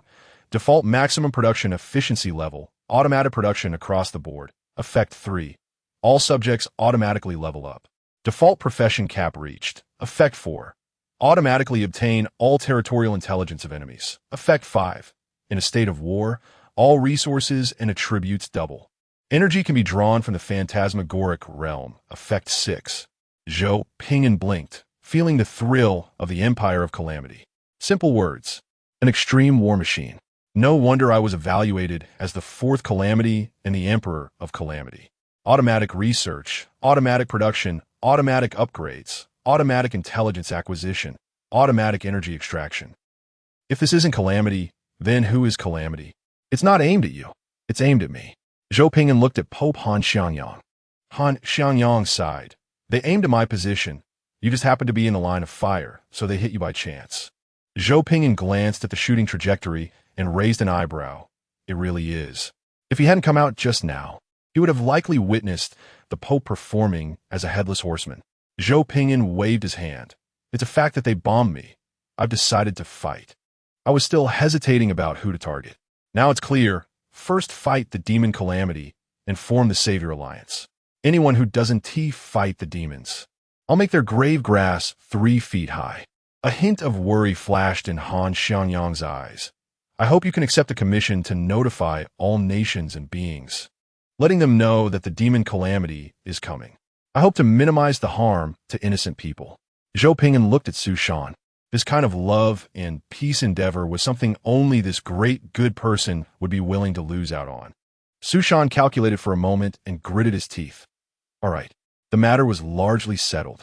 A simple and unadorned attack by demon cultists intended to stir up trouble. Unfortunately, they failed. Zhou Pingyan and the others, under the protection of the guards, arrived at the palace arranged by the church for their stay. General Xiao glanced outside, and several guards immediately stepped out to stand guard nearby. Chief Officer Xiao Li cast a spell to shield against external probing. Qin Xiang took out her father's toy walnut and placed it on the table. The divine nature of the supreme god of the star C formed a natural barrier, isolating mystical investigations. General Xiao's expression was slightly strange. Your Majesty, It is indeed the demon cultists, but there must be an insider within the Holy Church. The Pope's real-time location and a list of important figures for this collaboration are known to the enemy. They came prepared. Pope Han Xiangyang clearly also realized this issue, which was why he voluntarily took on the obligation to owe Zhou Pingyan and the Great Xia alliance a favor. Zhou Pingyan smiled playfully. That's an extra bargaining chip. Good thing. Qin Xiang held her head in pain. Yes, after all, it was exchanged with my face. Bang! Qin Xiang, with tears in her eyes, covered her forehead with both hands. Zhou Pingyan calmly shook his hand and looked at Chief Officer Xiao Li. Chief Officer Xiao Li operated a tablet and adjusted her glasses. Your Majesty, I have already formulated a battle plan. Now I need you to make a decision. Please look here. In the northern area of the Holy Church, there is a key location being attacked by demons. The Holy Church has dispatched judgment armies to reclaim it, but they're still on the way. If we set sail now, we can arrive 3 hours earlier than they do. Zhou Pingyan stroked his chin. Just because of the terrain? Terrain can be modified physically. Chief Officer Xiao Li smiled sweetly. This land is very suitable for agriculture. We can plant crops that enhance the growth attributes of our genetic subjects. Moreover, it is also suitable for animal husbandry, allowing us to raise nutritious animals. This will greatly promote the growth of our genetic subjects. Zhou Pingyan's DNA stirred, his eyes brightened, and he sat up straight. Good, good, good. We must occupy this place. If you say it's suitable for farming, I definitely want to conquer it and see what it's like. The farming DNA of the Great Xia people likes to farm greedy. JPG, not enough land, worried. JPG, you're treading on my land, smiling. JPG, you don't obey? I'll put you in my fields, calm. JPG, if this place is suitable for farming, then we must secure a plot. Zhou Pingyan took the tablet from Xiao Li's hand and saw that she had already completed the planning. They could capture this place, connect it with the kingdom of Luo, and then use this as the core for development, spreading outwards, adding bricks and tiles on the original development foundation, steadily applying strategic methods to obliterate the demons. All right, let's start here and fire the first shot against the demon Calamity. The results weren't particularly great, but I was writing passionately. As usual, everyone should do more for love and generate some free gifts. Cough, if you have money and think it's worth it, then reward yourself according to your means. Zhou Pingyan had just boarded the escort ship to return when he received a communication request from Su Shan. The call connected. Su Shan looked helpless. Don't tell me that your so-called demon slaying involves occupying a key city of our allies. Zhou Pingyan replied innocently, what? How could I do such a boring thing? Su Shan, next time you fly, remember to turn off the attack mode. It's too obvious. Flying straight to Banshan City. Anyone can tell what you want to do. Zhou Pingyan leaned back in his chair with a rogue expression and a nonchalant tone. Oh, what can you do to me? Is my behavior illegal? Su Shan looked at this troublemaker in exasperation, not expecting him to refrain from causing trouble. Yes, it is legal, but it's unreasonable. Damn, a war criminal lord. Su Shan took a deep breath. I don't want to argue with you. I'll talk to the Pope. You owe me a favor. I want to add a clause to the alliance laws that prohibits the reckless occupation of allied territories. Can't you just repair your own base? Zhou Pingyan crossed his legs, raised his face, and looked at Su Shan through his nostrils. I veto it. If you can rob, why build? Su Shan's face turned red in anger, unable to say a word. A veto means, if I don't want you to accomplish something, you can't. Besides, I vetoed it. What can you do to me? Attack me? Su Shan took a deep breath to calm down. Everything I do is to lessen the suffering of our innocent human compatriots. This time I'll cover for you. You can go all out. Just this once. Su Shan, too lazy to argue, directly ended the communication. Zhou Pingyan clicked his tongue. Oh, a favor noted. We'll repay next time. Soon, Chief Officer Xiao Li's watch lit up. Chief Officer Xiao Li respectfully reported, Papal decree, Banshan City, is ours. But we need to take it ourselves. Zhou Pingyan shrugged. I don't know what old Su sold. All right, send a ship over to deliver to the rescue army. Time was ample. Prepare the Legion fully before engaging in battle. Chief Officer Xiao Li. Okay, the ground army marches at a speed of 502,000 kilometers a day. Let them walk over to save energy. No need for air transport. It consumes energy. Save where you can, spend where you must.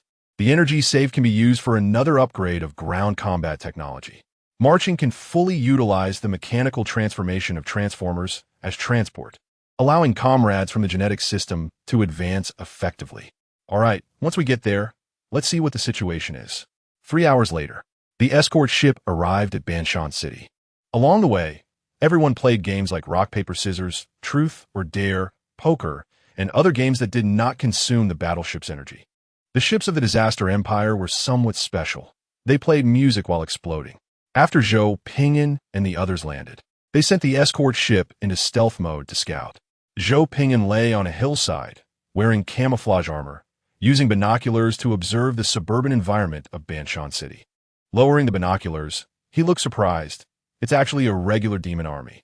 Chief Officer Xiao Li squeezed in beside him, exuding a sweet fragrance, timidly shrinking next to the emperor, reporting softly, "Yes, Banshan City has a population of 40 million.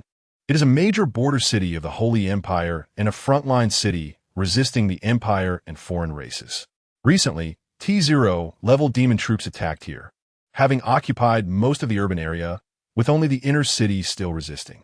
Although they're all T0 level, there are distinctions in strength. Most indigenous civilizations are in the cold weapon and firearm era, with some areas in scientific enlightenment. The attacking demon army is clearly industrialized, even at an electrification level.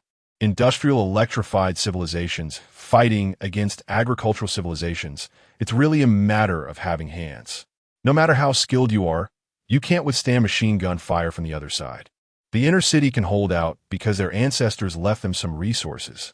Without this foundation, they might not have held out until the Judgment Army arrived. However, the battle situation is severe as the inner city's resources, having a long historical depth, do not support large-scale warfare. They can defend, but cannot attack. Sooner or later, they will be taken by the demon army.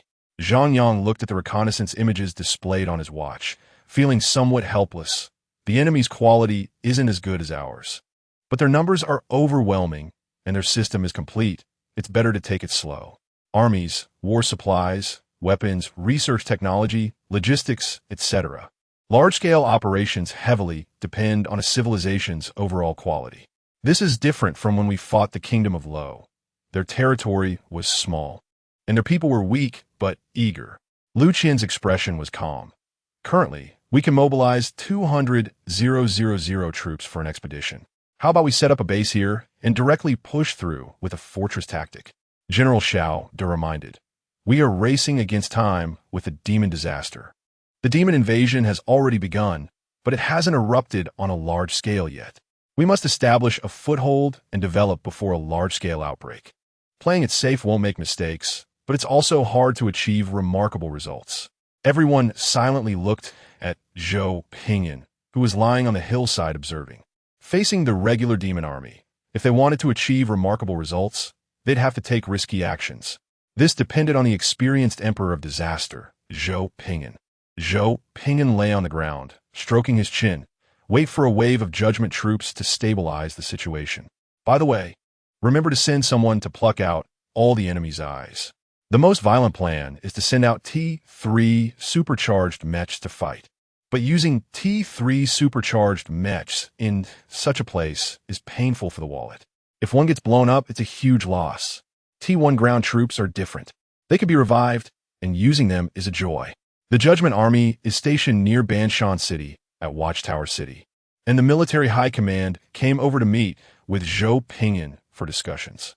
We have had small-scale engagements with these demons. Their equipment is very sophisticated, and we suffer defeats. We applied for the War God armor, but it won't arrive for at least half a month.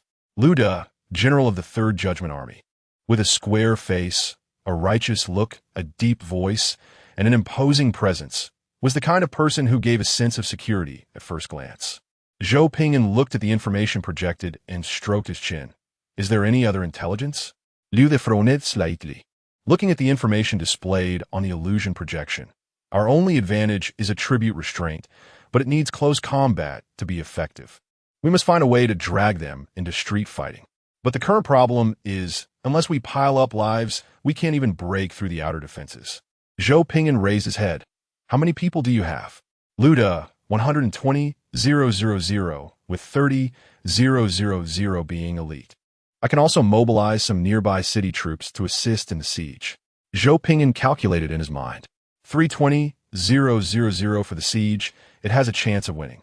These demon troops haven't set up a building defense network. The sooner we attack, the better. Zhou Pingyan smiled. Attack the city tomorrow night. You don't need to wait for the war god armor. My people will handle this part of the problem. I originally wanted to slack off, but it seems that we lords still need to take the field ourselves. I, along with Zhang Yang and the others, will be responsible for breaking through a gap to establish a forward position, try to intercept the demons here. You will act as the second echelon, prioritizing the rescue of residents, saving as many as possible. Ludo was stunned. You guys are taking the lead? Zhou Pingyan waved his hand. It's decided. To eliminate the demons first. Xiao Li rushed to produce 2 barracks tonight to ensure revival efficiency. Xiao De, catch a few demons to practice, strive for a quick takeover. Your demon army is numerous. My troops are endless. 320,000, it's a wealthy battle, we can fight. Xiao Li saluted. Understood. Xiao De was full of enthusiasm, with an excited expression, guaranteed to complete the mission. Chapter 49 at this moment, he was the most handsome guy in the arena. The production equipment was not difficult to handle. By consuming resources to accelerate production, 120,000 T1 smart battle armors were produced in just one day, supplied to the Judgment Army, and instructors were temporarily dispatched to train them, teaching them how to use it correctly. The requirements were not high. Just know how to shoot. Don't accidentally kill teammates, and be able to come back alive from the battlefield. 2 barracks were set up, adding 20,000 soldiers in a single day. The enemy's bones were a bit tough, but with determination, they could still be chewed down. You might ask why the enemy's bones were tough. Because the enemy had a complete set of facilities and combat equipment. Our army only had soldiers and smart battle armors. The number of frigates was relatively small and would be responsible for clearing airborne enemies and fire suppression tasks. Chief Officer Xiao Li held a tablet. The demon army has more than 3 million soldiers, and some areas in the city have already opened portals, with a large number of civilians being captured for demon transformation rituals. The enemy's numbers are continuously increasing, but fortunately, their reinforcement speed is not as fast as our production speed. The demons clearly wanted to transform this place into a frontline war city, having spent a lot of effort to remodel it. General Xiao De urgently deployed interference technology. Their communication facilities will be disrupted, giving us a command advantage. Zhang Yang gritted his teeth. I will release the Lord's blessing once. Lu Qian smiled contentedly. At one. Zhou Pingyan remained calm. Pointing at the southern city wall of Bianshan City, I will lead the troops in from here, and you'll follow up. Directly set up a fortress here to establish a defense line. The Disaster Wolf Army prioritizes attacking the city and killing enemies, while the Judgment Army prioritizes saving people. Once we rescue the residents here, we can fight with all our might. Zhang Yang shivered. Brother, does this fight with all our might mean? Using colonization ships and peaceful cities? The verb of peace. Although we can revive, the psychological shadow area is still a bit overwhelming. Zhou Pingyan's gaze was calm. Change the extreme pacifism to extreme militarism. Chief Officer Xiao Li immediately executed the order, with the Disaster Emperor's ideology present. Changing national policy requires no cool down, it only takes a thought. Extreme militarism increases attack speed by 40, Disaster Empire doubles. Can use the doctrine of fighting to the death. Fight to the death. Disaster Empire doubles damage 80, attack speed 80, daily regeneration 40. 220,000 undead disaster troops against over 3 million demon troops. The advantage is ours. Lu Qian had a toothache. Brother, the resources can't keep up. The Disaster Wolf Empire has reserved some resources for war preparations. However, those resources are hard to support such a large-scale siege war with intense consumption. Zhou Pingyan chuckled. Notify the Alliance to send over the first production resources. Zhang Yang and Lu Qian were dumbfounded. The Alliance landed a month ago, and everyone had finally managed to produce some resources. Brother, are you really going to fleece them like this? It's one thing to ask for normal required resources, but to have the Alliance provide resources for a large siege war? Brother, what about your face and conscience? Zhou Ping'an looked down on them. What kind of eyes do you have? Notify the director group to also send over the second production resources. Tell Li Xiang that it's because he publicly disclosed my war intelligence that my early war plan failed. In fact, it was because my little brother had filled up the initial administrative scale. Qin Xiang looked at Zhou Ping'an, sighing, although I've known you for a long time, I'm still shocked by your shamelessness every time. They were being polite, and you just took it without courtesy. Chief Officer Shao Li glanced at her watch, regretfully stating, the director group only provides the standard amount of second production supplies and rejected our request. The director group can fleece, but only a portion. The standard amount is fine. Expedite it. Don't affect my combat rhythm. Zhou Ping'an chuckled. By the way, tell Su Shan that once this battle is over, the territory and resources belong to me, and the technology one acquire will be given to the Alliance for free. Saying it's free is actually repaying a favor and returning first production resources. In life, one must understand a bit of human sentiment. If you return others' kindness, they will remember your goodness too. This way, you can long-term trap your teammates. You can't just trap them once. Luda couldn't help but ask, I want to know, why attack the city at night? Isn't it when the demons gain the most bonuses? Zhou Ping'an blinked. Yes, I also gain the most boosts at night. Luda looked shocked. Oh, wait, this doesn't seem right? What do you mean you gain the most boosts at night? Are you a demon too? Luda scanned the room and found that the allied high-ranking officials were used to it, and he couldn't help but cast a demon detection spell. Good. There were no demons present, nor any dark practitioners.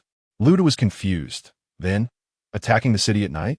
Considering the more than 100,000 war god armors. Luda chose to give up questioning.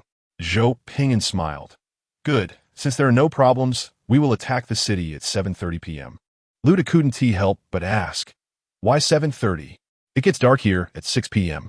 Zhou Ping'an was taken aback, reflecting, perhaps because it's 7:30. We happen to enter combat mode. At 7:30, everyone collectively watches the Dasha news broadcast to understand political and military trends. It's the best time for average state adjustment. Over time, everyone just defaults to night operations starting at 7:30 p.m. Do they? What are you talking about? I can't understand. Disband the meeting and prepare for battle. At 7:30 p.m., the army arrived near Bianshan City, gazing at the city wall 10 kilometers away. The four lords released their lord skills, blessing their own faction. World-destroying demon god. Zhou Ping'an increases negative energy resistance by 50. Negative energy shield 100 can automatically recover. Disaster Emperor. Zhou Ping'an attack 50, speed 20. Shield increase 100. Luda watched as the negative energy shields rose around him and his soldiers, covering his mouth, unsure whether to eliminate demons or allies first. The blessings were powerful, but felt a bit off. Which good person understands group blessing negative energy shields? Are you some kind of evil god? The soldiers were in a stir, looking in shock at the negative energy shields appearing on them, fearfully glancing at the leading General Luda. Boss, have we allied with an evil god? General Luda gritted his teeth and pressed his hand down, signaling everyone to calm down. This should be normal. Eliminating demons is the priority. We'll ask this allied leader about it after the battle. Psionic Empress. Qin Xiang Energy Attack 40. Energy 200. Dark Resistance 20. Moonlight Blessing. Gains amplification in moonlight. Star-Suppressing Emperor. Zhongyang soldiers of the Star-Suppressing Kingdom have a built-in defense aura, granting defense bonuses to allies within a certain range. Heavenly Sovereign. Lucia Morale 20. Attack 40. Attack Speed 40. All Berserk skills do not lower intelligence. Disaster Chief Officer. Suli Rain Prayer Spell in progress. Our faction gains Water System Blessing.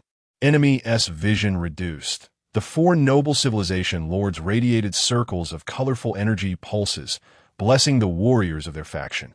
Zhou Ping'an, dressed in a black and red military uniform, walked to the forefront of the battlefield, a slight smile on his lips. Raised his right hand towards the starry night sky. Moonlight, respond to my call, fight for me. Buzz. The night sky hummed lightly, and the moon rose to the center of the sky. The stars of the starry sea shining brightly as beams of moonlight converged into a sea of light. In the center of the sea of light, a vortex formed, releasing a vast tide of moonlight energy that descended upon the earth. Boom! The grand eastern Xian moon magic circle unfolded from beneath Zhou Ping'an's feet, instantly expanding to a diameter of 500 meters. The moonlight energy tide rapidly condensed, gathering in the air to form a blue saber, slowly descending into the hands of the Disaster Emperor. A moonlight version of the Dragon's Spring Sword. The light of the stars enveloped the Plague Emperor in a layer of silver, guarding their summoner. The night wind brushed against the Plague Emperor's face, and his arrogant, playful smile made everyone's hearts tremble. At this moment, he was the most dazzling figure in the crowd. In an instant, silence fell over the venue. Everyone stared in awe at this powerful being who summoned the moon goddess and the glory of the stars. So handsome! Zhou Ping'an smiled playfully, pointing his left hand toward the ground, as a pale yellow earth array with a diameter of 500 meters opened beneath his feet. Divine sword, respond to my call. The earth resonated with a vast sound, and endless energy gathered, condensing in the palm of the Plague Emperor, where a yellow-brown Long Quan sword slowly emerged. The pale yellow energy added an impenetrable, invisible defense to the Plague Emperor, holding the yellow sword in his left hand and the blue moon sword in his right. The Plague Emperor Zhou Ping'an, cloaked in blue and yellow brilliance, smiled brightly. Everyone, follow me into battle. Zhou Ping'an, I'm so handsome. How about exchanging some gifts for equipment? What do you say? Chapter 50. Powerful, precise, and elegant. Tip. This chapter pairs best with the song Ambition. On the walls of Bianshan City, groups of demon priests gathered, holding alloy staves, the electronic chips at the top emitting eerie black light, accompanied by waves of decadent music. A magnificent black crystal wall rose up, blocking the front of the city wall, providing strong defensive capabilities for their city. The black crystal wall was over 100 meters high, as wide as the entire southern city wall, reflecting a menacing demonic shadow with blood-red eyes staring at the approaching enemy. The demon general defending the city had a grim expression, his claws pressed against the city wall. Get the priests here quickly. The enemy is very strong. The enemy's numbers were few, but their strength was extraordinary, especially the leader on the opposite side. The leader was casting a magic circle with a diameter of 500 meters, which meant that if they wanted, they could also unleash area spells to attack the city. The demon general glanced back, feeling a sense of dread. Only 300 priests. Not enough. Hurry and call for all the priests. The demons hurriedly acted to summon the priests and sought ways to gather more demons to defend this wall. Zhou Ping'an simulate feintly. Little bu. The watch lit up. Here, master. Play the song Ambition. Okay, master. BGM. Welcome to this devastated forest. Zhou Ping'an stepped forward, followed closely by thousands of black-armored warriors. From 9 kilometers away, Zhou Ping'an aimed at the black crystal wall and casually slashed down with a crescent-shaped blade as a test. Bright blue moonlight transformed into a massive crescent moon, and as the distance increased, it crossed the long distance and reached the thick black crystal wall in just 2 breaths. The two collided, resulting in a thunderous explosion. Boom! The air trembled. The ground shook. Countless demonic shadows on the black crystal wall screamed as they evaporated. And the blue crescent sword energy erupted with cracks, scattering numerous black crystal fragments, revealing the terrified faces of demons on the wall through the gaps. The panicked priests quickly strengthened their connection with the area spells, hastening the repair of the shattered black crystal wall. In the rear, groups of priests rode hellish mounts, swiftly approaching, raising their alloy electronic magic staves, loudly chanting dark magic spells, merging themselves into the area spell local network, rapidly enhancing the defensive capability of the black crystal wall. In just a short time, the number of priests increased to over 500. Zhou Ping'an observed the enemy's reaction and measured it in his heart, smiling brightly. Gathering priests to counter me? Interesting. To provoke the enemy, Zhou Ping'an stepped forward, his right hand's moonlight sword gradually condensing the moonlight in the air. Ethereal blue moonlight formed strands that surrounded the moonlight sword, offering their purest energy. The light of countless stars twinkling in the sea of moonlight, exceptionally brilliant. Ignoring the darkness, the Emperor's eyes stared at the enemy, who had gathered over 800 priests. and the subsequent priests even slowed their chanting speed. With 800 to 900 demon priests arriving, how could they not defend the city? BGM, rules are to fight for this pure land. The Emperor's light laughter echoed. The power-doubling blue crescent slash struck again. Boom! Moonlight scattered across the sky, and the black crystal wall exploded with a narrow gap 20 meters long and 7 meters wide. The demonic shadows near the gap were directly transformed into bursts of dark ink, shooting towards all directions of the crystal wall, with many demons being blown into black blood. Falling towards the city, the demon general was terrified. Cast spells. Strengthen the crystal wall. We can't let the enemy break through our defenses. If this powerful foe breached the defensive system, it would be a one-sided massacre, and the local battlefield would be utterly crushed. On the city wall, countless priests had to once again strengthen their connection with the black crystal wall, their arms holding the alloy electronic magic staves glowing with a ghostly light. Their synchronized, urgent chanting mobilizing the dark energy of heaven and earth to quickly repair the black crystal wall.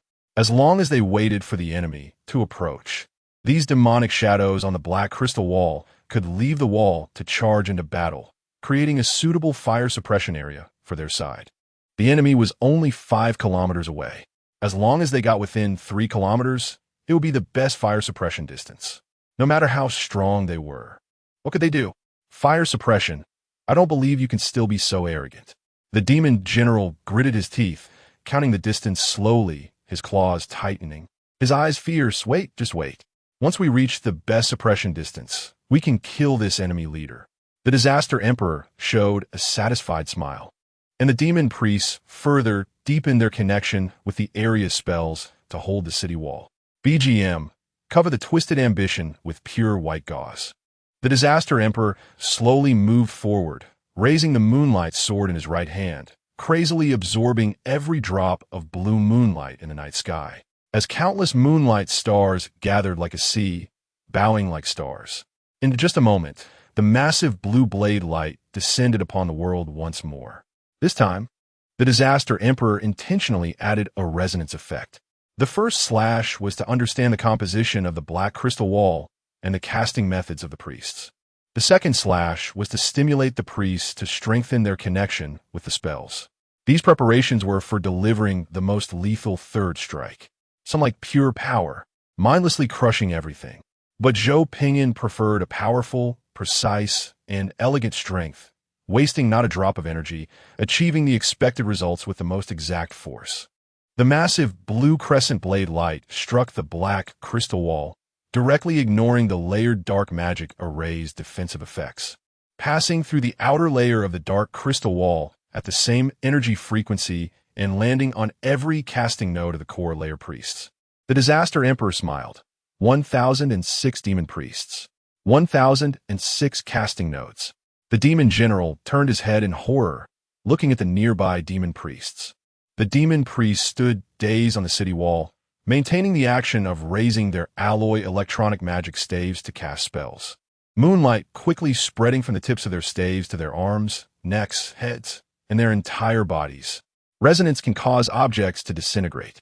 It can make living beings explode. BGM. Look, after crossing the river, there are beautiful stars. Retreat. 1,006 brilliant stars exploded on the walls of Bianshan City. Boom, boom, boom. The brilliant starlight erupted on the city wall. The brick wall shattered into pieces. Countless demons were torn into fragments by the beams of starlight. Dark blood mixed with the shockwave, flying through the air.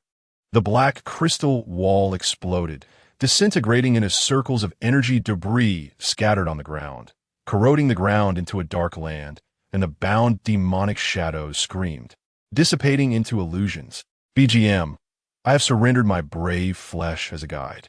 The Disaster Army warriors excitedly roared, surging like a dark wave from the side of the Disaster Emperor, rushing towards the wall that had lost demonic suppression.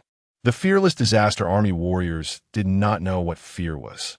Wherever the Emperor's gaze fell, it was the guidance for the Disaster Army's charge. Victory belonged to the human race, to the Emperor. Offer loyalty to the Emperor. The demon general flapped his broken blood wings, floating in mid-air, clutching his left arm. His expression ferocious. Fire suppression. The demons who reacted hurriedly flew up to control the nearby dark energy, rapid-fire cannons, and fallen light spears. The brownish-yellow swords soared with tremendous force, crashing into the already shattered city wall. Boom! The city wall exploded, creating a gap over 30 meters wide, and the nearby demons were cleared away, leaving only countless dark blood raining down. BGM. I seek the murky spring water to grant me life once more. The devouring berserkers uniformly rode on the transforming warriors, suppressing the nearby demons with firepower. The Transformers' disaster army surged forward with energy flames erupting from their feet, carrying their comrades as they laughed heartily towards the breached city walls. The cannon ports on their arms roared even louder at the gap, expanding it further. Countless disaster army soldiers charged into the city, bathing in the blood of demons as they activated their berserk skills, rapidly shooting at nearby demons clad in steel armor. The Berserk Disaster Army warriors crushed the local battlefield with their excellent combat prowess, leaving countless demons unable to raise their heads. All demons exposed to the line of attack faced relentless firepower, and in an instant, they would be torn into countless fragments. In just 3 minutes, the southern wall of Bianshan City was breached, and the Disaster Army vanguard successfully captured the area, establishing a firepower position to suppress the surrounding tide of demons. BGM, we are still clean, at least we have squandered our conscience.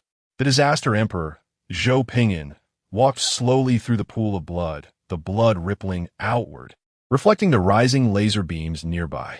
Zhou Pingyan extended his hand, pulling out the yellow-brown ground sword embedded in the ground. Letting the pitch-black demon blood from the sky pour down on his face and body, dripping down calmly. Boom! Chief Officer Xiao Li's rain-summoning spell took effect. The dark clouds above Bianshan City poured down heavy rain, obscuring the demon's line of sight, while the Disaster Army gained the blessing of the water element, enhancing their vision.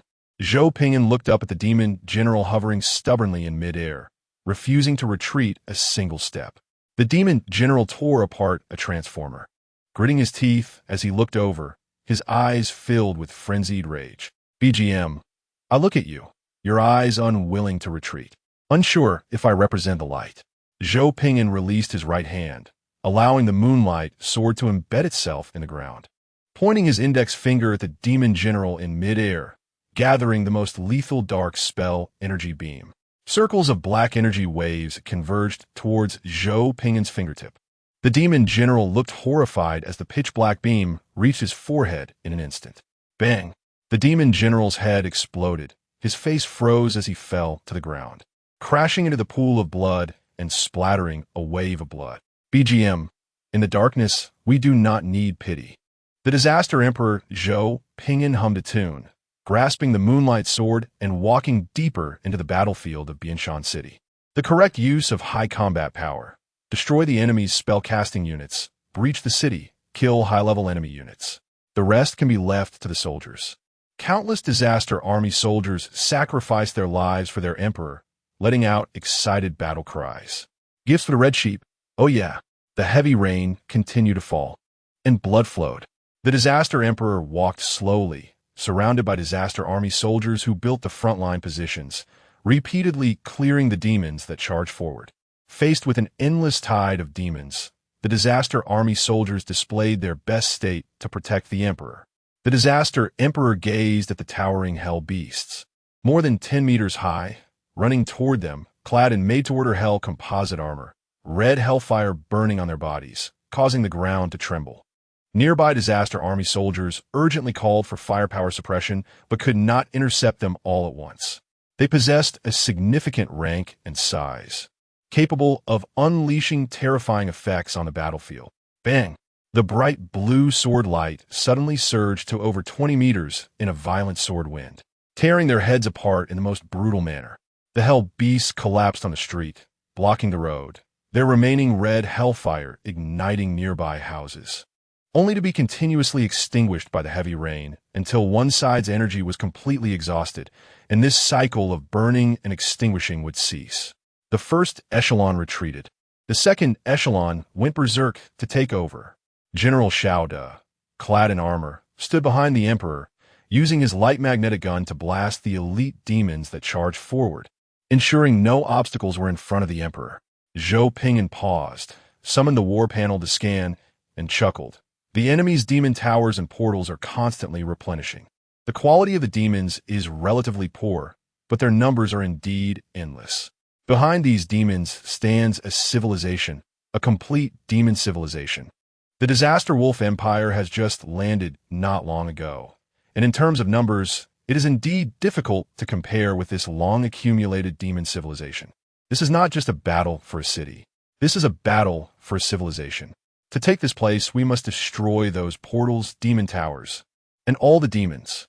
In the distance, a new wave of demons formed again, an unrelenting pitch-black tide rushing forth to engulf everything with a noisy assault. Chief Officer Xiao Li, wearing psychic armor, stood in the back, rain sliding down her graceful body curves and the tablet in her hand, splashing into the blood puddles on the ground, creating overlapping ripples. Emperor, Lord Su Shanming, is asking if we need support. Your back is a civilization. My back is the Great Xia civilization. The Disaster Emperor stood in the pool of blood, watching the people trembling in fear, hidden in the cellar and secret passages. The Disaster Wolf Empire can fight the demon civilization, and with its ultra-fast evolution speed and devouring ability, taking this place is just a matter of time. But the people here cannot wait. Just, what is the cost of salvation? BGM, in justice, there are questions that cannot be answered. Everyone wants to exchange their urgent hearts for a piece of dragon scale. Mom. In the distance, a paladin was running frantically towards the city exit, holding a crying little girl, with a gaunt mother staggering not far behind her. Behind her was the impending tide of demons. This was a mother desperately wanting to send her child away from the sea of suffering, entrusting her hope of survival to her child at the critical moment. Nearby Disaster Army soldiers hurriedly redirected their firepower to assist, but could not advance a step. This was far beyond the rescue area, and the troops here needed to defend the position to provide convenience for rear reinforcements. Losing the position would mean losing firepower suppression, causing more people who should have survived to lose their lives. It was this paladin who risked leaving the rescue area to save an ordinary person who was highly likely to die in the demon tide. The duty of a soldier prevented the warriors from stepping forward, but human kindness made everyone turn their guns to buy more time for that gaunt mother to stand up. However, it was evident that this gaunt mother would struggle to reach the rescue area before the demon tide arrived. The Disaster Emperor instinctively took a step forward, instantly appearing behind the gaunt mother, his strong body blocking the pouring rain, his voice steady and powerful. Take her away. General Xiao did not hesitate, picking up the gaunt mother, providing her with simple protection, and turning to fly towards the rescue area. BGM, the more one becomes the target of the crowd, the easier it is to become famous. Now that the return path is visible, why continue to advance? Cut off a little more conscience for a little ambition. Zhou Ping'an extended his finger, turned off the music, and calmly watched the approaching demon tide, accelerating the charging of the moonlight sword in his hand. To be a person is indeed more comfortable. At least I cannot stand by and watch a tragedy unfold without moving. Behind him, Chief Officer Xiao Li took over command, calmly arranging new defensive positions and consuming a skill to temporarily enhance the combat power of nearby soldiers. Since we need to save, we cannot save just one. Everyone nearby must be saved. Zhang Yang, Lu Qian, and Qin Xiang fell from the sky. Zhang Yang's expression was serious. Brother Zhou, I'm here to establish. The battle plan was disrupted, and someone needed to pay the price to fill this gap. Lu Qian spoke quickly. I'll do it. Your defensive skill has been overused.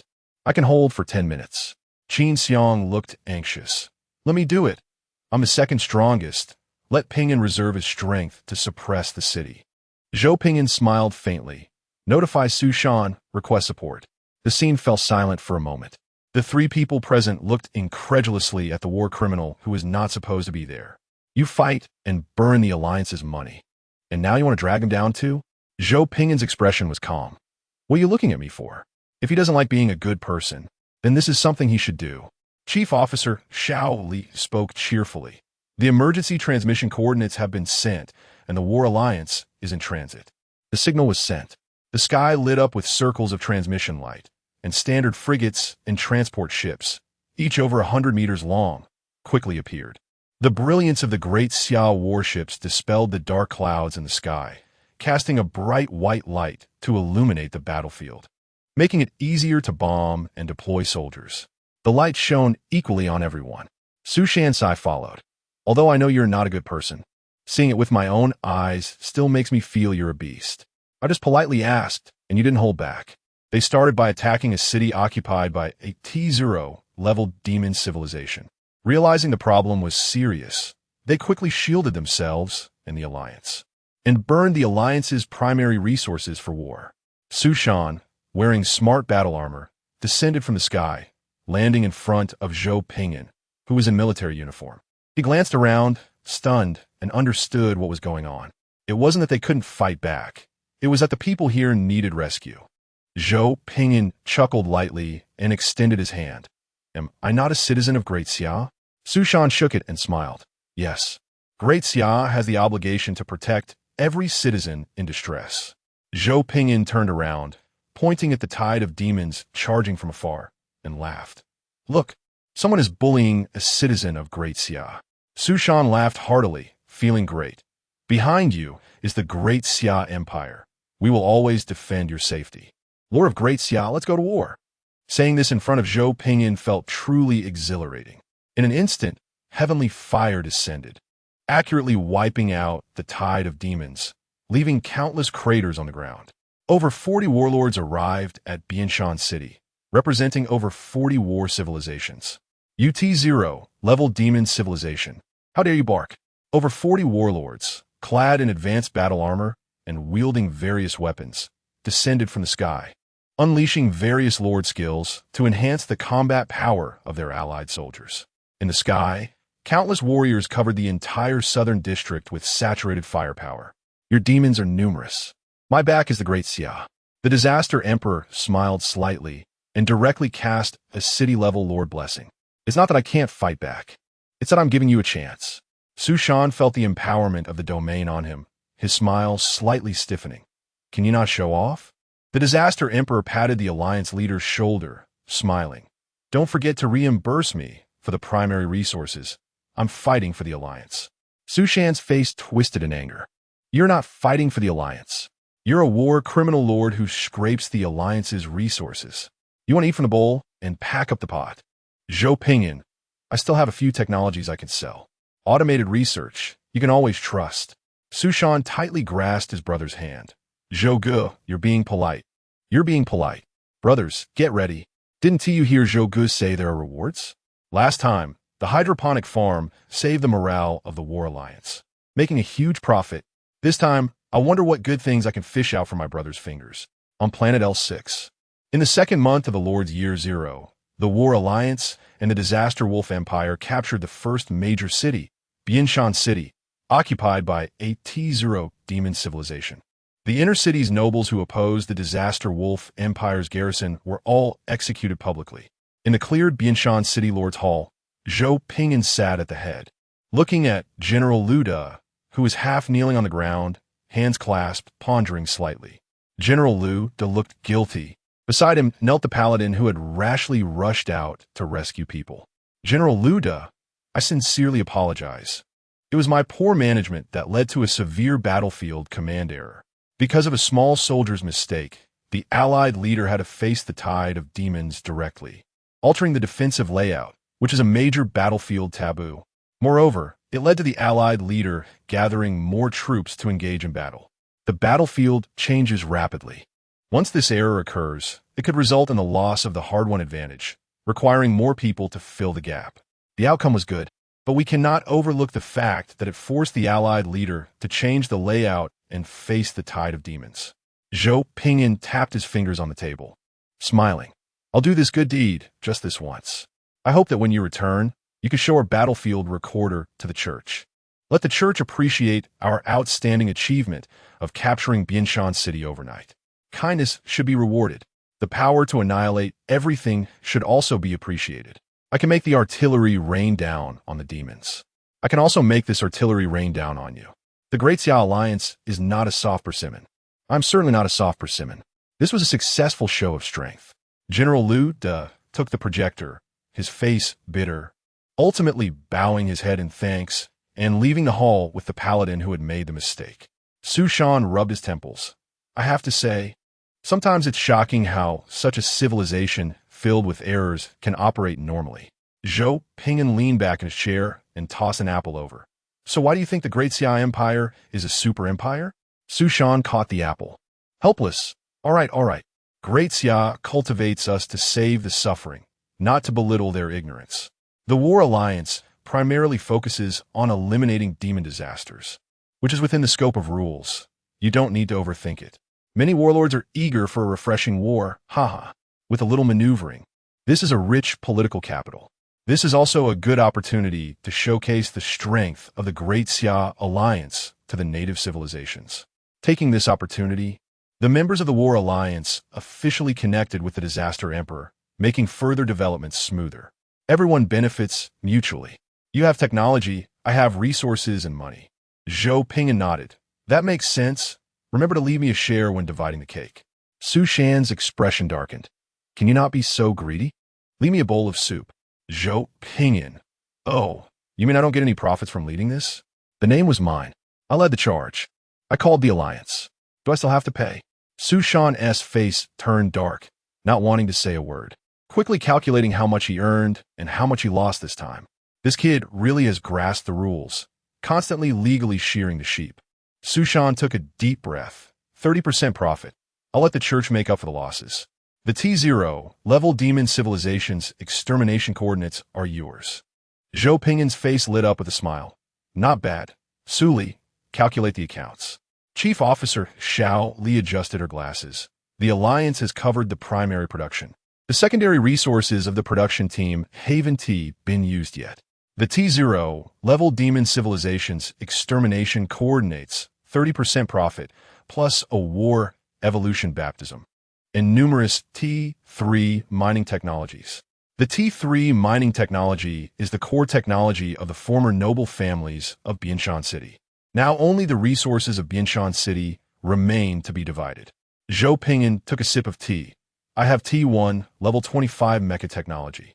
Those willing to voluntarily give up claiming resource spoils can exchange for T1 level 2 mecha technology for free based on their performance. If willing to spend money, they can buy T3 mecha technology. Level 4 will be open next month. Level 5 mecha technology will have to wait until I research level 6 to open. By the way, I have some use for the resources of Bianshan City. For most warlords, especially in the early stages, war technology is more important than war resources, because they can go and rob legally their many plans. But doing so undoubtedly means that the warlords are spending their own money for a trip, while the coveted resources are monopolized by Zhou Ping'an, who takes the mech technology home. Technically speaking, everyone has something to gain. In terms of resources, everyone is losing. Su Shan twitched his lips. Why don't you go rob? Zhou Ping'an blinked. Isn't this faster than robbing? Can't you ask the teaching country for compensation? Su Shan complained. They're so poor they can't even burn their ancestors. What resources can I ask for? I can't just integrate them into the power grid to generate electricity. Yes, I could ask for some, but it would only be a little. The Disaster Emperor chuckled. You see, your conscience is holding you back. You're not like me.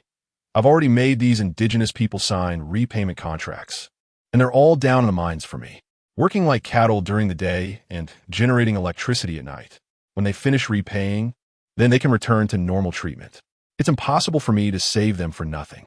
I have a bit of kindness, but not much. It's war, so we can't relax the requirements. 2 days off? No way. All holidays are canceled. 8 hours of sleep integrated into the power grid. 8 hours of study and entertainment to cultivate combat power, and 8 hours of work to produce resources. Strictly implement the highest work requirements of the Great Xia. No holidays all year round. Fully utilize personal value and provide energy for the vast military system. When the war is over, then we can return to normal standards. The natives are already weak. Without making extra sacrifices, do they really think they can defeat these demon civilizations that far exceed their level? Without great sacrifice, there will be no great achievement. Zhou Ping'an's eyes flashed with a dangerous light as he propped his chin on his hands. Next, We will see how many of these natives will resist such harsh working conditions. In the Great Xia, a 6-hour work system is already very tough. An 8-hour workday is an excessive requirement. A life scheduled for 24 hours a day is so cruel. I can't even imagine how angry they will be. I got delayed and updated a bit late. Data isn't great. Oh, brothers and sisters, even urging for updates can't break 1,000. If there are no 5-star reviews, please move your fingers and give a 5-star review so we can reach 9 points soon. Friends who have time can also help push against the book shortage. Thank you. Well, setting up a bowl, asking for gifts. After a simple 3-day break, Chief Officer Xiao Li initiated a large-scale speech event, allowing the leader of the Disaster Wolf Empire to personally give a public speech, letting these ignorant natives know that their happy days are gone forever. From now on, they will strictly adhere to the pitiful contract slave life of 8 hours of work, 8 hours of study, and 8 hours of sleep to generate electricity. You will lose your precious freedom, poor natives. The castle in the very center of the inner city of Bianshan City was demolished, and the disaster army soldiers worked continuously to turn it into a giant public square, complete with fountains, grass, flower beds, and fitness equipment for resting. Additionally, 2 intersecting crossroads were built throughout the city for easier movement and to promote economic development. Building a public square is ingrained in the DNA of the Great Xia Lords. If one isn't built, it feels uncomfortable all over. The walls of the inner and outer cities were also demolished for being obstructive. Considering the large number of people attending the speech, free food and bottled water were prepared along the roads. And a medical team was ready every 100 meters to prevent these fragile natives from collapsing in the streets. Please do not collapse in the streets if you feel faint. Quickly find a nearby medical team in white coats. In the sound of loudspeakers, the panicked natives were forced to walk in family units down the street to the newly built giant public square to listen to the Disaster Wolf Emperor's speech. Haven't eaten? Here, look at your pale face. Don't starve to death in the street and ruin the Emperor's mood. A soldier forcibly handed a lunchbox to a pale, thin man and also gave him a bottle of water. The thin man, looking scared, took it and trembled, not daring to move. Are you dumb? Move forward. The thin man was startled and shivering continued to follow the crowd, walking tens of meters before realizing, looking at the lunchbox in his hand. Tears of excitement streaming down his face as he hurriedly tried to open it and grab food. Slap! The thin man's right hand was slapped painfully, and when he looked up, he saw another soldier in black armor, holding a basin of water. Big. The black-armored soldier scolded. Big my ass. Wash your hands before you eat. Let this guy hold a lunchbox. You wash your hands first. You natives really have no hygiene. The thin man trembled and did as he was told, washing his hands before taking back the lunchbox, being urged to keep moving forward, feeling like he was dreaming. The high-ranking knight personally brought water to wash his hands.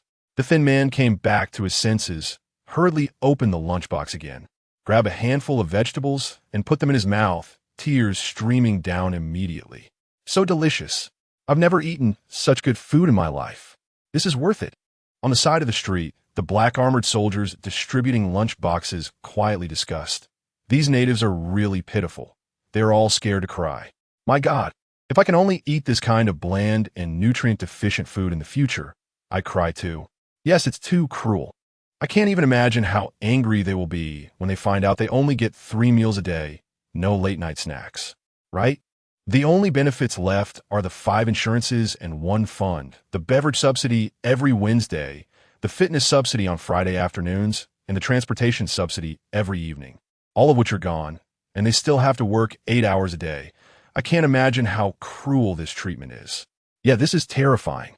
An hour and a half later, under the guidance of 300,000 black armored soldiers and the order maintained by 1 million troops, all the indigenous residents of Bianshan City were forcibly made to arrive at the giant public square.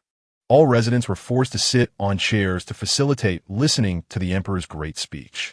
The black-armored soldiers stood in formation, exuding their own pressure to silence the natives who were about to become contract slaves, suppressing all their will to resist. When everyone was ready, the disaster emperor Zhou Pingyan, dressed in military uniform, walked out from the direction of the Lord's mansion with a group of people. stepping on the red carpet to the center of the public square's podium. The projector turned on, and the images of the Disaster Emperor and the high-ranking officials appeared in the sky. The Disaster Emperor, Zhou Pingyan, looked around and was slightly taken aback, feeling that the emotions of these natives were off. I haven't even started my speech. Why are you all crying? Did I scare you? Hee hee, it's good to be scared. If you weren't, I'd have to suppress you. The Disaster Emperor Zhou Pingyan tapped the microphone, trying out. Good morning, can you hear me? Not bad. The sound is just right, not ear-piercing.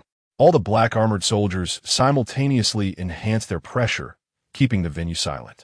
The Disaster Emperor Zhou Pingyan revealed an evil smile, spreading his arms. Natives of Bianshan City, because of your weakness, you have fallen into the hands of my Disaster Wolf Emperor, and from now on, you will have no good days to live. Destruction value 100100100. A flurry of messages, the destructive power within him, surged wildly. The Disaster Emperor Zhou Pingyan nodded in satisfaction, his smile arrogant and wicked. That's right. From now on, you must strictly adhere to the 8-hour work system. 8 hours of work to produce resources, 8 hours of study to enhance combat power, and 8 hours of sleep integrated into the power grid. Only 1 day off a week. Wages can only increase once every 3 months. Annual leave cut in half. Only 15 days of annual leave a year. Bonuses can only be given once a year. Zhou Pingyan shouted out the most brutal work system he could think of, feeling comfortable all over, his thoughts clear, and his soul elevated. This is what it feels like to be the ultimate villain. The sense of doing whatever I want is incredible. I actually made these natives work 8 hours a day, only getting a raise once every 3 months. I'm so ruthless. Destruction value 100100100. Why is my electricity meter going backwards? The Disaster Emperor Zhou Pingyan looked shocked and quickly stopped absorbing the mental fluctuations from these mentally unstable natives. These people are crazy. Is there nuclear waste in the water here? I thought there was no craftsmanship spirit nuclear power station here. Long live! Long live! Long live! The natives shouted enthusiastically. Sushan looked shocked. Old Zhou, these natives have lost their minds. Qin Xiang looked terrified. I suddenly don't want to take these native countries as our subordinates anymore. Zhang Yang and Lu Qian trembled a few times in fear and nodded along. Fighting is already hard enough, and having to manage these brainless natives. I can't even imagine how tough that life would be. General Lu De's expression of sorrow turned into shock, staring blankly at Zhou Pingyan's back. I thought you were a brutal tyrant, but instead, you come up with such high welfare? Is this heaven? Is this a sanctuary protected by the divine? The Disaster Emperor Zhou Pingyan, not believing in evil, put on a fierce expression. The black armored army quickly cooperated, releasing pressure again to silence the crowd. The Disaster Emperor Zhou Pingyan decided to show his killer move, saying fiercely, from now on, you can only have 3 meals a day, and it's all this lifeless. Nutrient-deficient food produced from hydroponic farms. We absolutely won't provide you with midnight snacks. If you're hungry, you can only drink those nutritional supplements from the 8 major cuisines. Yes, the kind in my hand. The Disaster Emperor Zhou Pingyan took out a bottle of white cold skin-flavored nutritional supplement, letting them know how cruel it is to be unable to taste delicious food and only drink this nutritional supplement when hungry at night. Zhang Yang cried, even while drinking the nutritional supplement. The whole place fell silent instantly, with many natives staring blankly, tears streaming down their faces as they looked over. The Disaster Emperor Zhou Pingyan nodded in satisfaction, tentatively absorbing the natives' mental fluctuations. Scared, huh? Now you know fear. Now you know my ruthlessness. Destruction value 200200200. The Disaster Emperor Zhou Pingyan stopped absorbing, filled with deep self-doubt and strong negative emotions. Have these natives lost their minds? Do I really want to take them as my subordinates? Did I choose the wrong direction? Provided by the Disaster Emperor Destruction value 300300300. Long live! Long life! Long life! The Disaster Emperor Zhou Pingyan looked frustrated. If you want to shout long live, do it earlier, not so late. My electricity meter is already going backwards. The Disaster Emperor Zhou Pingyan thought of countless things in an instant, and quickly came up with a remedy. Money. Salaries. This is an unbearable, harsh condition for all workers. The disaster Emperor Zhou Ping'an waved his hand, the pressure silencing the crowd, his expression fierce. Let me tell you, overtime only gets double pay, and holiday pay only gets triple pay. Only 5 insurances and 1 fund, no other subsidies. Our overtime culture is extremely ruthless. The daily overtime limit is a terrifying hour. The crowd was silent. All the natives were stunned.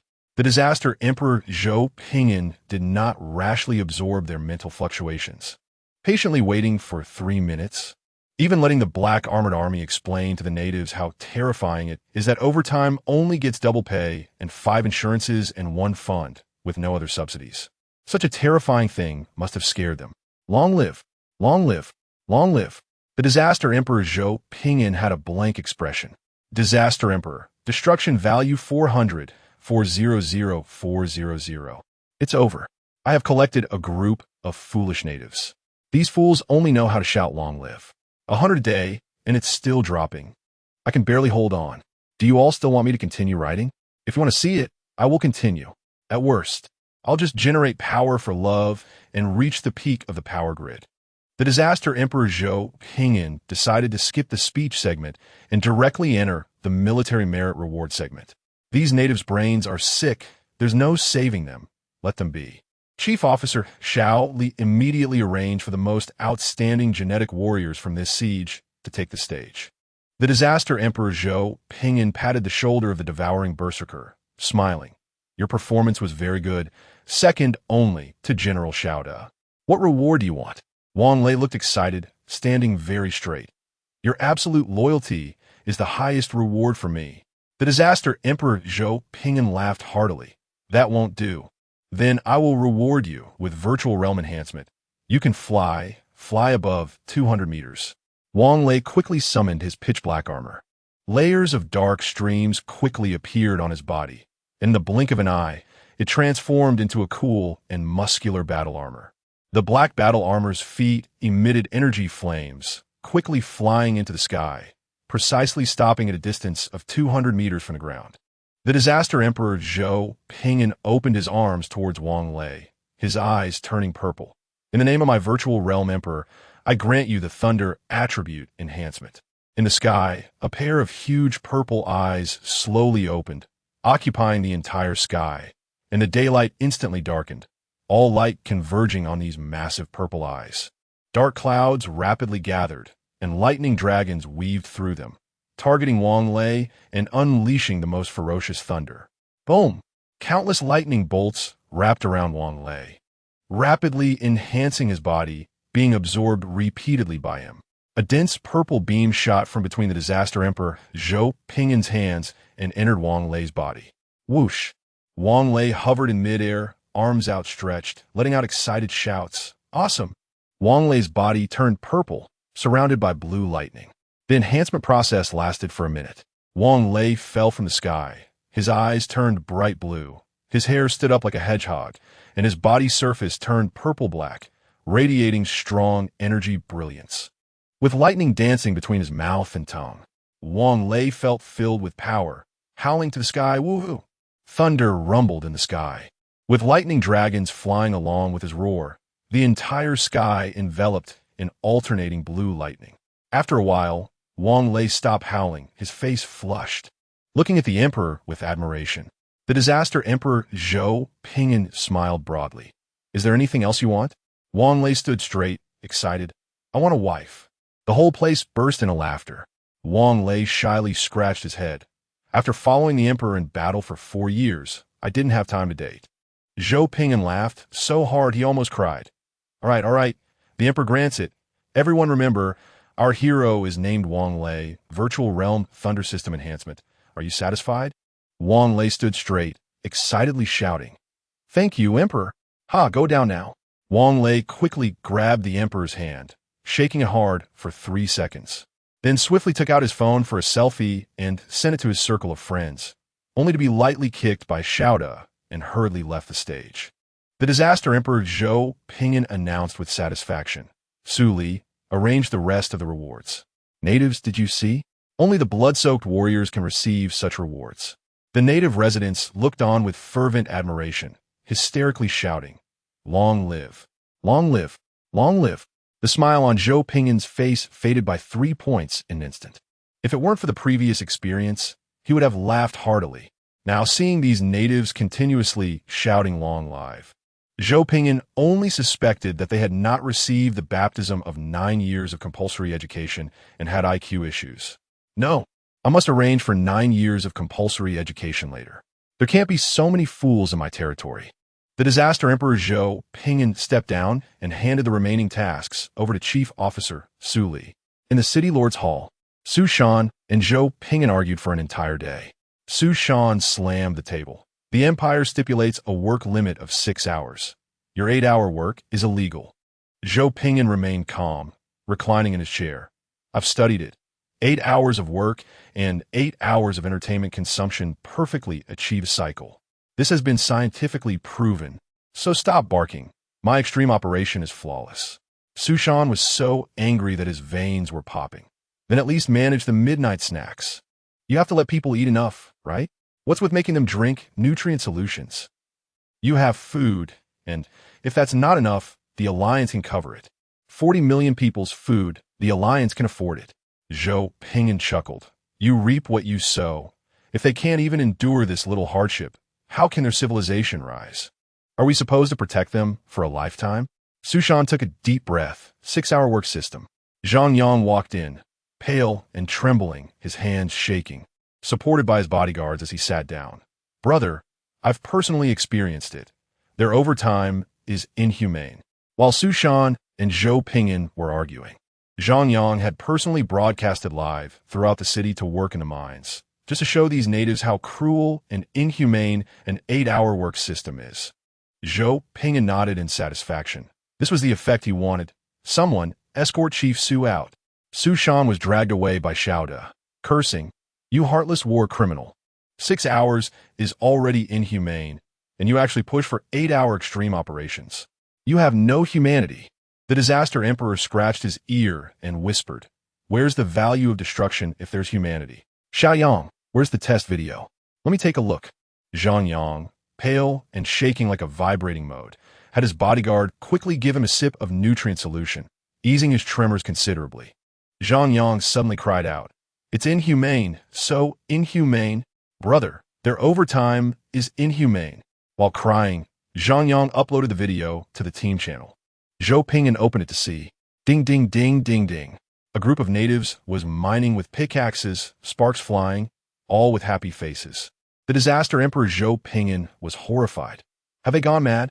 What twisted slave mentality is this? Zhang Yang cried bitterly. 16 hours. They worked for 16 hours. I couldn't leave. My hands are covered in blisters. It hurts so much, brother.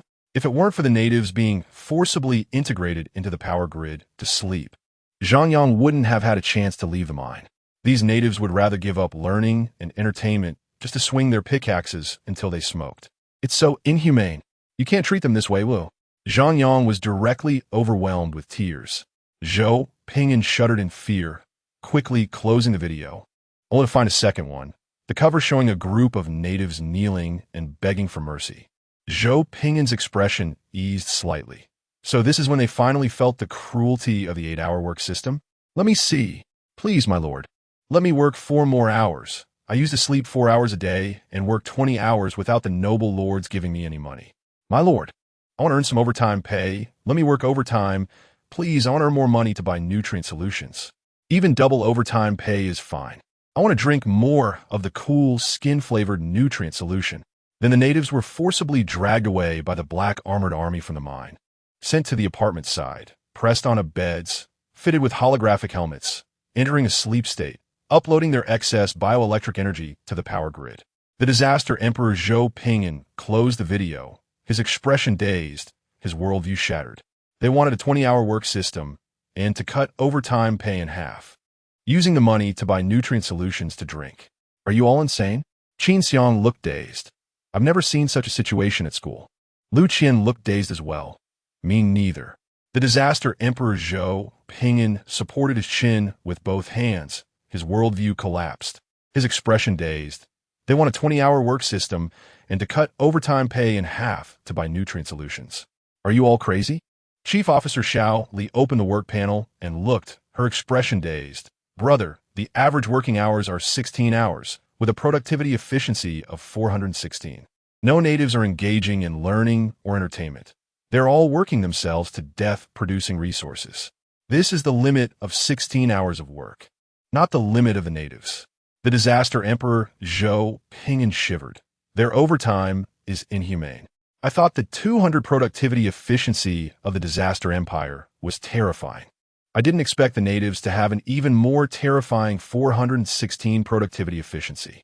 Their knowledge level is low, but their insane productivity compensates for that. The most terrifying part is that they are actually spending money to buy free nutrient solutions. That stuff Zhang Yang doesn't even drink. Zhou Ping'an rubbed his temples in frustration. By the way, Su Shan said I have to attend the video conference between the Alliance and the Empire tomorrow. Lu Qian, do you still have the nuclear missile launchers on your battleship? Lu Qian, yes, what's up, brother? Zhou Ping'an, oh. Take our 3 initial nuclear warheads over and put them on your frigate. During the Imperial Conference, launch 2 for some excitement. Qin Xiang blinked. Aren't we attending an Alliance meeting? What are you doing this for? I see the alien empire envoys attending my father's gatherings are all very good at singing and dancing. How would weapons come into play? My father never brought weapons to meetings. Zhou Ping'an chuckled. Don't overestimate humanity, princess in the ivory tower. This isn't to blame Qin Xiang for being naive. But her identity determines that no one in the entire Star C dares to be rude to her except me. In this world, to make other countries perform well in front of you, you must be the Qin Emperor. There is a legend in the Star C that there are 6 supreme evil gods. The residents of the Great Xia Empire only need to recite 4 of them, because 2 of the supreme evil gods come from the Great Xia Empire. In front of the supreme gods, all civilized envoys can sing and dance well. The same applies in front of the supreme god's little daughter. Scheduled for after midnight, the 3 will generate power for love, and earning a bit more is still something. This is also why I updated so late. Good night, Makabaka. The 4 lords from the T9 civilization discussed the lowest treatment and humanitarianism all night. Everyone worked hard to understand the so-called lowest treatment of T0 civilization. In the end, they felt relieved. Not because they understood, but because it got bright outside. The most terrifying part wasn't the lack of understanding, but that everyone researched the sociology of Planet L6 for a whole night and didn't even notice the phrase lowest treatment. They thoroughly refreshed the worldview of the 4 lords. Zhou Ping'an looked helplessly at the property report of the native residents, pointing at the wealth value. Are you saying their savings are negative? It's inhumane that they are so poor. This would be illegal in the Empire. Strictly implement the 8-hour work system. We can't do this. Repeating low-end work will never allow them to become better people in their lives. Once production technology catches up, it should be reduced to a 6-hour work system, and finally to a flexible work system, ideally to the point where primary industry positions no longer require residents. I want 40 million mid to low-level residents, not 40 million slaves. Educated residents can produce more valuable products. The secondary and tertiary industries require residents with ranks to produce. For example, cohesion. Residents of higher ranks produce better quality and greater quantity of cohesion. Running a circle of mechanical technology, the efficiency of mechanical production is not better than that of slaves. It's really nice to go out. My worldview is almost collapsing. I thought I was the scum of war, but, oh my, there are actually people even more inhumane than me. Qin Xiang looked helpless. In short, Xiao Li, you need to regulate this. This distorted state must be corrected. Chief Officer Xiao Li also felt helpless, holding a tablet. Okay, 9 years of compulsory education schools, night schools, and vocational training schools are being built, and I will pay attention to the resident skills training situation. By the way, Brother Zhou, I researched a cheap war technology last night and need you to take a look. Zhou Ping'an took a sip of soy milk, casually took it over, and when he looked, Zhou Ping'an stared in disbelief. Genius. Qin Xiang and the others were also curious and quickly synchronized the news on the tablet. Everyone rushed to watch, shocked. Qin Xiang was dumbfounded. Where can we fought like this? Zhang Yang was confused. I learned something useful again. Lu Qian was shocked. Sister Shaoli, I bow to you. After you finish your work, please be sure to guide me in my studies of warfare. The DJI drone, worth 30 summer yuan, combined with the recently emerged missile and bomb technology. Based on advanced power transmission network facilities, a cheap, practical, and efficient unmanned aerial combat group technology was born. No need for a single soldier. Just move a bit of productivity over, and you can support such an effective airdrop bomb group. Wow, such a cheap and useful solution. Where did you dig this out from in the history textbooks? Chief Officer Shaoli smiled brightly. Weren't we very troubled when facing the demon tide last time? With this, we can solve the problem of the large number of low-level enemies. Zhou Pingyan was overjoyed, tightly hugging Shaoli. I love you, Shaoli. You are amazing. Zhou Pingyan cheered, spinning around before putting down the chief officer, holding the tablet as if it were a treasure. It's not that resurrection is unaffordable, but that the cheap drone bomb group is more cost-effective. Save where you can, spend where you must, and the resources saved can build another warship. Chief Officer Xiao Li's cheeks flushed red. She took a couple of breaths, clasped her hands together to calm down, and spoke in a crisp voice. Brother, should we sell this technology to the Alliance? Zhou Pingyan hesitated for a moment, but ultimately chose another plan. Share it for free with them. This technology can significantly reduce the combat losses of our Great Xia Alliance members. The Alliance shares general technology with us for free. We can't be so ungrateful. By the way, raise the price on T1's level 3 mechs to earn back from the mechs. It's free, but not completely free. A bit of conscience, but not too much. Understood. I have already raised the mech technology price by 35. A small profit. Chief Officer Xiao Li immediately shared the research package and usage plan to the Alliance's technology database. Qin Xiang raised her hand to check the time. It's time for the meeting. Get ready. Zhou Pingyan returned the tablet. Okay, I'll check with Su Shan first. The video conference opened. Su Shan, dressed in military uniform, sat upright, his expression serious, his aura solemn, exuding a sense of leadership. Slurp. Old Su, good morning. Su Shan, with a black line on his forehead, gave up his serious posture and reached for a breakfast milk cup off-screen, sipping through a straw. I thought it was the Empire. Did Su Li share the strategy? The drone bomb group. This is good. Huff free? This isn't like you. Zhou Pingyan smiled. The mech prices have gone up by 35, a small profit. Su Shan was speechless for a moment. All right, thank you for your contribution to the Alliance. The Alliance will remember your efforts. Zhou Pingyan, no need to thank me. It's the least I could do. Su Shan, Climb, I didn't thank you. Zhou Pingyan shrugged. By the way, how do you plan to talk to the Empire? Su Shan propped his face with his hand. Helpless. We'll talk normally. There are too many demons, and if we don't unite, these natives will definitely perish. Zhou Pingyan directly put pressure according to the procedure, smiling. I prepared nuclear bombs. They may not understand, but they will definitely obey. Su Shan had a black line. How did my great country raise such a scum like you? Civilization. We need civilization. We are a civilized nation. We are civilized people. You need to make them understand to gain their true support. They need to feel the light of wisdom. Only then can we become truly civilized and embrace true truth. Zhou Pingyan chuckled. Ignorance and foolishness are also an efficient tool. Su Shan, without saying a word, opened Zhou Pingyan's territory data. What's up with your night school and vocational training school? Why don't you let your citizens remain ignorant and foolish? Oh, the natives don't count as people? Zhou Pingyan, without turning red or skipping a beat. You know what I mean? You clearly have a more efficient plan. Directly bringing out your own ancestral gods, using their ignorance and foolishness for efficient integration.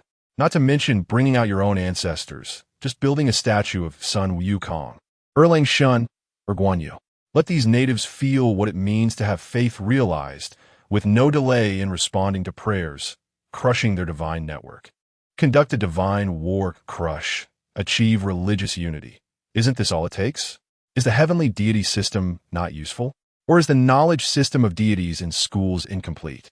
Su Shan was extremely speechless. We need to protect the vitality of civilization itself, not brutally destroy them.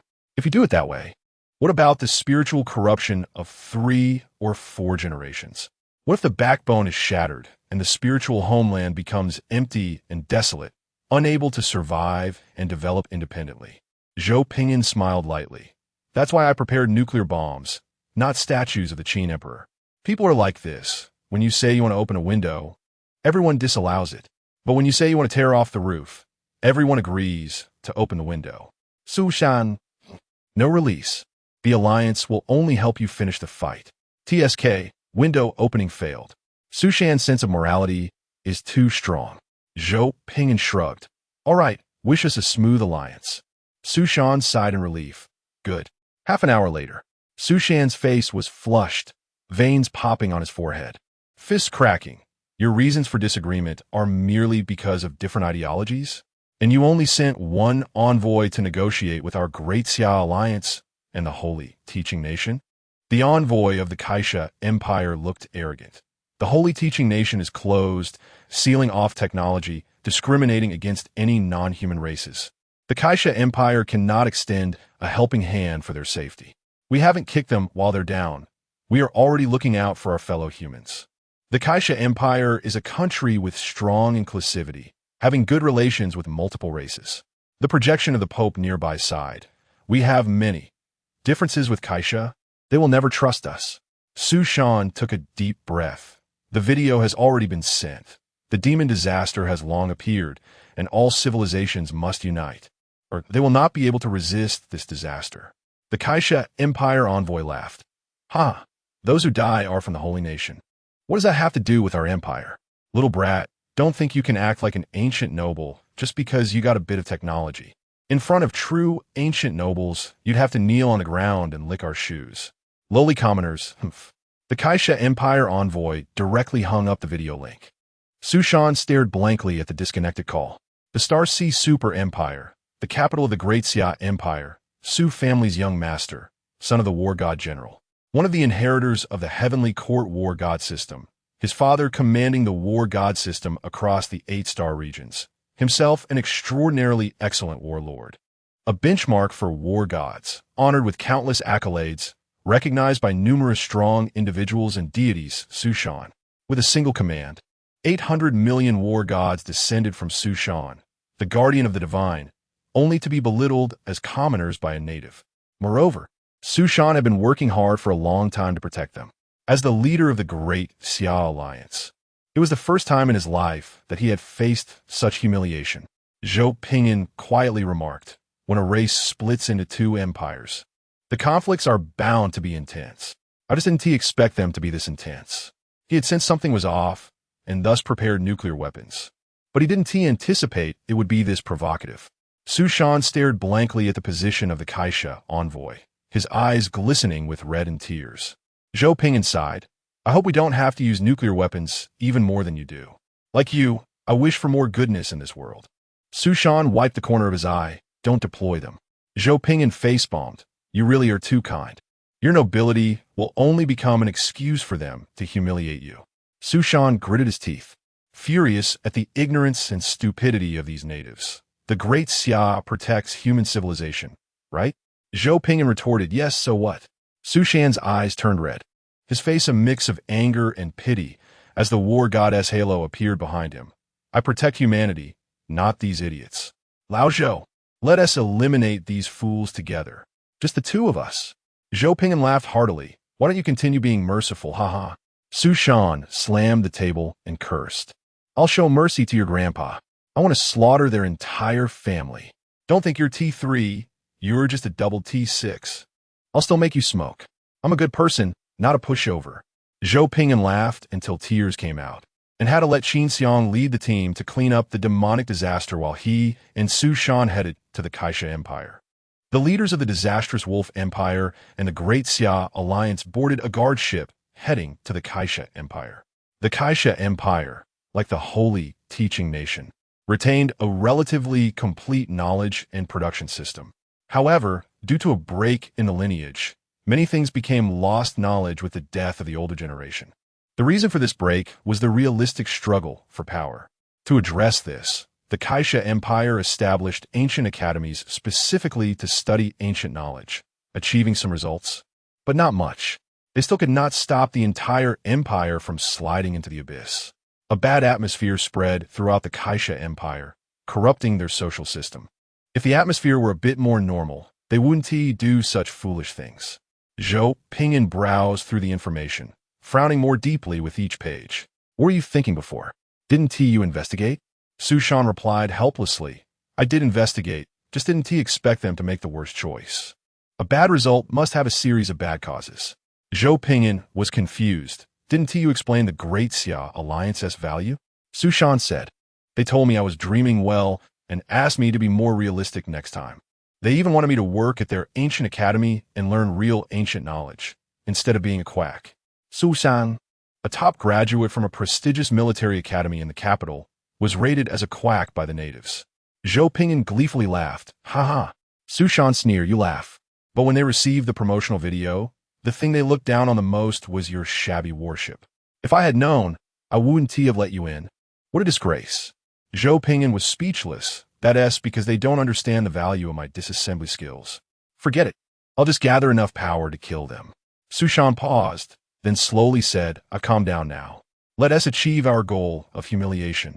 And you move that nuclear escort ship further away. Zhou Pingyan blinked. What nuclear escort ship? What are you talking about? Su Shan, expressionless, gripped the war god sword. I ran a reconnaissance on the technology.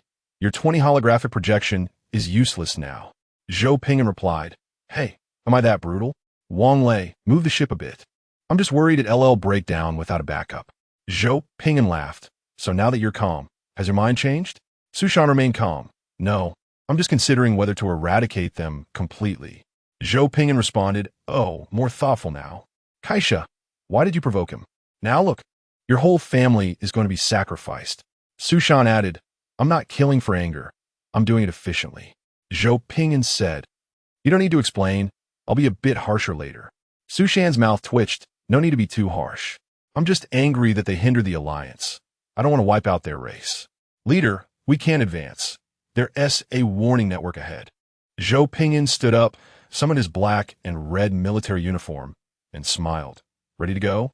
Su Shan stood up, summoned a full set of war artifacts, and calmly replied, Let us go. Brother Gu and Rich Brother teamed up for the first time. Su Shan's strength wasn't very strong, but his talent, divine body, an artifact set made up for a large part of it. The Disaster Emperor hovered in the air, directly releasing his divine image. A towering purple virtual figure of a young god, dressed in imperial attire, looked down upon a massive multi-layered circular city below. The leader of the Great Xia Alliance. Su Shan directly called out to his father, the Great Xia War God, who appeared in a top-tier war god armor, unexpectedly glanced at his son, then looked at the city below, instinctively frowning. The purple virtual figure also frowned. Zhou Pingyan and Su Shan's brows furrowed simultaneously. Zhou Pingyan, displeased, summoned the Moonlight Sword. The demonic energy is stirring. Countless thoughts are severed, turning all beings into countless fragments. What kind of garbage dump is this? Susan Zima, Honsti Li. I originally thought I just needed to kill a few high-ranking officials to warn them that we are strong. Now it seems I need to kill a whole bunch. Zhou Pingyan asked, Should I go first or you? Together? All right. The Disaster Emperor's eyes turned purple, entering battle mode, releasing his absolute pressure over the nearby realm. The War King resonated with his full set of artifacts and his father behind him. Reaching peak condition, a terrifying war pressure descended upon the world. The capital of the Kaisha Empire, which had only sounded alarms 7 times since ancient times, now emitted an 8th desperate wail. Warning. Divine invasion. Warning. Divine invasion. Disaster Emperor War King. Kaisha Empire Royal Family, submit or die. Hot knowledge. Great Xia Empire Military School has divine courses. Set the bowl, ask for gifts. Or starve to death. Chapter 57. Burning someone's ancestors is indeed impolite. Sinan City, the capital of the Kaisha Empire, boasts a complete military defense system and is also the place with the highest number of ancient nobles on the central continent. An alarm blares in front of the palace. The Emperor of Kaisha, dressed in T3 intelligent battle armor and holding a scepter that releases light spears, calmly lifts his head to gaze at the 2 statues in the sky. After a moment of hesitation, the Emperor asks, Human gods, why are you attacking us? Moreover, They clearly aren't the gods from the Holy Teaching Nation. These are genuine gods with free will. The ministers behind the emperor exchange bewildered looks, their faces filled with confusion. Above Sinan City, a pale blue energy shield rises to cover the entire city, and countless light spear cannons emerge from their shelters, aiming at the two statues in the sky. The emperor raises his hand to signal them to hold off, his expression grave. Don't attack yet. This is the first time gods have appeared since the divine calamity. We need to clarify the situation. Microphone? Quickly bring it over. Here it is, your majesty. The emperor takes the microphone, his expression serious and solemn, bringing it to his mouth. But just as he is about to politely inquire, he feels a tickle in his nose. Achoo! A loud sneeze reverberates through the city via the loudspeakers aimed at the statues, transformed into a sonic attack using numerous advanced sound amplification technologies, and directly strikes the two statues. In an instant, the entire city falls silent. The emperor stares in horror at the microphone in his hand, which he accidentally crushed while sneezing. The ministers are dumbfounded as they watch their emperor launch a sonic attack against the gods. It's over. This is serious. In the sky, Zhou Pingyan is stunned, his ears ringing from the sonic attack, unable to believe what he sees beneath him in Sinan City. Does the virtual realm emperor not show his power? Do you think I'm a sick cat? Su Shan's head buzzes as he stares in shock at the direction of the Sinan City Palace. Did they just attack us with a sonic wave? Is it that my divine artifact set isn't strong enough? Or that my father, the divine figure, isn't powerful enough? I admit we held back a bit, but is this how you treat us? Su Shan's shock gradually turns to anger, his fists clenched. These local natives are truly impolite. Zhou Pingyan gets furious and dives towards Sinan City. Don't stop me. I'm going to smash these uncultured things. Su Shan Enze follows suit. Do they think a good person won't get angry? The statues of the virtual realm emperor and the war god king dive together, their weapons charging rapidly, glowing with dangerous halos. Boom! The two furious statues unleash thick beams of light at the palace from midair, high-energy attributes crushing lower attributes. And the alarm system in Sinan City sounds again, with all energy rapidly channeling into the city-level energy shield. Circles of colorful light waves explode against the energy shield, and the sound of explosions erupts violently, enough to make one's heart race. The knowledge system of the divine beings from the T9 Civilization Military Academy causes terrifying damage to the T3 city-level energy shield. It is visibly evident that the two angry statues have torn through the energy shield, their fiery eyes glaring down. Whoosh! A beam of light shoots out from among the ministers, hitting the war god king's statue on the cheek. The emperor of Kaixia, who is busy searching for a spare microphone, turns in shock and despair. The ministers, hastily donning their armor, look fearfully at the fool who fired the beam. The fool, with a face full of despair, explains, it was an automatic attack. The emperor of Kaixia roars in despair. Who told you to use a lock-on attack? Lock-on attacks are usually used in scenarios where one can eliminate threats instantly. They are very effective for killing any assassins or enemies that threaten the ancient nobles. But today, it's ineffective because they are facing statues. It's over. This makes things even harder to explain. Su Shan, furious, lets his father, the divine figure, break the energy shield, diving straight toward the palace with his artifact set activated. Damn you! You slapped my father! Zhou Pingyan, enraged, passes through the energy shield, glowing with purple light, and teleports in front of the Emperor of Kaixia, abandoning his sword and delivering a powerful punch. I'm going to smash you. The Emperor of Kaixia only has time to raise his arm to block, and, in despair, sees his armor torn apart by the opponent's change in technique. The claw turns into a fist, smashing through his defense and striking down hard on his face. Puff! The Emperor of Kaixia's right cheek takes a punch, the muscle rippling outwards, his eyes involuntarily closing, a tear floating in midair. Sneezing, how could it ruin a nation? Su Shan, like a tiger among sheep, directly beats the ministers who haven't fully donned their armor into a bloody mess. Zhou Pingyan fully utilizes his virtual realm attributes, tearing apart all of Su Shan's armor, not allowing him to exert even a bit of his tier advantage, beating him until he is bruised and battered. It proves that surprise attack tactics are indeed very effective, especially when the enemy is unprepared and has a civilization level far below that of one's own. Zhou Pingyan grabs the collar of the Emperor of Kaixia, his face filled with rage. Do you agree or not? Su Shan stands beside him, equally furious. Yes, do you agree or not? The Emperor of Kaixia, his head muddled, one eye swollen shut and the other barely open, asks, W what? Slap. A palm print appears on the face of the Emperor of Kaixia. Zhou Pingyan, furious.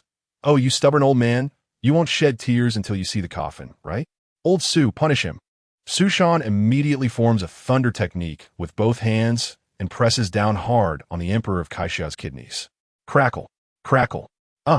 The Emperor of Kaixia is electrified to the point that his skeletal structure becomes visible, tears flying in midair. Zhou Pingyan grips his neck, fiercely demanding, are you going to talk or not? Su Shan, right? Are you going to talk or not? Tears fall from the Emperor of Kaixia. I don't know. Crackle, crackle. The Emperor of Kaixia is in their grip, surrounded by ministers who dare not speak out in anger or make any rash moves. Zhou Pingyan releases his grip, allowing the smoking Emperor of Kaixia to fall to the ground, his face filled with shock. This guy is so stubborn. Su Shan, equally shocked. What is he being so obstinate about? I really don't understand the thought processes of these natives. Even after being beaten and smoking, he still refuses to agree to an alliance. What kind of grudge do you have against the teaching nation? Divine beings, may I ask what you want us to agree to? The Emperor of Kaixia lies on the floor, eyes wide open, a face full of despair and pain, struggling to ask. You didn't say anything, but just came in and beat us up. You should at least ask. Don't just keep hitting. The air falls into silence. Zhou Pingyan looks uncertainly at Su Shan. Did we ask? Su Shan recalls seriously. It seems. We didn't. We were really just focused on beating up the drowning dog. This was an opportunity to strike while they were unprepared. In battle, timing is fleeting. How could we waste time asking questions? Zhou Pingyan maintains his composure and claps his hands. Well, it's not entirely pointless. Didn't he just launch a sonic attack at us? Su Shan nods. Indeed. A minister weakly explains. The Emperor of Kaixia just sneezed and crushed the microphone. As he speaks, the ministers look toward the broken microphone lying on the ground not far away. Zhou Pingyan and Su Shan silently gaze at the shattered microphone on the ground. Su Shan raises an eyebrow. The cannon that shot at my divine figure couldn't have been a misunderstanding, could it? The battle armor's defense system automatically attacked. Su Shan, oh, well, this isn't something anyone can control or modify on the spot. Su Shan looking calm. So, how about forming an alliance with the teaching nation? The minister glanced at the weeping emperor on the floor and said weakly, this isn't a misunderstanding. It's because the church burned our ancestors. Zhou Pingyan. Su Shan. In a poor country, everything is sorrowful. The Iron Clan mourns. The church mourns. The empire mourns. Everyone is quite mournful. Well, how should I put it? Burning someone else's ancestors is indeed quite impolite. After a beating, everyone was able to calmly sit down and chat. Zhou Pingyan and Su Shan also figured out what was going on. Basically, the church refuses to compromise with this world, burning ancestors to ensure blood purity and cultural spirit, hoping to one day return to the Star Sea. The Empire believes that people must adapt to the environment and cannot wait for the environment to adapt to them. So they made friends with various races and adopted a more localized strategy. Only with strong adaptability can they better accumulate resources and develop. It's hard to say what's right or wrong. One can only say they chose different paths to survive. The starting point of the two empires split was the church burning everyone's ancestors. Silence was the theme of tonight's conversation. Zhou Pingyan and Su Shan exchanged glances, unsure how to evaluate the situation. You can't say it, but you can't deny it's quite tricky. Su Shan stared blankly. Don't you have resurrection technology? Then why not resurrect them? Zhou Pingyan, body, soul, you have to leave me something to locate and restore the whole, right? It hasn't been burned for many years. Where am I supposed to arrange for the resurrection? I can't just conquer the whole world to resurrect their ancestors. Then take down the local underworld to find their ancestors' souls, can I? Just for this stack of vinegar, conquer the whole world? Even if I lower the requirements, I'd still have to take down the central continent and occupy the corresponding underworld territory. Su Shan rubbed his forehead, feeling that supporting anyone wouldn't be right. Zhou Pingyan held the sword to Emperor Kaixia's neck and played a video on his watch. Look, I have 6 nuclear bombs on my ship. This one is enough to cause your civilization to collapse and disappear. There are at least a few thousand such nuclear bombs in the Alliance. Do you believe it? Emperor Kaixia looked at the sword on his neck and forced a laugh. I believe it. Zhou Pingyan took out the agreement and slapped it on Emperor Kaixia's armor. Sign it. If you don't, I'll cut off your head until someone can sign it. Emperor Kaixia's face turned awkward as he glanced at the agreement, unexpectedly discovering it was only about the demon disaster and didn't contain any oppressive clauses. After hesitating for a moment, he handed it to the officials. The officials took it, sweating profusely as they examined it. After a thorough check, they wiped their sweat and nodded. Emperor Kaixia, sign. After signing the agreement, Zhou Pingyan casually cut down a few demons hiding among the ministers and said lightly, the demon disaster has already begun. From today, you must start establishing a demon defense system. Once it's confirmed that the Kaixia Empire's human race has lost its ruling power, these nuclear bombs will strike your core cities. Su Shan frowned, but ultimately didn't interrupt Zhou Pingyan's rough actions. It took 15 minutes for the agreement to be signed and everything to be clarified. Zhou Pingyan confirmed there were no mistakes and uploaded the agreement to his own network and the Director Group's network. All right, let's withdraw. As for the details, the Great Xia Alliance will send someone to communicate with you. Su Shan followed Zhou Pingyan as they withdrew, taking the statue hovering over the city with them. Emperor Kaixia held the agreement in his hands, turned back, and looked at the ministers on the ground bleeding from demon blood. His expression dark. Who is handling the matter of the demon church? The Empire was not unaware of this issue. They just didn't expect it to become so serious. Serious enough for 2 powerful deities to appear, tearing apart the energy shield and descending upon the palace. Returning to the Emperor, it is I, Emperor Kaixia. Cut them down. This matter is to be personally handled by the Chancellor. The minister wept and knelt. Thank you, Emperor. Long live, long live, long live. Su Shan sat in the escort ship, stowed away his weapons and artifacts, and sighed helplessly. To be honest, I don't want to solve problems in such a rough manner. We are all human compatriots. Why make it so unpleasant? Zhou Pingyan crossed his arms. Your method isn't bad. It's just too time-consuming. It's irresponsible to those civilians suffering from demon attacks. Completing is more important than perfecting. If it can be used adequately, what's the fuss? Su Shan was speechless. I don't want to argue with you. Let's do it your way this time. How's the demon disaster handling on your side? Zhou Pingyan opened the panel to take a look, raised an eyebrow. It's going well. We're hastily clearing nearby demon forces. Su Shan fell silent for a moment and said heavily, the Lord of the Path and the Lord of the Astral System, after divination, found that planet L6 is filled with demons. Zhou Pingyan, that matches the intel I received. Su Shan said gloomily. Then the problem arises. What we encountered is just the tip of the iceberg. Where are all those demons hiding? The escort ship patrolled the sky, and there were definitely none above. The most terrifying thing isn't the demon disaster. It's that everyone knows there is a demon disaster, yet when they open their eyes, they don't see a corresponding scale of demon tide. Zhou Pingyan said calmly, in subspace, for example, the divine space, we have discovered organized demon troops in divine space. Su Shan rubbed his temples. So, in the subspace dimensions we haven't explored yet, there's a dimension filled with demons, where the underground of planet L6 is packed with demons. Either way, neither news is good. Zhou Pingyan looked comfortable, hands resting on his abdomen. Stay calm. You discuss your alliances, and I'll clean up my demons. We'll tackle this from both ends. We'll definitely be fine. Su Shan looked helpless. I hope so. Beep, beep. Zhou Pingyan answered the video call and saw Qin Xiang flying around in the sky, the background rapidly changing, with fireballs over 20 meters in diameter whizzing by. Qin Xiang shouted, Pingyan, come back quickly. A large number of demons are attacking the city. Zhou Pingyan immediately sat up straight. Send coordinates. Beep, coordinates received. Zhou Pingyan tore through space and disappeared. Su Shan frowned, his expression serious. Prepare the support troops. Understood, Alliance leader. Zhou Ping'an arrived and found the ground covered in a demon tide, with various demon spirits, wraiths, etc., flying in the nearby sky, costing $30 each. A swarm of self-destructing drones carrying bombs flew toward the demon tide, crashing into it and creating a small splash before being quickly overwhelmed by the surging tide of demons. Zhou Ping'an looked back and saw Bianshan City to the east. Without any hesitation, he took out the Moonlight's sword and slashed at the ground.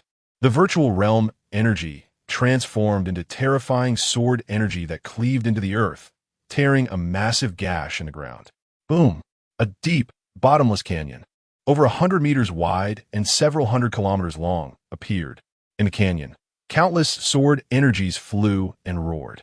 The charging demons hurriedly tried to stop, but couldn't, pushed by the demons behind them, screaming as they fell into the canyon, torn into pieces by the sword energy, blood flying along with the sword energy. Zhou Ping'an's palm trembled slightly as he exhaled, looking at Qin Xiang. This move wasn't light on the burden for a 6-tier all-round leader. Qin Xiang hurriedly dispersed the flying demons around her and came closer, speaking rapidly. The defenses of Bianshan City are temporarily fine. The energy protection system from the colonization ship has been taken down for use in Bianshan City. After the earthquake this morning, a large pit collapsed there, and the demon tide came out. The barracks are accelerating troop production. Zhou Ping'an looked into the distance, where a massive pit at the horizon was continuously spewing forth a black tide of demons, boundless and vast, staining the sky and earth like ink. At this moment, Zhou Ping'an fully felt Su Shan's mood. Damn, we have to fight from T0 to T3. No wonder this thing is called a natural disaster. It's really disgusting, and there are just so many of them. Qin Xiang hesitated for a moment and voiced her suspicion. I suspect that a demon lord is involved in this war. Not all civilizations have lords bound by rules. However, every member of the lord system can become a treasure for any civilization. The demon race also has a lord system, most of which are piled up on the front lines.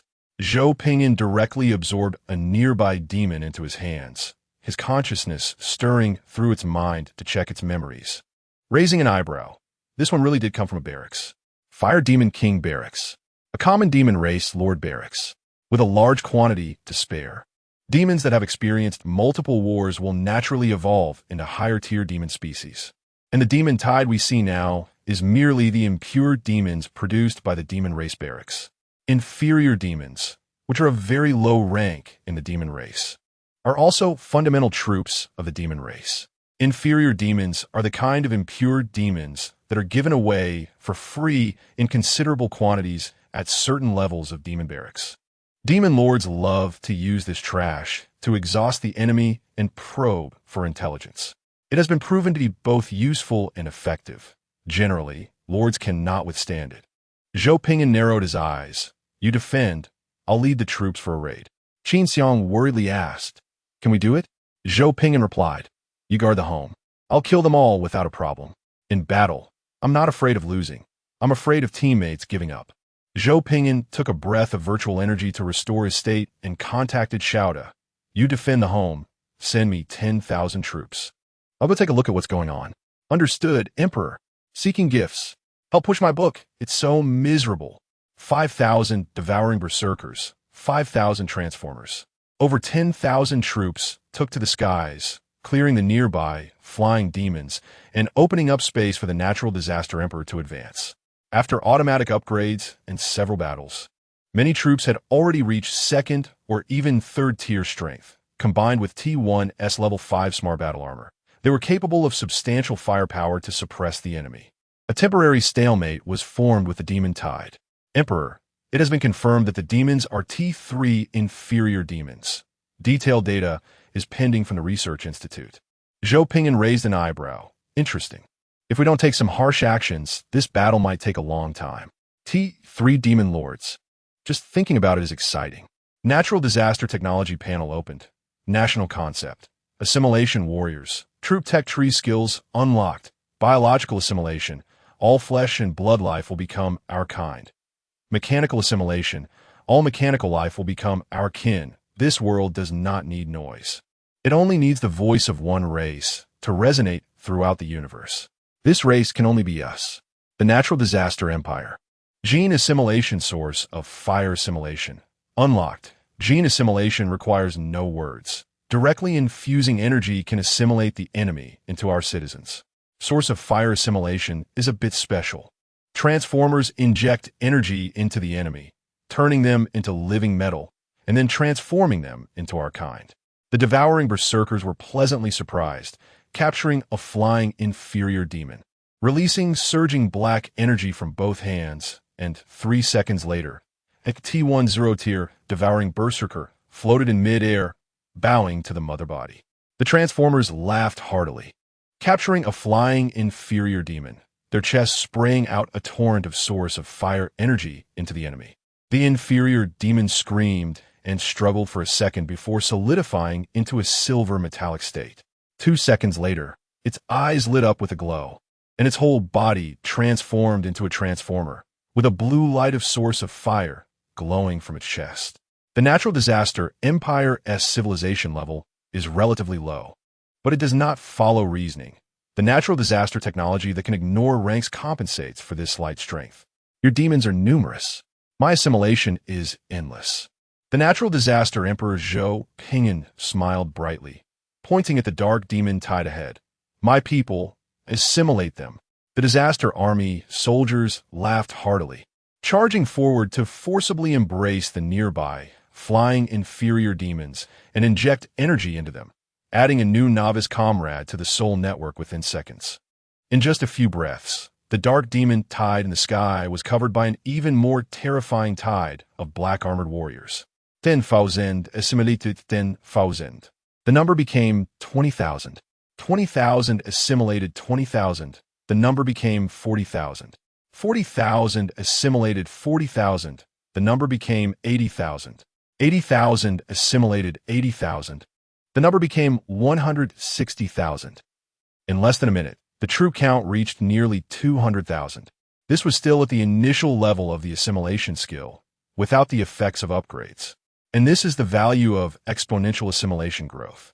Zhou Pingyan laughed heartily. Taking advantage of the fact that the enemy demon lords had not yet reacted, he directly bestowed speed. Natural disaster Emperor. Zhou Pingyan speed 100, resistance 20. Assimilation speed 100. The disaster army soldiers grinned widely, desperately assimilating the inferior demons. Your demon tide is nice, but now it belongs to me. In just a few minutes, the flying demon tide in the sky was completely assimilated, with many novice disaster army soldiers diving towards the ground, forcibly capturing a group of demons for assimilation. In 7 to 8 minutes, the Natural Disaster Legion had assimilated a large area, forming an effective front against the demon tide, and the terrifying firepower suppression gradually overpowered the demon tide. They even diverted excess troops to continue assimilating the enemies. Natural disaster technology you can trust. After more than 15 minutes, the demon tide was forced to retreat, rushing back into the massive pit from which they came. The inferior demons screamed in fear, wanting to escape back, while some scattered in all directions. Zhou Pingyan's expression changed slightly. Mark the fleeing soldiers, capture them. We cannot let the demons harm innocent people. T3 inferior demons.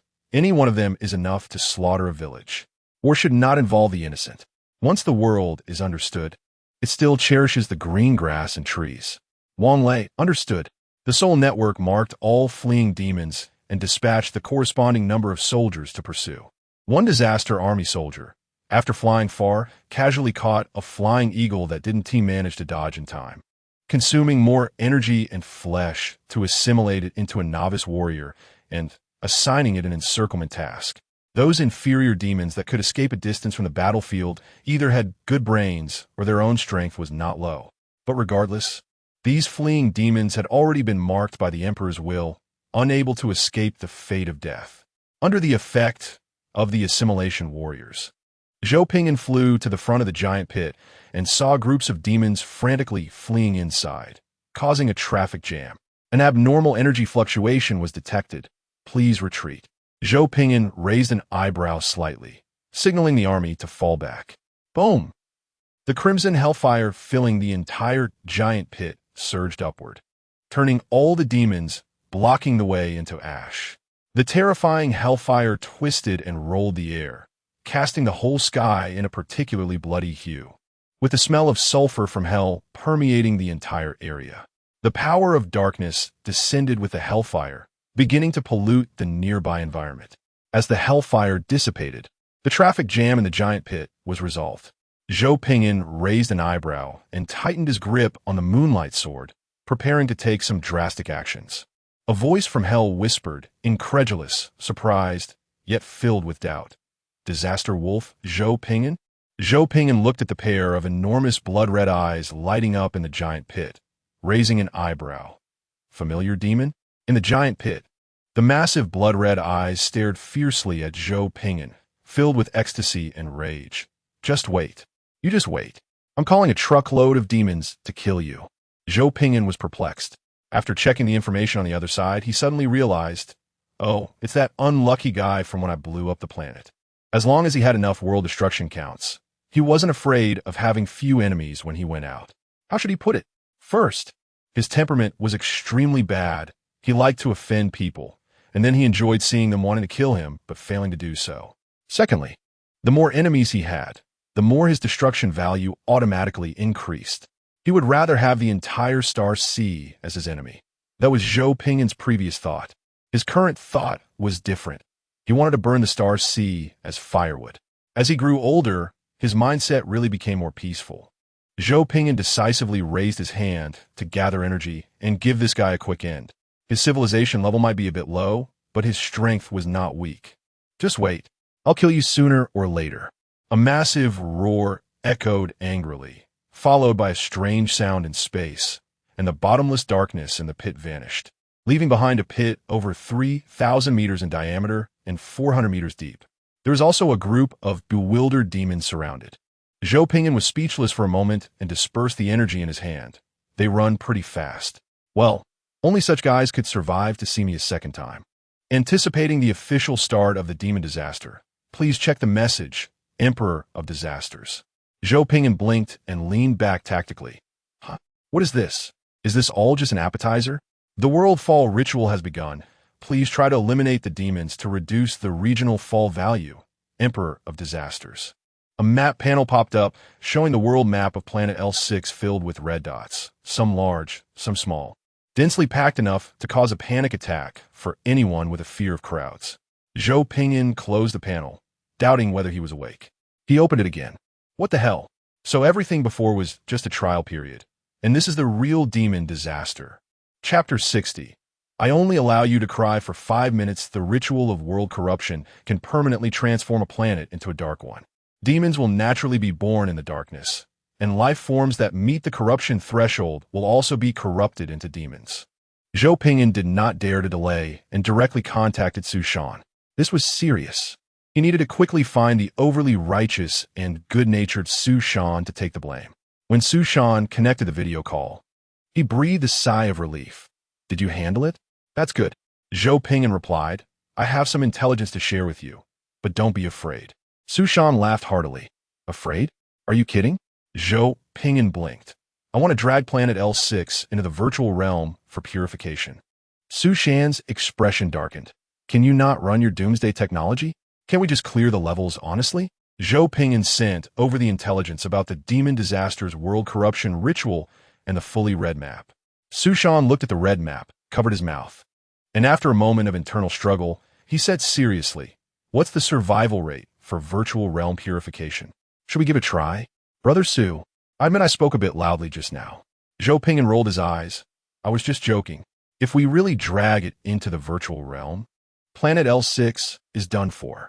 The virtual realm, also known as the virtual universe, is an auxiliary universe to the main universe, possessing endless primal energy and countless unknown powerful deities, demons, etc. Once dragged out, planet L6 could be in any situation, but there would definitely be no surface civilization left. Su Shan grasped his head with both hands. Damn, what can I do? I'm just a graduate. I'm just a 21-year-old kid who just had a birthday. I thought my heart had already died several times. I didn't expect to die completely again. I'm really going crazy. What kind of trial is this? Zhou Pingyan scratched his head and comforted him. Calm down, we have nuclear bombs. Su Shan held his forehead. And then, directly aim and drop them on cities with a large population? Some of the ritual sites are clearly cities with a lot of life. It's a dilemma. It doesn't matter which side you cut. Zhou Ping'an looked up at the sky silently. After unification, let's strike down the underworld. Su Shan's face twisted, struggling with the thought. His heart sank again. Fighting the demon disaster, unifying 5 continents, attacking the underworld. Who remembers that we only needed to run the technology to clear the levels at the beginning? Zhou Ping'an reminded him. Conscience, once sold, is worthless. But if you want to keep it, it becomes very expensive. The nuclear bomb can destroy the world corruption ritual, which is completely feasible. Setting aside the inhumane methods, it can indeed prevent the civilization on this planet from heading towards extinction. Su Shan might think of better, more humane solutions. But there is no doubt that those solutions are each more difficult and test everyone's operational abilities. Being a good person is often much harder than being a bad one. Su Shan took a deep breath. Virtual realm. Zhou Ping'an blinked. You're crazy. Are you really asking me to drag L6 into the virtual realm? Su Shan's expression became serious. Virtual realm borrowing, also known as the Divine 50 Years. Sign a contract with the powerful deities of the virtual realm to receive strong blessings for 50 years, and after 50 years, you must pay a heavy price for the contract. Even the slightest case could lead to the virtual realm species invading the main universe. Many civilizations have paid the price. In the history of the SPEEDRUN, only one person has signed a contract with the gods of the virtual realm and avoided the price. Qin Huang. The operation was quite simple.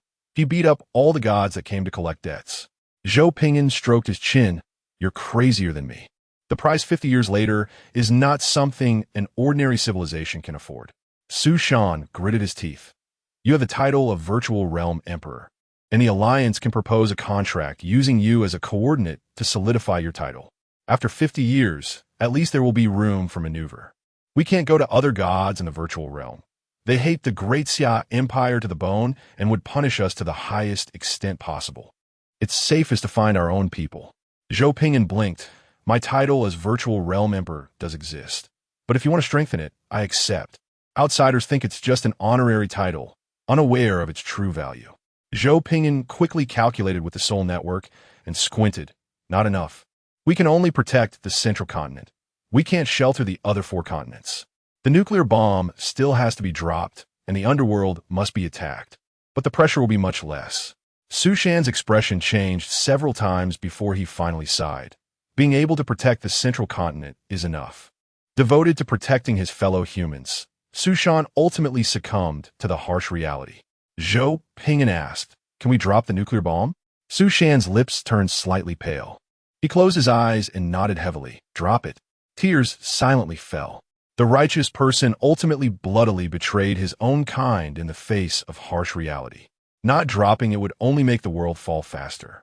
Zhou Ping'an said, Tisk, I'll try to get more blessings from the virtual realm. Don't cry. I promise to protect you. Su Shan cried like a child. I'm not willing. I haven't even slept. I drink nutrient solutions every day to maintain my combat strength. I've done so much, yet I can't protect them. So many people are going to die. I can't protect them. I can't protect them. I'm sorry to them. Zhou Ping'an helplessly said, they will be revived. It will be fine. I'll only allow you to cry for 5 minutes. After 5 minutes, we need to hold a meeting to settle this matter. Su Shan cried bitterly, gasping for breath. Zhou Ping'an looked distressed and transmitted over, grabbing the silly kid's face, using a tissue to wipe his nose, forcibly hugging his shoulders, patting his back to comfort him. 300 seconds passed. Su Shan forced himself to hold back his emotions and started the Alliance video conference with red eyes. As soon as the video conference opened, many lords were joking and preparing to greet the big brother. But upon closer inspection, they found the Alliance leader looked like he had just finished crying. Zhou Ping'an, who had always been at odds with the Alliance leader, had tears and snot on his shoulder, looking disgusted as he wiped with a tissue. Everyone realized something was off, quickly corrected their attitudes, and sat up straight. Those who were fighting also found a place to sit down with shields up, waiting seriously for the leader to introduce the situation. The intelligence about the demon disaster was sent to the official Alliance channel. Everyone opened the intelligence and gasped. The Alliance chat channel exploded. The solutions were also presented before everyone. Now, only the agree and disagree buttons remained. A collective agreement to let the virtual realm emperor guarantee the acquisition of powerful blessings for 50 years and face the price of the contract after 50 years. Additionally, to drop nuclear bombs on the space battleships to destroy the world corruption ritual and prevent the demon disaster. Zhou Pingyan shrugged and was the first to click agree. The Lords of the War Alliance, seeing their big brother agree, followed suit. Although Zhou Pingyan was a war criminal lord, he held high prestige among the warlords. In important matters, the warlords had always followed their big brother's lead. Su Shan expressed his agreement and pressed the button. Guan Ming closely followed the alliance leader's choice and clicked agree. Seeing that both leaders agreed, everyone no longer hesitated and directly followed suit. The first alliance meeting on the rescue plan for Planet L6 passed unanimously. Zhou Pingyan's expression became serious. Thank you all for your hard work. I need to gather everyone's strength to resonate with the virtual realm for blessings. After I finish my chant, please raise your hands and shout our slogan. Su Shan asked, what slogan? Zhou Pingyan smiled kindly. Long live the people of Great Xia. Please give us free gifts. War criminal Lord Zhou Pingyan, after more than a month, had already become the hot search topic within the Great Xia Alliance. The T1 Level 3 hydroponic farm has saved the stomachs of all lords and the morale of civilization, rescuing the free mech technology Level 1 and 2 for novice players. Upgrades, modifications, and subsequent levels require paid purchases. As long as you want to buy cutting-edge technology, flipping through Zhou GE's tech package will surely lead you to drool-worthy technologies. This includes the recently shared drone bomb swarm technology, which has directly saved the combat power of novice lords, allowing them to have some offensive capability even without sufficient military forces. Many lords wish they could bow to Zhou Ge. Some superstitious ones have even secretly set up a statue of Zhou Pingyan in the Lord's Hall, offering incense and praying for blessings without failure. Of course, this does not conflict with everyone's belief that Zhou Pingyan is a war criminal lord. Lords from various regions have established spiritual altars, connecting to the temporary spiritual network set up by the Alliance. This marks the first truly united action of the Great Xia Lord Alliance. Zhou Pingyan chose a geomantically auspicious location to test the resonance between the virtual realm emperor's rank and the virtual realm itself. Previously, Zhou Pingyan would unleash his powers freely, as his abilities were exhilarating and strong. However, after the numerous apocalyptic disasters he caused and the immeasurable accumulation of destruction value, he had not tested his limits for a long time. The last time he tested his limits, his internal perfect microcosm exploded and rebooted infinitely, and he had to draw energy from a virtual universe coordinates to start normally. It was that test that granted Zhou Pingyan the rank of Virtual Realm Emperor and the talent of immortality. Su Shan turned back to look at his civilization base, which was only 20 kilometers away, feeling a toothache. Can't you pick another place? Zhou Pingyan blinked. Isn't this a geomantically auspicious location? Su Shan's face turned red. This is way too close to my base. Can't you find a desert or something? Zhou Pingyan. Look, the dragon energy is gathered here. The Z-Way star is shining. It's the place where the Emperor star descends. This is the best place to demonstrate spiritual energy studies. Su Shan, what you said applies to any lord. Please just change the location. Does it have to be here? Zhou Pingyan. This is the best effect. Su Shan, what's the truth? Zhou Pingyan. I don't dare to risk my base. Su Shan. My heart aches, it really aches. This journey has been full of pain. For the greater good. Su Shan held his nose and accepted it. No, it's just one base. I'm still heartbroken. Su Shan, with tears in his eyes. Hurry up and do it. If the knife is slow, I'm afraid I'll regret it. The base success rate of the virtual realm ritual is fixed, but with the level of spiritual energy and related knowledge, the relevant weight will increase. However, borrowing from the virtual realm is still a matter of luck. High success rates, such as a certain spiritual energy empire in the Star Sea, have more than 20 spiritual traits in the whole population. You should know for ordinary races, being able to have a single racial trait is already a standard configuration for powerful Star Sea races.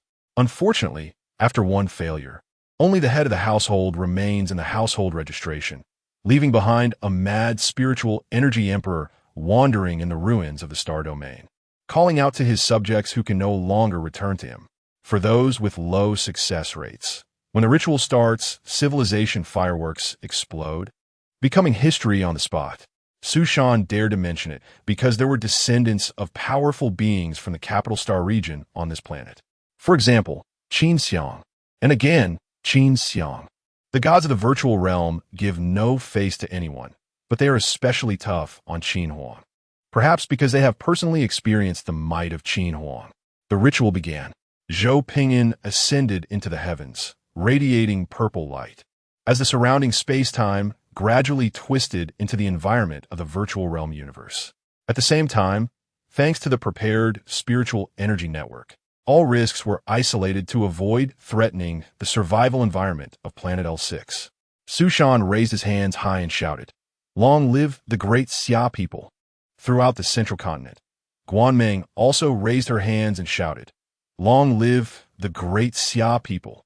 Qin Xiang stood at the front, with Zhang Yang and Lu Qian behind, raising their hands and shouting, "Long live the great Xia people!" Lords from various places raised their hands and shouted, "Long live the great Xia people!" The shouts gathered together, echoing around Zhou Pingyan. The voices were vast as the sea, repeatedly washing over Zhou Pingyan's rank, elevating him to the level of conversing with the virtual realm. Su Shan's face turned pale, his body softened, and he knelt directly on the ground, white foam flowing from his mouth, as the world before him began to spin, forcing himself to complain. "Damn it, beast, you didn't team mention that you were drawing energy from everyone. Not at the same location." But all the lords collapsed to the ground in unison, foaming at the mouth, their eyes full of swirling incense. "Damn, mixing with Zhou the war criminal is too dangerous. He only cares about killing, not burying us. He drained all our energy at once. Aren't you afraid of bursting yourself? No wonder you slapped your chest and said would succeed 100. I am your grandparent. You turned us all into lamps. Doesn't that increase the success rate? Beast." Zhou Pingyan stood in the heavens, feeling the energy voluntarily contributed by many great Xia lords, along with the strong belief contained within, smiling broadly. "Beings, I am the representative of the great Xia Lord Alliance, and I wish to converse with you." Pausing for a moment to give everyone time to react. The world we rely on for survival is about to be invaded by demonic disasters. To protect our world, I ask everyone to raise their hands and contribute your strength. Next, I will bestow protective blessings and unleash large-scale destructive spells. Survivors, please head to the nearby Great Xia Lord territories, and we will protect you. To the deceased, please do not resent us. We will invade the underworld and use the power of the gods to resurrect you. Earth, sky, ocean, all spiritual beings, please grant me the power to negotiate with the virtual realm. Streams of magnificent power gathered, swirling behind Zhou Pingyan, forming the ring of the world.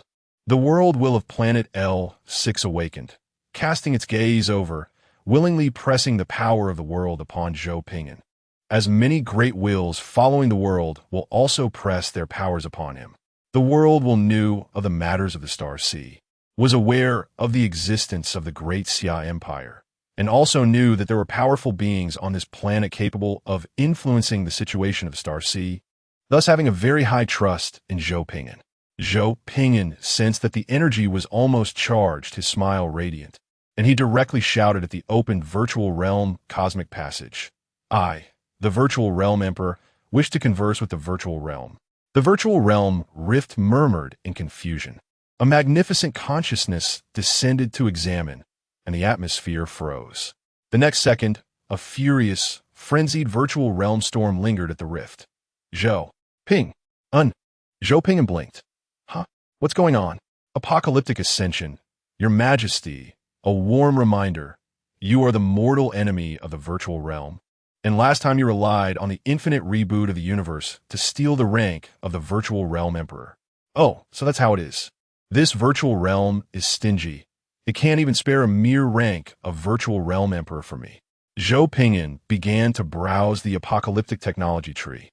preparing to find something fierce to force the virtual realm to agree to a contract. If negotiating doesn't work, then we'll just take it by force. Your Majesty, you can trade your rank with the ancient evil god. I recommend you trade with the subspace demon ancestor. Zhou Ping'an, huh? Why? Because he hails from the ancient Great Xia period, from the same era as Qin Huang, and has no enmity.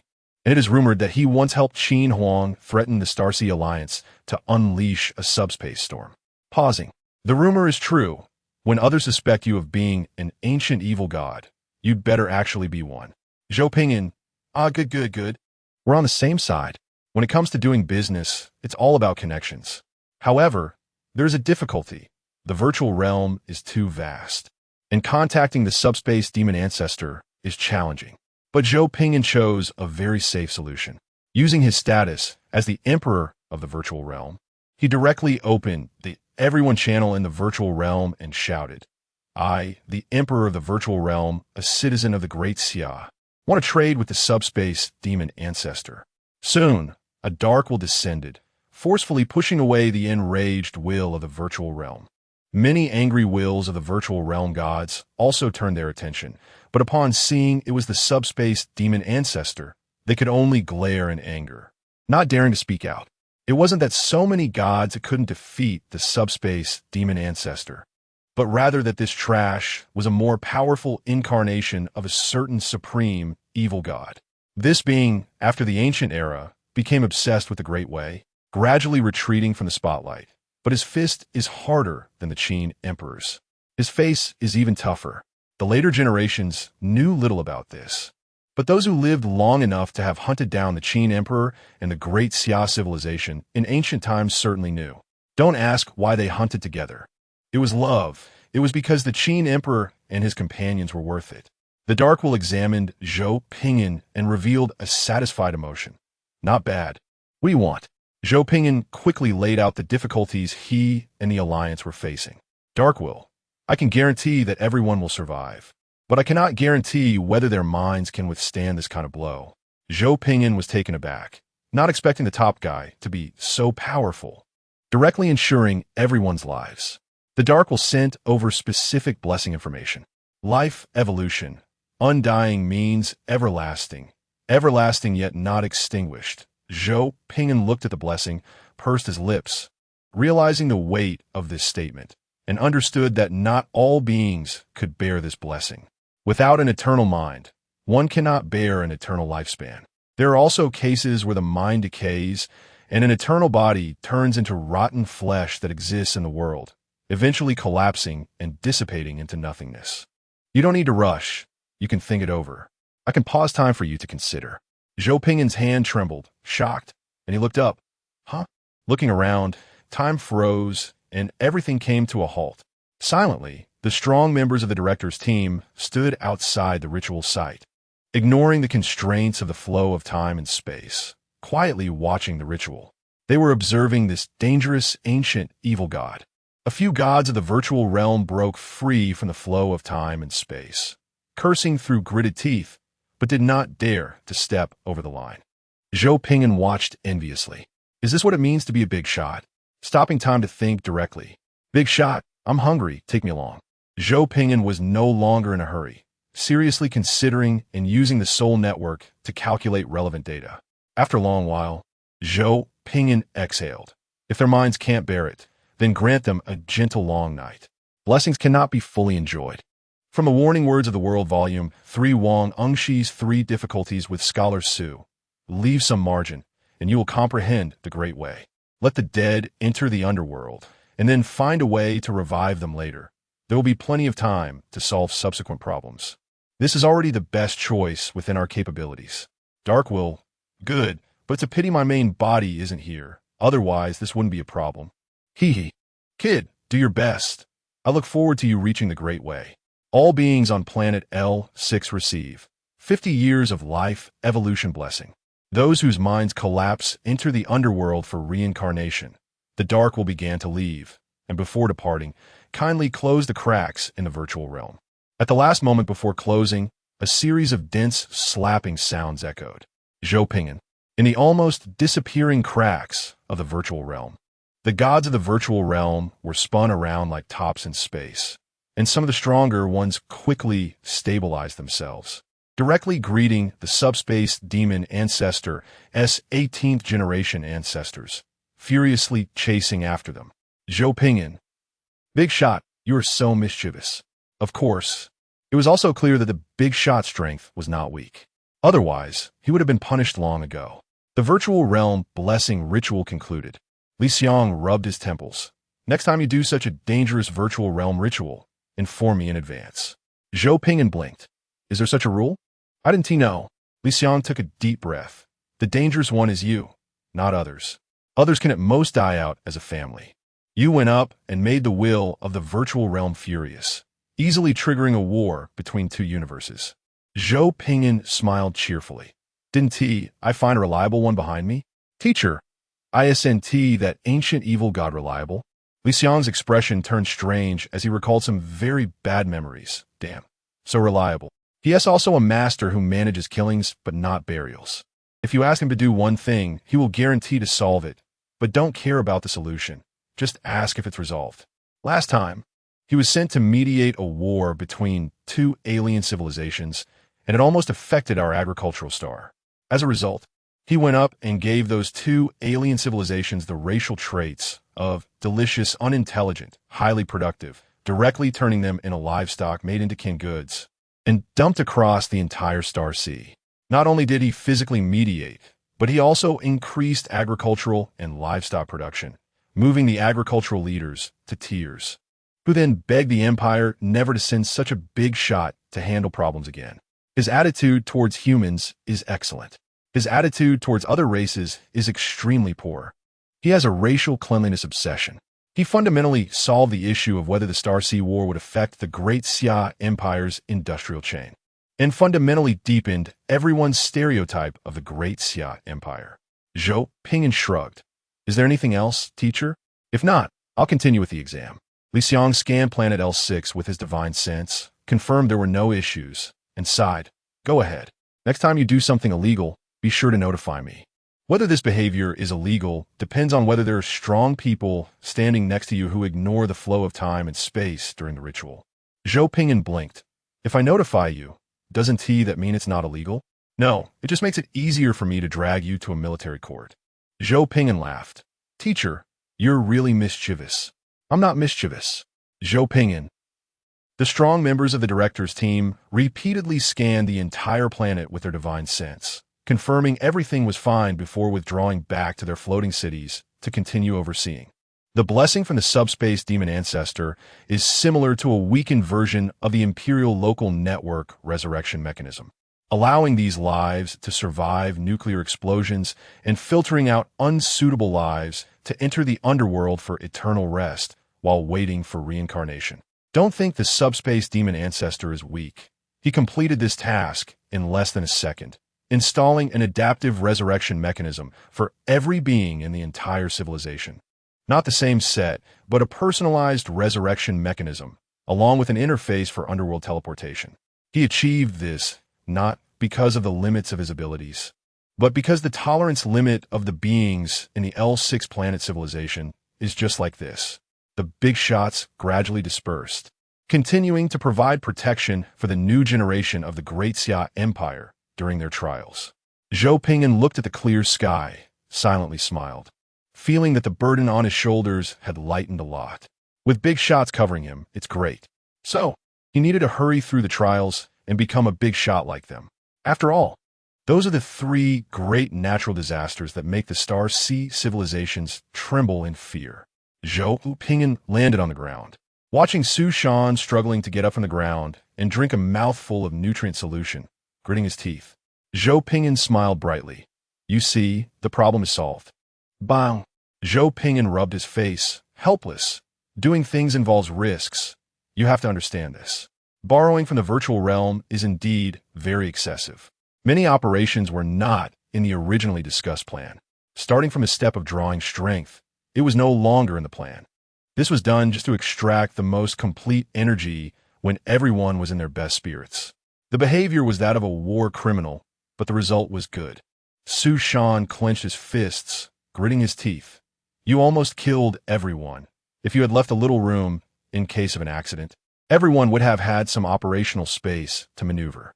Zhou Pingyan patted his shoulder and smiled. The result is good, isn't it? Su Shan felt the blessings upon him. Biting his teeth in silence, his fists tightly clenched, Zhou Pingyan pressed on his shoulder and said seriously, I know what you are thinking, but if we don't do this, we can't protect more people. Risk is also an opportunity. Su Shan remained silent, but in the end, his brows were tightly furrowed. Next time, be more stable.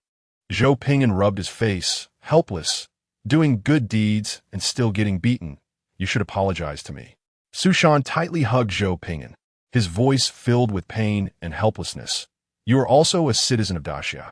If this matter goes wrong, the first person to die will be. Yes. Zhou Pingyan smiled, hugging back, his eyes slightly moist.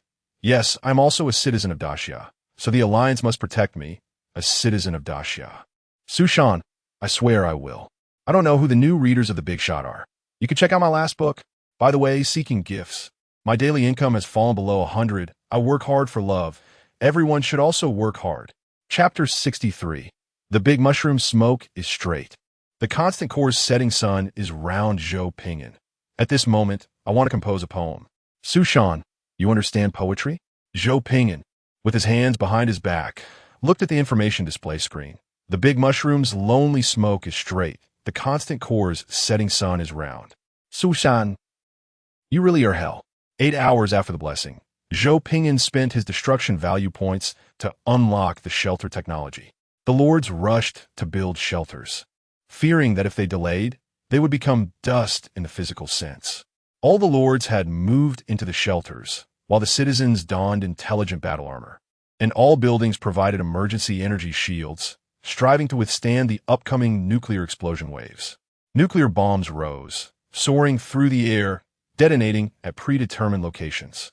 The sky was filled with large suns, illuminating the entire sky and land of planet L6. Regardless of what the climate of planet L6 was before, for a long time in the future, it would only be a nuclear winter and wasteland era. Su Shan sighed.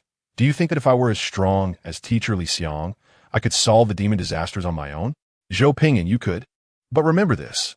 With T9, we can protect this fragile civilization. Other civilizations invaded by demon disasters do not have this privilege. Su Shan, destruction value 101010. Su Shan, can you stop breaking my Dao heart? Zhou Pingyan, your Dao heart is really fragile. Beep beep. Zhou Pingyan raised his wristwatch and saw a notification from the director team. Director team, as of today, the 3rd Legion of the Star Sea will take over this star region to ensure the quality of the candidates' trials. Additional combat avatars of the Qin Emperor and a 19th tier ancient cultivator will be stationed here. The restrictions on candidates' interactions with the outside world will be lifted. Candidate Zhou Pingyan must accept military registration. Not many words, but the matter is significant, ending with a mention of the war, criminal Lord Zhou. Zhou Pingyan grinned. Who do you look down on? Wasn't this agreed upon by everyone? Why am I the only one to be registered? Su Shan said faintly. You should explain to the director team why the virtual realms will goes into a rage when it sees you. Make it clear, or you might end up back in there. Also, I admit I underestimated you, War Criminal Zhou. I used to think you were just boasting about having a virtual realm emperor title. I didn't expect it to be real status. Zhou Pingyan was dissatisfied. Why should good people be pointed at with guns? Putting facts aside, my operations are absolutely safe. You don't need to care about how I completed the mission. Just say whether I succeeded. A beam of teleportation light appeared, and Li Xiang walked out carrying a large sword. He pulled over a chair, sat down, and took out a notebook. Come, sit down. Zhou Pingyan sat down with a grin. Teacher Li, why did you come personally? Li Xiang snapped his fingers, and several floating cameras appeared nearby. These videos are connected to the director team. Every word you say next will be recorded. Zhou Pingyan helplessly. I already explained clearly last time. Why do I have to explain again? This feels like going home again. Li Xiang glared, his face serious. Let's talk. How did you come by this virtual realm status? Zhou Pingyan shrugged. I seized it. Li Xiang, how did you seize it? Zhou Pingyan blinked. I discovered a loophole. If I used infinite dimensional restarts to blow up other dimensional universes, I could force them to hand over good things. I got lucky and obtained it. Li Xiong rubbed his temples. I know about the 8th tier evolution of the inner world of the cultivation system, and I understand the concept of infinite evolution. But what do you mean by infinite dimensional restart? Zhou Pingyan cleared his throat. That day, while experimenting, I accidentally discovered a method for infinite dimensional restarts. Realizing the seriousness of the situation, I directly transmitted it to the virtual realm. Li Xiong understood. A cosmic Big Bang with infinite restarts? Dimensional space and dimensional universe are two different things. It's like the difference between having $100 in savings and having $1 trillion in savings. Zhou Pingyan nodded seriously. Li Xiong, are you bragging? Zhou Pingyan glared. I'm speaking the truth. Li Xiong sighed and had to take notes. Fine, I'll count it as you found a very large dimensional plane. But wait, I've also smashed the virtual realm with planes. Why didn't I get a status? Zhou Pingyan silently stared at the ceiling. I didn't just blow up once. Li Xiong looked up in shock. What do you mean by not just blowing up once? Zhou Pingyan smiled shyly, humbly saying, at first, I was blowing it up quite frequently for research. Later, I blew it up 10 times each morning, noon, and night. After I drew a status, I stopped. I'm someone who knows when to stop. I'm quite reclusive and don't like wandering the streets of other universes. It's definitely not because I'm afraid of the virtual realm's cosmic retaliation. Li Xiong's face turned red. I want to even mention where you found so many dimensional planes. I just want to ask, how did you not get blown up? Zhou Pingyan blinked. I'm afraid of death, so I picked the eternal, indestructible talent. There are two types of eternal indestructibility. One is from the disaster ascension, and the other is from the virtual realm status. Li Xiong suddenly realized, his expression changing drastically. What did you test this? Zhou Pingyan blinked. When I was in school. Li Xiong was shocked. Where the hell did you go to school? Zhou Pingyan. Oh, on Capital Star. Didn't you know? Li Xiong excitedly rushed over, grabbing Zhou Pingyan by the collar, shouting, You madman. Don't you fear blowing us all up? Zhou Pingyan picked up a folder to shield himself from Li Xiong's excited roar, calmly saying, What is there to be afraid of? Even the Qin Emperor isn't scared. Why should you be? Li Xiong grinned, releasing Zhou Pingyan. How do you know the Qin Emperor isn't scared? Based on your immortality. It turns out the virtual realm black hole incident was caused by you. Zhou Pingyan laughed heartily. If the Qin Emperor had any objections, wouldn't he have caught me by now? Li Xiong helplessly. Of course he has objections. 30 virtual realm black holes a day. He is so scared that the Capital Star-S world defense system has never been turned off. He even ordered us to capture the culprit and make sure to execute him publicly. The neighbors next door are being bombarded by dimensional bombs every day, making old Qin think some great demon has emerged, keeping his nerves taut to suppress the Capital Star region. Zhou Pingyan awkwardly laughed. Is that so? I thought the time-space barrier of the Capital Star region was so sturdy that it wouldn't even be affected by a bit of magnetic storm. When I accidentally blew up for the first time, I was very scared. Later, I found out it had no effect on the main universe as time-space. So I felt relieved to blow it up. Now I realize it was because the defenses of our capital star were so solid. Li Xiong said faintly. So you scared the Qin Emperor into sitting in prison for 3 years, huh? You scared old Qin into becoming an emperor on the toilet. He doesn't even dare to leave the emperor's throne for eating, drinking, or sleeping, fearing that something unexpected might happen. Zhou Pingyan helplessly. I tested the data. It wouldn't affect others. You have to trust me. I calculated this through countless rigorous calculations. Li Xiong's expression was somber. I believe you. Every day, the intensity of the shock underneath old Qin's, but is exactly the same. The Qin Emperor holds the national fortune, while the chair shakes his butt. Zhou Pingyan. Li Xiong helplessly recorded. So, the virtual realm emperor status came from blowing up too many times and seizing it? Can you give a rough count of the times? Zhou Pingyan shrugged. I don't know. The last time was an infinite dimensional explosion and my counter burned out. Li Xiong grinned as he took notes. I'll send the record to the Qin Emperor. You take the exam first. After the exam, the Qin Emperor will decide your crime. Zhou Pingyan helplessly. What crime? When I inherited the virtual realm emperor status, the Qin Emperor didn't object to me. Nonsense. He doesn't know you're right under his nose. Otherwise, I would have killed you, you bastard. Li Xiong left with a face full of resentment. Taking care of children is truly a torment. Living 100 years would be a light punishment. Sushan rubbed his forehead. Brother, I shouldn't have doubted the value of your war criminal status.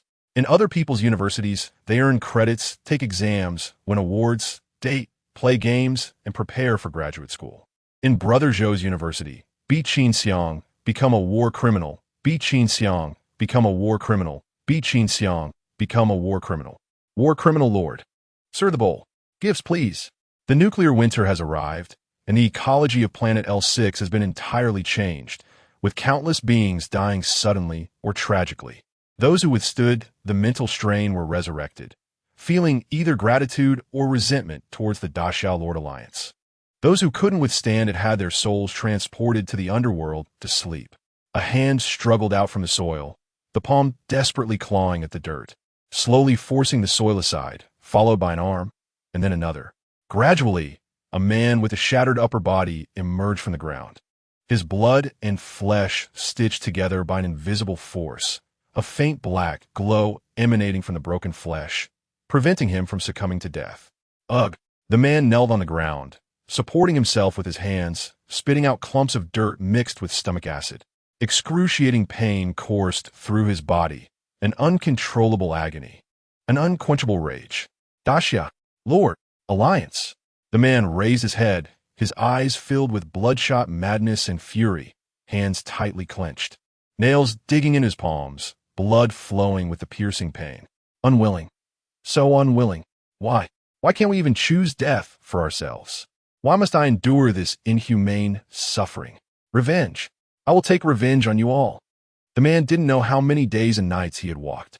Inching through the wilderness, his broken body healing significantly, the wounds closing up much more, his anger intensifying.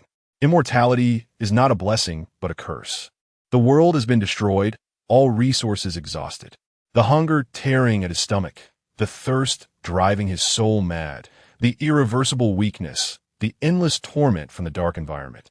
It's them. The anger in the man's eyes intensified as he gripped the kitchen knife, his exhausted body squeezing out strength once more.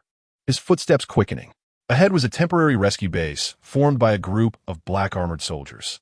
A group of people in similar situations lay on stretchers, leaning against tents, sitting or squatting near ruins, waiting. The man rushed towards a black-armored soldier with his back turned, angrily swinging the kitchen knife down. Revenge. I want revenge. Oh, just what we need for cutting vegetables. This can be washed and used. You're quite the character. Why go outside looking for a kitchen knife? You're injured pretty badly. Eat some box meals to regain your strength first. The black-armored soldier casually took the kitchen knife and handed it to a nearby native, telling him to wash it at the water dispenser to cut meat. The man was furious. No, I want it. The black-armored soldier was taken aback, offering 2 box meals instead and opening them. 2 portions? The man's stomach rumbled like thunder. The bloodshot in his eyes faded significantly as he pressed his cracked lips together. Here, this is water. The man held the box meal and water, the anger in his mind dissipating by half, standing there in a daze. Why did I just attack him? The black-armored soldier blinked. The nutrient solution is over there with various flavors. Once you recover, you can join the main force to go to Banshan City. They need people there. Work for 68 hours a week, 8 hours for study and entertainment, and 8 hours for sleep. The base salary starts at 5,000, plus 5 insurances and 1 fund each month. If you join now, you also get a house and 5 acres of land. If you don't want to farm, you can lease it to others for 1,000 yuan profit a year. You can ask the recruitment staff over there for more detailed benefits. The man looked at the food and water in his hands, and upon hearing these benefits, he suddenly felt like a worthless piece of trash, guilt swelling up within him. His attitude softening 100-fold, his expression filled with guilt and humility. Sir, just now, the black-armored soldier. It's okay, I understand. Where are you from? Are there any survivors? We are organizing rescue teams. The Emperor of Natural Disasters has personally ordered that no harm is to come to civilians unless there is a life-threatening situation. We are here to protect civilization, not as invaders. The man suddenly knelt down, crying, I am sorry. I come from a village. Everyone in my village is buried underground, and I can't dig them out. I can't dig them out. The black-armored soldier was startled. What? Drink some nutrient solution first. Take me to the location. Saving lives is the priority.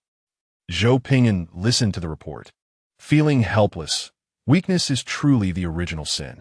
Those who are blown up and willing to endure pain can be resurrected and gradually return to normal.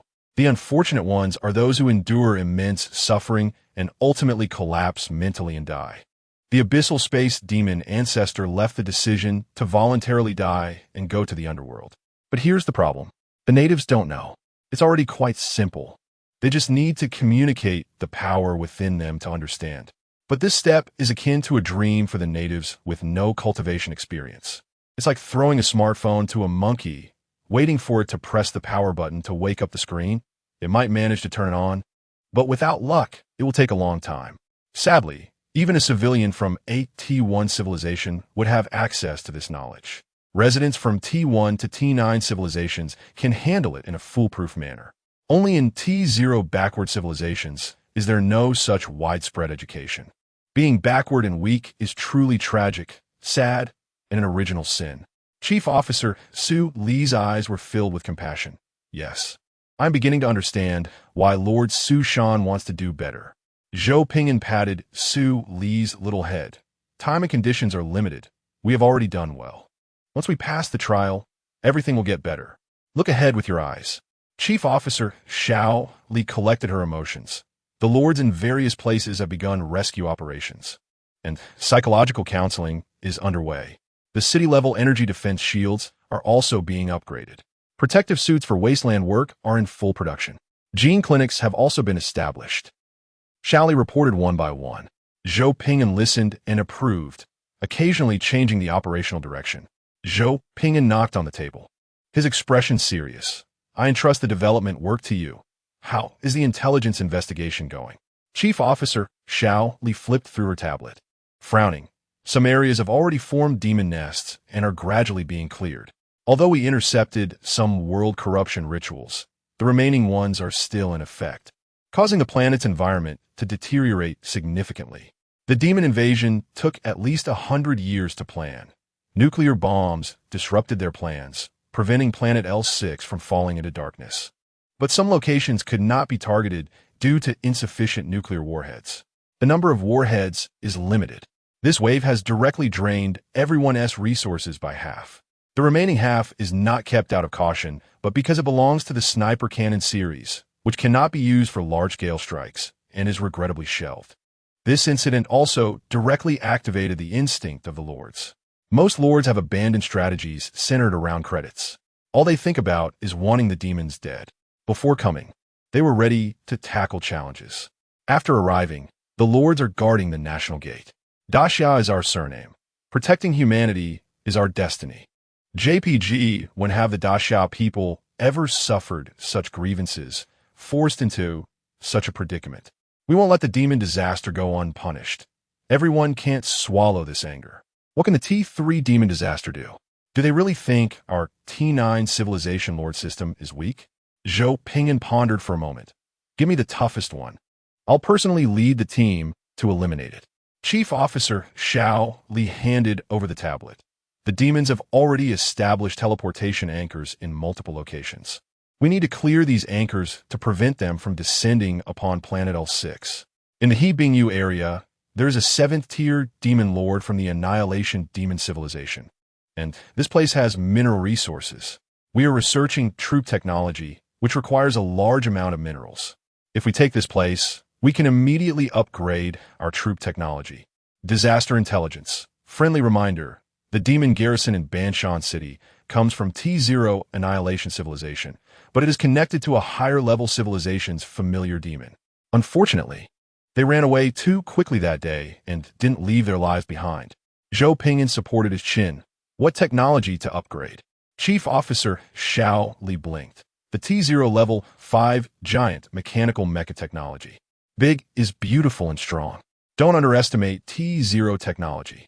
For example, an excavator equipped with bulletproof glass and armor just needs the door to close.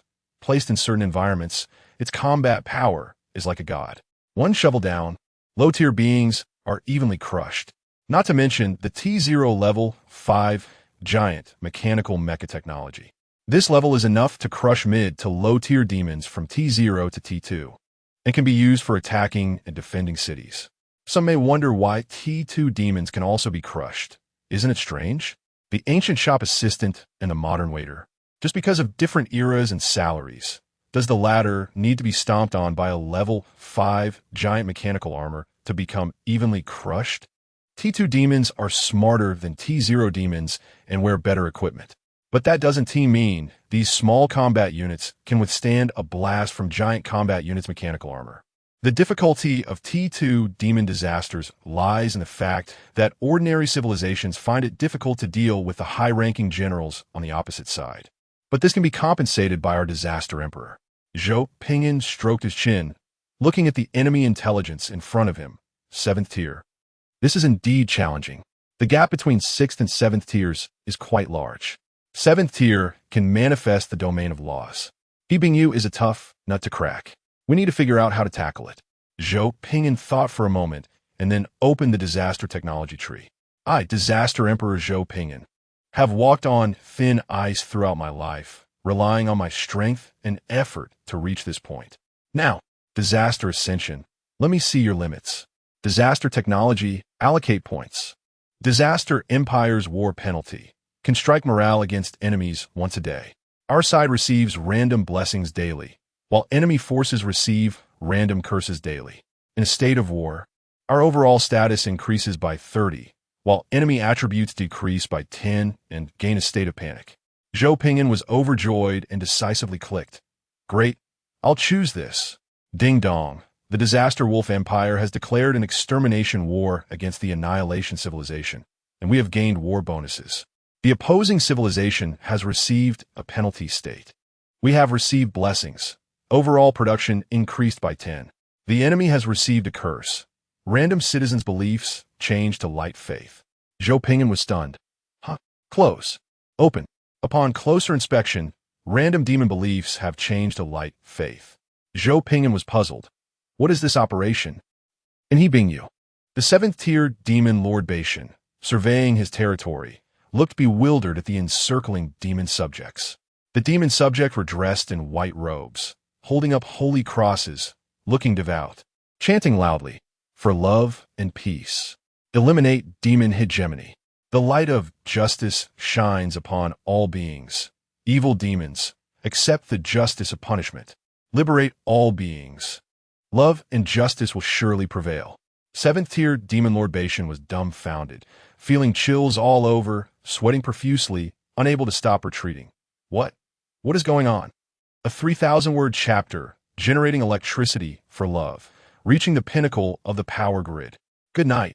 Zhou Pingyan couldn't understand the specific effect, so he clicked on the related introduction to read carefully and understand the effect of this war penalty.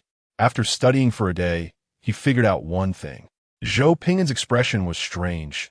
This is aimed at the Annihilation civilization, not just Bingyu, because it showed that an extermination war was declared against the Annihilation civilization. The default is an extermination war penalty, which can also be modified to humiliation, liberation, plunder, submission, and other war objectives. Different war objectives come with different bonuses and penalties. Of course, the most outrageous is the scope of this penalty. Originally, it was meant to annoy the 7th tier demon Lord Bashan and Bingyu.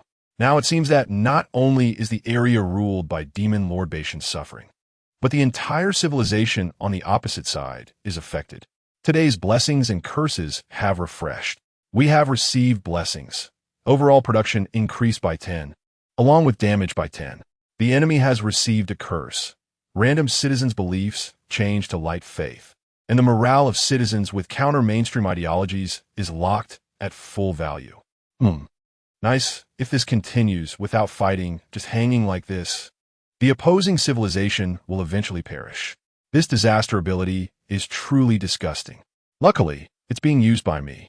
Zhou Pingyan stretched his wrist, took a sip of soybean milk that Shaoli brought over, and looked at Qin Xiang and others who rushed back. How's it going on your side? Qin Xiang said helplessly, still in urgent rescue. We are severely understaffed. The city-level energy shield must be on 24 hours a day. And the air purification and circulation systems are also being urgently installed. Food factories, mecha factories, power transmission networks, etc. are also under expedited construction. Zhang Yang frowned. If it weren't for you helping us, Brother Zhou, our production would be negative. Lu Qian gritted his teeth. Same here. Changing to this format has been tough for everyone. It's not a complete collapse, but we definitely can expand externally in the short term. We need to upgrade our technology at least once. Zhou Pingyan pondered for a moment. Sell the excess primary production resources to the Alliance. They can owe us the payment for now and pay the standard interest. The Disaster Wolf Empire, due to comprehensive automation, is much richer than other Lord civilizations and has some spare capacity to support our brothers and sisters. Chief Officer Xiao Li, understood, I'll arrange this. Qin Xiang looked worried. Aren't you saving up a bit? The current situation is so special, especially since we're going to attack Hebingyu. Every resource is precious. Zhou Pingyan looked at Qin Xiang in surprise. Qin Xiang slightly pursed her lips. We are originally aiming high with low resources. We should save more resources. Taking care of ourselves gives us the strength to take care of others. Zhou Pingyan was pushing his limits again, this time with resources. Zhou Pingyan raised an eyebrow. Trust me, I can take Hebingyu. Once we take Hebingyu, the issue of resource limits won't exist. The way of the opposer is to move, the way of the weak is to use. From chapter 40 of the Tao Te Ching. When everyone is prosperous, united, and peaceful, I can maximize my benefits as a war criminal. When everyone is in danger and troubled, I can maximize my benefits as a hero. In life, one must be flexible to live comfortably. Simple explanation, the bigger the storm, the more valuable the fish. Qin Xiang said softly, you have to be responsible for the three of us. You're the boss. Your experience as a war criminal doesn't mean we three have the same experience. Zhou Pingyan heard the implication and laughed heartily. All right, I'm responsible. You just follow me in a battle and watch my operations. Qin Xiang sighed slightly. Okay, I'll listen to you. As long as Pingyan knows about this matter, he will have a clear understanding in his heart. After all, he doesn't have much experience in cooperation and win-win scenarios.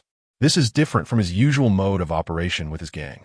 Zhang Yang and Lu Qian exchanged glances and didn't dare to interject. The big brother and big sister are deciding on major matters, and we younger brothers just need to listen. After all, when something really happens, we have to rely on big brother or big sister to sort it out. Once the internal affairs were settled, Zhou Pingyan took his younger sister and younger brother out, preparing to see what was going on with Hebingyu.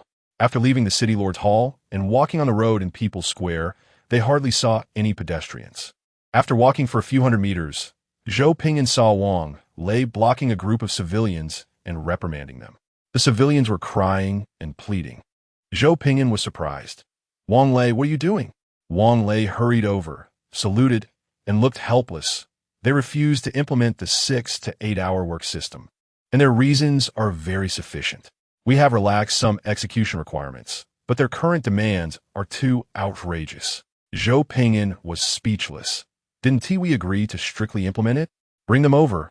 Let me see what is going on.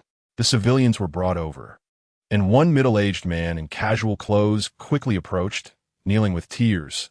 Your Majesty, we beg you to let go of the 24-hour work system. Zhou Pingyan rubbed his forehead. Although I anticipated this, isn't your request for a 24-hour work system too outrageous? I'll give you a chance. State your reasons. The middle-aged man's face trembled, his eyes filled with tears, and he said tremulously, Your Majesty, we want to save our homeland. There was a moment of silence. Zhou Pingyan was silent, realizing how high above the fray he was, living in luxury. The 8-hour work system he established was so ignorant of the real situation. Zhou Pingyan squatted down to help the middle-aged man up. The Great Xia Empire has no slaves.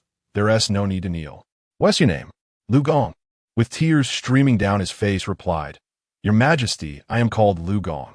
Zhou Pingyan's gaze was calm. My people are cultivators. They can handle overwork. You are ordinary people. You cannot bear this kind of overwork.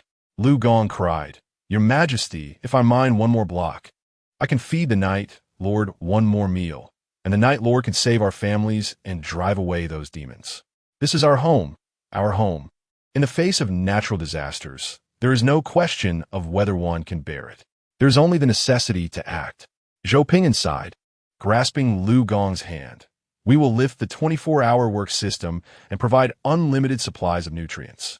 Lu Gong, with tears in his eyes, pleaded, Your Majesty, let us go. We will not die, and we want to contribute. We know where there are people nearby. Zhou Ping replied, There are demons outside. Demons will grow in the darkness. Lu Gong's eyes turned red, choking up. My child, my wife are out there. Zhou Ping exhaled, Granted, but you must find a team to cooperate and pay attention to safety. Lu Gong cried as he knelt and knocked his head, but Wang Lei stopped him and helped him up. Zhou Ping said, All right, I have to go fight the demons. Everyone, let us work hard together. We can definitely drive the demons away. Zhou Ping waved his hand and continued walking outside the city with Qin Xiang and others. After walking several hundred meters, the atmosphere in the team was very heavy. Zhou Ping smiled. Xiang, look, we don't have to worry about resources anymore. These natives are willing to offer 600 production efficiency.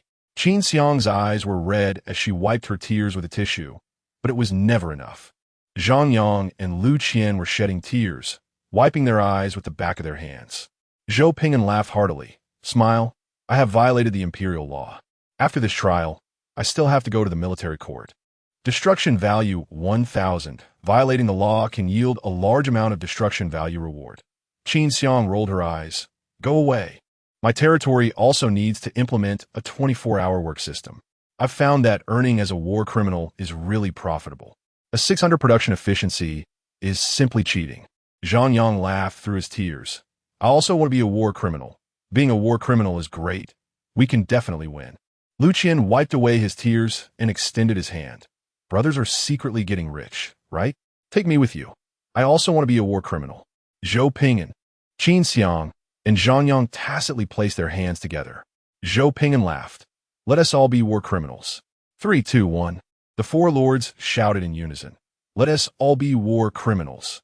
Zhou Ping said, Look at my subjects, look at the readers of Anyang. Free gift don't cost money. Give him some, everyone. Qin Xiang, Zhang Yang, and Lu Qian looked at the scene in front of them in silence and shock. Disaster Army comrades, please come this way. Demon comrades, no need to be polite. Let us talk as we walk. Zhou Ping was beaming, wearing white gloves, and warmly shook hands with a white-robed horned demon. Su Li, Xiao De, and Wang Lei followed closely, trying to maintain a facade of calmness. Qin Xiang couldn't help but ask, Lily, how did he do it? This is a demon. No way, this is too explosive. A demon that believes in light. This is the first time I've seen something so explosive in my life. Chief Officer Xiao Li's pupils shook. I don't know either. I only know that my brother studied for a night. I didn't expect him to come up with this. Zhou Ping turned around and pretended to scold. How can you judge someone by their appearance? That's too rude. Brother Yang, the people below don't understand. Please don't mind.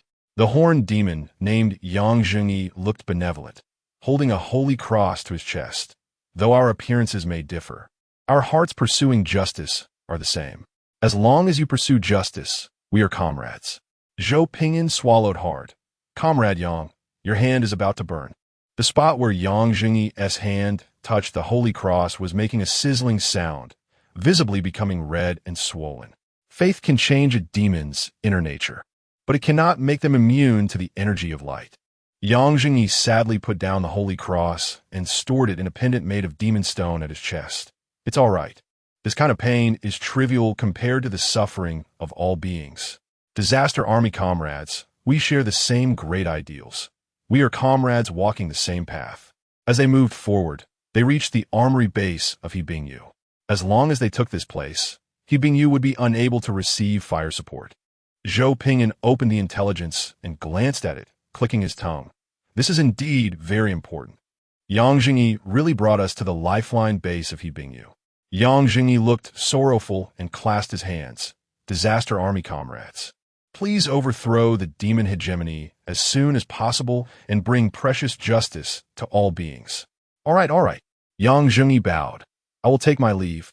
The rest of the righteous path can only be walked by comrades on our behalf. I will continue to lurk and provide intelligence for you comrades, hoping that the day of justice arrives sooner. Yang Jingyi bowed again and quickly left with the younger demon brothers, swiftly disappearing from everyone's sight. Taking down the armory, the T-0 giant intelligent mech technology would basically be secured. Zhou Pingyan confirmed that the other party had gone far, hurriedly releasing invisibility and barrier spells, looking extremely shocked. Wow. A demon. A demon that believes in love and justice. Wow. They really believe in justice. Qin Xiang exclaimed in horror. So how did you do it? This is simply distorting reality. How did you manage to alter the inner nature of demons overnight? What kind of technology is this? It's terrifying. Zhang Yang shivered. It's too terrifying, brother. He really believes it. This means that as long as Zhou Pingyan is willing, he can completely alter a person's inner nature to the opposite form. Lu Qian trembled. Brother, you're a bit terrifying. Zhou Pingyan grinned. Damn. I didn't know the effect was this freakish. Qin Xiang silently distanced herself from Zhou Pingyan. Zhang Yang and Lu Qian, seeing this, also moved away a bit. Although everyone was human, there was always a feeling that Zhou emitted a non-human aura. If he were just running the technology of the mind control tower, everyone would accept it. But Zhou Pingyan chose the twisted, demonic essence of the mind. This ability is really too terrifying. Zhou Pingyan.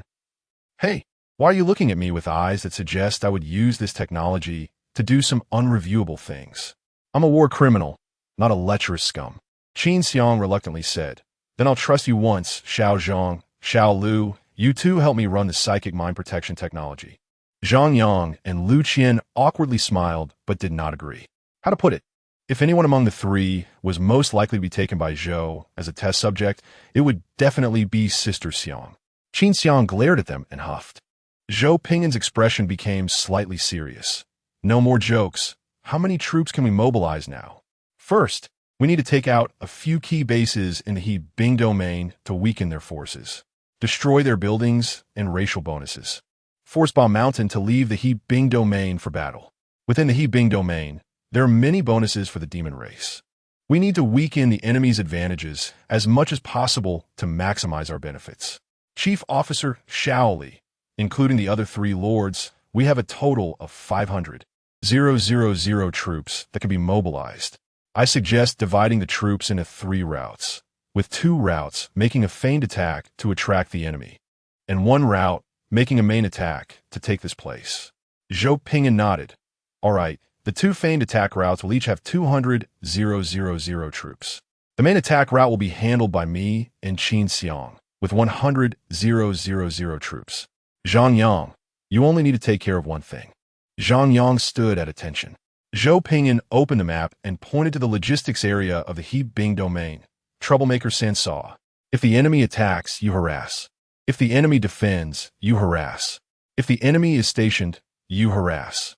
Harass as many enemies as possible to waste their time. Zhang Yang understood. Zhou Pingyan said seriously. Lu Qian. Lu Qian stood at attention. Zhou Pingyan pointed to the main city of the He Bing domain. You start from the outskirts and head straight here to attack. Go as deep as you can, and try to tie up and consume the enemy's main forces, forcing them to return for defense, buying us time. Lu Qian swallowed. I guarantee to complete the mission. Leader, how do I come back? Zhou Pingyan blinked. Did I say you can come back alive? Lu Qian gritted his teeth. Understood. I will guarantee to complete the mission. Zhou Pingyan. If I and Qin Xiang complete the mission and you're still alive, we will go rescue you. Lu Qian breathed a sigh of relief. Understood. Although he could be resurrected, this kind of death mission still carried a lot of pressure. Well, not just a lot, but a huge amount. Zhou Pingyan's gaze was calm. Using our strong mobility after this battle, we will circle around to the other side of the He Bing domain for a surprise attack, causing large-scale destruction.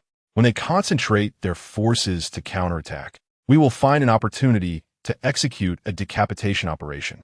After a few battles, the layers of blessings and curses will be stacked up quite a bit. Qin Xiang swallowed.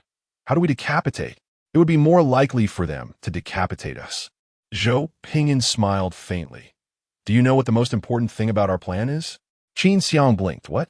Zhou Pingyan. Consume the enemy's advantages, destroy racial bonuses, and delay time as much as possible. Time is our greatest weapon. Qin Xiang was filled with questions and confusion. But if Ba Mountain holds the main city of Hebing Domain, we won't be able to do anything about him. Even if we achieve local victories through mobility, overall, we are still at a disadvantage. Putting aside the possibility of things not going smoothly, if we do this, won't this battle take a long time? Can we really sustain a fight against the T0 annihilation civilization? The Hebing Domain has 12 cities, but the core one is the main city.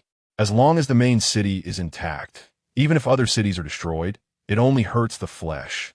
If we don't find a way to destroy the main city, we can't completely eliminate these demons. Zhou Pingyan smiled faintly. No, he won't choose to hold the line. Qin Xiang. He's not a fool. If we achieve victory in mobile warfare, why would he give up his geographical advantage to pursue us? Zhou Pingyan laughed. Precisely because he is not a fool, he won't hold the main city. As long as he leaves the territory of the main city, there will be openings. If all else fails, we can just stall. I don't believe that after a month, Ba Mountain can still be steady as a mountain. Gift me. Don't scold me, or I'll starve. Chapter 67. I, Zhou, am best at being pursued. Beishan's mindset collapsed. He captured 10 righteous demons for research, but couldn't figure out why they betrayed their country. The most frustrating part wasn't the appearance of traitors, but the uncertainty about who else might be a traitor. In just 3 days, tens of thousands of demons in the territory had begun to believe in love and justice. Beishan opened the panel repeatedly to check, his face pale. There were no abnormal statuses displayed. The abyss is above. What a curse. The absence of any abnormalities is the biggest abnormality. Commander, 3 human legions are attacking our side. Beishan was agitated. How many enemy troops? His subordinate pointed to the combat map. About 500,000 enemy troops, 2 routes with 200,000 each, and 1 route with 100,000. The left army's attack intentions were very vague, employing a curved assault method. The right army was heading straight for Drywater City, suspected of wanting to destroy the large black magic buildings there. The middle army's speed was average, possibly meant to distract our forces. Beishan squinted, his expression grave. No, the middle army is the real killer move. Look here, if the middle army crosses Drywater City, won't they head straight for our armory base? His subordinate frowned. Commander, what should we do now? Beishan sneered. A mere surface civilization.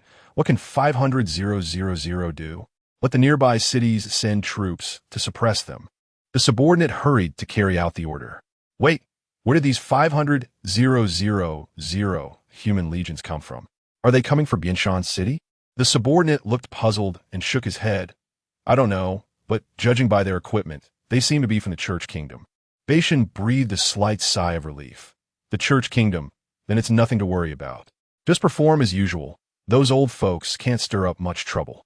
You really are dirty, Qin Xiang marveled. When the legion struck, they had the disaster army soldiers serve as the vanguard and outer perimeter, perfectly disguising them as soldiers from the Church Kingdom, while those from other nations who weren't good at disguise were placed in the interior or logistics teams. They successfully deceived the enemy demon forces that came to scout. In terms of intelligence, the demon troops from the Hebing Domain suffered a huge loss. First, they underestimated the logistics and mobility of the Disaster Army Alliance. All 3 legions had a large number of Disaster Army soldiers, even without any logistics unit. These soldiers could rely on related technology to produce their own supplies. As for mobility, there was no need to mention it, traveling 502,000 kilometers a day. Flying demons couldn't reach that level. Zhou Pingyan chuckled. If you're not good, just practice more. Although the trial requirements were initialization, everyone's knowledge and innate laws had not been initialized. The rule panel from the T9 Lord system could monitor all known intelligence within the field of vision, a capability that T0 Lord systems did not possess. The most pitiful part was that if T9 Lord systems understood the relevant basic technologies, they could easily block parts of the intelligence network of T0 Lord systems. Your Majesty, Disaster Emperor, the enemy has mobilized a large number of main forces to encircle our troops, only sending units to distract the left and right armies. Zhou Pingyan blinked. Huh? They are encircling my 100,000 middle army with a large main force? Qin Xiang laughed. Your tactic didn't work. The opponent isn't a fool and has seen through your intentions. A 7th-tier demon commander, after all, crawled out from a mountain of corpses and a sea of blood. Their brains aren't dumb. Even the slightest threat to their strategic layout would be crushed in the cradle. Zhou Pingyan was speechless. He didn't intercept Lu Qian's 200,000 right army, but came to intercept my 100,000 middle army. What a talent. Let Lu Qian push deeper into battle. Kill as many as he can. Zhang Yang, well, just keep distracting and harassing the enemy forces.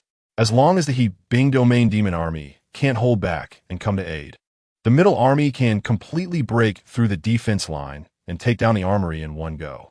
Zhou Pingyan thought for a moment and said seriously, let's build up the defensive fortifications in the rear and set up underground barracks along the march. If we really fall into a war of attrition, we still have plenty of operational space. At worst, we can replicate Furnace City and accumulate enough destruction value to advance with fortress tactics. As you command, Shouter replied. Qin Xiang curiously asked, so what now? They are starting to encircle us. Zhou Pingyan looked at the map system, stroking his chin. First, we'll conduct guerrilla warfare, using the assimilated warriors to eat away at their small units. Once we gather enough numbers, we'll strike in one wave. Encircling me, Zhou Pingyan? You must not know that I have rich experience in being pursued. I, Zhou, am best at being pursued. This is my domain, demons. Qin Xiang, all right, I'll listen to you. Zhang Yang listened to his subordinate's report, astonished. The demon's main force is encircling Brother Zhou, and part of it is being held up by Brother Lu. What about us? The disaster army commander laughed, unable to contain himself. Because our marching route is the most winding, the He Bing Domain demon commander doesn't believe we can cause much damage. So they sent the weakest demon tide to deal with us. Zhang Yang's mouth curled up wildly, clapping in delight. Good, good, good. This is simply a gift of merit. Quick, advance all lines. Use the assimilated warriors to consume them. How many demon tides have come? Let me be happy. The disaster army commander grinned. At least 200,000, and more being added. Awesome. Go, go. Abandon the Barak construction, all in on assimilation. If they sent regular troops, integrated land and air, the assimilated warriors wouldn't be able to exert much effect. But sending the demon tide, the lowest level inferior demons to consume, is hilarious. Your demon tide belongs to me. Zhou Pingyan dodged a fallen light spear, the mountain wall behind him exploding, debris flying towards the disaster army soldiers, tactically retreating nearby. Zhou Pingyan spat out dirt, grinning, and turned to counterattack with an explosive artillery spell, assisting his troops in retreat. Damn it, the industrialized demon army is really useful. I should have waited to complete industrialization before coming to battle. The He Bing Domain's demon army not only carried a large number of dark energy electromagnetic missile magically enchanted vehicles, but also had a significant air force of mechanized units bombing, along with multifunctional land battle vehicles advancing in coordination with demon squads, maximizing firepower suppression. This was very unfriendly for the Disaster Wolf Empire, which had only invested in army unit technology and ordinary mech technology, because such good technology wasn't ours. Fortunately, occupying the advantage in unit and armor technology, the casualties in the middle army were kept within control, and the resurrection pressure was not high, being pursued by over 800,000 demon armies with 100,000 troops managing to escape and inflict damage on the enemy was already an excellent performance. Chief Officer Shao Li helplessly remarked, yes, that's why I wanted to finish the giant mechanical armor technology. Ding ding. Zhou Pingyan casually fired a shot, detonating a demon's vehicle missile midair, and while busy, glanced at the news, his eyes widening. What the heck? Xiao Zhang amassed over 500,000 troops. Where did he steal them from? In the face of such a battlefield, the assimilated warriors couldn't exert their effect at all, because the demons wouldn't show mercy to their companions. Any approaching enemy would be indiscriminately bombarded. Zhou Pingyan was shocked. Qin Xiang glanced at the battlefield intelligence and complained, of course he can, because the most challenging demon army is chasing us. The trash demon tide is all smashing over to Zhang Yang's side. Lu Qian's side is steady and helped attract quite a few enemies, but but the assimilated warriors haven't exerted much greater effect yet. Timing and fate. No one expected that the most idle Zhang Yang would instead gain benefits due to a lack of offensive capability, becoming the first to have the greatest advantage.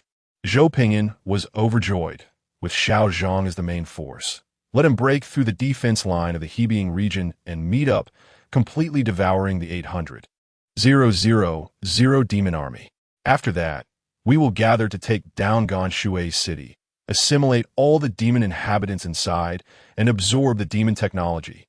As long as we capture a mature, industrialized military city, we can use it as a base to launch an attack on the Hebing region. 500,000 disaster troops attacking Ganshui City is a bit forced. 800,000 disaster troops attacking Ganshui City is not enough. But circling back to devour this 800,000 demon army is completely unproblematic. With the assimilated warriors producing troops, we will have over 1 million disaster troops attacking the city. As long as 10,000 disaster troops rush into Ganshui City, the city won't be able to hold. Once we take down Ganshui City, then the demons in the Hebing region will have a hard time. Damn it, once I absorb your industrial technology and run out the giant mechanical armor technology, it will be my turn. Qin Xiang looked at the map. 3 hours. Zhang Yang needs 3 hours to reach here at full speed. 3 hours later, we will bestow blessings and counterattack them. Zhou Pingyan smiled wildly. Good. Wait until those 500,000 troops circle around. Let's see how you chase me. 3 hours later, Zhou Pingyan had figured out all the enemy's configurations and high-level intelligence, laughing loudly. 10 6-tier demon generals think they can kill me? What a delusion. Qin Xiang weakly raised her hand. I can only take 2 or 3. Zhang Yang and Lu Qian can't hold up. The rest is up to you. Zhou Pingyan confidently smiled. No problem at all. I can take on 10. I will take care of the high-level demon army. And you and Zhang Yang will flank them from both sides, completely devouring this 800,000 demon army. Field battles are our strong suit. Qin Xiang understood. The 10 6-tier demon generals sat in the military command tent on the back of the giant floating ship, watching the fleeing black-armored army below with increasingly serious expressions. Something is off. The enemy is trying to lure us away from the Hebing region. If we can't inflict effective damage after chasing for another 30 minutes, we should give up. This is definitely not the teaching country's troops. They don't have such flexible combat thinking. After chasing for so long, we haven't found a single corpse. Could it be that there are a lot of necromancers in their ranks? Yes. We must quickly deal with the enemy forces at the border defense line in Ganshui City. Those 400,000 enemy troops are our biggest threat. The demon generals were filled with worry, realizing that something was amiss in this war. The commander's decision was correct, but the enemy's strangeness exceeded everyone's expectations. It's troublesome. If we don't eliminate the enemy's main force, our own troops will definitely be pulled back and forth. We want to eliminate them, but we find we can't catch up in time, unable to block this slippery eel. Not good. Behind us, our army has 600,000 black armor troops. The faces of the demon generals changed drastically. They stood up in unison, rushing out of the tent, standing at the edge of the giant floating ship to look back. Their faces filled with terror. How could 600,000 black armor troops appear behind us? There must have been a defense line breached. It must be the batch sent to encircle the left army. They must not have held. Retreat! Retreat to the right of Ganshui City. We can't let the enemy form an encirclement. In sight, the dark tide of the human coalition surged like a flood, rapidly launching a lightning attack from the rear. Counterattack. They only have soldiers. We have armored vehicles, missile groups, and Air Force Beast troops. A chilling, mocking laughter echoed in the hearts of the demon generals. Did you enjoy yourselves? Now it's my turn to strike. A giant flat purple barrier with a diameter of over 10 kilometers enveloped the upper half of the giant floating ship, trapping all the demon generals inside. The giant floating ship let out a deafening wail, the barrier splitting its body in two, and blood rained down from the sky. The lower half held on for several seconds before crashing to the ground, smashing into the demon army and killing countless low-tier demons and land vehicles. The demon generals looked towards the sound in shock. They saw a young man in a black and red military uniform, veins bulging on his forehead, clenching his fists, looking over with a face full of arrogance.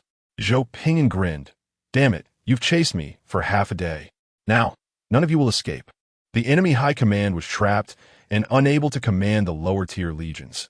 It wouldn't be long before their command system collapsed. Don't expect the demon army to have high military quality and fight chaotically after losing their commander. That's the normal operation of the demon army.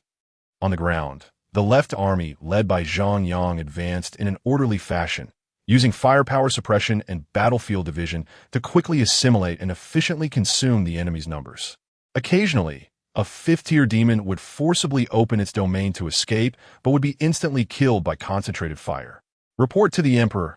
The 90,000 troops sent by King Lu Qian have emerged from the flank and are expected to end the overall battle within an hour. Zhang Yang was all smiles. Awesome, awesome. It's really great to follow Big Brother. Lu Ji's support awareness is too strong. This 50,000 from the flank has further divided the battlefield, speeding up the demise of the demon army. Of course, the strongest is Zhou Ge. After being chased for 7 or 8 hours, he remained silent, repeatedly breaking out of encirclement and holding back a large portion of the demon army, only focusing on land army and mecha technology. He actually managed to successfully eliminate so many fully industrialized demon armies. This is a huge gain. The disaster army generals looked at the battlefield intelligence, clicking their tongues. The Emperor personally ambushed the enemy command. They were too careless to dare place their command right before the Emperor's eyes. How dare they? Zhang Yang gave a thumbs up. It's all thanks to Zhou Ge, so strong. Surrounded and slaughtered by the 3 army formations, the careless demon army was left with only small groups of demon troops escaping, but they were also pursued by an equal number of disaster army combat troops. Zhou Pingyan rinsed the blood off his body with a faucet. Helpless. I originally wanted you to act as bait to attract fire. I didn't expect to become the one attracting fire myself. Sometimes being excellent makes it easier to be schemed against. Zhang Yang flattered, rubbing his hands. ISNT this thanks to Big Brother? If it weren't for Big Brother and Sister leading the way, I would have had the chance to develop secretly. Zhou Pingyan wiped his face with a towel and chuckled. Don't worry about those miscellaneous soldiers. Gather the troops and directly take down Ganshui City. With Ganshui City, I can do whatever I want. Ba Shan's face turned green. Are you saying that 800,000 troops were wiped out in less than 3 hours, and Ganshui City is surrounded, requiring me to personally go save them? His subordinates knelt on the floor, panic-stricken. My lord, they can turn demons into humans. Those captured inferior demons will transform into their likeness in just a few breaths.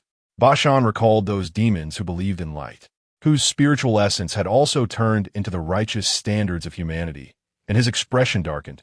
It seems they are behind this. Then, my lord, what about Ganshui City? Ba Shan stood up, his face black. Let them hurry to produce alcohol, masks, disinfectant sprays, etc. Pay attention to anti-poison. If any mentally twisted demons are found, isolate, detain for research, or kill them, and burn all the corpses. Gather all nearby high-ranking officials and assemble 50 kilometers outside Ganshui City. His subordinate swallowed. Aren't we gathering the troops? Ba Shan sneered. No need. I will cast spells to flatten Ganshui City. Ants will always be ants, relying on such underhanded technologies. Want Ganshui City? Fine, I'll give it to you. Come and exchange your lives for it. His subordinate wiped his sweat. My lord, Ganshui City has a large number of dark magic buildings. Once we lose Ganshui City, our territory's collective defense technology will lose maintenance. Ba Shan's eyes were cold. Allowing these virus humans to enter the Hebing region is the most fatal. Help! Looking at the 50 to 60 units of reading revenue, I feel completely stripped and taken advantage of. The Water City has been successfully captured. The Disaster Wolf Alliance immediately arranged relevant research to thoroughly understand the demon technology and find ways to utilize it. With actual objects and soul network research combined, they completed the technical research in less than an hour. This step is a small leap for cheat-like progress, but a giant leap for the Disaster Wolf Alliance, directly bypassing many eras and stepping into the industrial age. It has been proven that seizing opportunities is the easiest way to get rich. In the hall of the City Lord's mansion in Water City, for lords sat in their chairs, enjoying the tranquility of the years, taking advantage of the soaring destruction value. The Disaster Emperor happily opened the Disaster Ascension technology tree and selected a new racial trait, Adaptive Framework. Your people will gain a corresponding professional system framework when working in any position, with a constant minimum increase of 30 in corresponding professional attributes. For example, if they take on a mining profession, they will receive a power drill configuration, increasing overall work efficiency by 30. If they take on a military profession, they will receive a Reaper set, increasing combat attributes by 30. Currently, it provides a minimum of 7 mainstream professional adaptive frameworks, and further professional templates will be expanded through automatic research and development. Qin Xiang looked at the pop-up information window. Bewildered. Wait, have you run the genetics technology? Zhou Ping'an blinked. What genetics technology? Qin Xiang frantically sucked on cold skin. Why does your one racial trait equal the combined effects of our 14 racial traits? Normal mainstream racial traits only increase a certain profession by 15 in output or attributes. Look closely, this is the effect of mainstream racial traits. Why does yours increase the effect of all professions' total output by 30? Zhou Ping'an smiled shyly. It's not that exaggerated. I just casually clicked on the technology. Qin Xiang's face turned red, unable to say a word as she looked at the window. Zhang Yang dumbly checked the Great Xia Empire's technology database. Bro, why can't I find it in the technology database? What kind of technology is this? Why can't I access it with my permissions? Lu Qian said quietly, it's normal that you can't find it, but it's bizarre that Sister Qin can't find it either.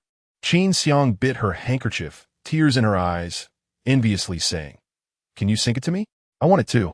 Zhou Ping'an looked at her with disdain. No. Your citizens don't have the mother core technology. This refusal isn't because I'm stingy, but simply because citizens with insufficient energy levels can't bear such transformations. Those with sufficient energy don't need this technology. For example, Lord System graduates come with mother core technology. Even if only one Lord survives, this civilization can still develop again.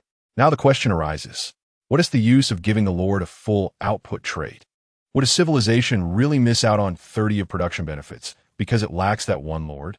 Qin Xiang thought of the Disaster Wolf citizens' average mother core technology and sighed. I don't want to say more about envy. It's all tears.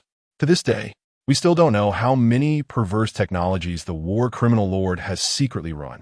To put it simply, sending his citizens out is like sending a low-spec version of the Great Xia Empire S-Lord. Disaster Ascension. Warning. Detected that the leader of the hostile civilization is leading a large number of high-ranking demons to perform a large-scale dark magic ritual underground 50 kilometers away. Zhou Ping'an was taken aback and clicked for more details. A holographic projection appeared before everyone. The automatic intelligence gathering effect played a crucial role. The 7th-tier demon leader Bashan was proudly gathering a group of demon generals, with a massive dark magic circle with a diameter of 2 kilometers glowing ominously on the ground, clearly in the activation state, ready to unleash an unknown powerful dark attack magic once charged. Disaster Emperor Zhou Ping'an. The biggest difference between reality and games is that bosses in reality don't just sit in the final stage waiting for players to conquer them.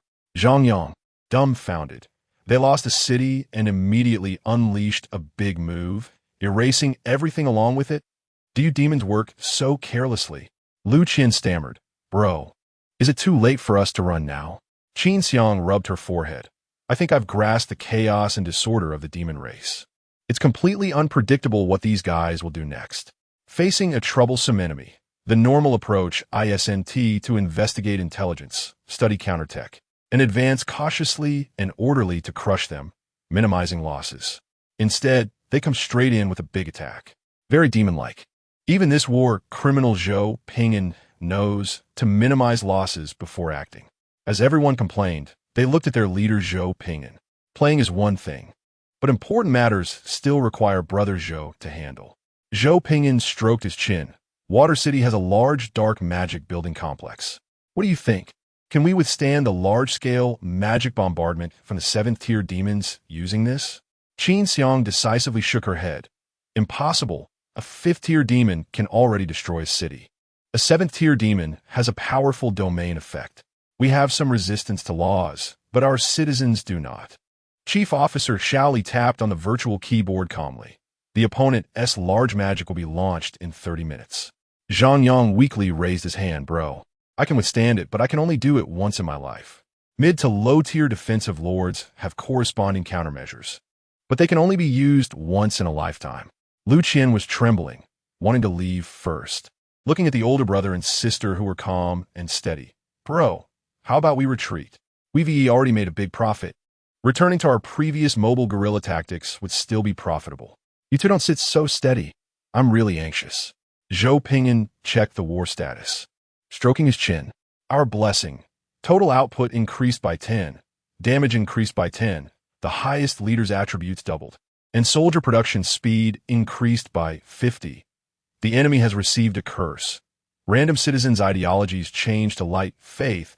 Anti-mainstream ideological citizens' morale locked at full value. Spell failure probability increased by 10. Minimum constant of 10. Demons and our soldiers in contact can gain random negative mental states, unlimited number. The first 3 items can be ignored. The most exciting is the 4th one. The appearance of human soldiers will distort the demon's mental state, causing them to gain random negative mental states. So, what if I and the lords go over there personally? What would the effect be? Zhou Pingyan said seriously, what do you think if I forcibly teleport over? What are the odds of destroying this magic circle? Qin Xiang said expressionlessly, just don't take me with you. Zhou Pingyan, satisfied, clapped. Very good, I like straightforward girls like you, Qin Xiang. It's decided. You'll go with me to execute the beheading plan. Qin Xiang looked pale, deeply regretting getting on his Zhou Pingyan's pirate ship. If this battle goes on, my little treasury will definitely be drained by Zhou Pingyan. Zhang Yang swallowed. Bro, what about me and Xiao Qian? Zhou Pingyan, you two can retreat. What are you staying here for, waiting to be bombed? Don't be like Xiao Xiang with such a brainless idea. Charging into the core forces of a 7th-tier demon leader with a 5th-tier and a 6th-tier lord. Seriously, are you out of your mind? Lu Qian breathed a sigh of relief, following the usual inquiry. So where should we retreat to, bro? Zhou Pingyan pointed to the inner area of the He Bing domain. Retreat here? Are you stupid? Their high-ranking members have all come out. Shoot and T, we quickly retreat to their city, Lord S. Mansion to hide, not to the Bianshan city, not to the church state, and not even to the edge of the He Bing domain. Instead, it's towards several cities in the inner area of the He Bing domain. Qin Xiang, Zhang Yang, Lu Qian, you call this retreat? Zhou Pingyan blinked. Don't you have any brains? ISNT retreating here the safest? Qin Xiang covered her mouth, momentarily unsure how the war criminal defined the words safest. Setting aside the facts, this behavior was indeed called retreat. The supreme leader ordered, and the 2 unfortunate subordinates below had no choice but to comply, relying on the mother core technology of the disaster army soldiers. The main force could completely develop while fighting, especially after consuming a set of industrial technology. Although it was demonic technology, even with rough modifications, the disaster army soldiers could make use of it. If it weren't for the floating cameras, the disaster soldiers wouldn't even need this step of disguise. Zhang Yang and Lu Qian reluctantly executed the orders, retreating the main force deeper into the He Bing domain. However, before retreating, they still kept a portion of disaster army soldiers stationed, in case the disaster wolf emperor and the psychic empress succeeded in their plans.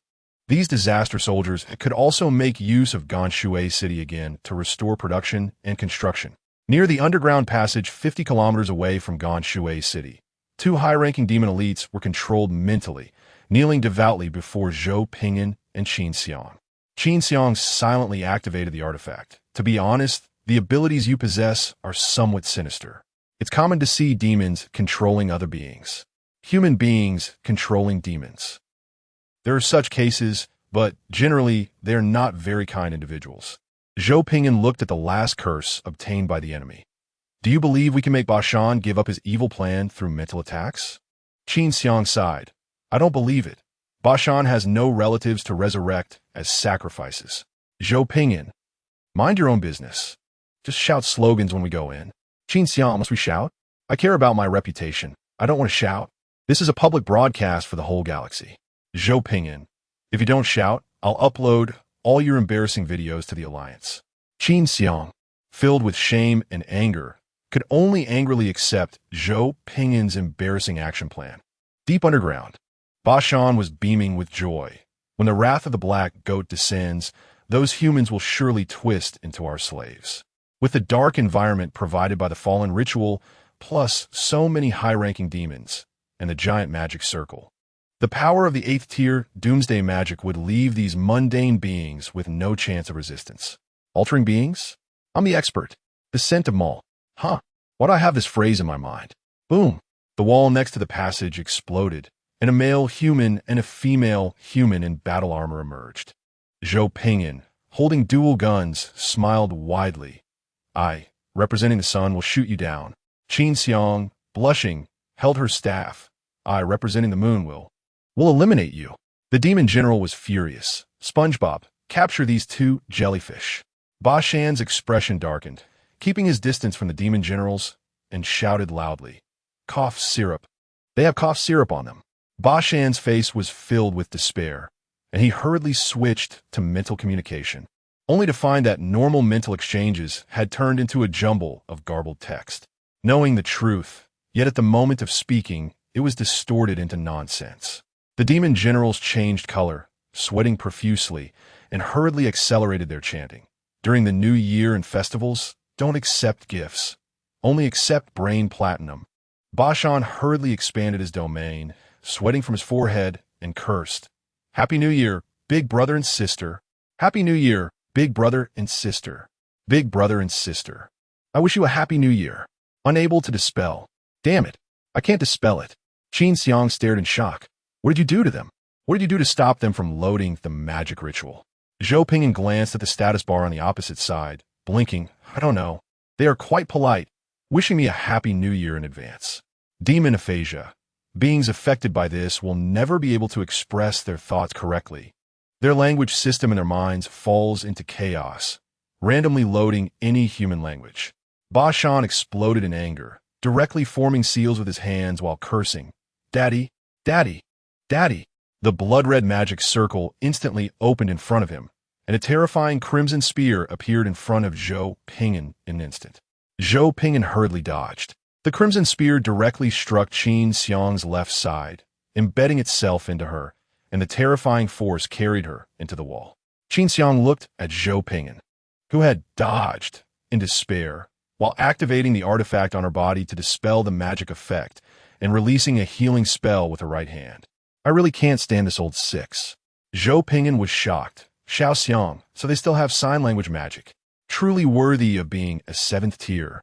Noticing the failure of the language and mental systems, immediately using body language to counter. Qin Xiang spat out blood. What are you shocked about? Don't you know the sealing methods of Buddhism, Taoism, and Confucianism? Also, are we sacrifices just to buy time? When are we retreating? Ba Shan looked pleased, directly switching to sign language to summon a heavy weapon. Gripping the weapon and teleporting up, his expression ferocious, roaring, Happy New Year, Daddy. Zhou Pingin was startled and immediately ducked down, accompanied by a short-distance blink to leave the original spot. Qin Xiang had just healed her wounds when she saw a huge, heavy hammer swinging toward her, with the accompanying hammer wind striking her face, leaving her no time to react, and she was smashed into the wall, unable to get out.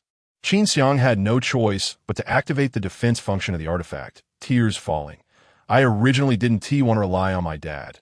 Pingin, you owe me. Even if we win, I'll lose all my face.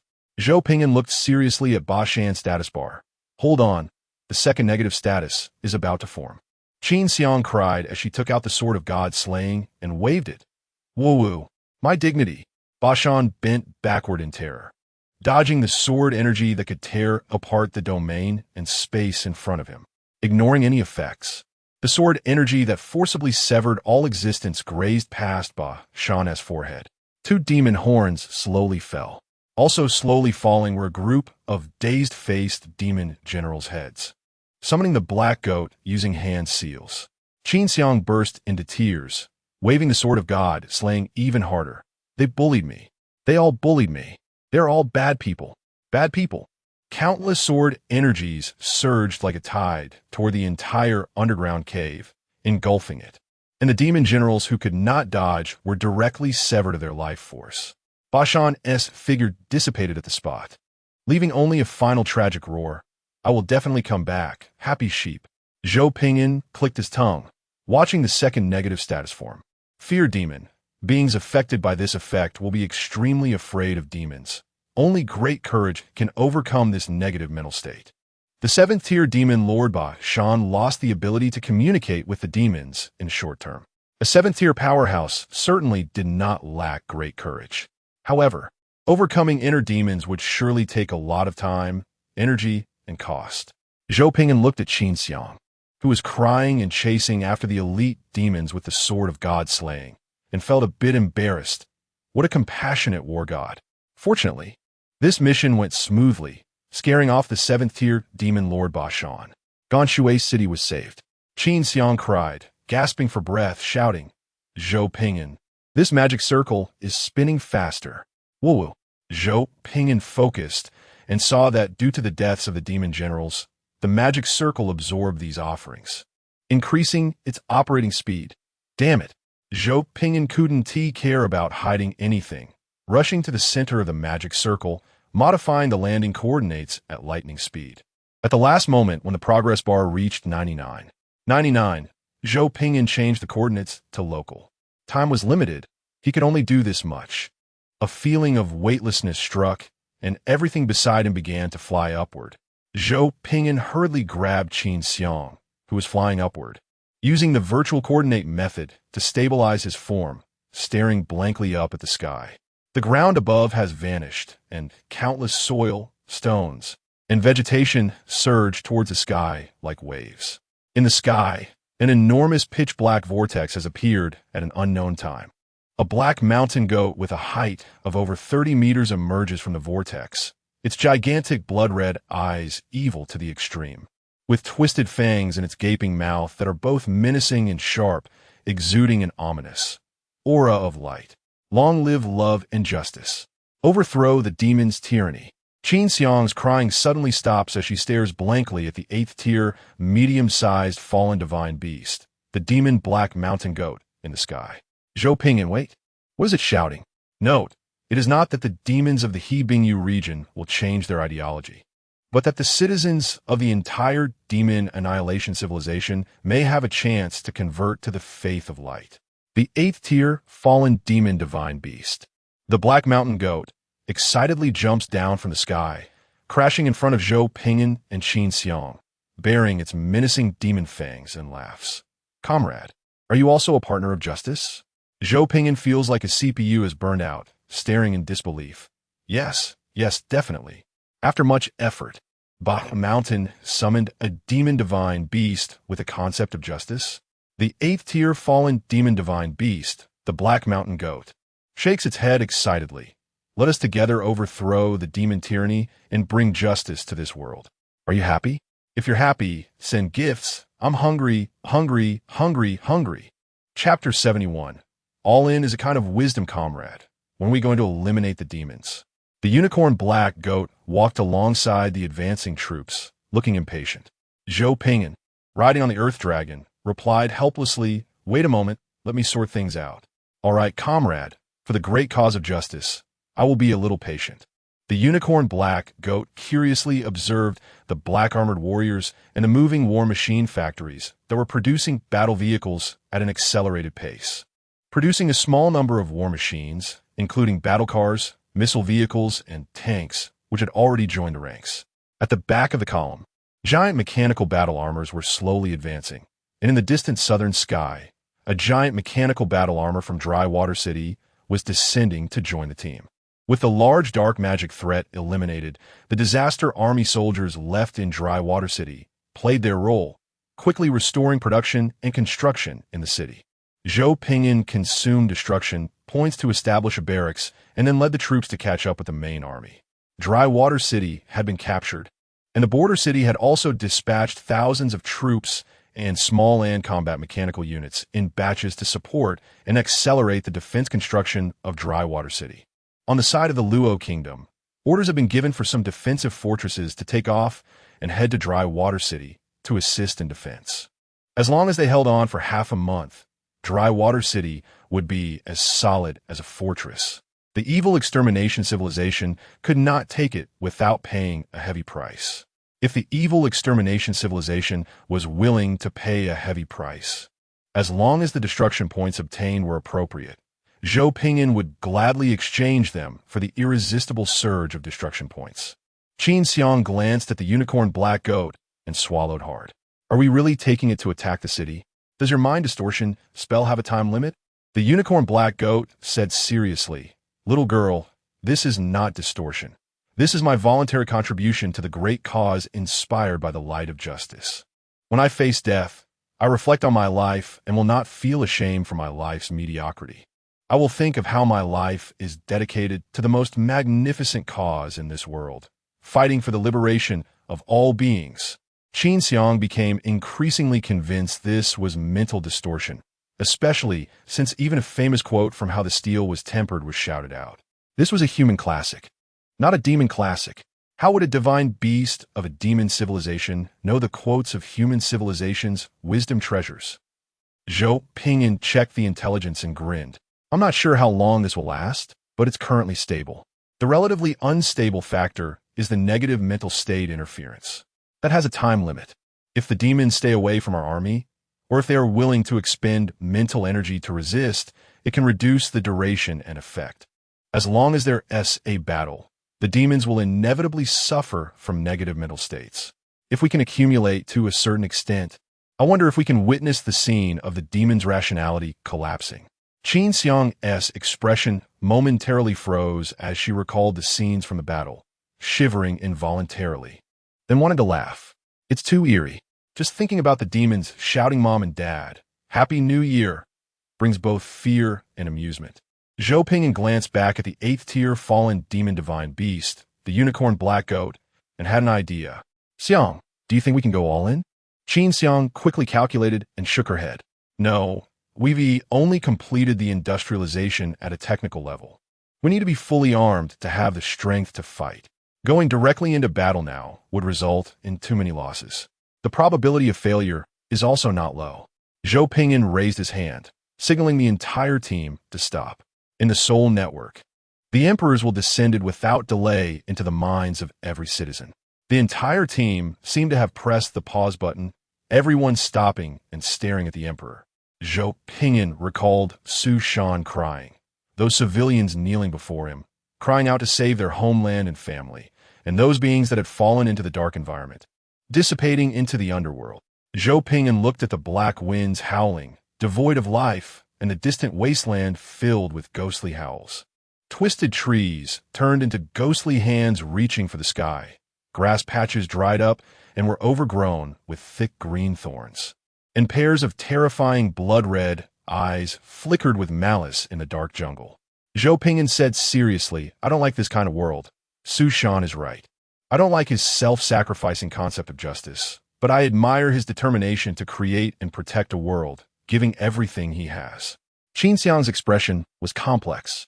"I don't like it either, but what is the cost? What is the cost?" Zhou Pingyan laughed heartily, especially since he heard this line from Qin Xiang, who opposed him becoming a war criminal. Zhou Pingyan laughed until tears came out, wiping his eyes. "Have we exchanged our philosophies?" Qin Xiang facepalmed. "We have to be responsible for our citizens. Any mistakes will lead to catastrophic consequences. Your plan only has a 15 chance of success, with an 85 failure rate." Zhou Pingyan blinked. "What if I gamble everything to create a miracle? The suffering of the beings in the He Bing domain will disappear. Would you be willing to join me?" Qin Xiang pursed her lips and extended her hand. "Rationally, I should stay away from gambling. Emotionally, count me in. If necessary, I can sacrifice myself. I'm not afraid of sacrifice." Zhou Pingyan had never disappointed anyone with his promises. Zhou Pingyan smiled, extended his hand, and bumped fists. "Thank you. I'm very fortunate to have met you. Thank you for your support." Qin Xiang mischievously smiled back. "Me too." The team began to accelerate forward, pausing the main army's advance. Zhou Pingyan caught up with Zhang Yang and Lu Qian, sharing his thoughts. Zhang Yang and Lu Qian exchanged glances. Zhang Yang took a deep breath. "Brother, As long as you say the word, I will definitely comply. A rascal must have the consciousness of a rascal. Lu Qian swallowed hard. Brother, I'm willing to cooperate, but is this action? Never mind, I'm willing. The entanglement and hesitation were human instincts. Agreement stemmed from human conscience and the desire for peace. Zhou Pingyan smiled and bumped fists with everyone. All right, since everyone agrees, then I'll take a gamble. Beishan is wounded. Now is the best opportunity to take advantage of their weakness. It's worth a grand adventure. Zhou Pingyan opened the disaster technology tree and upgraded Assimilation Warrior. Assimilation Warrior, Fusion Warrior. Fusion, classic skill, merging life forms of the same origin to gain a more powerful life form. Note, the fusion process requires time. After becoming a higher life form, energy consumption will increase, and there will be a corresponding time limit. After disintegration, all members involved in the fusion will enter a weakened state. Do not use this ability unless it's a critical moment. Such a large and varied cost yields extremely terrifying peak combat power. However, before using it, ask yourself one question: is the cost worth it? Zhou Pingyan smiled. Just hold on. As long as we behead Beishan, the He Bing domain, having lost its lord, will surely collapse. This plan is thrilling, but it will definitely lead to victory. Because we're going all in, completing industrialization. Destruction points exhausted. T0 military industrialization complete. Wishing the disaster emperor great fortune. Going all in is a kind of wisdom. Only those who dare to fight will win. Transfer 15T3 super frequency corrupted mech is over. I like excitement, but I absolutely want to fight an unprepared battle. Finally, Zhou Pingyan thought for a moment and said seriously, inform Su Shan to prepare the support troops. If I can't win, he must come to save the day. We also need to find someone to take the blame. If something really happens, someone like Su Shan is indeed the most trustworthy emergency backup plan, because he will truly spare no effort to protect anyone in distress. Qin Xiang blushed. Please don't let Su Shan take the blame again. He is the alliance leader, not a scapegoat. Zhou Pingyan chuckled. To catch fish, you have to bait the hook. Tell him I have T0 comprehensive industrialization technology. Qin Xiang rubbed his forehead, knowing that Su Shan had taken the bait, and couldn't help but feel a little pity for this righteous and passionate man. Zhang Yang and Lu Qian slapped their foreheads, hardly daring to imagine how spectacular the scene would be at that time. The leader was too miserable, being toyed with by the war criminal Zhou Pingyan. The holographic projection of Su Shan, the leader of the Great Xia Lord Alliance, appeared on Chief Officer Xiaoli's watch. Su Shan was furious. Is it not enough for you to attack a border city? You want to attack the He Bing region too? The He Bing region has 13 major cities, including the main city. Are you going to smash your head against it? You still want me to cover for you?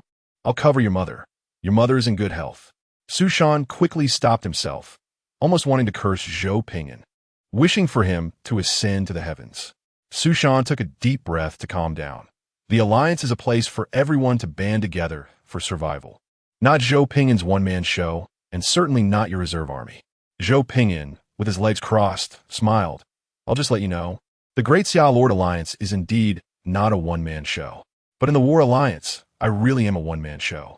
Although Zhou Pingyan had many flaws, he held absolute prestige among war-type lords. The War Alliance was the main force of the Great Xia Lord Alliance. Roughly speaking, Zhou Pingyan also held half of the alliance's power. Su Shan took a deep breath and reasoned. Right now, everyone is short on resources and technology, and emergency rescue operations are being carried out under overload. Don't mess around. At least wait until the rescue system is stable before you act. If you are so radical, what will happen when you lead everyone into a pit? Haven't we talked about this nonsense countless times? Different scenarios, different problems, but the two were left staring at each other due to similar situations. Su Shan pursed his lips and directly skipped the small talk. You make an offer, and I'll make a concession. Damn, it's strange. It always feels like I'm used to this. Zhou Pingyan smiled. T0 comprehensive industrialization technology, but it requires the beheading of Bashan and taking down the He Bing region. Basic technology will be shared for free, but enhanced and upgraded technology will require a fee. I will enjoy the territory and resources exclusively. Forget it. Some resources will be released to the Alliance market. I can't be too greedy. Su Shan, destruction value 100, 100100. Su Shan complained. Everyone buys with energy coins. It's not free. And you're being generous. Zhou Ping'an chuckled. Are you in or not? Su Shan wiped the saliva from the corner of his mouth. I'm in, brother Zhou. Don't be polite. Just say how much to adjust. Zhou Ping'an was satisfied. Good. If I need anything, I'll definitely call you. Su Shan flattered. How could it be? It's my honor to work for brother Zhou. You're busy. I'll arrange it right away. The video call was disconnected. Qin Xiang sighed. He will definitely curse you behind your back for dragging the Alliance into this unexpected war.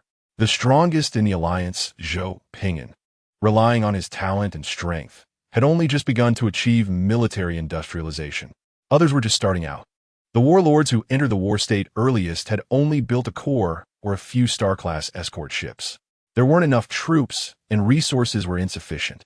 Suddenly, everyone was in a tight spot. Zhou Ping'an shrugged. To achieve great victories, one must make great sacrifices. Xiaoli, propose the 16-hour work bill to the Alliance, and let the War Alliance know so they can agree. The 24-hour option was not chosen because merging into the power grid required 8 hours. Chief Officer Xiaoli submitted. Zhou Ping'an was satisfied. All right, everything is ready. Now, the whole army advances. Qin Xiang helplessly replied. The demons are cutting off our retreat. Once we go deep, we will completely lose logistical support and assistance. Zhou Ping'an laughed heartily. It doesn't matter. Fighting is fun.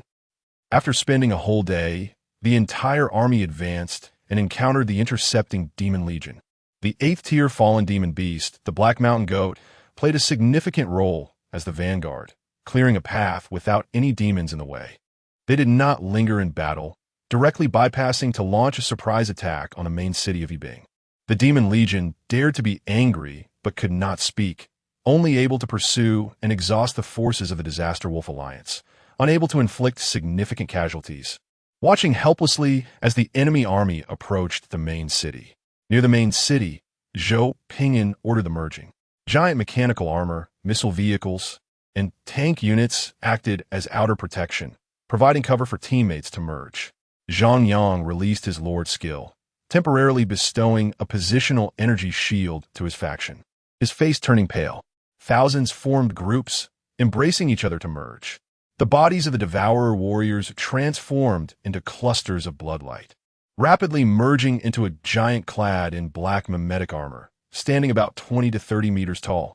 Over 500 armored giants stood outside the Yibing main city, eyeing the demon main city. I'll form the head. One by one, the mechanical transformers disassembled, countless metal parts clanging together rapidly to form giant transformers over 20 to 30 meters tall, fully armed, their crystal blue metal eyes gazing at the demon main city. Over 500 transformers were ready, awaiting the command of the Disaster Emperor. In the sky, 15T3 super-frequency corrupted mechas were ready, their energy flames blasting from their feet, targeting the Lord's mansion of the demon main city. Everything was set. Disaster Emperor Zhou Ping'an, with a calm expression, attack. The blessings of 4 lords and 1 chief officer descended upon the camp.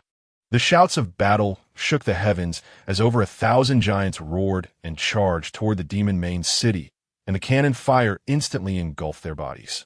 15T3 super-frequency corrupted mechas charged toward nearby demons in the sky or on the ground to execute the beheading plan, preventing them from supporting the demon main city. The 3 lords and their generals also rushed toward the nearby Demon Legion, creating opportunities for the Disaster Wolf army to attack the city. Zhou Ping'an, holding dual swords, took a deep breath and transformed into a shooting star across the battlefield, appearing on the walls of the demon main city, fiercely striking down with his dual swords. Behind him, the purple statue swung its fists down heavily. The Black Mountain Goat roared as it descended from the sky, crashing onto the thick city-level energy shield. For justice. A glint flashed in Zhou Ping'an's eyes. As long as Bashan was killed, the Yibing region without its mother core would be like a tree without roots, water without a source. At this moment, in the Lord's mansion of the Yibing main city, Bashan's face was twisted, his eyes filled with crimson blood vessels, and the twisted veins throbbed on his face as he gripped his head, desperately holding back extreme fear of the demons. Terrifyingly, he himself was a demon lord. Damn it. Happy New Year, Dad. Damn it, the human dad. Happy New Year. Relying on his own strength, he had resolved part of the negative mental state, but time was limited, and he couldn't completely resolve it. My lord, the humans are attacking the city. They are going to attack the city. Outside the hall, elite demons were screaming in despair to report. Bashan's body trembled involuntarily, gritting his teeth. Shut up. Master, they are conducting some kind of fusion ritual. If the main city fell, the consequences would be unimaginable. Bashan recalled all the strange and frustrating experiences he'd had recently, his anger growing stronger. Damn it. Boom. A punch smashed into the floor, creating a large pit in the ground. The hall's interior shattered by the terrifying shockwave, and the door was pushed outward, covered in cracks. Bashan listened to the sounds of battle cries and the explosions from the city energy shield being attacked. Steeling his heart, he raised his hand to his eyes. Poochie. 2 demon blood eyes were plucked out and smashed onto the concave, shattered floor. Bashan gritted his teeth through the intense pain, covering his eyes with a black cloth, which significantly reduced the fear in his heart. The excruciating pain and rage dispelled most of his negative mental state, providing him with a strong mental resistance in a short time. However, this tactic had a drawback. Once the rage subsided, the suppressed negative mental state would rebound exponentially. Commander, the demons on the front line have gone mad. Bashan's heart sank, and his face changed dramatically. What's going on? The giants. The giants are attacking the city. Bashan dashed out of the Lord's mansion, his magical aura sweeping across the city as he looked in horror at the more than 1,000 giants that had emerged. I haven't checked the intel for just one day. Where did all these giants come from? How did I suddenly end up defending a solitary city? Wait, isn't that the fallen divine beast we summoned? The unicorn black goat excitedly rammed its horn against the energy shield, shouting, "Love and justice will prevail." Bashan's vision darkened, his head buzzing. The entire demon city was in chaos. At that moment, in certain areas of the city, thunderous shouts erupted. Long live all beings, eradicate the demon hegemony. A demon group with a belief in light emerged, selflessly contributing to the great cause at a critical moment. The magical power plant supporting the energy shield exploded, igniting a massive fire. Bashan lost his composure, his throat turned sweet, and he spat out a mouthful of blood. Dad. Happy New Year. Happy New Year, Dad. Damn humans. I will never coexist with you. I want you to have a happy new year. No, I want you to be Peppa Pig. Oh, gah, gah, gah. I want your gifts. The dark mist energy shield of the demon capital was torn apart, the stability of the entire energy shield rapidly declining, flickering between light and darkness. Countless dark magic cannons and kinetic bombs flew out from the cracks, striking the purple statue. The Emperor of Natural Disasters raised a single energy shield, looking at the nearby demons with a slight smile. The unicorn black goat cleverly dodged the cannon fire, ramming the energy shield with all its might, striving to expand its achievements and seeking to overthrow the demon hegemony as soon as possible. On the city wall, the demons looked on in horror at the torn shield and the human emperor that appeared before them. A fire demon hastily opened fire, but suddenly heard a piercing, strange roar, like a monster screaming on its shoulder. The fire demon jumped in shock, his hand trembling, and the fire cannonball exploded against the energy barrier, sending countless flames splashing out. It quickly turned its head, but saw nothing, only its terrified comrades aiming and firing at the crack. A wet hand landed on the burning left shoulder armor, streams of dark blue water flowing down its left side. The fire demon trembled all over, its pupils shaking as it turned its head. The left shoulder was completely empty. No, no, something is nearby. The air became humid. Dark blue streams of water seeped through the floor, coalescing into blue hands that grabbed the fire demon's ankles. The fire demon's heart leaped to its throat, its pupils shrinking as it looked down to see a female demon with a sinister smile emerging from the dark blue water pool. No, D. It stomped down hard, and the flames consumed the dark blue water pool, making the female demon and the water disappear without a trace, as if they had never existed.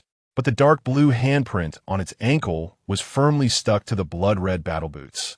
"Are you looking for me?" The fire demon's hair stood on end, terrified as it grasped its chin, catching a handful of dripping black hair. Black droplets of hair were continuously growing from its burning chin, and the eerie voice of the female demon emanated from the hair. "I can't tell. I can't tell." The fire demon was in extreme despair, fully aware that it had fallen under the enemy's curse, but unable to distinguish or dispel it. The fire demon gripped the cannon, raised it to its chin, closed its eyes in despair, and pulled the trigger. Boom!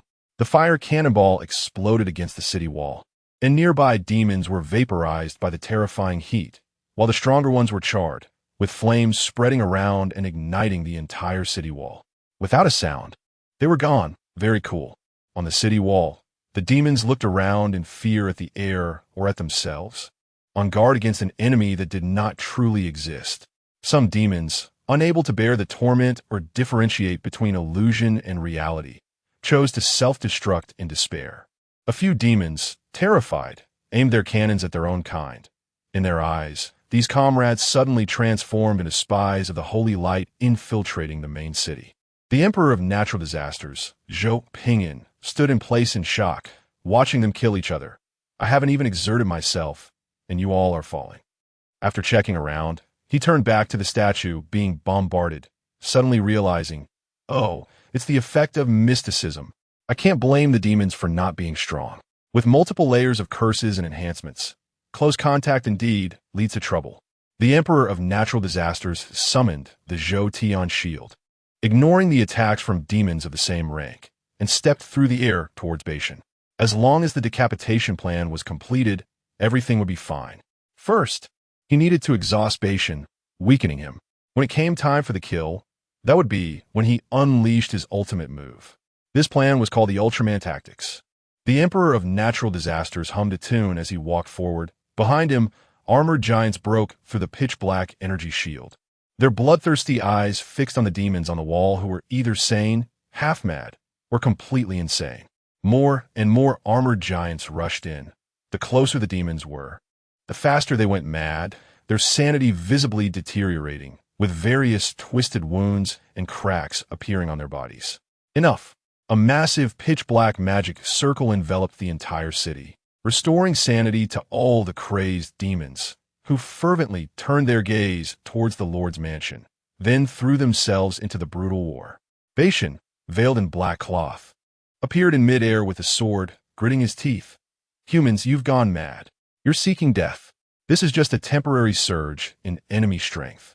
Once the demon army completes the encirclement and starts the massacre, these enemies will be nothing more than insects in my palm." The Emperor of Natural Disasters raised his hand to check the time, smiling. "In 20 minutes, do you think I can lower your energy to below 30? Let's be straightforward and honest."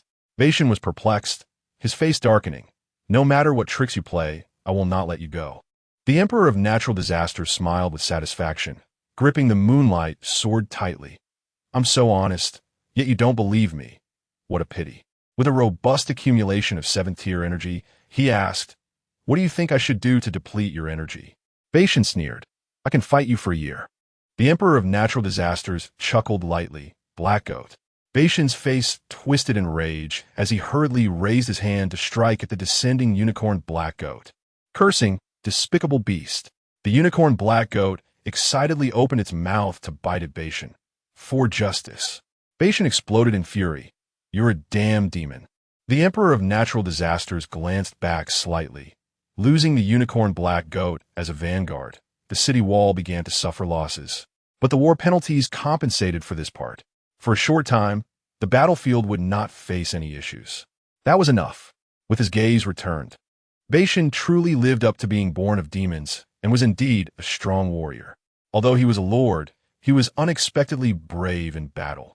And with the strength of a 7th-tier lord, he actually fought evenly with an 8th-tier fallen demon beast, even finding time to insult the unicorn Black Goat's 18th ancestor. The value of the Lord class continued to rise. But this is absolutely not enough. The energy reserves of the 7th-tier demon lord are abundant. so it's impossible to consume them to below 30 in 20 minutes. The Disaster Emperor smiled openly and decisively released his invisibility skill, disappearing into the spatial flow. Bashan, who was in battle, suddenly felt a tightness in his waist and a chill down his spine, quickly taking to the air to avoid a sneak attack from behind. A bright blue moonlight soared energy crossed the space at terrifying speed and struck between Bashan's buttocks. The bright blue moonlight soared energy flew through the air with a splash of blood and 2 severed testicles. The horned black goat was so frightened that he clamped his legs together and urgently took to the sky. "Comrade, your tactics are too despicable." Bashan stood there in a daze. The overwhelming pain beyond his capacity was naturally shielded by his body. But the cool feeling beneath him and the familiar testicles drifting away proved that his sensations were not illusory. The Disaster Emperor stared dumbfounded at the castrated demon lord Bashan, dumbstruck. I just wanted to launch a frontal assault. I just wanted to intensify the consumption to facilitate the strategic goal. Would you believe me if I said that? Bashan turned his head to look at the Disaster Emperor, who was hurriedly putting on his top-tier black-red intelligent armor, his eyes filled with bloodshot veins. "You give me D." The Disaster Emperor looked expressionlessly at the enraged, castrated demon, Lord Bashan, charging at him. "Oh, shift. Good news, the strategic goal could be achieved. Bad news, Bashan is risking it all." The Disaster Emperor Zhou Pingyan had been a law-abiding citizen for over 20 years. Today, he drove the fastest car of his life, skillfully using various speeding techniques that would be deemed felonies on any civilized planet. Theoretically, even if the Disaster Emperor were only at the 6th tier, he could still take on a 7th tier opponent. In reality, if you encounter a rabid dog on the road, you might be able to kill it under normal circumstances. But would you want to risk your life against a rabid dog? The Disaster Emperor felt he was a civilized person and should not stoop to the level of a rabid dog, so he drove at breakneck speed, fearing that the rabid, castrated demon lord behind him would catch up. The horned black goat tried to intercept, but could only disrupt Bashan's flying speed, unable to stop his desire to kill the Disaster Emperor. The horned black goat shouted, "Comrade, what do we do now?" The Disaster Emperor Zhou Pingyan cried out in despair. "Help! Bashan!" With blood-red eyes and an extremely ferocious expression, holding dual blades, Bashan shouted, "I will castrate you." The Disaster Emperor, on the verge of tears, desperately pushed himself to accelerate. "I just wanted to consume normally. Why can't my plans keep up with the changes?" The Disaster Emperor Zhou Pingyan shouted, "Bashan, my genetic technology has matured, and I can have my subordinates bring you back." Bashan's rage was unstoppable, bending the space around him, accelerating further. "I want you dead. I want to cut off your roots." The Disaster Emperor could only grit his teeth and continue to speed, racking his brain for a solution. The Disaster Emperor's plight was transmitted through the soul network to everyone.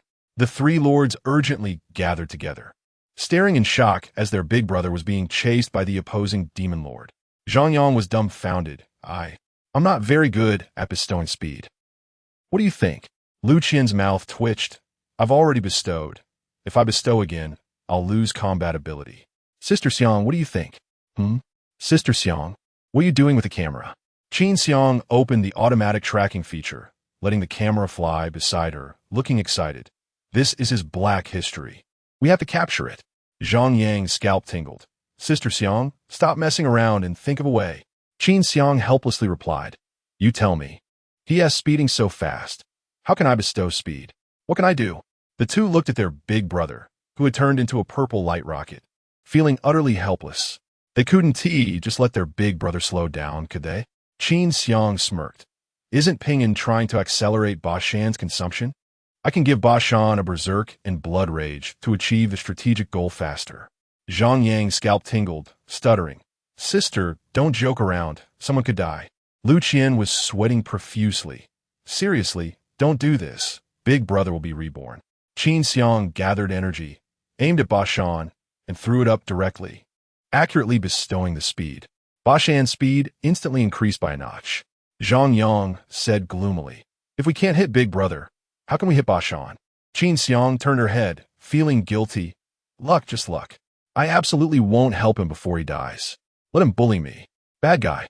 The disaster Emperor Zhou Pingin's cries for help became louder. Xiao Li, Xiaoda, Wang Lei, help!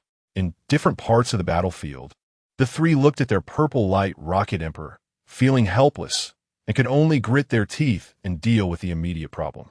It was originally an overloaded surprise attack, and everyone hardly had any strength left to support the emperor. Once they went to support the emperor, the local war would collapse. Even so, they still gritted their teeth and let Chief Officer Xiao Li go support him. Chief Officer Xiao Li looked at the purple light rocket emperor, feeling extremely pained. What do we do now? What do we do? Wait, I'll recharge the emperor.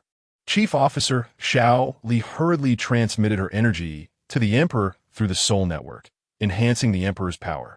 Chief Officer Xiao Li ordered, and the idle energy groups immediately strengthened to the emperor through the soul network, making the purple light rocket emperor even more of a rocket. Chief Officer Xiao Li was dumbfounded. Your Majesty the Emperor, should we notify the Alliance? The purple light rocket Zhou Pingin replied, I refuse. If Su Shan and the Alliance find out about this, I might as well not have a face anymore. The disaster Emperor gritted his teeth and sped up, circling around the main city with the castrated demon Lord Bashan. Qin Xiang's actions were correct, but she definitely wasn't helping out of kindness. This was still not enough. The battle needed to intensify. The disaster Emperor gritted his teeth, turned, and swung his sword. Bashan die. Boom. The disaster Emperor watched as the terrifying black-red, dark fighting energy brushed past, ripping the surrounding space into fragments, accompanied by the wails of countless vengeful spirits. The disaster Emperor gritted his teeth and struck down. The moonlight sword energy collided with the second dark fighting energy, resulting in a massive explosion. Using the shockwave from the explosion as cover, he entered battle mode. In that instant, he bestowed countless blessings upon himself. The disaster Emperor's expression became serious as he tightly gripped the moonlight Long Quan's sword and charged forward, the sword body wrapped in purple light. Bashan, today, it's either you die or I live. Bashan furiously charged up to meet the sword energy. In an instant, the two sides exchanged blows thousands of times. The terrifying battle aftermath collapsed numerous buildings in the demon race's main city, and many demons were killed by the aftermath. The disaster army soldiers desperately fled for their lives, barely escaping with their lives. The full-scale battle between the 6th and 7th tiers fully showcased what personal power meant. The battlefield kept shifting outward. Any creature that approached the two powerful beings would be mercilessly crushed by the aftermath. The disaster army and the demon legion continued to flee, only managing to endure the aftermath of the battle between the two great powers after retreating at least 30 kilometers. The gathering demon legion grew larger, and the disaster army shrank the battlefield together, protecting their three lords. Outside, the demon legion had completed the encirclement. Qin Xiang anxiously said, What exactly is his plan? It's almost 20 minutes. Zhang Yang stared intently at the screen. Bashan's energy is below 30. Hurry and notify Brother Zhou. The disaster Emperor Zhou Pingin received his subordinate's notification, looking at the still furious Bashan, laughing heartily as he rushed forward to tightly embrace Bashan. Bashan, you're finished. In that moment, the disaster Emperor Zhou Pingin maximized his own power and the effects of his binding spells. Bashan exerted all his strength, but found that his power was no match for this human. A terrifying energy that could wear down everything surrounded the human. This was strange. The quality of the human race was not high and could not be compared to the demon race at all. Bashan was furious but maintained his composure. 1 minute. You can imprison me for at most 1 minute. The disaster Emperor Zhou Pingin gritted his teeth and set up teleportation beams for all his allies present, enhancing the spatial confinement effect of the battlefield. One by one, the teleportation beams lit up and countless disaster army soldiers were dumbfounded as they were teleported away. Zhou Pingin tightly embraced Bashan, his eyes almost bursting with rage. Su Shan, fire at my coordinates. In the distant sky, clusters of blue teleportation vortices appeared, and the Alliance's escort fleet emerged from them. The charged cannon mouths aimed at the disaster Emperor and the demon Lord Bashan above the main city of the Ice Domain. The cannon mouths glowed with full energy waves, but were slow to fire. Zhou Pingyan cursed loudly, spitting as he shouted, "Su Shan, fire already! I can't hold on any longer." Beishan was horrified, struggling with his burning demonic blood, but unable to break free from the boy's embrace. "Are you crazy? Let go of me. You'll die too." The explosive, dark energy clashed violently with the purple energy. Zhou Pingyan laughed heartily. "Mind your own business, haha." In the sky, the cannon mouths of the escort fleet lit up all at once. In an instant, the saturated bombardment of light cannons engulfed one human and one demon. Zhou Pingyan held onto Beishan tightly, refusing to let go, and only relaxed when he heard the system alert that the destruction value had been credited. He fell toward the bottomless giant pit that had been blown open, a smug smile on his face. "See, am I not clever? This way. A 6th tier can kill a 7th tier in a short time. There are no miracles in this world, only extraordinary sacrifices. Without great sacrifices, where would great victories come from?" "Damn, that hurts."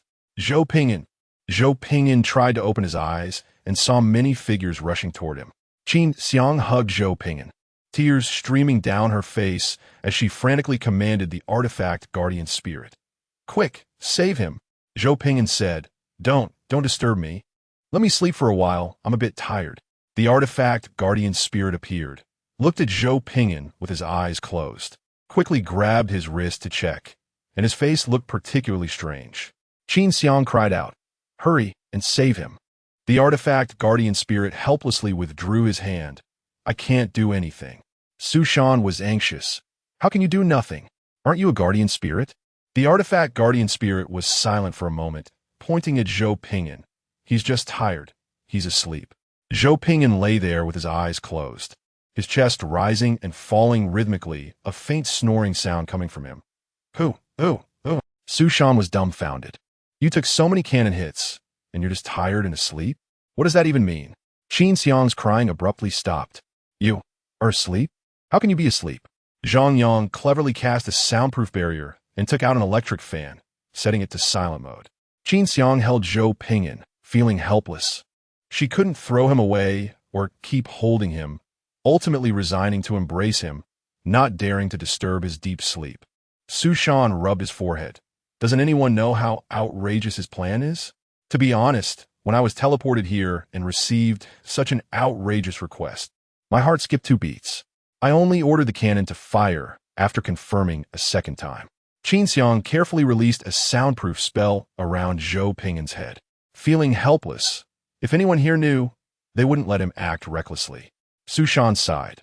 "I'll go clean up the nearby demon army. You all handle the rest. The Alliance has a lot on their plate, and military strength is tight." Qin Xiang held Zhou Pingyan, ordering in his stead, "The Disaster Wolf Alliance will also fight until we take this place. We will capture the remaining 11 cities ourselves." Su Shan's expression was serious as he saluted and turned to leave to expedite the cleanup of the demons. Qin Xiang took a deep breath, adjusted her emotions. "Zhang Yang, let the soldiers take the electric fan. You and Lu Qian go assist the Alliance in battle." Zhang Yang scratched his head, quickly handed the electric fan to a nearby guard, and pulled Lu Qian to assist in the fight. Qin Xiang held Zhou Pingyan, feeling a mix of despair and admiration. Besides that, she couldn't think of any other emotions to face this monster. Letting such a monster take first place, I really don't envy that. Shaoli softly said, "Let me hold his majesty." Qin Xiang thought for a moment and shook her head. "Forget it, I'll do it. I know some healing spells. He can recover faster." "You set up a medical check system to observe his condition and speed up recovery." Shaoli nodded happily. "MHM. Gifts, please."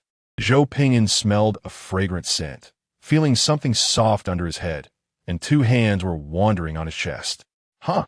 Zhou Pingyan suddenly opened his eyes and saw Qin Xiang focused on touching his chest. Qin Xiang exclaimed in surprise, "You're awake?" "I'll hit." A titanium alloy straight punch struck Qin Xiang's cheek like lightning. Before the surprise on Qin Xiang's face could fade, she was sent straight into the ceiling, unable to pull herself out. Qin Xiang used all her strength to pull herself down from the ceiling, her left cheek swollen and in pain. "How can you be so ungrateful? I was helping you heal." Zhou Pingyan narrowed his eyes, looking down to find that things were not simple. Medical tape was stuck to his body. Chief Officer Xiao Li quickly explained, Your Majesty, Sister Xiang really was helping you heal. Zhou Pingyan sneered, tearing off the medical tape on his body. Furious. In an instant, he entered battle mode. His upper body clothes shattered, revealing a solid and smooth muscular physique, surrounded by surging energy currents, his hair flying with the airflow. Qin Xiang's face changed drastically, and she hurriedly waved her hands. Wait, let me explain. Blood rage. Zhou Pingyan's hair stood on end, rich purple energy flowing through his veins, bouncing and maximizing the energy supply effect. Fury and blood rage were precisely the blessings that Qin Xiang had bestowed upon the 7th-tier demon Lord Bashan. Zhou Pingyan grinned savagely and leaped up. Go to hell and explain. Va temple. Qin Xiang looked in despair at the increasingly larger tread marks on the bottom of the man's black combat boots. If she had known this would happen, she would have hit harder back then and let him stay unconscious a bit longer. After a while, Zhou Pingyan shook himself, stopped the war trample, gasping for breath and wiping the sweat from his forehead. Xiao Li quickly helped the emperor sit down in chair. Zhou Pingyan regulated his breath. His condition began to improve, and, after reaching a good state, he stood up and slowly performed a set of health exercises to stabilize his overall condition further. His complexion gradually regained color. Zhou Pingyan moved his shoulders, grinning. Let's go to the hall. I'll rest while listening to the report. Understood, just a moment. I'll help Sister Xiang. Qin Xiang was on her back, her head pressed into the ground, smoke rising from her head. Zhou Pingyan arrived at the newly renovated Lord's Hall, sitting at the long table, sipping sweet porridge. Qin Xiang, with tears in her eyes, covered her head. After you fell unconscious, I ordered in your place. The Disaster Army, in cooperation with the Alliance Army, has already cleared the nearby Demon Army. The Defensive Fortress Group has also been relocated and can help us through the initial defense period. Next, we just need to systematically clear out the demons within the ice domain. Zhou Pingyan nodded in satisfaction. Not bad, you are somewhat useful. Qin Xiang carefully cast a healing spell on her head, cautiously touched it, and sighed in relief when she felt the swelling go down. The comprehensive industrialization technology analysis is underway and is expected to be completed in 3 days. By then, we will need to convert the demon race's technology before delivering it to the Alliance. However, Su Shan has to pay for it because he feels he hasn't been of much help this time. The toughest problem was dealt with by Zhou Pingyan using the Heaven and Earth longevity technique, resulting in a swift victory. The remaining demon generals and legions pose a threat. But with the 8th-tier fallen demon beast, the Black Mountain Goat, it's only a matter of time. Zhou Pingyan sighed in relief and scrolled through the forum on his phone. Not bad. It's worth it. I have made such a great sacrifice. Relying on 2 eternal and indestructible talents, he quickly cleared the 7th-tier Demon Lord. Zhou Pingyan blinked. Huh? What's this T06 tier? 20-minute speedrun of T0 Comprehensive Industrialization Demon Race 7th-tier Lord. Clicking in, he saw a video of himself being chased, filled with comments like ha ha ha. Feel for Brother Zhou, and Big Boss is awesome. Zhou Pingyan's lips twitched as he scrolled to the end, where all the comments were enthusiastic, praising Brother Zhou and shouting long live the great Xia. In 20 minutes, it teaches you how to defeat a 7th-tier Demon Lord. Zhou Pingyan felt a headache coming on and flipped to the comment section. Hot comments. Wow. Shipping sugar between Brother Zhou and Sister Qin. So sweet. Is this a friendship missed or a love lost? Reply to hot comment. Qin Xiang. Expressionless typing. Missed word trample? Attached image. Zhou Pingyan stepping on a head with smoke coming out. JPG. Below was a row of sympathetic and tearful comments. The male war criminal had no love to speak of, only victory. Zhou Pingyan closed the forum with a speechless expression. Real technology goes unlearned. They love discussing random nonsense the most. No wonder their grades are poor. They don't focus on how I did a 20-minute speedrun. Just think about all sorts of unrelated things. Although this plan is very dangerous, the profits are equally enormous. Comprehensive industrialization technology is under analysis. Zhou Pingyan took a sip of porridge and squinted. I will consume 10,000 destruction points to set up a defensive fortress and barracks. I see that the production buildings here are quite complete, so I will have the mechanical race assimilate into our buildings for continued use. How long will this take? Xiaoli tapped on her tablet. Your Majesty, it can be shortened to 2 days. Zhou Pingyan smiled. All right, 2 days. By the way, basic technology remains free, while enhancement and upgrade versions will be paid. Some resources will be released for sale in the market. The rules cannot be changed, otherwise. It will be difficult to trick Su Shan and the Alliance next time. After all, the Alliance has always been sharing basic technology packages, and there are shared technological buildings that everyone can enjoy for free. One must have a conscience. Zhou Pingyan. By the way, the selling price will be doubled, and shipping fees will be self-paid. If they don't buy, there are plenty of others who will. It won't be easy for them to acquire complete industrial resources. It's more profitable than robbery. A bit of conscience, but not too much. It's free now, but the subsequent enhancement and upgrade technologies will all increase in price. The disaster Emperor Zhou Pingyan wiped his mouth contentedly, feeling refreshed. In 2 months, I will have entered the comprehensive industrialization era. I am truly impressive. Qin Xiang stretched lazily, her figure beautiful, leaning on the table, sighing. It's really not easy. After coming to you, it's all over time. Just in time for a break these 2 days. Zhang Yang looked at the intelligence, feeling a headache. Brother Zhou, Sister Qin, there are still 11 cities nearby. After finishing the industrialization technology, it will be difficult to conquer them all. Each city has special architectural groups. We need to develop corresponding countermeasures. After comprehensive industrialization, basic technology will be equalized, while war technology will dominate. The rest is just running technology. Lu Qian pointed at the projection map, indicating the Soul City. After we rest, I suggest we attack here. The Annihilation civilization collects the souls of all living beings and sends them here as fuel. If we capture the Soul City, we can revive many people and have more manpower. Qin Xiang opened the intelligence on Soul City and frowned slightly. I need you to assist in running the spiritual energy technology. Also, Pingyan, I need you to run the clothing design and fabric technology. Zhou Pingyan was taken aback. Why run this? Qin Xiang said with a hint of grievance. It can produce Taoist robes, magic robes, spiritual energy clothing, mattresses, and quilts. Most importantly, I haven't had new clothes to wear for almost 2 months. My mood is important too. Without these clothing supports, my spiritual resonance has dropped by 3 tiers. Zhou Pingyan. All right, noble skin lord. A clothing factory lighting up the spiritual energy empress and spiritual energy troops higher output is very profitable. Zhou Pingyan's eyes turned. Xiaoli, speed up the development. The demand for countering demons is huge. Spiritual energy clothing will definitely be a hot item. Selling this will surely be very profitable. Chief Officer Xiaoli nodded. It's already noted, and we are rushing to develop the technology. Zhou Pingyan smiled. Rest for 2 days and hurry to